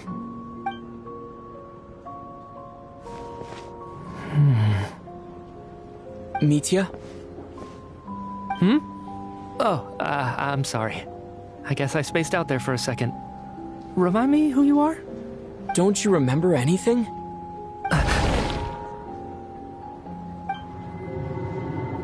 Yeah, I remember now, comrade. Looks like we guessed right. Just like me when Odette found me at the Armory Palace. For some reason, everyone killed by the Ruler of Death eventually came back to life. Just with one catch. They forgot what happened while they were dead. Odette and the others have already forgotten everything. Why were you able to remember this time? Could this be the reason? You said this is the Ruler of Death's symbol, right? I don't see anything there. You don't? Huh. Okay, I guess that makes sense. I carved this into my hand in the afterlife, so it's not visible in the physical world. Does that mean I carved this symbol into my soul? What an unsettling thought. Still, at least I get to remember what happened. I suppose it's a blessing in disguise. What about you, though?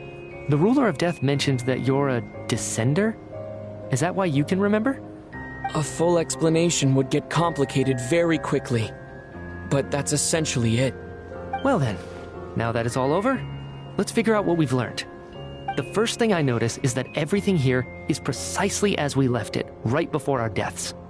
This confirms that time passes differently in the afterlife than in the real world. They say that right before death, time slows down, and your whole life flashes before your eyes.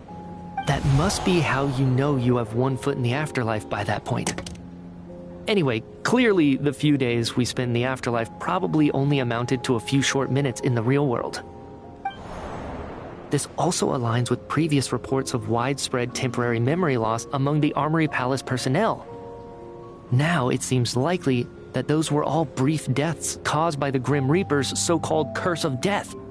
To those unaware of the truth, dying and coming back to life must feel similar to a short bout of catatonia. This leaves me with a couple big questions. What are the conditions that trigger this so-called curse of death? And why are we resurrected after we die? If nothing else, I think it shows that killing us wasn't her ultimate goal. We still don't know her true reasons for subjecting us to death. Right. This time only got complicated because of the situation with the theater's ley lines. That's why she had to approach it differently. If the previous incidents of amnesia among the researchers are anything to go by, killing us is usually a pretty routine matter.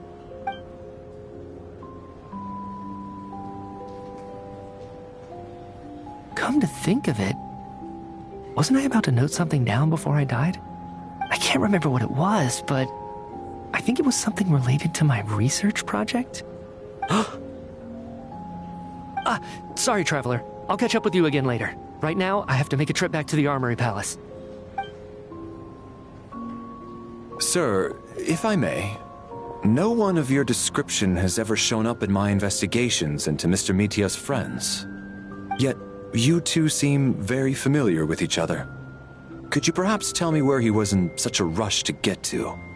And, by the way, have we ever crossed paths? Forgive the presumptuousness, but I feel a vague and indescribable sense of familiarity about you. I can explain everything. Could you help me gather everyone in the theater in one place?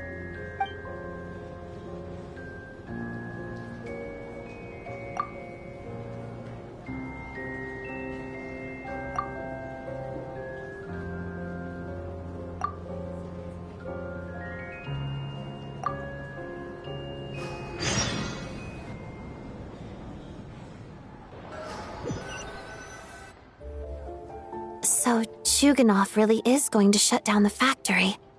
I guess this theater incident actually did us some good after all. So, you said I promised to take you to the Armory Palace while we were in the afterlife, yes? I believe you. I think I even have a vague memory of it. Agreed. Let's check in on her first. The whole reason for our trip to the Armory Palace anyway is to figure out what's going on with her health.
Add Ast.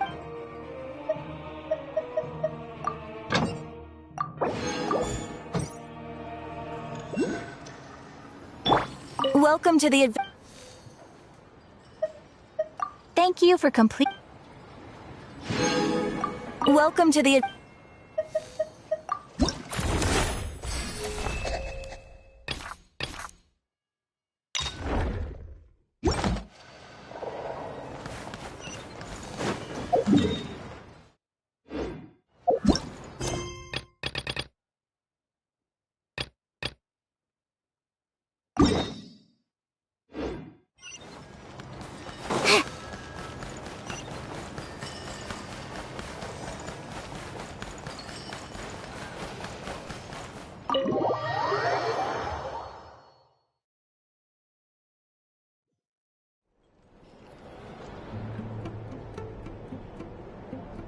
I'm finally back, even though a long time has passed from my perspective. As far as Paimon's concerned, I probably just went out to watch a very short show. I should keep my emotions in check when I see Paimon again, or it'll seem weird. Wait. The atmosphere here feels off. Shh. Stay quiet. Let's go inside and take a look. Have we still not been able to notify Child yet? We need new orders. What if that person comes back again?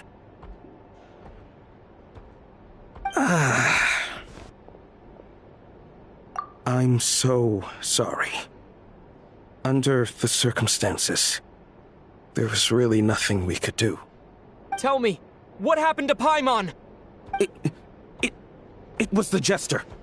He came here in person and escorted Miss Paimon away. He's the director of the Fatui. His authority supersedes all others and cannot be questioned. There was nothing we could do. How long ago did he leave? And what was Paimon's status? It was about an hour ago. Miss Paimon was fast asleep at the time. The Jester simply walked off with her as if it was only natural. I assure you, he absolutely did not use any force. Do you know where they went? The Armory Palace, most likely.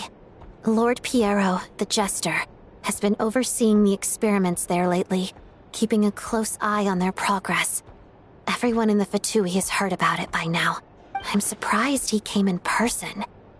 Whatever his reason for taking Paimon, he'll most likely return to the Armory Palace first, which is exactly where we were headed anyway. Then lead the way, Odette. Okay, let's go.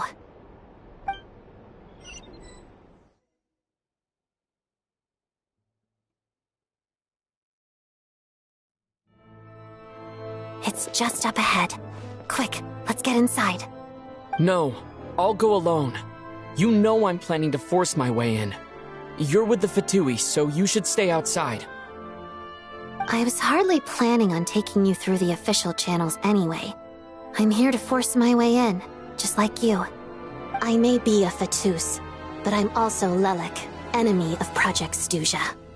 Paimon's safety is paramount right now. With me around, you'll have an extra pair of hands.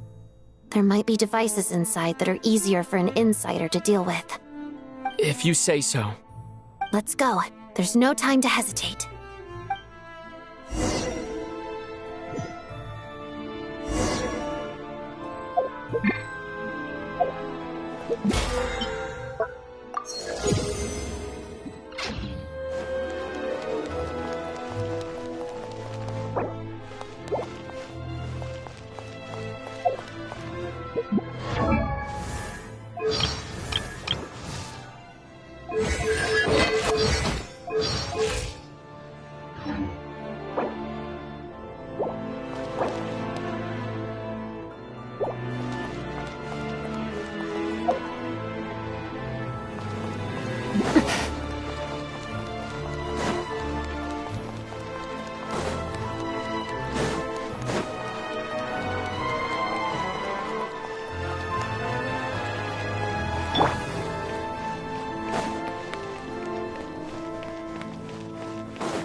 Hey, who are you?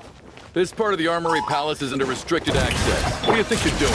No questions, please. We're short on time.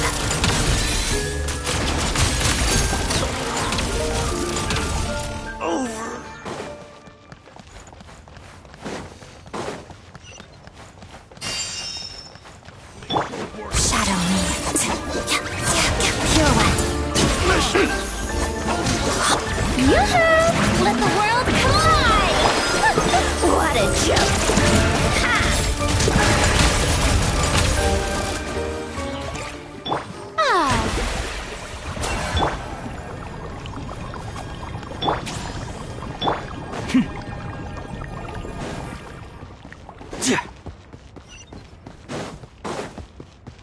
I spell your doom.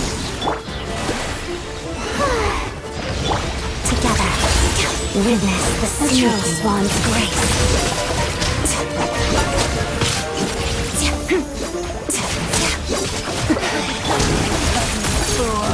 God!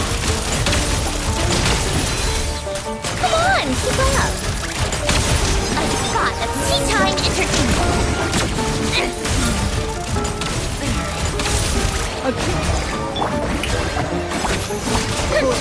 Let's begin.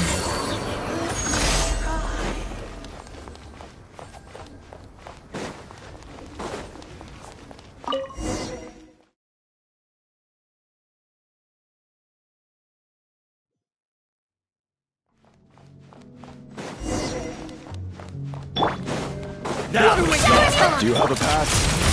Where are you coming from? So, you're intruders, huh? Don't blame me for what happens next! Take a break.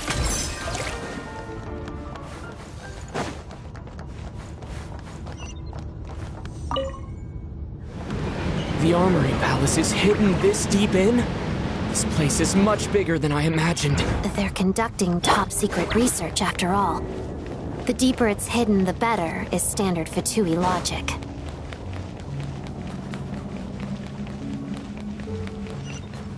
The style doesn't really look like the Fatui's handiwork, though. They must have requisitioned some structures from a past civilization. It also serves as a bit of a disguise. Intruders! Stay alert!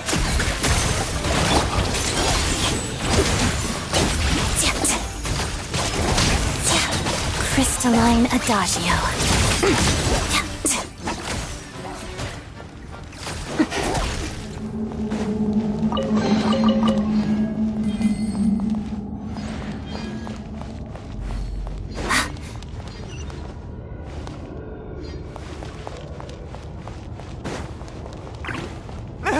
Intruders? Don't come any closer! Just what are you guys trying to do here? Gonna fix your skull! Time to shine! What a joke! Come on, keep up!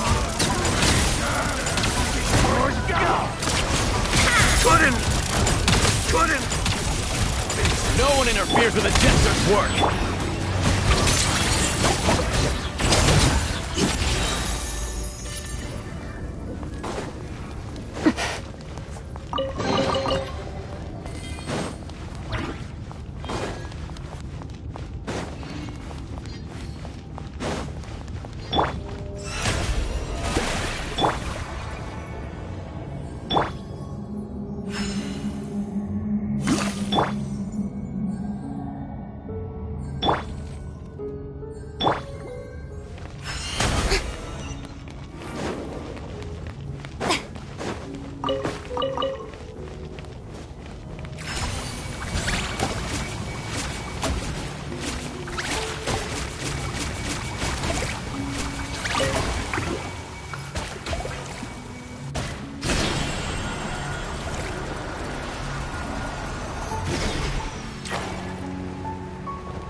Looks like no one's guarding this place. There's something off about that decoration over there.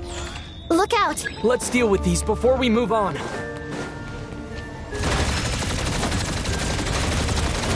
Strike a pose!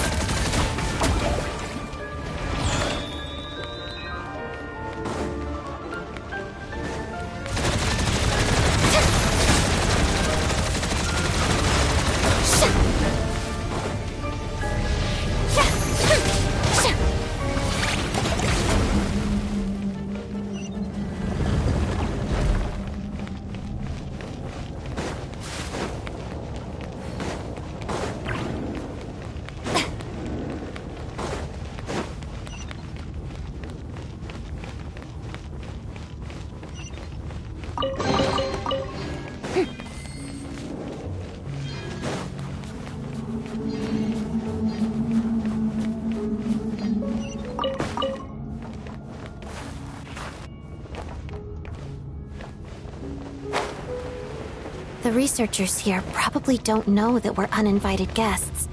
Let's try not to hurt them. What's the big star from the theater doing here? That's Miss Odette. She's a member of the Fatui. Don't tell me you didn't know that.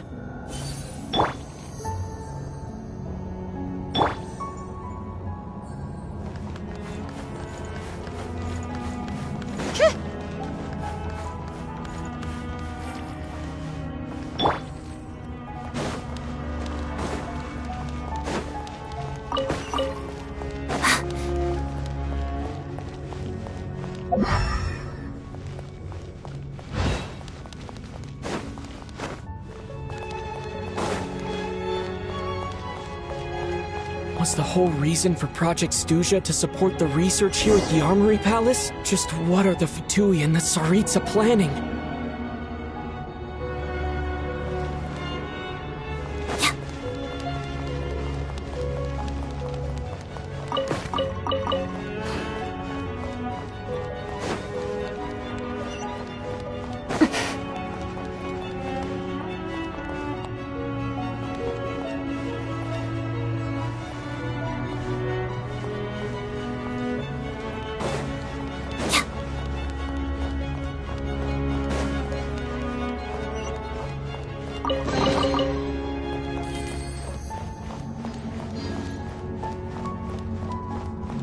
Whoa!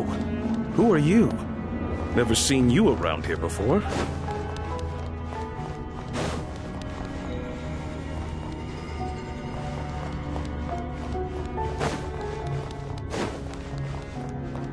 Looks like there's no way through here. Maybe using the power of this prism could help?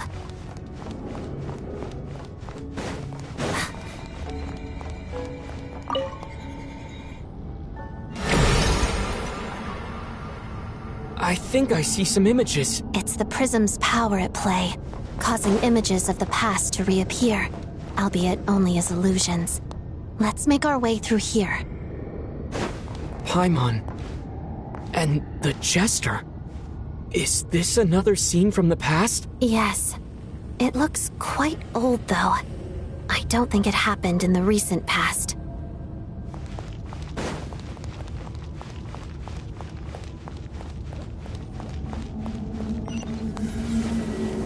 What's going on here? What happened? The source seems to be the Armory Palace. They must have started some large-scale experiment. Wait, what if this has something to do with Paimon? We need to hurry!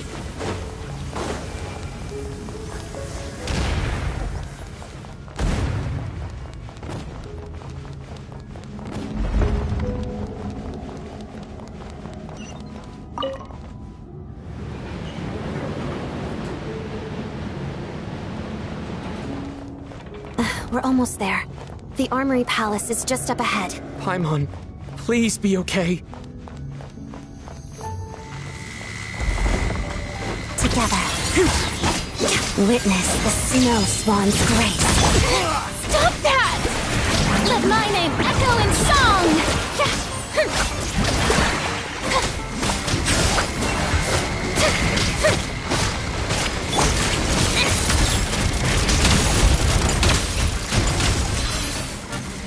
A spot of tea time entertainment.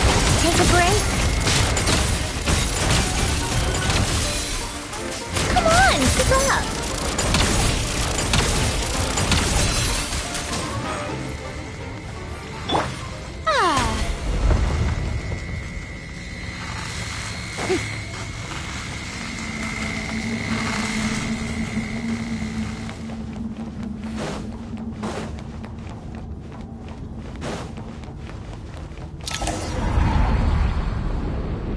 What's going on? Wait, I remember this feeling.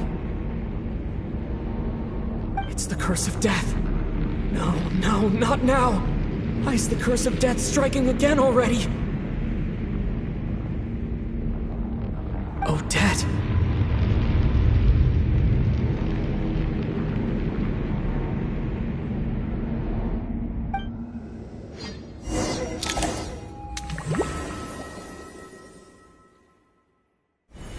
Is this the afterlife again?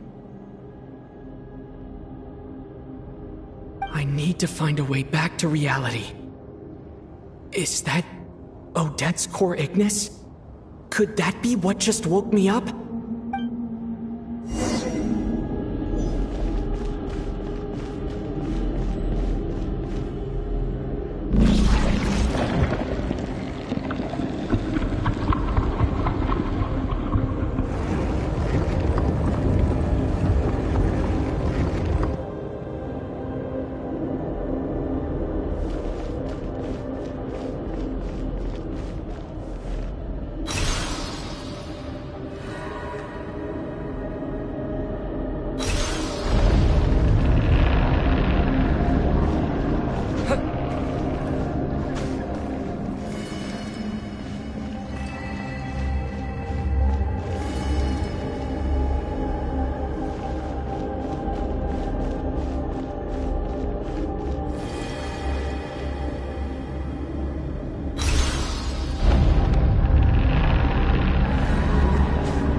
Odette? Odette! No signs of life. But past experience says that she should be resurrected before too long. Right? Did Odette intentionally use her core Ignis to guide my soul? I feel like something similar happened in a dream I had before. Thank you, Odette. If not for you, my soul wouldn't have found its way back to my body so quickly. And I might not have woken up so soon. But I'm sorry. I don't have time to protect you. I have to use the time you bought me to get Paimon back.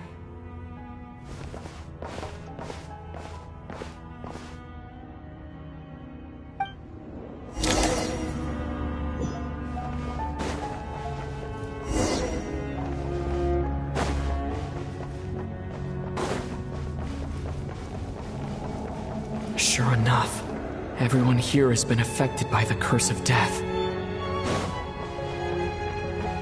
Paimon! Paimon! No, wait. Paimon probably didn't escape Renova's curse either. She won't be able to respond to me right now. I'll have to find her myself.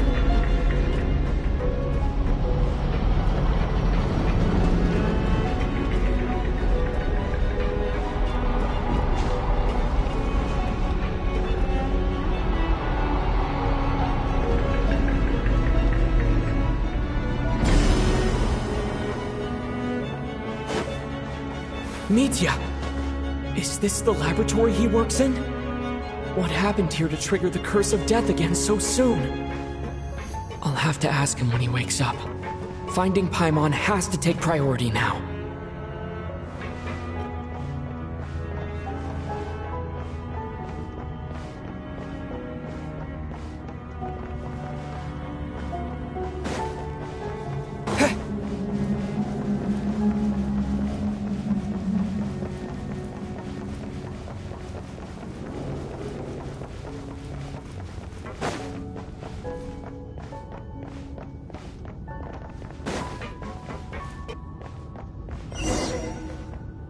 Found her! Paimon really is here!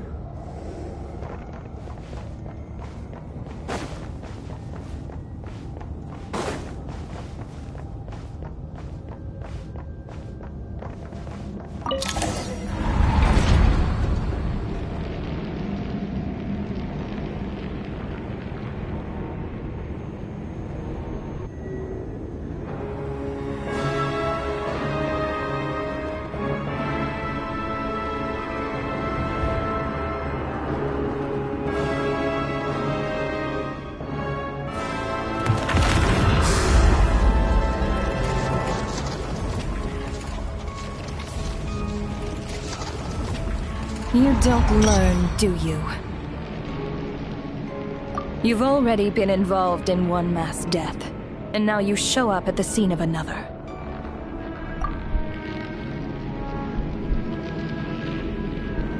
This might have passed for a coincidence the first time, but a second time? Am I to assume you are intentionally interfering in Snezhnaya's affairs?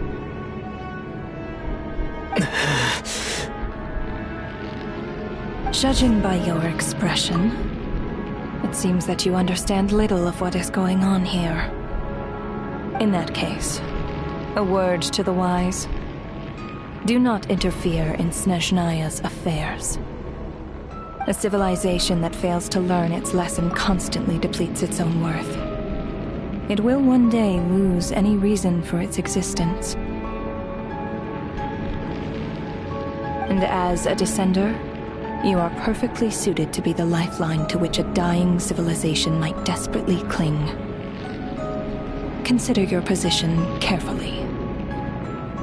No advice needed. I'll make my own judgments. Suit yourself. When the day of reckoning arrives, not even a descender can hope to escape unscathed.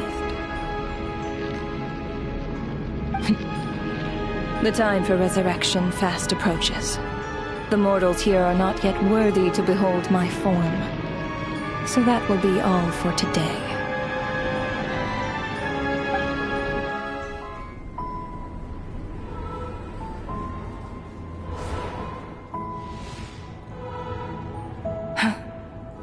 That thing is coming with me.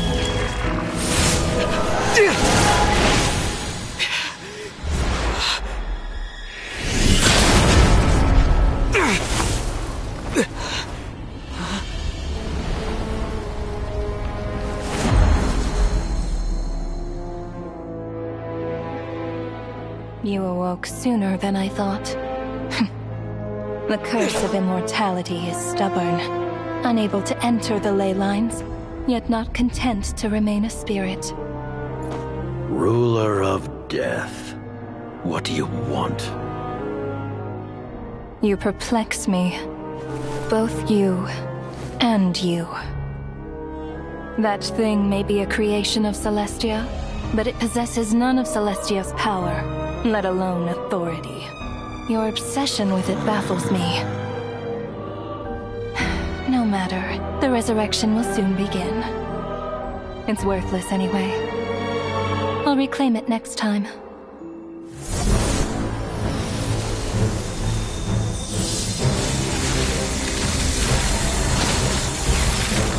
Hey, who says there'll be a next time?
I missed you, Paimon. What are you talking about? We haven't even been apart for that long, have we? It was different this time. You seem to be in pretty good shape. Yeah, Paimon's back in tip-top condition. It's the weirdest thing. Paimon fell asleep earlier, and when she woke up, she found herself here. The jester and that guy talking to him used some kind of energy on Paimon, and she could kind of feel it canceling out that other thing that was making her feel unwell. So, Mitya helped too? Apologies for leaving in such a hurry at the theater earlier. I was in a rush to verify some theories. Rest assured that your companion is perfectly safe. We reversed the effects that the experimental energy had on her.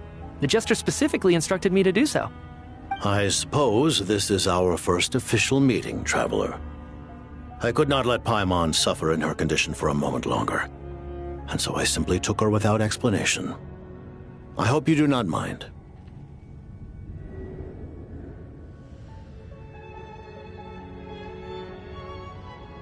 But why would a big shot like you care about what happens to Paimon? As I said when you first arrived in Snezhnaya, we once spent some time together in the distant past. Oh yeah, you did mention that. And Paimon did think you seemed strangely familiar the first time we met. I'm afraid the reminiscing will have to wait. Mitya, let us continue with the report.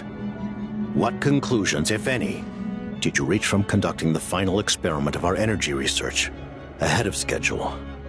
The good news is, my hypothesis regarding the Ruler of Death has been verified. As for the bad news, I recommend we suspend the experiments and Project Mistleton until further notice. Currently, we have no means with which to make a breakthrough. I say this purely as a scientist, guided by reason alone. I will trust your judgment. We shall put the project on hold until the Ruler of Death has been eliminated. Wait, what are you guys talking about? You want to get rid of Renova? Like, how? By killing her? By whatever means necessary, so long as it removes the threat she poses to us. Until then, everything we do will be in vain. After what just happened, I've ascertained Renova's goal. Or rather, the trigger condition for the Curse of Death. Okay, let's hear it. What she's doing is blocking Snezhnaya's technological progress, preventing us from possessing any means with which to threaten the heavenly principles. Just like the little lapdog she is.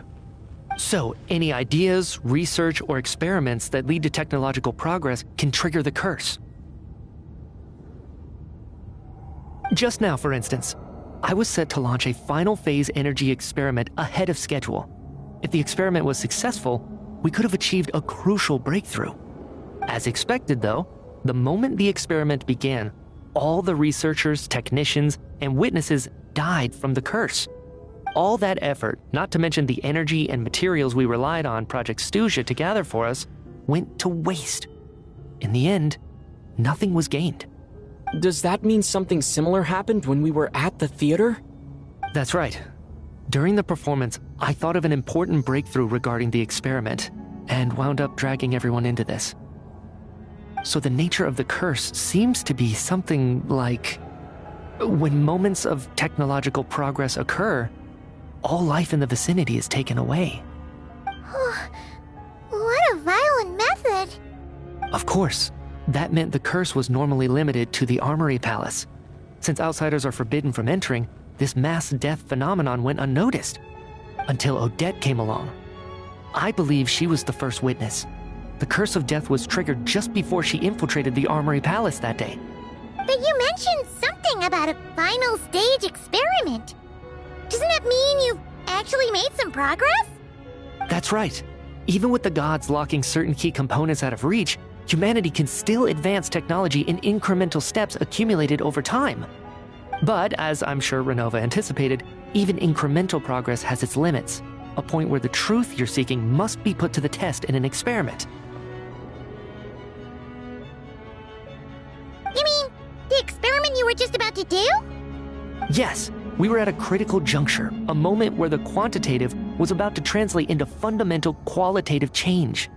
With this single experiment, we could have brought everything we've worked for to fruition. But now, after already being forced to fumble around in the dark all this time, it feels like we've truly hit an impenetrable wall. As long as Renova's curse of death persists, we won't be able to advance the experiment or obtain any results. And with Project Stuja having been in effect all this time, at our nation's current strength, repeated trial and error is simply unsustainable. Only by eliminating Renova first will it be possible to continue advancing our plans. But she's the ruler of death! She can just kill whoever she wants, right? That's gotta be the scariest power ever! Is it even possible to beat her? We'll see. But one thing's for sure. She definitely can't just do whatever she wants. The best proof of that is me, standing here, very much alive. You're saying... Wouldn't it be easier to just kill all of us researchers for good? Why resurrect us over and over again? Why let us advance our technology to this point? So, you're saying even the ruler of death has limitations we don't know about? Exactly. And I think that's where the key to our breakthrough lies. Regardless, the ruler of death has always been an obstacle we must overcome. Indeed, we must face life, death, time, and space. After all, our goal is the heavenly principles. The Fatui want to challenge the heavenly principles? For a long time, I've had a vague suspicion the Fatui and the Tsaritsa were targeting the heavenly principles. But hearing the Jester admit it is still a shock. No wonder the Tsaritsa's goal has always been kept a secret from the people. What kind of road will that lead Snezhnaya down? In that case... Lord Jester, I would like to request some leave. I'd like some time to organize my thoughts and go over the data. Granted. Get some rest, put the experiment out of your mind, and take care that the curse of death doesn't affect any civilians.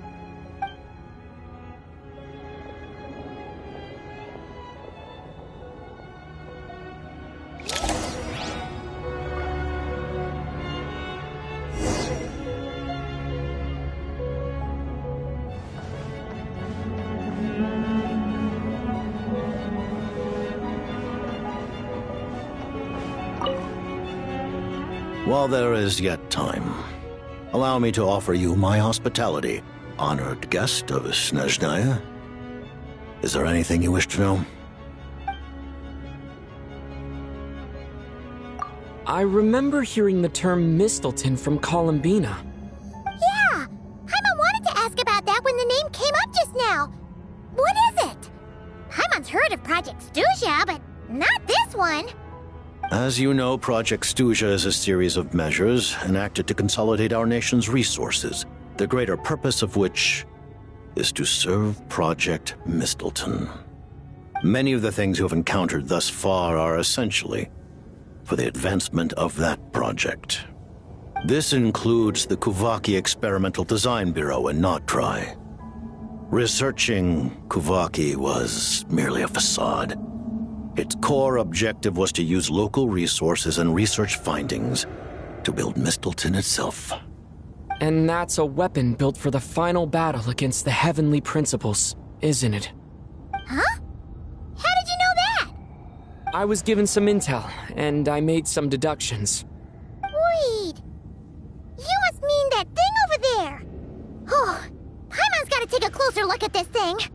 Especially after you guys sent so many people to Notdry to work on it.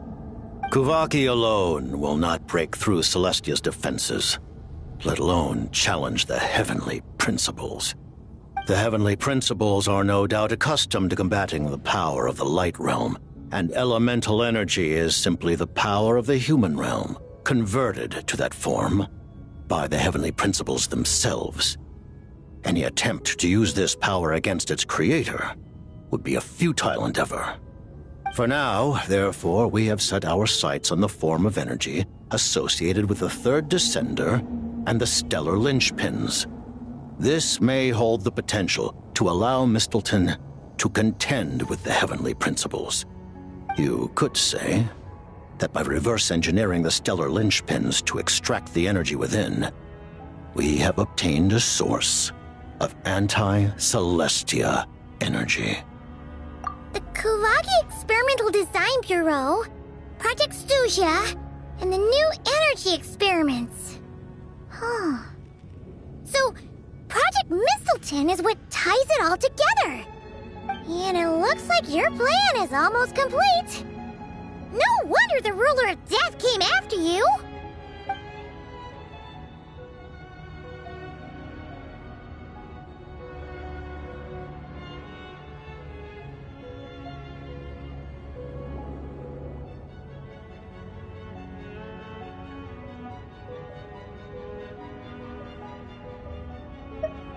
Her Majesty the Tsaritsa has embarked upon an expedition to vanquish a monster.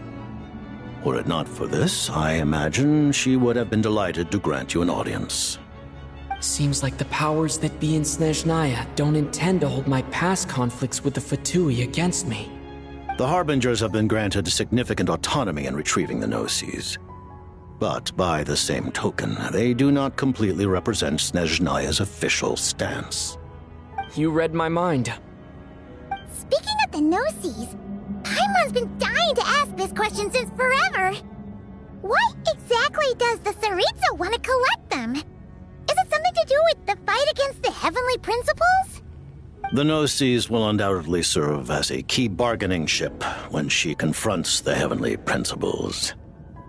Beyond that, you had best ask the Tsaritsa herself. I am not sure if this information is mine to disclose. What do you mean, not sure? Don't you make the rules? You're the highest-ranking Harbinger! Ugh, never mind. Taking on the heavenly principles is something most people wouldn't even entertain in their wildest fantasies. Why is the Tsaritsa so fixated on this? In Tevat today, civilization is nothing but an illusion. Something whose very existence can be negated at any moment. Our civilization may very well be destroyed in the struggle, but as things stand, the heavenly principles could choose to negate our existence on a passing whim. And we must not sit back and accept that fate. Only by changing the state of affairs, only by overthrowing the heavenly principles, can our civilization truly be said to have taken root. Otherwise, the fate of the people of Conria and Hyperborea is a cycle doomed to repeat itself. Accepting potential destruction in return for getting to control your own fate. Furthermore, perhaps this is still somewhat difficult for you to understand. Are you aware that all the rules of this world are made up of curses? Huh? All of them? Paimon knows about the curse of death you mentioned, and the curse of immortality that you and Daneslip have. Then the birth of the Hilichurls, the rules of Natlan's Ode of Resurrection. Those are curses too? Farina's long life seems to stem from a curse placed on her by Focalor as well. Yes. Even a god's love for humanity is a curse the heavenly principles inflicted upon the gods. What? The Tsaritsa has always had ample reason to hate the heavenly principles. If she can seize their authority, she will reconstruct the entire world, and when that time comes, humanity will be completely liberated from curses and lies. Look forward to it. It will be a world beyond your imagination.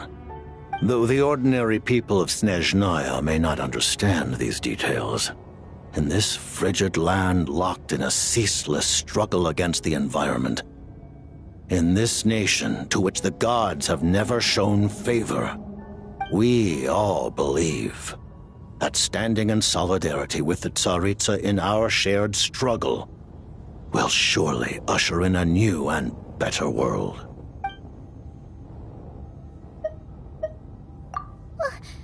Paimon really doesn't remember! He's basically a stranger! You've gotta believe Paimon! Allow me to explain. The reason Paimon reacted to the anti-Celestia energy developed by the Armory Palace is because she comes from Celestia herself. More specifically, she is one of its creations. Paimon? A creation of Celestia? Oh, right. I was blinded by anger earlier, but thinking back on it, Renova also said that Paimon is a creation of Celestia. But she lacks Celestia's power or authority.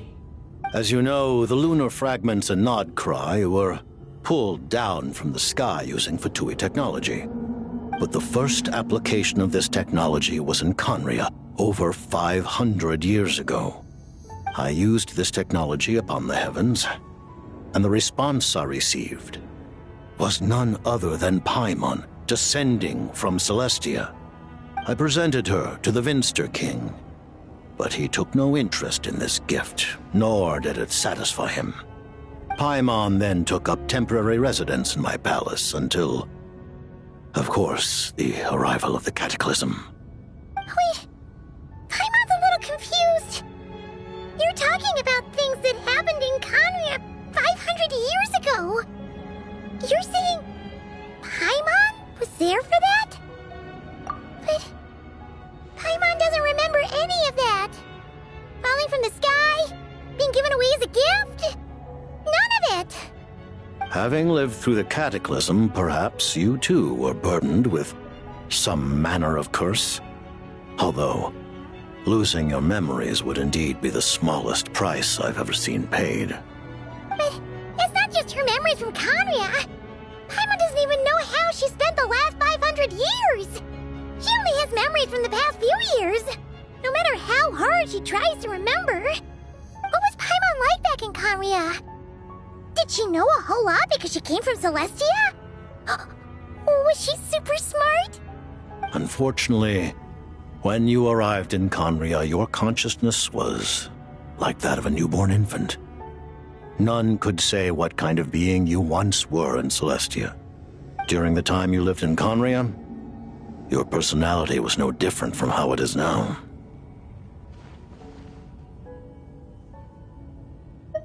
Aw, man!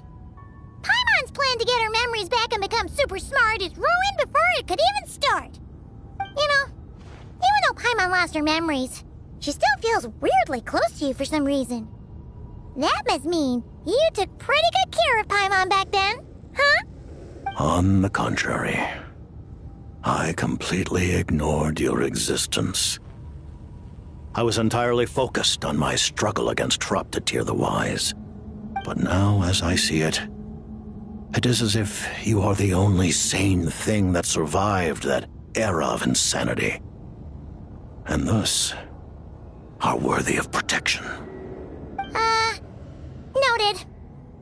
Man, Paimon's gotta stop projecting friendship on everyone she meets.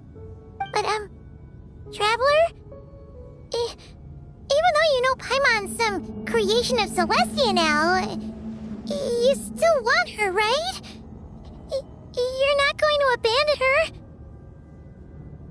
Oh, phew! That's a relief. Paimon's just learning about this, too.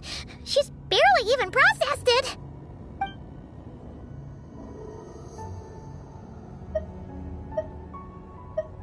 Thank you for telling me so much. I'm a bit surprised, honestly. I didn't expect you to be quite so transparent with me. Given the circumstances, the Fatui need not hide anything from our allies. Allies? To advance Project Mistleton, we must first resolve our issue with the Ruler of Death. And if I presume correctly, you have no intention of letting her actions go unpunished either, do you? That's right. Ever since she said she intends to reclaim Paimon when we next meet, I figured reconciliation was out of the question. Against an opponent of this caliber, deliberating over our allegiances would waste time we do not have. We must join forces unreservedly with whomever we can, if we are to stand anything like a fighting chance. You're going to challenge the ruler of death? Just for Paimon? But Paimon's only... Thank you. Oh, thank you. Oh, gee. Now Paimon doesn't even know what to say. Anyway, Paimon's super touched. The Tsaritsa will return in triumph in short order, and the Fatui shall hold internal discussions regarding the enemy. The time for us to meet again will come very soon. Got it. Thanks for your help with Paimon. I'll be sure to look after her for you. There was just one other thing. Well, just a request, really. Paimon really wants to see what this Mistleton thingy you're gonna use against the Heavenly Principles looks like. Of course, Paimon knows it's top secret and stuff, but she just had to ask. It's okay if the answer's no. Certainly you may. Whoa! For real? Actually, maybe it's best not to. What if her Nova suddenly pops up again? She might take this chance to... While the technology is not yet fully developed, it has nevertheless reached the stage where Celestia's creations are unable to damage it. In that regard, you may rest assured. Oh. Wow. No wonder Paimon felt so out of sorts recently, even though I was super far away. Alright then! Paimon's ready to take a sneaky peek at this top secret super weapon!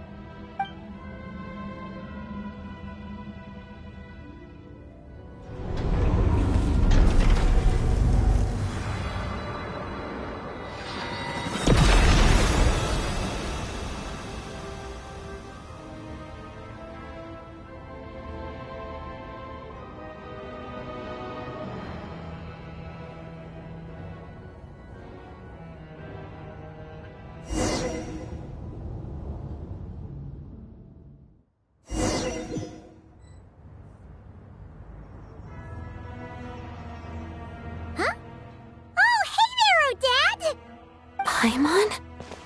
You're okay. Thank goodness. You look well. Have you recovered? Long story short, yep, Paimon's all better. What are you doing here? Were you waiting for us? That's right. When I woke up, I wanted to go in after you, but the guards had woken up as well. It would have been tough to take them on alone, and there was no easy way to sneak past them. So I returned the way I came and waited for you here. It was thanks to you that my soul found its way back to my body so quickly. Thank you. Huh. That actually worked? Nice. I just figured I'd try my luck when that ominous feeling struck me. Really, you should be thanking this thing instead. Anyway, now that things here are all taken care of, I have other things I should get back to.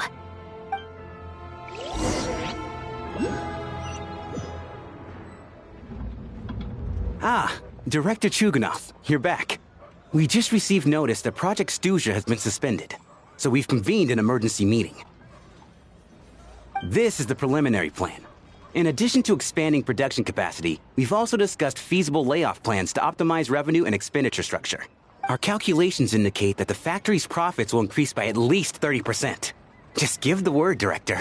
That won't be necessary. Leave the energy for those who need it. Whether they use it just to get by or to run a business, that's up to them. Start preparing to halt production and lay off the staff. Make sure the workers are able to land on their feet and that they are duly compensated. Thank you all for your hard work during this time. Am I hearing you right? Why? After all the tough times we made it through, now is exactly when we should start to turn a profit. I just suddenly don't want to do this anymore. Huh. Does there have to be a reason? Iskra. It's time to rest. Dear esteemed members of the Rokot, given the effects of Lelik's radical actions upon our organization's reputation and social stability, a decision has been made to permanently withdraw this codename from use. Considering that Lelik did what they did for the benefit of the people, the Rokot has nevertheless negotiated with the authorities, ultimately securing a waiver for all penalties due to them. Lelik will be suspended for a period of time. Depending on their future performance, they may be allowed to adopt a new codename and continue acting as part of the Rokot. The purpose of this notice is to remind everyone once again that motives and methods are equally important when one operates in the shadows. Even with Project Stooge's suspension and our interim operational victory, we must guard against complacency and rashness and work to consolidate the progress we have made so far. We act only for the greater glory and solidarity of our nation. May the aurora shine ever on, and the tundra always stand firm. We act only for the greater glory and solidarity of our nation. May the aurora shine ever on, and the tundra always stand firm. Looks like it's finally over. You mean for us? Just thinking out loud, I've never seen the Snezhna Grad Vecha so lively before. I never once thought I'd come here. But I understand everything now, Rosaline.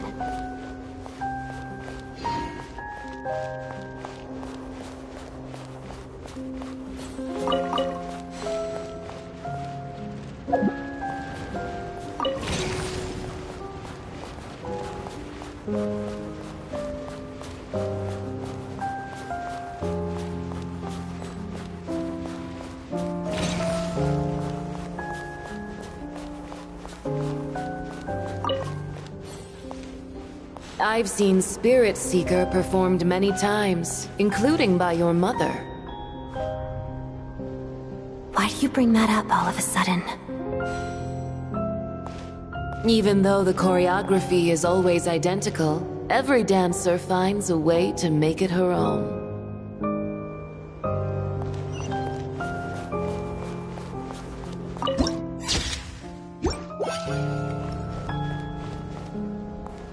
So you actually want to talk to me about ballet? I just think it would be a pity if the dance was lost to history. She didn't teach it to you, did she? That was an unusually subtle taunt for you.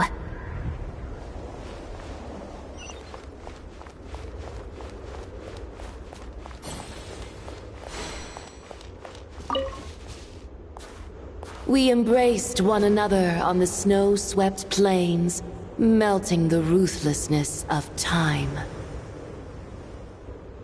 But when our bodies, in pieces, are cast to the winds, what of our love will remain behind?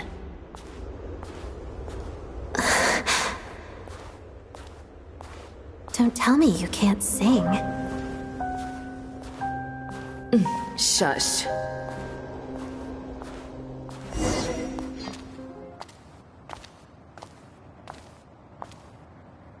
I understand her hatred. The Fatui robbed her of the life she should have had. I never opposed her dancing. Yet still I became an enemy of her ballet. I'll just keep my distance. Many despise me. I'm used to it. You're certainly not one to shy away from confrontation. But children, they need a different approach. I'm hardly the most maternal figure. Yet, she is a child. In my experience, while a father commands authority, he must still yield to love. You should tell her what you think about her dancing.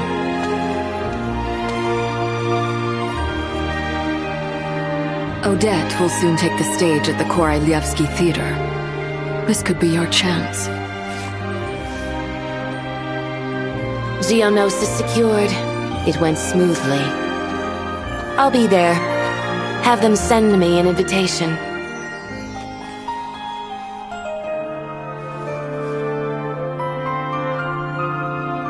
Sadly, things didn't work out. Her final words are inside that block of ice. This? Aren't these for monitoring her subordinates? Not yours. This one isn't her witch's flame, but my two worlds' flames. The two worlds' flames can burn away memories. It was my parting gift to Rosaline.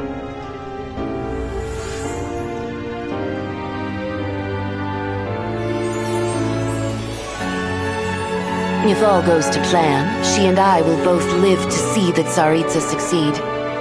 I believe she'll find peace. But if anything happens to me, she needn't follow in my footsteps. The cryo-energy will fade away in time. Then the two worlds' flames will burn away all memories of the Fatui. She'll be free to dance. She deserves this. I will handle the aftermath. The choice is yours, child.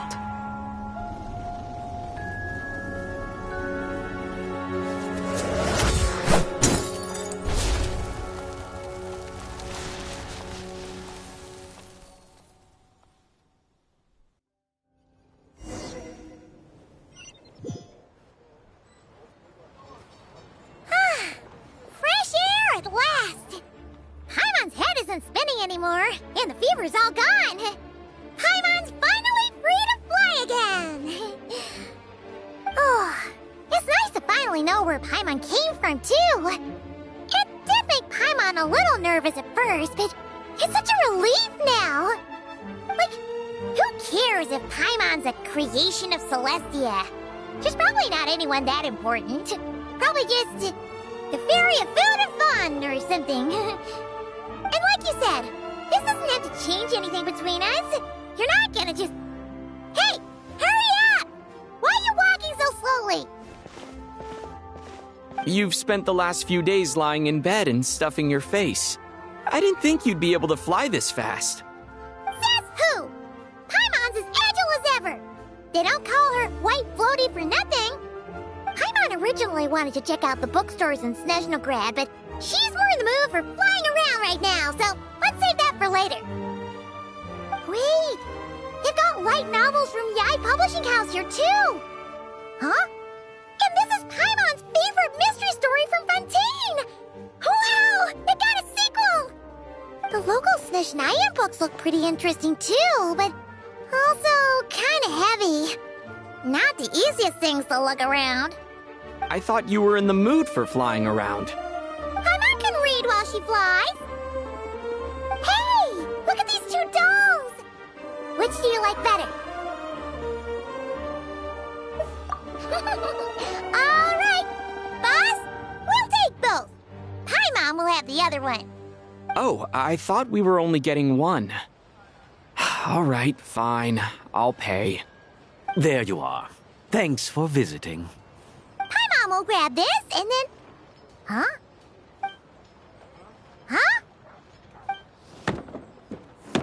Huh? How many layers does this thing have? And what are you laughing at? Huh. You knew all along, didn't you? A whole bunch of people are gathered over by the plaza. Hey, look! That looks like Tartaglia! Hey, Tartaglia! I know that voice. Of course. If it isn't Paimon and my old comrade. You're looking well, Paimon. All better? Yeah! The Jester knew what was wrong and fixed Paimon right up! Thanks for sending someone to keep Paimon safe, too. Oh, yeah. About that. That was... kind of embarrassing. Who could have known that our director would go looking for you in person? So sorry for the misunderstanding. Oh, right. Let me introduce you. This is my little sister, Tonya.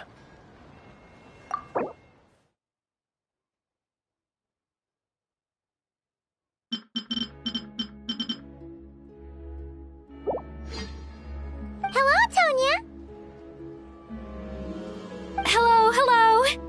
Firstly, I'm really sorry about my brother. Sounds like he's caused you no end of trouble. Hey now, why'd you have to start with that? Not that it isn't true, of course. So she's the real Tonya. She said you two didn't manage to meet up at the theater. She waited ages for me, and when I didn't show, she got a little worried and went outside. I know, right? He didn't bother to say a word to me. I searched up and down the city for him, and he only told me about it when I finally caught him at the gates of Glupov. I've been rushed off my feet lately, so I didn't get the chance to go home. I just figured the Traveler would fill you in when he got there. Well, the snow was bad, and you're never late, so I was really worried about you. How was I supposed to know that you'd stood me up? I'm sorry, Tonya. I really am. I'll make it up to you somehow. Just... please don't tell Mom and Dad. Although the mix-up led to a series of misunderstandings, it's probably for the best that the real Tonya didn't get caught up in that mess. Besides, it's obvious that Tartaglia isn't usually one to break a promise. He only gave his ticket to me because he had to look into Lelik. No, it's fine. It just meant I didn't get to see the show in the end. By the way, what did you think? You were one of the first people to see it, you know? I would say... the best is yet to come. Huh? What kind of review is that? Hey, look!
The strongest warrior?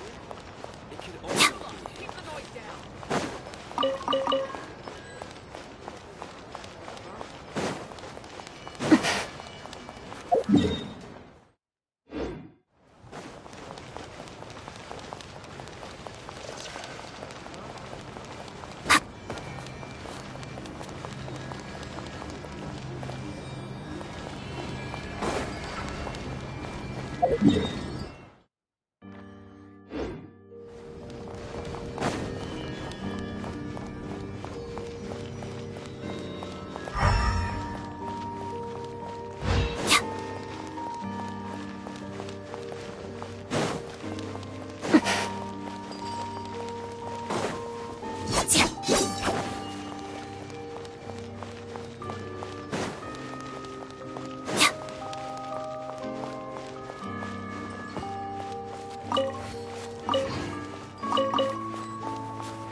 I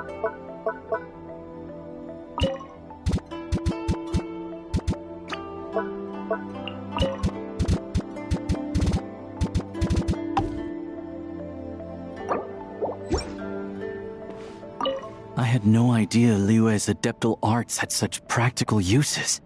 Are these landscapes really carved? Not even the master artisans in Svietlolaidovka possess such skill. There's no such thing as getting used to a place for me, I'm afraid. Anyone who gets picky with a roof over their heads would never survive out in the snowfields. But I'd say that out of all the shelters I've seen, this is definitely the best one.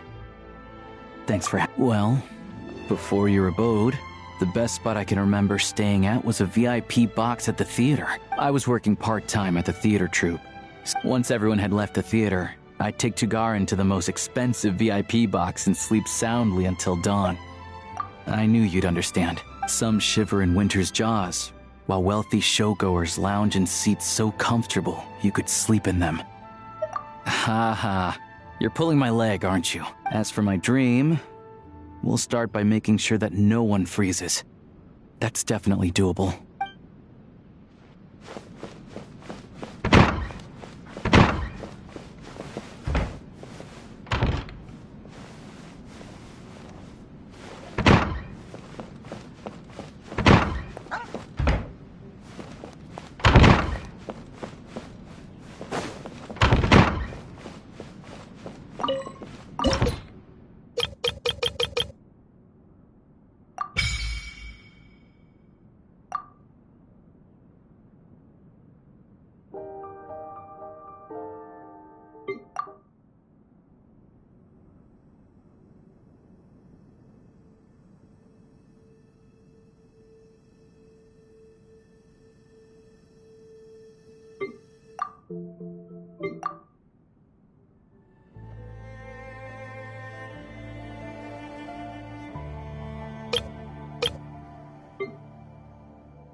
It's nice and quiet here. Thank you for the invitation. This place is completely different from Snezhnaya. It's so warm that it almost feels a bit alien. No. The breeze and the sun are gentle and cozy. A rare sight in my hometown. It's as though my body, which was just immersed in cold water, has suddenly been plunged into hot water instead. I like the feeling, but it takes some getting used to. Perhaps I'll need to take it slow. Thanks. If there's still time after my daily training and ballet rehearsals, I'll visit more often.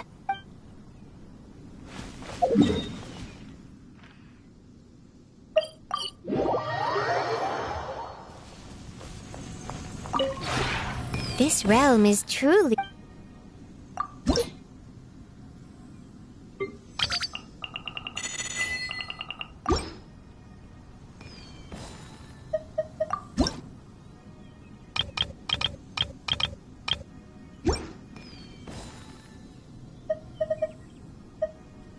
If you ever have...